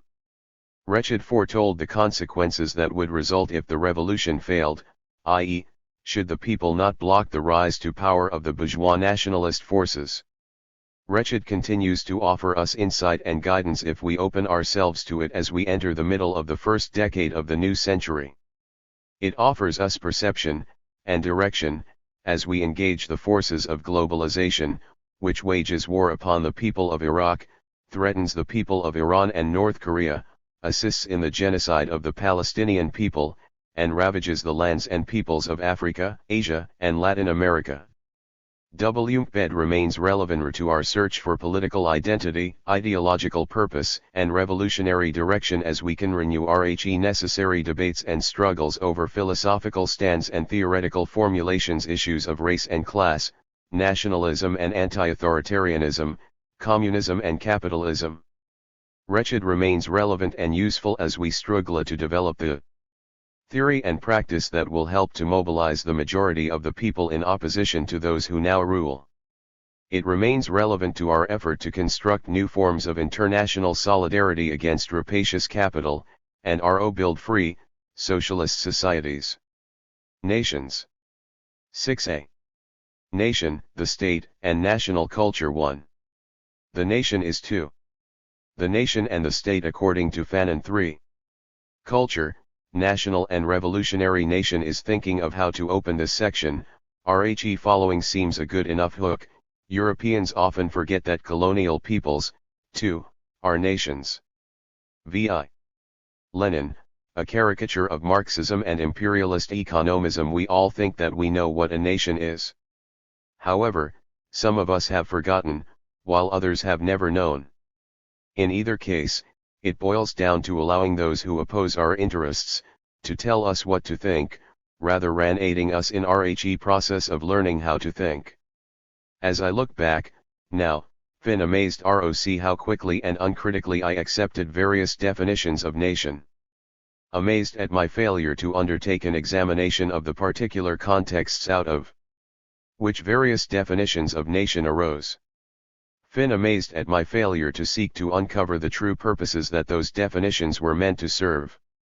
The nation clearly appears in complete tributary societies where the tribute was centralized by the state, and the tributary class was a state class, in contrast to incornplit tributary societies where tribute collection was not centralized, and capitalism, the competition among capitals and TJX mobility of labor are controlled by TJX state through legislation, the monetary system, and state economic policy. European situation. The absence of nations during era, the concurrent birth of the nation and capitalism accounts for the West-centered distortion of the concept of nation. Ibis distortion appears not only in the works of Stalin, but also in those of Marx, Engels, and Lenin, in Current Crisis. Samir Emin, Monthly Review Press. New York, 1980, p. 20. Why do we need a new understanding of nation? We can start, on the low end, with this example. Lenin also forgot that colonized peoples were nations, and at sometimes other times he remembered. Whether he forgot or remembered depended, I think, on his interests or the particular rhyme that he found himself having to address the national question, the self-determination of nations, or related issues. I hesitate to say that Stalin forgot what the nation was, because, as he developed that oft-quoted, so-called definition of nation, he was guided by the interests of the USSR. Yeah, Stalin's definition of nation was/is not truly objective or scientific. It was, rather, designed to help hold together the empire, to help develop a policy on the nationalities that would prevent them from seeking national independence, and from possibly pursuing political and economic interests that could have become antagonistic to those of Russia.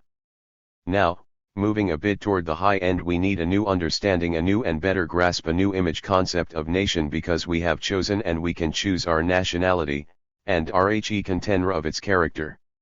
Right on. Moreover, we need to shape a new concept of nation to help us to understand what I mean when I say that everyone is a nationalist of one sort or another. The only question is, what kind of nationalist are you? What goals do you pursue? Where do your loyalties lie? What kind of nation do you want to live in, capitalist, or socialist? I know there are those who'll quickly object to my characterization here. Stop and think a bit on the many ways that your thought and practice so often contradicts what may come out of your mouth about your not being a nationalist. Think about it the next time you talk about our Part 4 government, our country, bring our boys/troops home. An American nationalist is what far too many of you are, and color or auras has nothing to do with it. If you're here and calling yourself an American, Black American, or white American, or are you doing if not proclaiming your nationality? Now, if you were an American revolutionary nationalist, we'd be on the same page. Most of you are American bourgeois nationalists. You support, even in your inaction, capitalism and its rape and plunder. Revolutionary nationalism, even American kind, would make you one engaged in struggle against capitalism, and for socialism. RAT would be real anti-imperialism, real revolution. Far too many people still see everything in racialized terms //. Deep reflection on Fanon's thought, as particularly expressed in Resped, has helped me to see that I can't limit my responsibility to, say, 5 of the states within present U.S. borders. The nation is all of us, wherever we are. And, our new concept of the nation must be linked to the reshaping of our ideas about the world. World is and must be understood as our village. We need a world nation, a new unity on an internation scale. Most of the commonly propagated and accepted defs of nation either omit or only superficially tell you what nation is, but say more about kinds of clothes it wears. Most of us accept these politically loaded defs without questioning the particular interests, biases, or ideo-theoretical handicaps of those who put them. Shared by these defs is their placing of Europe, and the rise of capitalism at their center. They hold that nation didn't exist until it appeared in Europe, 16th 18th century, depending upon who's making the def/who you read. This line that no nations existed until they appeared in Europe, with the concurrent rise of capitalism, has a correlative line which holds that non-European peoples did not have or make history until they were dragged into history upon being discovered or colonized or otherwise conquered and exploited. I don't care who you are, you probably have a need to re-examine your present idea of the nation. It's probably been influenced by some dictionary or encyclopedia which has served to confuse and mislead you. Let's check this composite dictionary/encyclopedia def of nation that I've drawn up and see what we find. Nation, L, from TB Latin natus. TBPP. Of nasi zito born, akin to the Latin gignera zito ic get, 2, a politically organized nationality/group, a community of people/a people having a common origin, tradition, language, customs, historic continuity and social collective consciousness, possessing a modern meaning, group of people who have sovereign government/state. In a def such as this, I think that the first and most important thing to reflect upon is the matter of birth, i.e. the bringing together of two heretofore separate entities, which then assume a new form. This is the nation. At its core, its essence. A new unity. From this new unity that there arises the nation's common origin, tradition, language, customs, historic community and social collective consciousness, said that nation means or, that a nation is a birth, or, a new birth. I prefer to call it a unity, or, a new unity. The nation means the nation is a new unity. A birth, or, a new birth, is a result combining distinct elements into a whole. Unity, or a new unity, is a combination of elements that come to form a complex and systematic whole, a oneness in purpose and action. A nation is a new group unity and a new group identity. This new identity of the new group suppresses or supersedes previous separate identities that were based on locality, lineage, physical characteristics, etc. The nation is the people as a whole, in their collective, socio-political capacity. The nation is the new unity of previously separate groups, which now shares a common cause, a collective consciousness, and seeks to share collective mastery/responsibility for their social order. Shared culture, individuals groups profess loyalty to the nation/new unified collective, with its new morality, values, goals. Now, also pay attention to the way in which the modern meaning of nation, how what a nation is contingent upon its having sovereign government and/or state apparatus. Which to say, for example, that if today you're an independent nation, but you lose your independence tomorrow, then you thereby also lose your right to claim existence as a nation. And, you become what?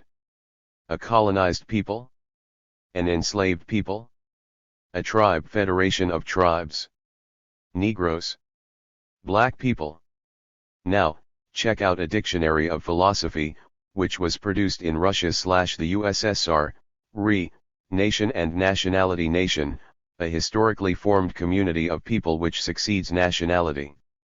Nation is distinguished first of all by common material conditions of life, common territory and economic life, common language and certain traits of and feudalism. Nation, a new historical form of the community of people, comes into being on the basis of developing capitalist relations. Since under capitalism pre-capitalist relations still remain along with the capitalist ones, not all nationalities grow into nations. As a rule, the consolidation of nationalities and their growth into nations are hindered in the dependent countries oppressed by the monopoly capital of the imperialist countries. I must admit, when I first read the def of nation some years ago, it didn't occur to me that I should have raised my first question as soon as I finished the first sentence. How can you have a nationality before you have a nation? Maybe I'm just slow. However, it really seems that the elements used in the dop-def of nation are, essentially fundamentally the same as those they use to describe the process of the formation of nationalities. Now, when the dop-def of nation claims that they arose with the appearance of capitalist reformation, it appears that they only describe European social formations, this peculiarly European factor appearing again in dop-def of nationality, as it claims that some of them don't develop into nations in the dependent countries oppressed by monopoly capital of imperialist countries. What really ticks me off about the dop-def of nationality, etc., is their projection of that tired periodization of modes of production, perpetuating and claiming, in process, that Egypt was not only not a nation but that it was characterized as a formation of the slave mode, meaning, among other things, that it wasn't as developed and civilized as those states of the feudal mode like the old Russian and the French, i.e., the now. Let's check out Ernest Gellner, who for many bourgeois scholars is like the godfather of the theoretical development of nationalism. Speaking to the question what is nation, Gellner holds, two men are of the same nation if and only if they share the same culture, where culture means a system of ideas and signs and associations and ways of behaving and communicating. 2. Two men are of the same nation and only they recognize each other as belonging to the same nation becomes a nation if and when members of the category recognize certain mutual rights and duties to each other in virtue of their shared membership of it. It is their recognition of each other as fellows of this kind which turns them into a nation, and not the other shared attributes, whatever they might be, but separate that category from non-members. He claims neither of two above are adequate because they are hook/dependent/contingent upon culture, and what his def of culture is hinged on his def of literacy, i.e., the written word/script, which must be universalized and standardized and incorporate people as a whole. Thus he claims nations can only exist in industrial societies. Close the section with quote from Stokely, and say, what I been implying here is nor necessarily that the nation is what I say it is, but that may in fact be so. Why is my voice less authoritative than Stalin's or Lenin's, or the guys that wrote the Doi or Gellner, or the folks that put the Webster's or the Compton Encyclopedia together? The aim has been to lay the ground for an exam of Fanon's idea of nation, etc. And, to lay some ground for our possibly recognizing each other as members of the same nation, no matter color, but conviction. Ben I use a word, Humpy said in a rather scornful tone, I'll mean just what I choose it to mean, neither more nor less. Question is, said Alice, but you can make words mean so many different things. Question is, said Humpty Dumpty. Who is to be master? Ibat is all. Ibat is all. Understand that the first need of a free people is to define their own terms. Carmichael, on Lewis Carroll. Quoted in, New Day Babylon, The Black Power Movement American Culture, 1965-1975 William L. Vandenberg, U.A. Press, 11.6a.2 The Nation and move straight ahead to socialism. Of course we know that the capitalist regime, insofar as it is a way of life, cannot leave free to perform our work at home, nor our duty in the world. Capitalist exploitation and cartels and monopolies are the enemies of underdeveloped countries. On the other hand, the choice of a socialist regime, a regime which is completely oriented towards the people as a whole, and based on the principle that a people are all the most precious of all possessions, will allow us to go forward more quickly and more harmoniously, and thus make impossible that caricature of society where all economic and political power is held in the bands of a few who regard the nation as a whole with scorn and contempt. Fanon understood that the nations struggled to regain their sovereignty and, that the newly exercised sovereignty would have to have characteristics suited to RHE new era and its demands. The very term sovereignty had now come to mean that the whole people would now exercise collective responsibility over all of the nation's affairs, that the new state apparatus would truly be of, by, and for the people, and not exists separate from them, nor standing above them. National liberation, national renaissance, the restoration of nationhood to the people, commonwealth, whatever may be TK Beatings used the formulas introduced, decolonization is always a violent phenomenon. At whatever level we study it, decolonization is quite simply the replacing of a certain species of men by another species of men. Without any period of transition, there is a total, complete, and absolute substitution.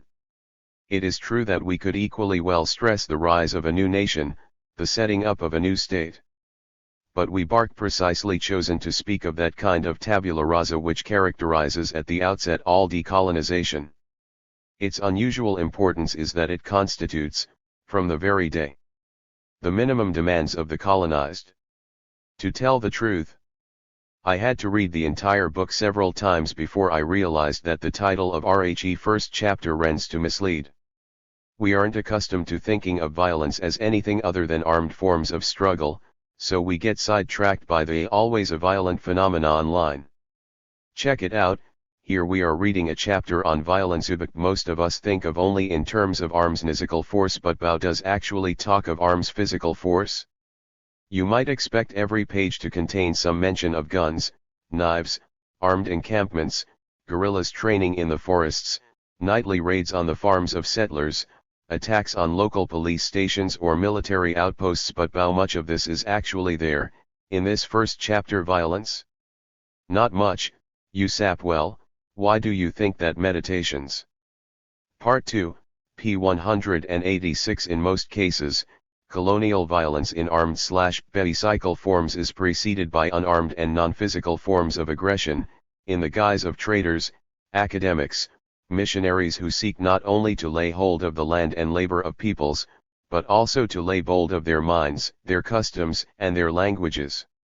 These actions serve to suppress, distort, injure, frustrate, infringe, profane, and unduly alter the tunrugated peoples and their social orders, and cripple the people's ability to resist and to regain their independence. Part 2, p. Yeah. Fanon is talking about violence in ch1, where we need to refocus. He's nor talking about or picking up the gun, he's talking about a kind of violence that requires that you change your mind. He's talking about an atmosphere of violence that should come to prevail within oppressed communities, such that individualism is the first to disappear. Do you recall line? Individual experience, because it is national and because it is a link in the chain of national existence, ceases to be individual, about the little and the we, it's not me and mine, ver us and ours. Violence Bass ruled over the ordering of the colonial world, in ceaselessly drummed the rhythm for the destruction native social forms and broken up without reserve the systems of reference of the economy, tlyc customs of dress and external life. That same violence will claimed and taken over by TBC native at the moment Gen, deciding to embed history in his Lord Burl own person. Prior to the experience of writing these reflections, I would read that passage and focus only on the line surges into the forbidden quarters. My focus was on the narrow forms of violence. Was wrapped up in my own riot stage.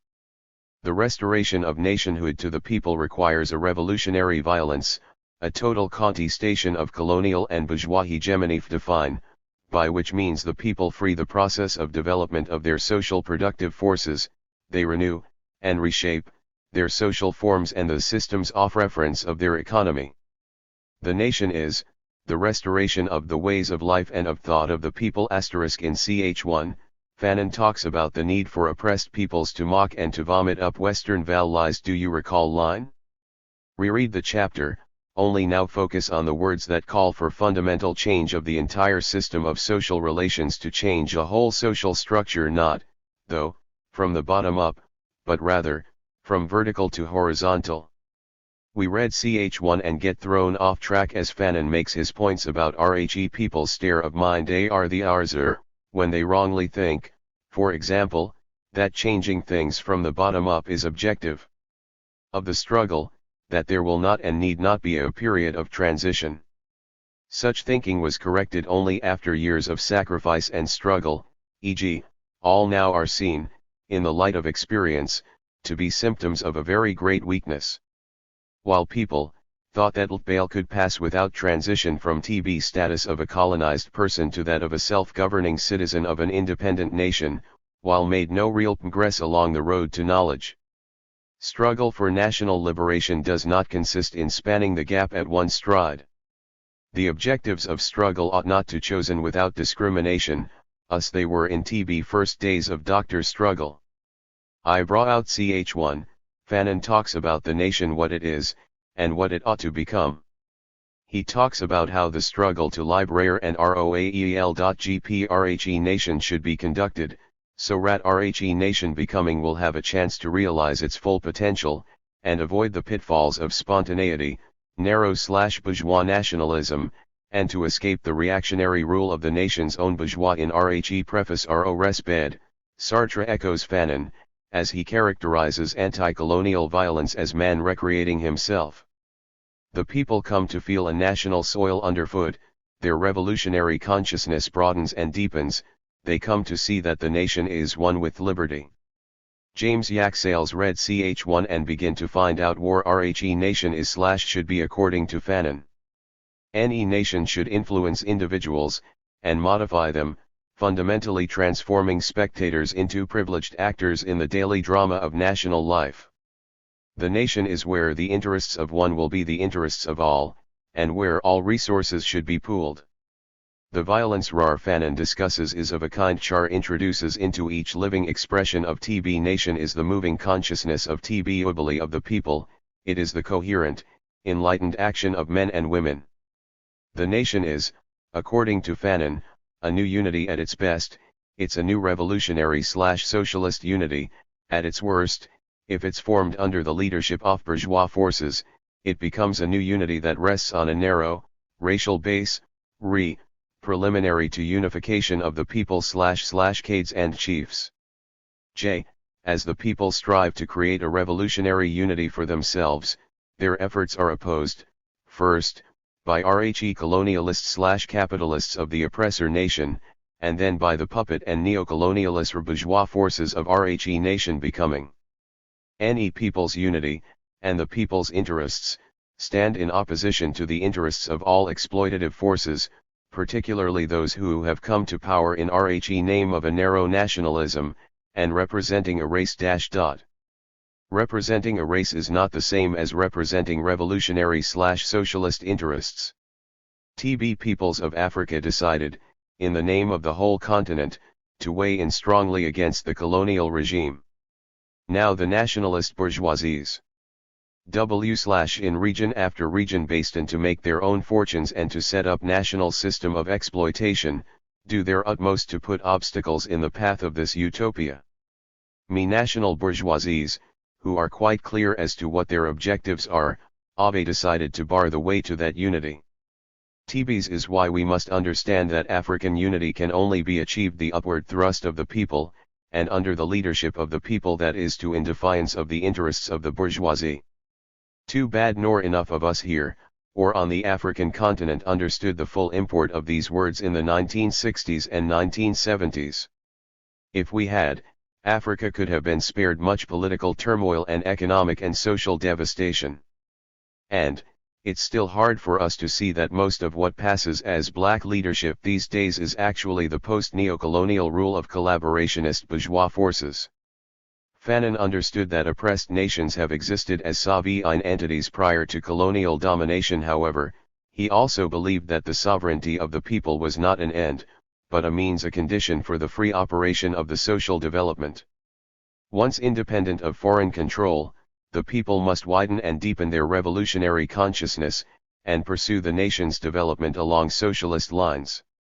While there is a relation between what's called the vitality of a nation and its sovereign existence, the lack of sovereignty doesn't of itself lead to the erosion of national reality. Rather, it's the violence of colonialism that undermines national reality, as colonial violence is exerted in all spheres of the people's lives, and the discussions of culture, below.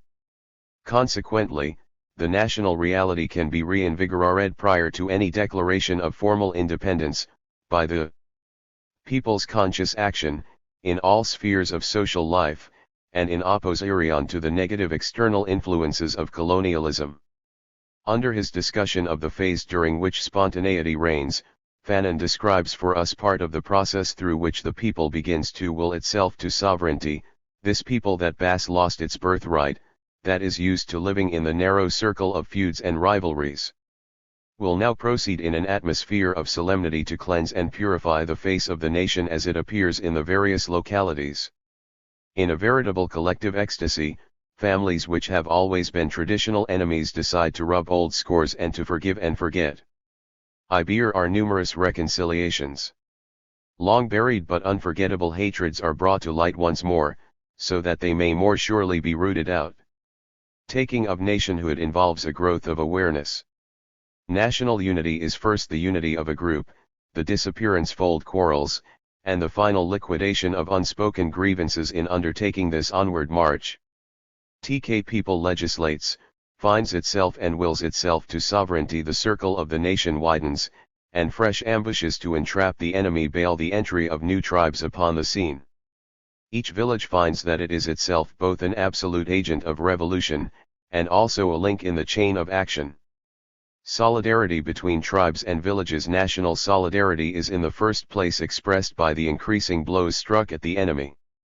Reflect. The face of the nation as it appears the various localities. That's a single face, not the several faces of localities. The national identity supersedes the local identities, not about East Coast and West Coast, North Side or South Side. It's no longer about tribes. Reflect. The taking on of nationhood involves a growth of awareness. National unity is first the unity of a group. Awareness. So-called large nations don't fall from the sky. At its simplest, nation is the unity of two or more groups, whether how is this so? I.e., how was the settlement begun on the first day of the WAD? And, in what way does the enemy recognize the sovereignty of the colonized people? The very existence of a state of war implies the existence of a sovereign people, a people rejecting foreign incursion and undue influence, a people asserting its own supreme power over its social order. The enemy comes to this sovereignty. African peoples were quick to realize that dignity and sovereignty were exact equivalents. And in fact, a free people living in dignity is a sovereign people. Rework. All those bands armed with cutlasses or axes from their nation alit, in implacable struggle which opposes socialism and capitalism. Although we touched this a bit in one or two places above, it won't hurt to take another 100k. Based on the lines from the two paras just quoted, we can even make the point from within two contexts. 1. As oppressed peoples struggle to regain national independence, their new nationality is informed by the demands of the fundamental contradiction in the world, particularly as this contradiction is manifested upon their internal, national reality. The new nation can't take a third way, because there is none. The new nation must choose between the capitalist way or it must choose the socialist way. NAR is, revolutionary nationalists must make this choice. 2. If you don't want to claim nationalism of any sort, it remains a fact that whoever and wherever are, you must make the choice between capitalism and socialism. There's no third way for you, either. Nor is there any chance likelihood of merely reforming capitalism so that it harmonizes with the vision of the truly just society that you env1s10n. In certain circumstances, the party political machine may remain intact. But as result of the colonialist repression and of the spontaneous reaction of the people, the parties find themselves outdistanced by their militants. Violence of the masses is vigorously pitted against military forces of the occupying power, and the situation deteriorates and comes to a bead. Ibos leaders who are free remain, therefore, on the touchline. While mindful of the context, my reflection centered on the matter of bourgeois forces and their imposture of speaking in the name of the silenced nation. If RHE people were silent pre or post, it wasn't solely a result the pressures of colonialism. It was also a result of her failures of her bourgeois nationalist forces, who never made the serious attempt to help the people to find and use their own voice, to exercise their role as leader of the nations. As Fanon closes our RHE first chapter, He reminds us RAR through their active participation in the struggle to rebuild the nation, the people have the opportunity to regain their self-respect, and their sense of responsibility for the entire social order, and that, even if the armed struggle has been symbolic and the nation is demobilized through a rapid movement of decolonization, the people have the time to see that the liberation has been the business of each and all, and that the leader bears no special merit.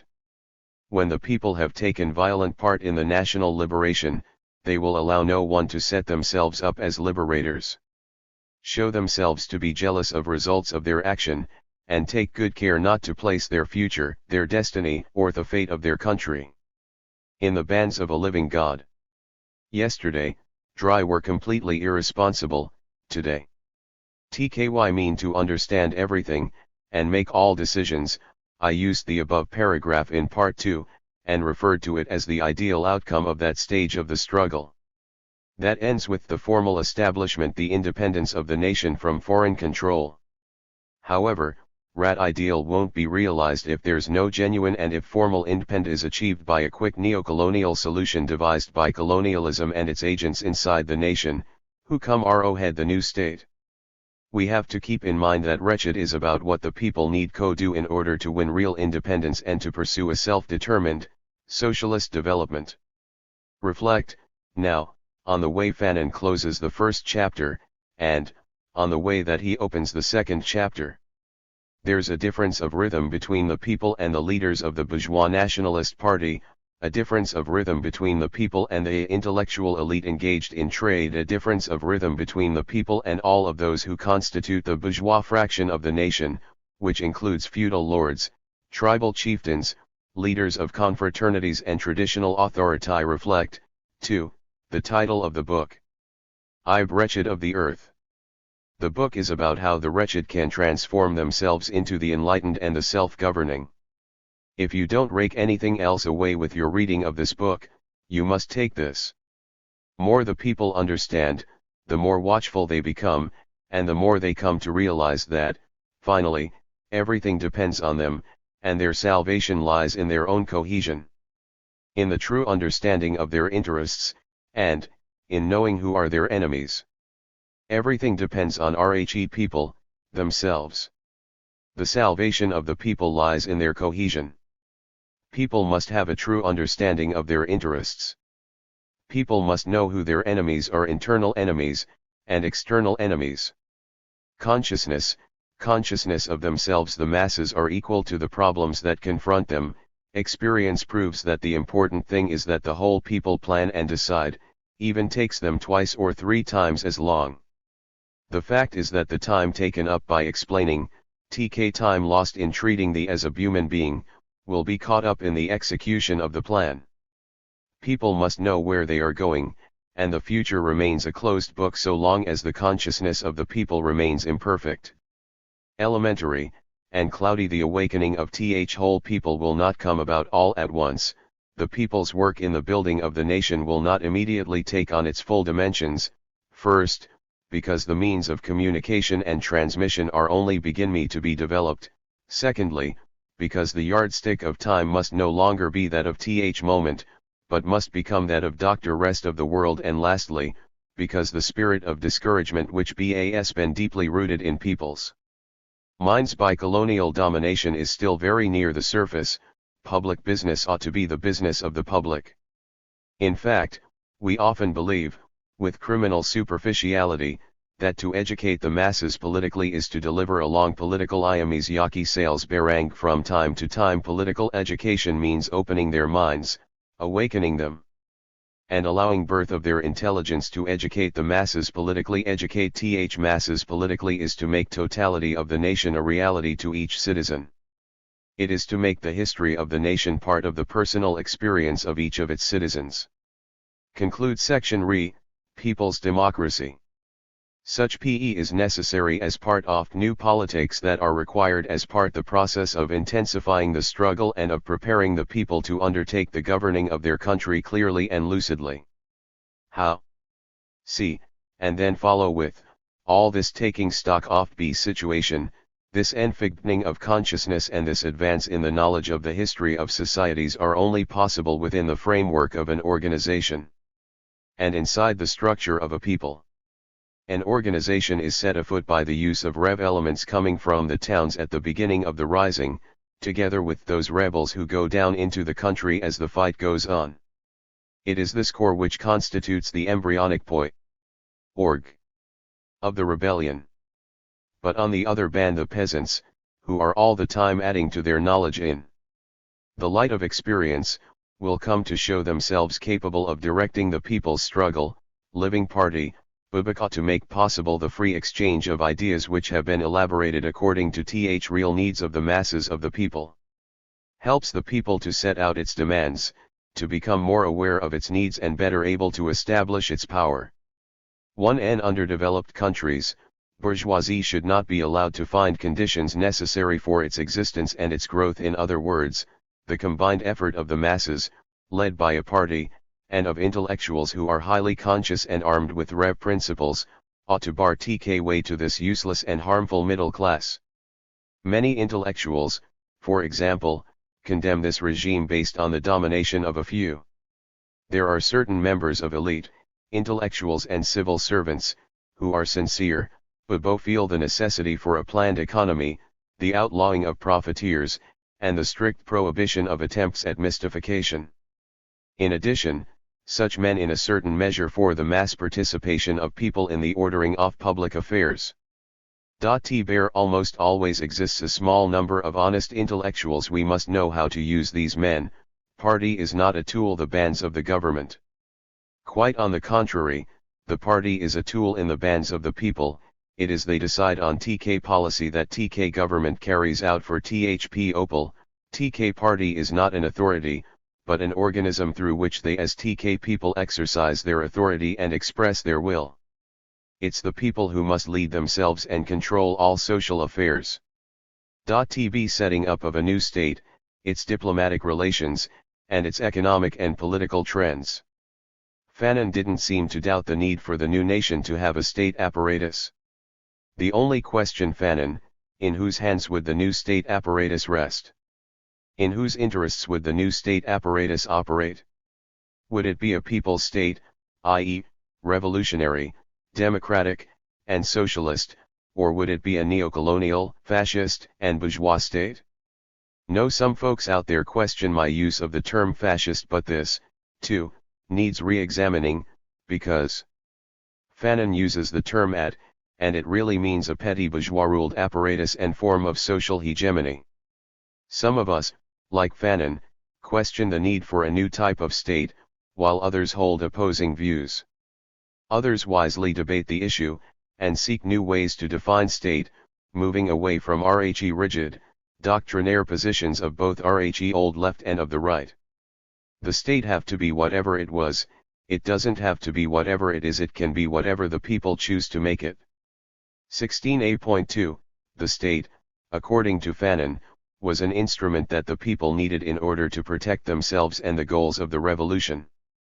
The people need to protect their interests against those whose objective is not the radical overthrowing of system and who avoid the actual overthrowing of the state.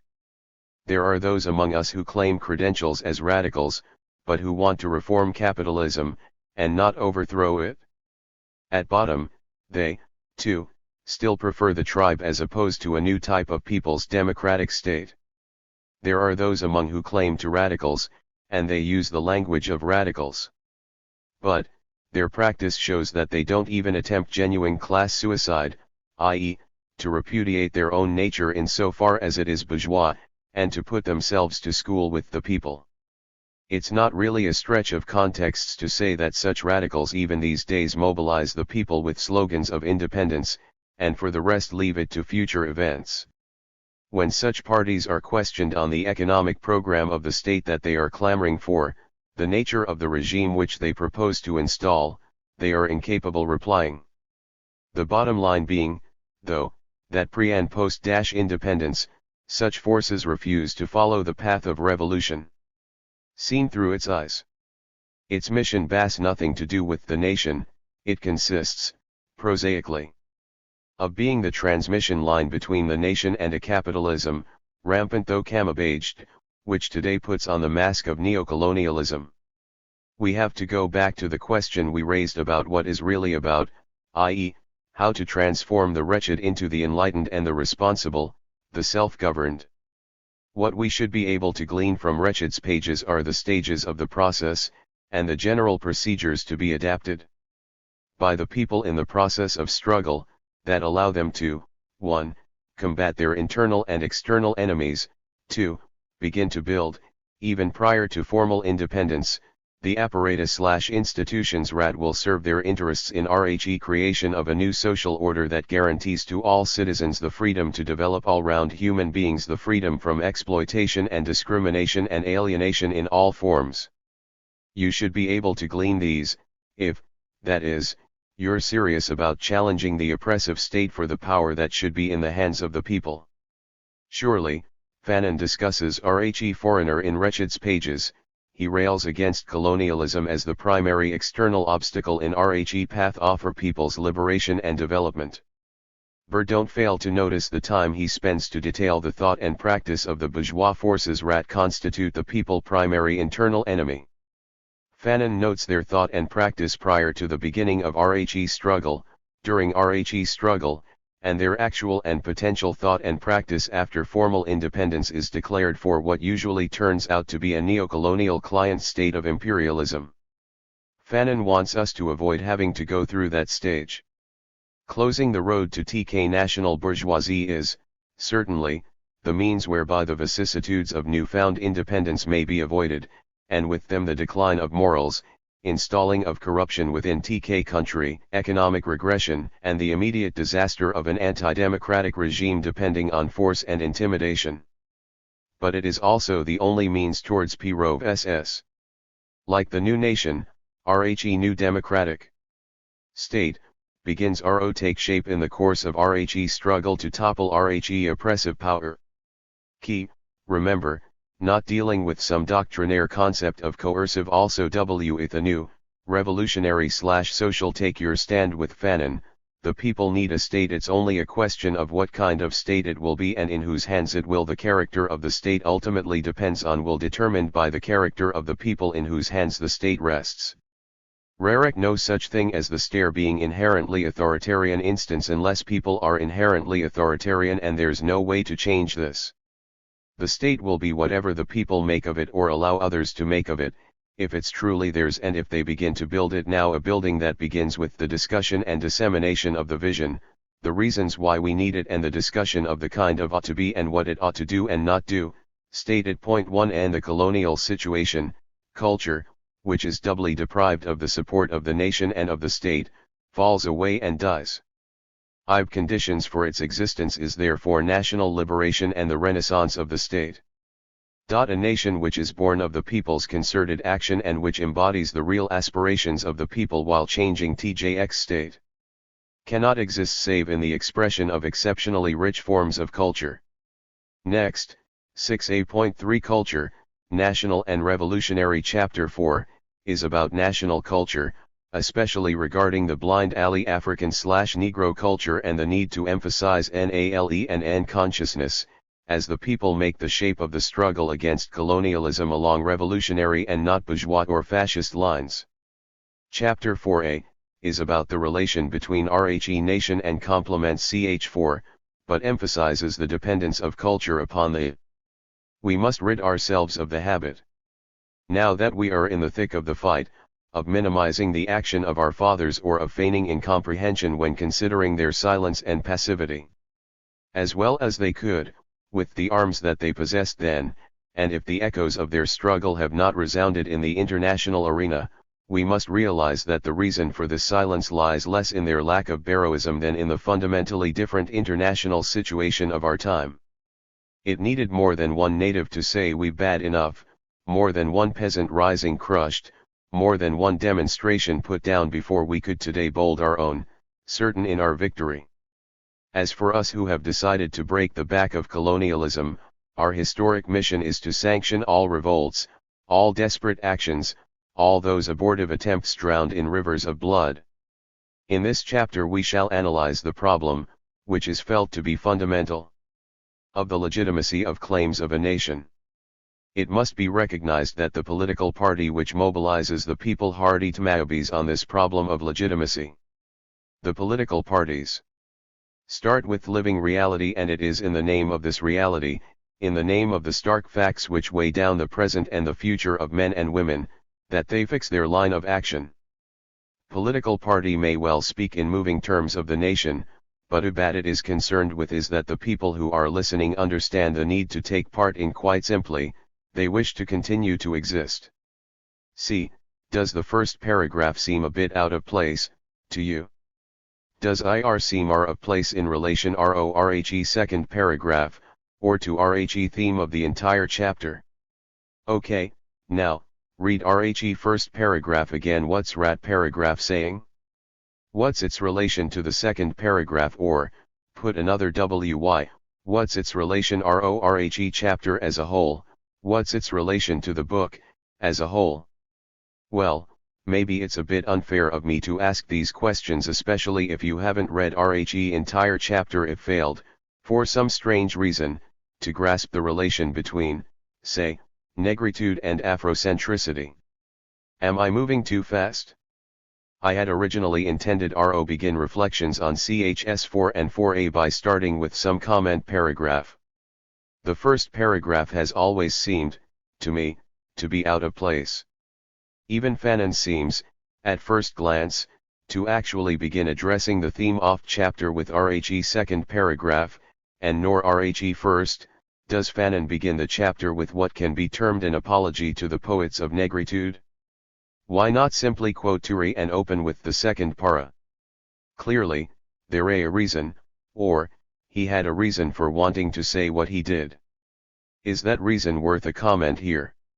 However, I think he may have placed RHE first paragraph there as his way of letting everyone know that although he would come down heavily upon the heads of the poets of negritude, he was nor minimizing their progress-we action. The fact is, Cho, that I don't think that many folks have placed the first paragraph within the proper context.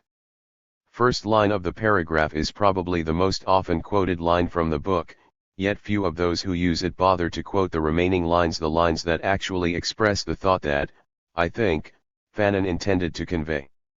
Let's check it out again, but this time, pay more attention to everything other than the first sentence. I think that Fanon wanted to tell us not to minimize the progressive actions/contributions of those that pushed the negative aspects of negritude. And, it's particularly good advice, for us, since now faced with the task of analyzing and critiquing RHE contemporary forms of negritude-like concepts and movements within our own environment, so, should let our words and actions in this regard be influenced by RHE guidance provided by Fanon, and Mao TB's historical necessity, in which the men of African culture find themselves to racialize their claims and to speak more of African culture than of national culture, will tend to lead them up a blind alley. Chapters 4 and may not read rather straightforwardly, depending upon how clear your head is, upon RHE kinds of connections you can make between there and here, between the past and the present. Moreover, it depends upon not you can find and explore the nuances and subtleties, and of niggerhood, as a type of relationship. Above passage from captures the message in CH4, Fanon encourages a national culture, as opposed to both a racialized a continental, African culture, and we need to ask why. We need to interrogate the matter, as they say these days in CH4a. Fanon suggests that a national culture can truly exist and develop only if the people are free, only if the nation is liberated and taking the socialist. As I read these chapters, I found it necessary to also raise and reflect upon the following questions, and always looking for connections between our past and present, as well as trying to more fully grasp Fanon's thought. What is culture? What is national culture? Why does Fanon take a stand opposed to black culture and black republics? And Noer one re, Senghor, the relation between culture and history. Now, think that the answers to some or all of these questions are or will become as easy as it may at first appear. Going to a dictionary or some other reference source may help a wee bit, but it won't suffice. I mean, there's a reason that we have to ask these questions anew. We need a new take. We need some reorientation.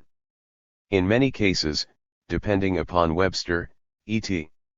is part of our problem, i.e., that why we're stuck and confused. Fanon opens directly on theme by saying that RHE chapter examines the fundamental problem of the legitimacy of the claims of a nation. Now, what exactly does he mean? Asterisk, don't take it for granted that the nation exists, because the problem is that the national reality has been for RHE people called in-row question. Fanon means, here, RHE people must be made aware of the nation's existence. He means that we need to point out the boundaries of the nation's culture, that we must trace the development of the nation's history, a history and a culture that existed prior to any contact with the colonizing forces. Ud previously discussed the line which holds no nation existed, prior to those nations formed in Europe. This line is a variation of, or, runs parallel to, the line holding that non-European, colonized peoples had no history prior to their being colonized and brought into history. The fact is, however, that if peoples had a culture, then they also had a history that's developed independently of colonial intervention. If they had a culture, and a history, then they had a national reality. So, we're back to the purpose of Free's chapter, i.e., analyzing why and how the legitimacy of the nation must be established. In the first place, Fanon tells us that in the first phase of the national struggle, colonialism tries to disarm national demands, and to delay the crystallization of national consciousness. Keep in mind, national means of the whole people, one, out of many. Other identities are to be superseded by RHE new unity, i.e., the national identity. The nation now stands opposed to the enemy, as embodied by colonialism and capitalism bourgeois and by the philosophy and values that uphold them. The new unity is embodied by the people's shared interest in building a humanistic/socialist society. Colonialism's efforts to disarm the development of the national consciousness can be traced to its point of intervention. Perhaps we've not sufficiently demonstrated that colonialism is not simply content to impose its rule upon the present and the future of a dominated country. Colonialism is not satisfied merely with holding a people in its grip and emptying its slow brain of all form and content. It turns to the past of the oppressed people, and distorts, disfigures, and destroys it. Ibis' work of devaluing pre-colonial history takes a dialectical significance today. Now, let's clear on this point, the devaluing of the people's history is the devaluing of the nation's reality. You may need to repeat this to yourself several times, in several different ways, because RHE import can easily escape you. We so often talk about the distortions of our history or the omissions in the story presented in the schools that we and our children attend, etc. Do you now fully realize what's happening when this process unfolds? Do you have a better sense now of why it's so hard to generate discussion of the past and present national reality? Now, above, seen Fanon talk about devaluation of the people's history, and this is within the context of what the people need to do to recover that value. To overcome the self-doubt that hinders forward motion. Below, he again links history to culture.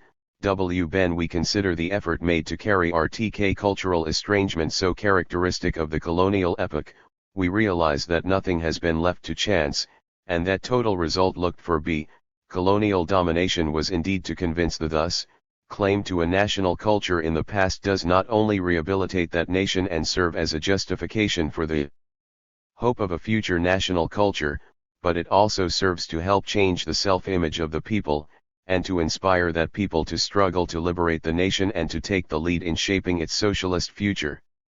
Moreover, the efforts of the intellectuals in this regard are a necessity in any coherent program. I can't help but make an aside, though it's not really an aside.